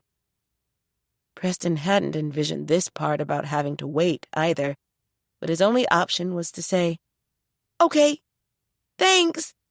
Good night. Good night. Preston forced himself not to look toward the stairs that led to the second floor as he made his exit. When he got back into the truck, he fell back against the seat from trauma and disappointment. His father backed down the drive and steered the truck in the direction of home. How'd it go? He said he had to talk to Leah and let me know, He answered gloomily. At least he didn't tell you flat out, no. I guess. Gary's just being a good dad. If you have a daughter, you'll probably do the same thing.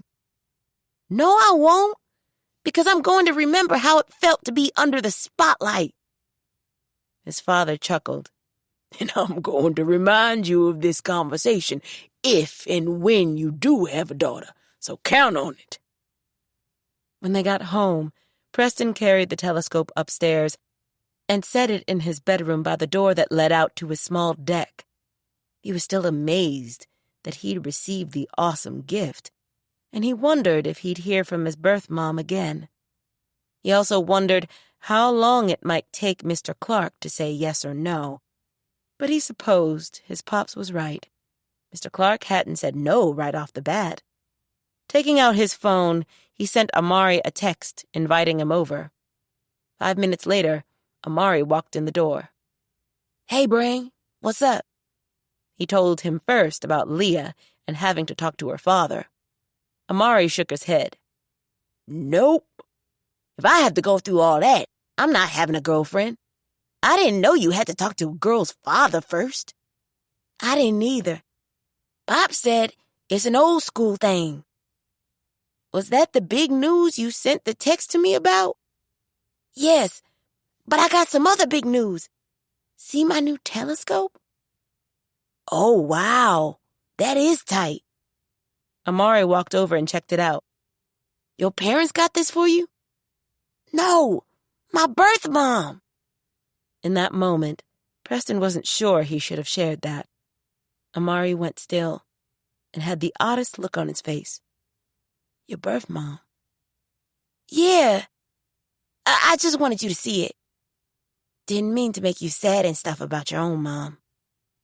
Amari waved him off. I'm good. I think it's awesome that contacting her worked out. Now, come show me how this thing works.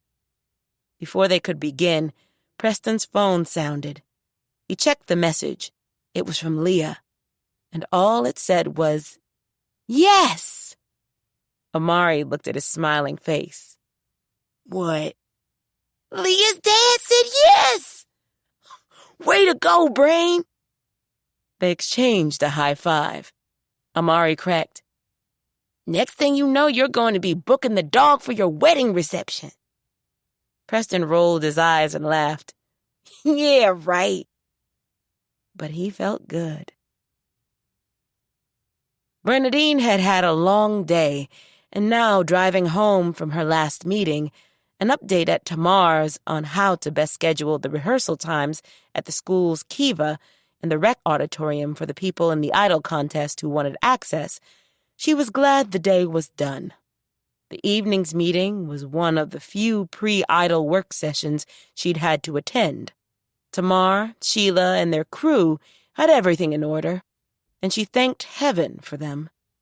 Their efficiency freed her to concentrate on more pressing issues, like arranging for Gary Clark to pay calls on some of the region's large food distributors next week and going over the final blueprints for their firehouse. She and Trent decided on a volunteer fire department for the present, but that involved getting the volunteers recruited and then trained. It was a nice night, and the starry skies she saw through her windshield reminded her of the asteroid viewing a few days ago. Jack said there'd been lots of interest in having a similar event, so he'd be holding another during the summer. There hadn't been another vehicle in sight on the long, deserted stretch between Tamar's and the dog, but now she spotted lights coming up behind her. In case the other car was in a hurry, she pulled closer to the shoulder to let it pass. But instead of going by, the vehicle rammed her. Her head rocked back, and a split second later she was scrambling to keep her truck on the road. She was struck again, and she hit the sink on her dash and screamed, "Mel! Some idiot!" Hit again. She cried out in panic and fear as the truck went barreling down into the ditch, clipped the tall grass, bounced as it hit a low spot, flipped, came down on its cab, and skidded a few yards to a stop. The last thing she remembered was hearing Mal's voice yelling, "Baby girl, what's wrong? Bernadine!" Bernadine opened her eyes, but she was so groggy it was a chore to keep them open. She was in a dimly lit room, but didn't know where or why. Then she saw Mal and Crystal standing beside her. She wanted to ask what was going on, but her eyes fluttered closed again, and she drifted back into the black. When she surfaced again, she had no idea how much time had passed, but she saw Mal asleep in a chair and Crystal watching her from another. She tried to call her, but her throat was so dry it was difficult to form the words. Chris walked over and gently stroked her forehead. Bernadine could tell she'd been crying. A straw touched her lips, and she drew on it until cool water flooded her mouth and throat. "Where am I?" Her voice sounded raspy. "Hospital? You were in an accident." Suddenly Mal was standing there too. "Hey, you," he called softly. "Welcome back." Her foggy brain was still processing the word accident when suddenly it all came flooding back. "Somebody ran me off the road." Crystal had tears running down her cheeks. "Sheriff Will is looking for them." "Are you okay?" Bernadine asked her daughter. She dearly wanted to soothe the fear and sadness in her eyes, but she could barely move. "I'm okay," Crystal replied reassuringly, and gently stroked Bernadine's forehead again. Mal said, "All those blessings you've been passing out paid off.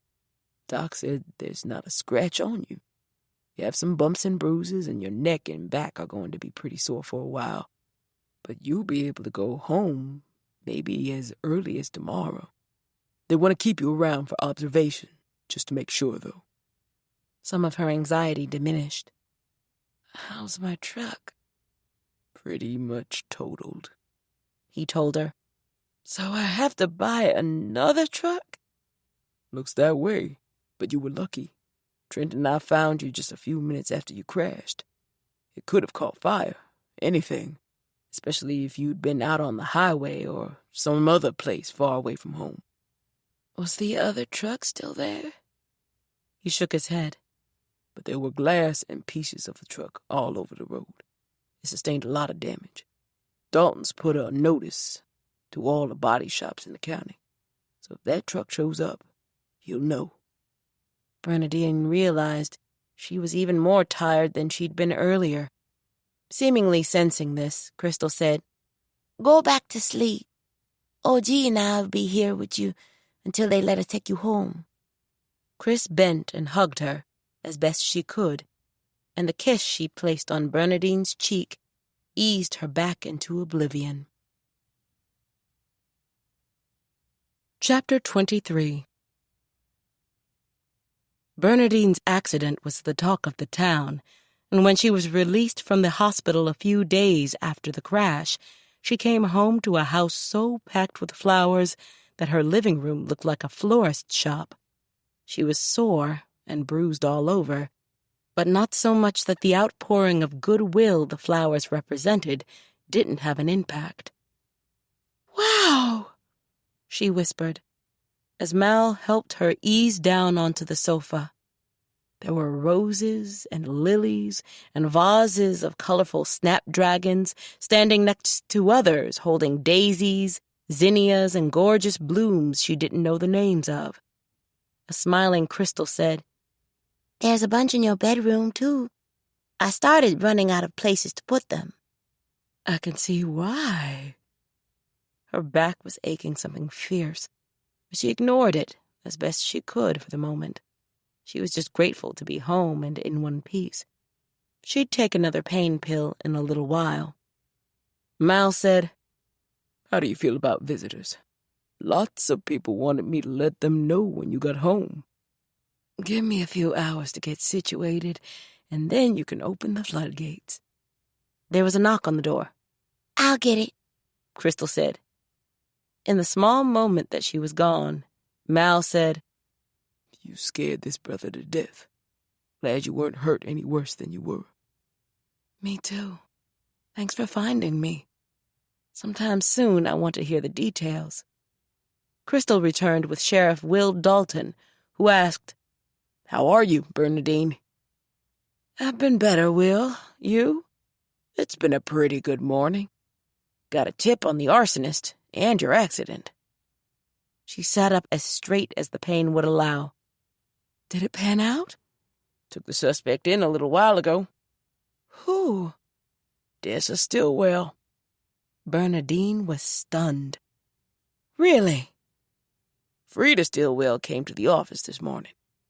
She had some gasoline-soaked clothes in a bag, said her grandmother came home the night of the fire reeking of gasoline. But she didn't put two and two together until she saw the newspaper article about the fire the next morning. Poor Frida. Not poor anymore. $250,000 buys a lot. Bernadine nodded and remembered her conversation with the girl the day of the Sanderson funeral about her financial plans for the upcoming school year. She was willing to bet Frida had already decided to turn her grandmother in for the reward money. She told me she was real close to Mrs. Sanderson. Told me the same thing. Might have been what initially cemented her decision.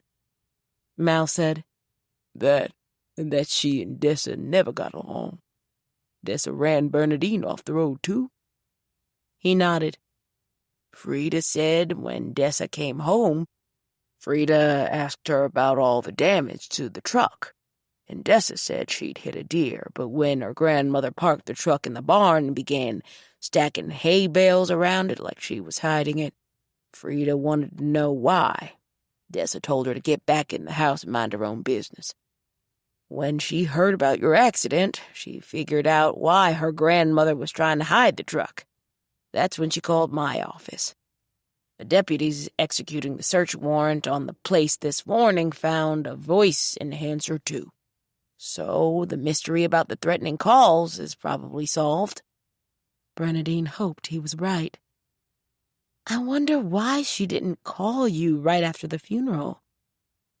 She said she had to find the clothes her grandmother was wearing the night of the fire. Took her some time. She found them in a crawl space at the top of one of the barns. Bernadine sighed and shook her head sadly. What a convoluted and sad tale. She wondered if Frida had been waiting all her life for some way to pay her grandmother back for not letting the girl go with her mom when her parents split up. So, what about Al Stillwell? Was he involved? Not that we can tell so far. He's in Oklahoma, and we verified that he was working the night of the fire and the night you crashed. Thanks for letting me know, Will. Glad we can finally put this mess to bed. Now I can concentrate on practicing for the idol competition. Bernadine laughed. What? Yes, ma'am. Planning to win, too. Wife's already spent the $500 first prize. Mal asked, grinning. What are you doing? I'm not telling you, July. It's a secret. But it's no secret who's going to be taking home that money. Crystal shook her head and chuckled.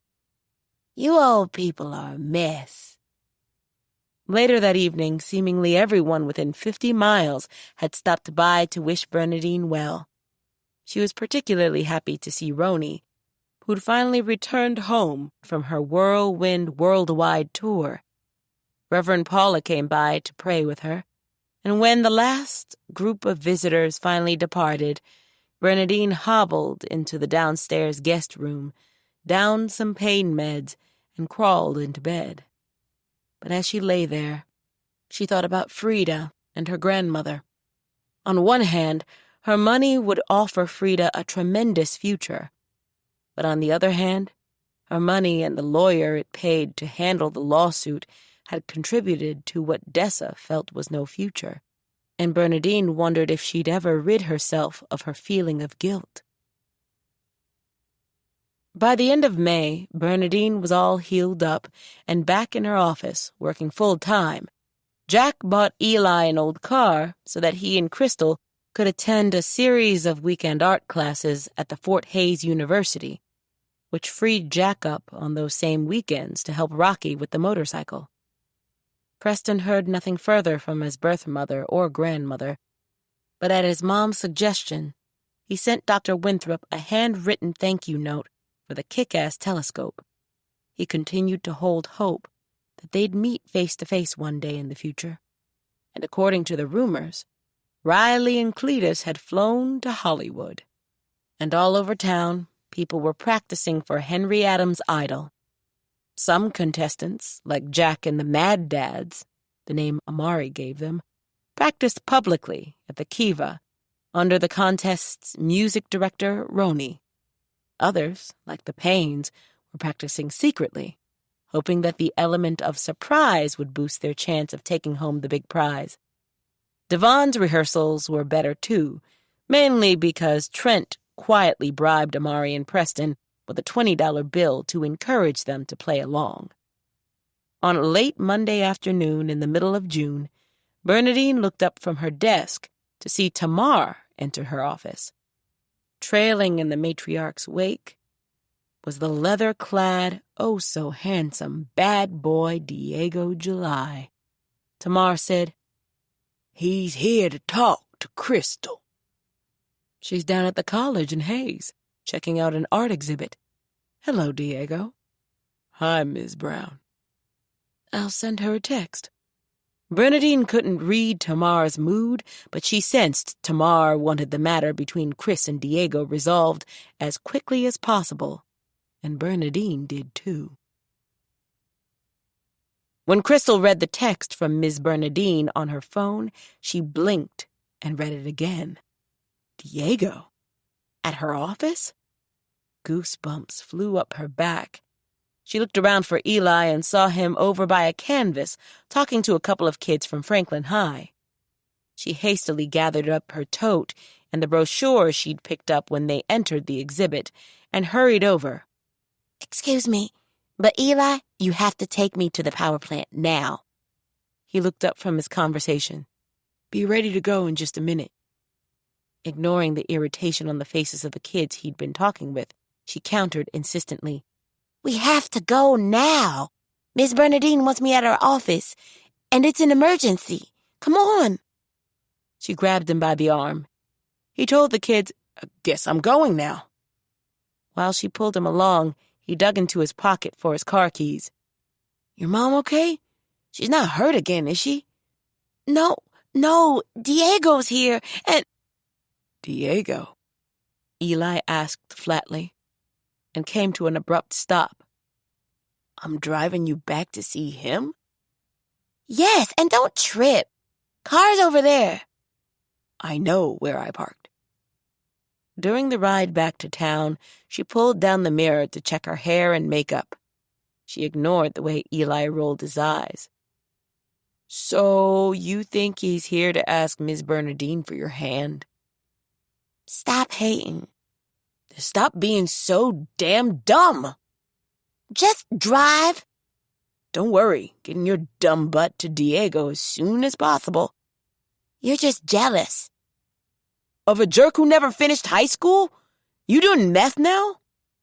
Crystal wanted to punch him out. How many times was he going to throw Diego's being a dropout in her face? When they arrived at the power plant, she got out, stormed to the door, and didn't look back. And there he was. When she entered, Diego stood up, and the smile on his superfine face made her heart beat like it was going to burst through her layered tees. "Hey, Diego." "Hey, Crystal." She tore her eyes away from him and settled them on the inscrutable faces of Miss Bernadine and Tamar. "Thanks for being so quick," Miss Bernadine said, showing a small smile. She nodded at Tamar. Eli brought me back. "Diego has something to talk to you about. Tamar and I'll be in Lily's office, so you two can have some privacy." Okay. Thanks. She couldn't believe she was actually going to get to talk to him alone. But Tamar and Miss Bernadine slipped out. Once they were gone, she sat down, and he did the same. "How you been?" He asked. I'm good. How about you? "Good." Crystal felt like a kid on Christmas morning. "I hear you and the boys were put on lockdown because of what you told Miss Brown about me." Yeah, I'm sorry if I got you in trouble. "You know I'm too old for you, right?" Chris looked down at her hands. I went with a guy 21 before. Then he needed his ass kicked. "You're still a kid. Besides, you're not that girl anymore. How long have you been off the street?" Almost 3 years now. "You don't want to go back out there. Not even with me. How do you know? Just by looking at you. You're a princess now, Crystal. Perfect hair, makeup, clothes. You told me in the emails that you've been to Spain and that you and Miss Brown fly around on her jet. Nobody I know does that. I'll bet you even know what kind of wine to pick at those fancy eating places." Sometimes. She wasn't allowed to drink, but she'd been to many upscale restaurants with Miss Bernadine and her girls. "I'll admit it. The first time I saw you, you knocked me to my knees. And because you were working at the Dog, I thought you were a college girl. But when Trent told me your real age, I knew I had to back off." She kept her eyes focused on the ring she was twisting on her finger. "Chris, look. If I made you think that we could be more than friends for now, I'm sorry. I thought you knew we were just kicking it. No way would I have wanted you to run away from home, and if you want to know the truth, I'm not looking for any kind of a serious relationship. Things might be different later on, but right now, how much a lie. It's all about me, and the more ladies, the better. You don't want to get caught up in that." His bluntness made her feel stupid. It also hurt. Playing it off, she waved her hand. Don't worry about it. I'm good. Sorry Tamar made you come. She thought it was important to get this straightened out, and so did I. Okay. Thanks. Still friends? Sure. Chris. She met his eyes and hoped he didn't see the tears stinging them. You may be young, but you are so way out of my league. Maybe one day we'll be more even. Not if you don't go back to school, we won't be. He laughed. See? Way out of my league. Chris still felt young and silly, but a part of her was glad they'd had this talk. Thanks, Diego. Anytime. He stood up and she followed suit. He walked over and placed a kiss on her forehead. Stay sweet, baby girl. Tell tomorrow I'm gone, would you? I will. Flashing her a smile, he strode out of the office. Once he was gone, she wiped the tears from her eyes and took out her phone. She didn't want to see anyone, so she sent Miss Bernadine a text saying she and Diego were done and that he was gone and she was going home. When she stepped outside, Eli was still parked by the curb. He leaned over and opened the passenger door. She got in. You okay? She didn't reply. You want to talk? Her voice came out in a whisper. No, just take me home. Eli started up the car and did as she'd asked. When he pulled up into her driveway, Crystal sat silently before confessing. You were right. About what? Diego. He told me I was too young for him. When Eli didn't respond, she looked over. You aren't going to laugh and say told you so? Friends don't do that. She dropped back into silence. I'm going to ask Samantha to go out with me. She stared. Samantha from school? Yeah. Been talking to her off and on for the past few weeks. When she's away from Megan, she's kind of cool. Crystal wondered why her life seemed to be falling apart. Why are you telling me? Just wanted you to know, I guess. That friend thing again. Okay, thanks for the ride. I'll see you later. She got out, and he backed down the driveway and drove the short distance across the street to his house.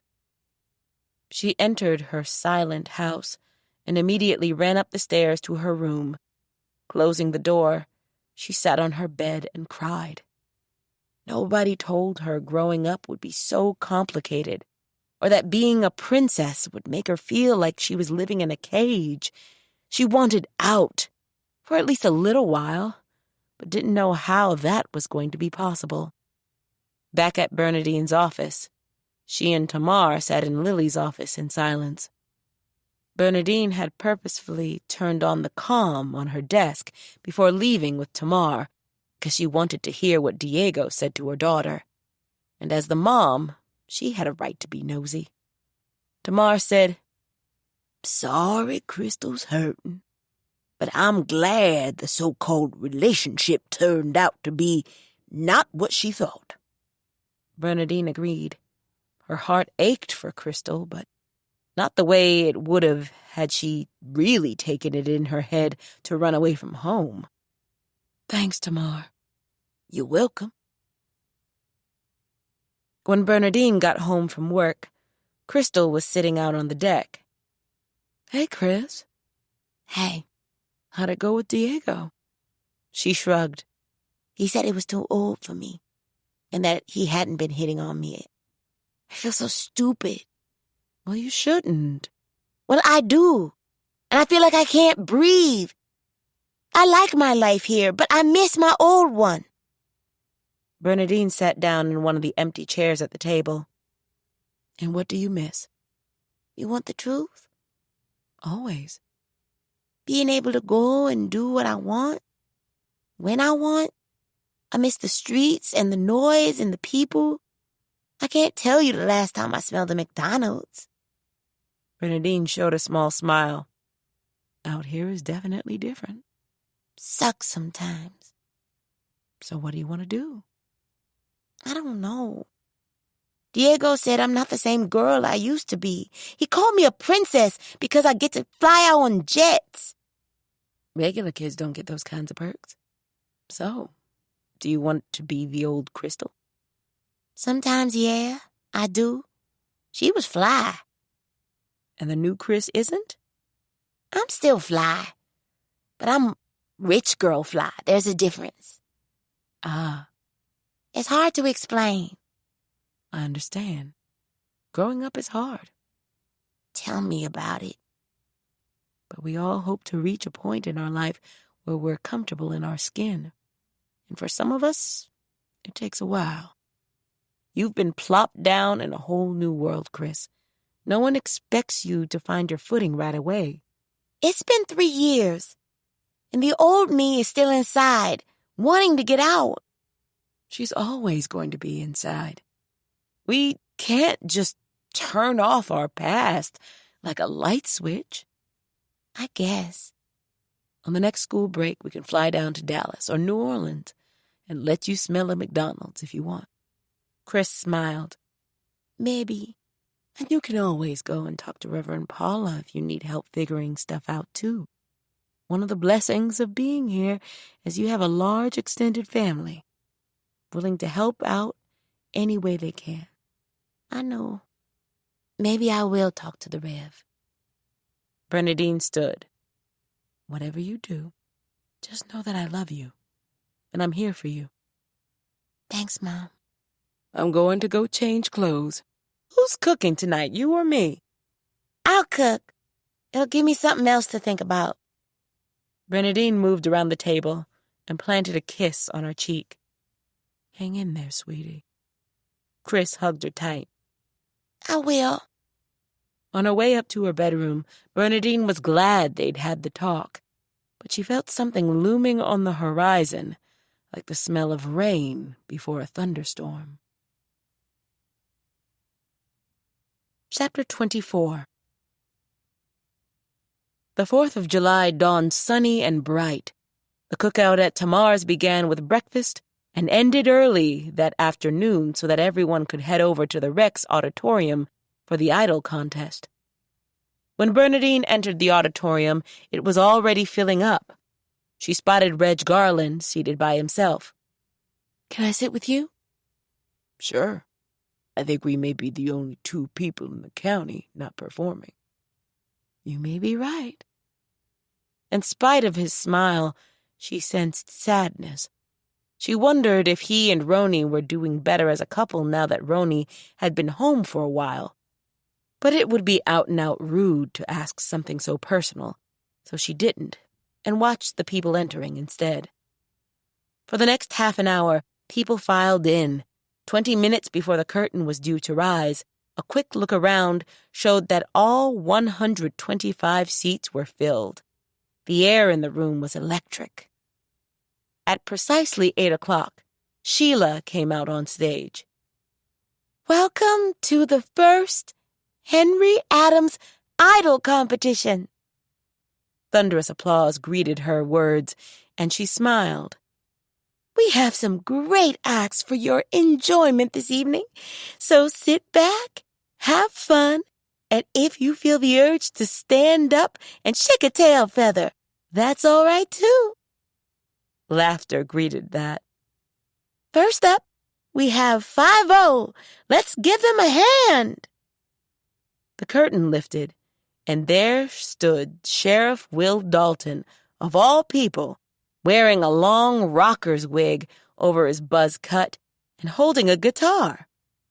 With him were 3 other guitarists and a guy behind a huge drum set. She stared wide-eyed at Reg, who was grinning ear to ear. Before she could put her shock into words, Will hit some chords on his guitar and began rocking the house with Brown Sugar by the Rolling Stones. And to her delight, they were good. Damn good.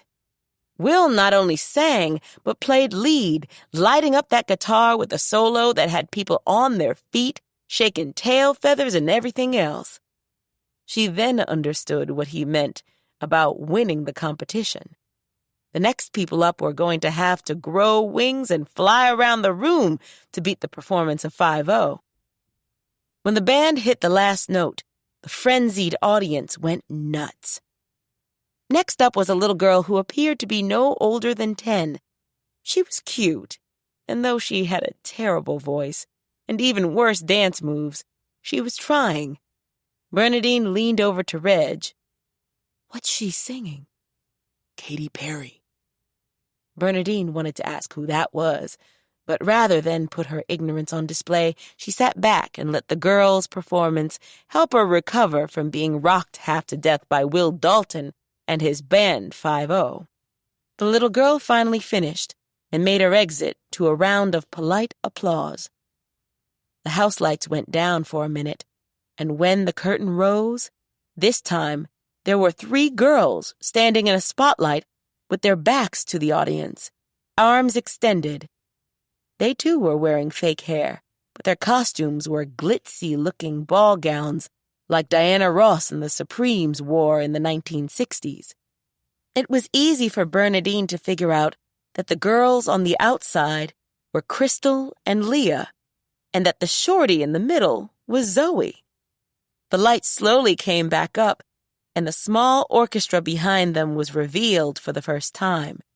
She stared at Reg. My wife, the music director, never does anything halfway. The musicians will be on stage for the rest of the competition. Bernadine was about to ask him how come she knew nothing about any of this when the musicians began, and Zoe, holding the mic, whipped her head toward the audience and belted out like the diva that she was. What you want, baby, I got. What you need? Bernadine's mouth dropped. Aretha! Sure enough, With Crystal and Leah singing backup, Zoe tore up the place, prancing and posing and singing her little butt off. She sounded like Tina Marie's Mini-Me, and the folks in the audience were on their feet, singing and dancing and clapping in time with the song and the jamming musicians. Zoe was in her element, and she appeared to be having a ball. Crystal and Leah didn't miss a step in their moves and went through their routine grinning giddily. When they were done, the appreciative applause was deafening, and a smiling Sheila walked back out to center stage. That was the group Girlfriends! Let's give them another hand! The audience didn't have to be asked twice. Once they quieted, Sheila said into her mic, And now, doing another Motor City favorite, You Got to Earn It by the Temptations, Jack and the Mad Dads. Bernadine stared. Who? Out walked Jack, Trent, and Gary. Jack stood in front of the floor mic, and Trent and Gary flanked him on the left and right. They were dressed in black suits and white sneaks. Bernadine was so blown away, her hand covered her mouth in delight. The drummer started the rhythm. The bass guitar followed, and when the rest of the small orchestra took up their parts, Jack took the mic and crooned, To get stones from a rock, you got to break it. And Gary and Trent sang, Yeah, yeah, yeah. Jack's falsetto was nothing compared to Eddie Kendrick's original, but in Henry Adams, it was enough to make the women start screaming, especially Rocky, who was on her feet. The Mad Dads worked their way through the easy-paced R&B classic, and once again, folks were on their feet, dancing, clapping, and singing. Bernadine looked around the partying audience and cracked up at the sight of 4 old white guys doing the temptation walk in the center aisle. At the music's bridge, the dads did a series of temptation steps that brought down the house. They then repositioned themselves, and Jack pulled the mic free and crooned on. When they were done, they bowed in unison, and the audience screamed themselves hoarse.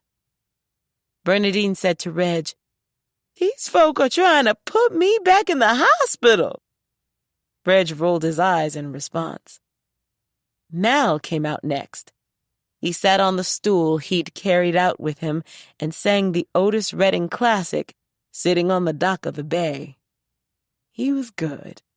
Not spectacular, but he appeared to be having fun, and that was all that mattered.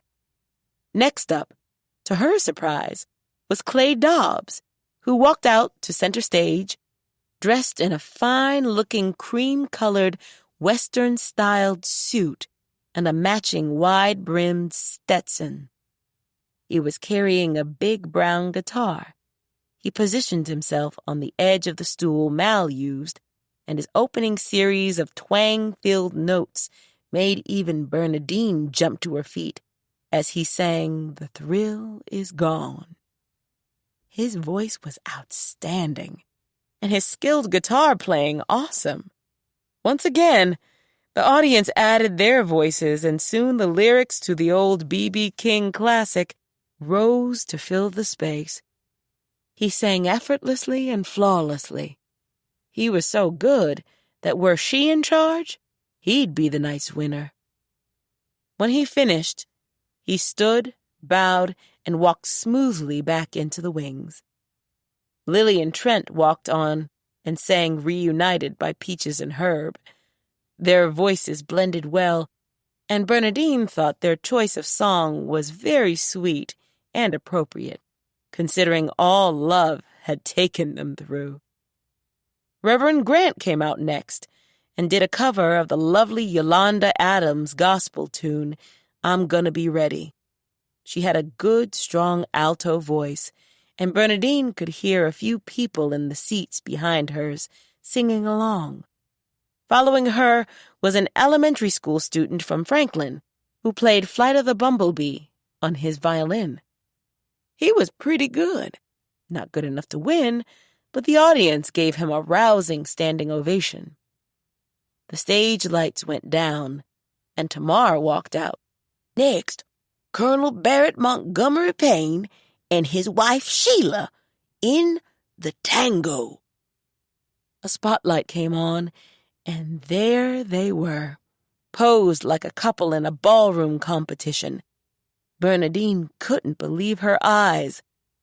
The sultry music began, and the Paynes began their strut. Barrett steered Sheila through the steps, pausing every now and then so she could snap her head back and forth. It was obvious that they knew what they were doing. They moved as one, leaning against each other, and then backing away. The crowd loved it. The stunned Bernadine glanced over at Reg, and he laughed and shouted over the mayhem, "Amazing, right?" "Yes!" The routine was about 5 minutes long, but she could have watched them for an hour or more. Skill and finesse could be seen in every move. When they ended the mesmerizing performance, they bowed, exited to roof-raising applause, and Bernadine finally closed her mouth. Who knew? There was a short break while the musicians and the audience tried to catch their breath, and then Sheila walked out again. Okay, our last act of the evening. A drum roll sounded, and over it Sheila yelled, "The hardest-working entertainers in the state of Kansas, Devon W. July and the Flames." And out they came, Amari, Preston, Eli, and Devon. The audience went wild upon seeing the shiny black pompadours on their heads. Devon had on a suit, but his Flames were wearing black tees, jeans, and sneaks. The musicians started a bluesy number, and Devon grabbed the mic and pleaded, "Please, please don't go." Behind him, the Flames moved slowly to the left and right, answering with the same sung phrase. Devon kept pleading as he and the boys covered the old James Brown tune. And soon Devon was singing and spinning and moonwalking and dropping to his knees, begging the mythical woman to please don't go. Folks in the audience were screaming. Then the song slowed, as if ending, and the begging Devon was hunched over and pleading into the mic while the Flames kept up their slow-moving chant. Still bent over as if he were dying from his broken heart, he began moving off stage, singing all the while. That's when Eli draped the cape over Devon's back, just like in the old James Brown review, and Bernadine leaped to her feet along with everyone else in the audience. And just like Brown, Devon kept the cape on for a few seconds, thrust it off, and went into a dizzying dance routine. He snatched the mic up and pleaded again, "Baby, please don't go." Even the musicians were on their feet as they played away. The cape was draped over his back 3 more times, and 3 more times Devon shook it off, whirled the dance moves that did James Brown proud, and added a series of splits. It was apparent to everyone watching that Devon belonged on the stage. His performance was wild, funny, and most of all sensational. When he and the Flames finally slowed and walked their way back into the wings, the applause and cheers went on endlessly. Bernadine finally fell back into her seat, feeling as if she'd run a marathon. Reggie asked, "So, who's the winner?" "Everybody was good, but I'm putting my money on Clay." He said, "I'm going with the Paynes." The judges, Roni and Sis, were polled while the audience waited expectantly. A few minutes later, Sheila walked back out to announce the results. In 4th place, and the winner of $100, Devon and the Flames. Applause. In 3rd place, and the winner of $250. Clay Dobbs! Louder applause. Our second place prize of $300 goes to 50! Insane applause. And then she grinned. In first place, and the grand prize winner of $500, drum roll please. The drummer obliged. The Pains! The musicians struck up the tango music again, and a smiling Barrett ran out on stage, took his wife by the hand, and they tangoed like nobody's business. The screaming crowd jumped to their feet and gave the winners their due. On the ride home with Mal, Bernadine couldn't believe how exhausted she was. All the clapping, screaming, shaking, and singing had left her limp. That was fun.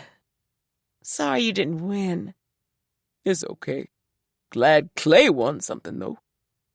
How long has he been playing guitar? Since we were probably 7 or 8. Wow. He was excellent. And how long has Will been playing? His group was good, too. He shouldn't have even been allowed to enter. Why not? Because he used to play with one of those old rock groups back in the day. For all intents and purposes, he's a professional. She smiled, leaned over, and hooked her arm in his. He said to her, Got something for you in the glove box. And it is... You have to open the box and see. Wondering what this wonderful man was up to now, she did as he asked, and withdrew a small blue velvet box. She opened it and was awed by the sight of a small faceted sapphire centered on a gold chain. Wow, this is beautiful. You like it? I do. Are we celebrating something? Yes, me and you. I'm calling it a promise, Nicholas. She looked over at him in confusion. And what's that mean? She lifted the delicate chain free of the box. Means, since we decided to not decide on marrying, I promise to love you like no other, in sickness and health, and in sunshine and rain. Oh, Mal. Not done. She chuckled softly, and her heart was full. Sorry, go on. I promise to be there when you need me, and stay out of your way when you don't. I promise to be upfront and honest, dependable, understanding, and to make sure you stop turning the world every now and then, long enough to smell the roses. Anything else? Not that I can think of. That's some pretty powerful promising. I have a pretty powerful woman. She leaned over and kissed him on the cheek. I love you. And that's a good thing. That night, as she lay in bed thinking back on the day, she was once again very thankful to be living in her little town on the plains. Her foster kids were thriving, their parents too. She'd found love in the arms of a man who could make her laugh and send her heart soaring all in the same moment. She was building a church and a grocery store and a fire station. There were a few things nibbling on the edge of her contentment, however, the most important being Crystal. She sensed something not right with the daughter of her heart, and she wasn't sure how it might manifest itself, but she planned to keep loving her no matter what the future held. She also planned to get a full night's sleep. Tomorrow was another day in Henry Adams, and she needed to be ready. Author's Note: A Wish and a Prayer is the fourth trip to Henry Adams, Kansas. As in the previous installments, there were moments of joy, tears, and wishes coming true. I found Preston's story particularly satisfying because many foster kids never get a permanent loving family or make contact with their birth parents. He did both and can now continue to pursue his dream of becoming a renowned astrophysicist like his birth mom and his hero, Dr. Neil deGrasse Tyson, without worrying about having to adjust to a new home in the future. The previous 3 books have spawned many questions from readers, chief among them, will Mal and Bernadine finally get together? And will Rocky ever give poor Jack the time of day? I hope those burning questions have been answered to your satisfaction. Bernadine's wealth caused some issues in this story. Whether her guilt over the Stillwell family will affect her future philanthropical endeavors is unclear.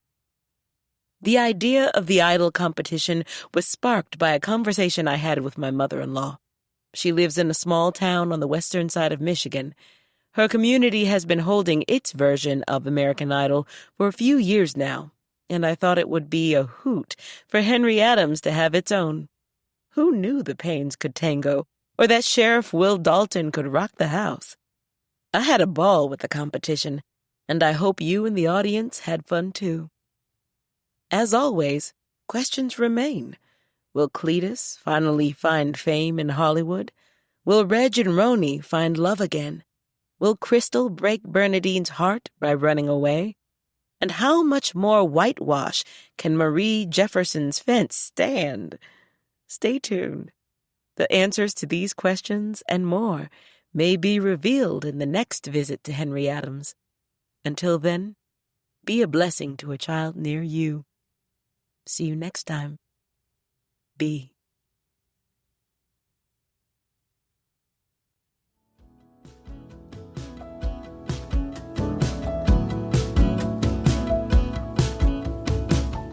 This is Lynette R. Freeman. We hope you have enjoyed this unabridged production of A Wish and a Prayer, a blessings novel by Beverly Jenkins, presented by William Morrow and Harper Audio. This program was produced by John Marshall Media, executive producer Jennifer Lopes, text copyright 2012 by Beverly Jenkins, production copyright 2021 by HarperCollins Publishers, all rights reserved. Thank you for listening.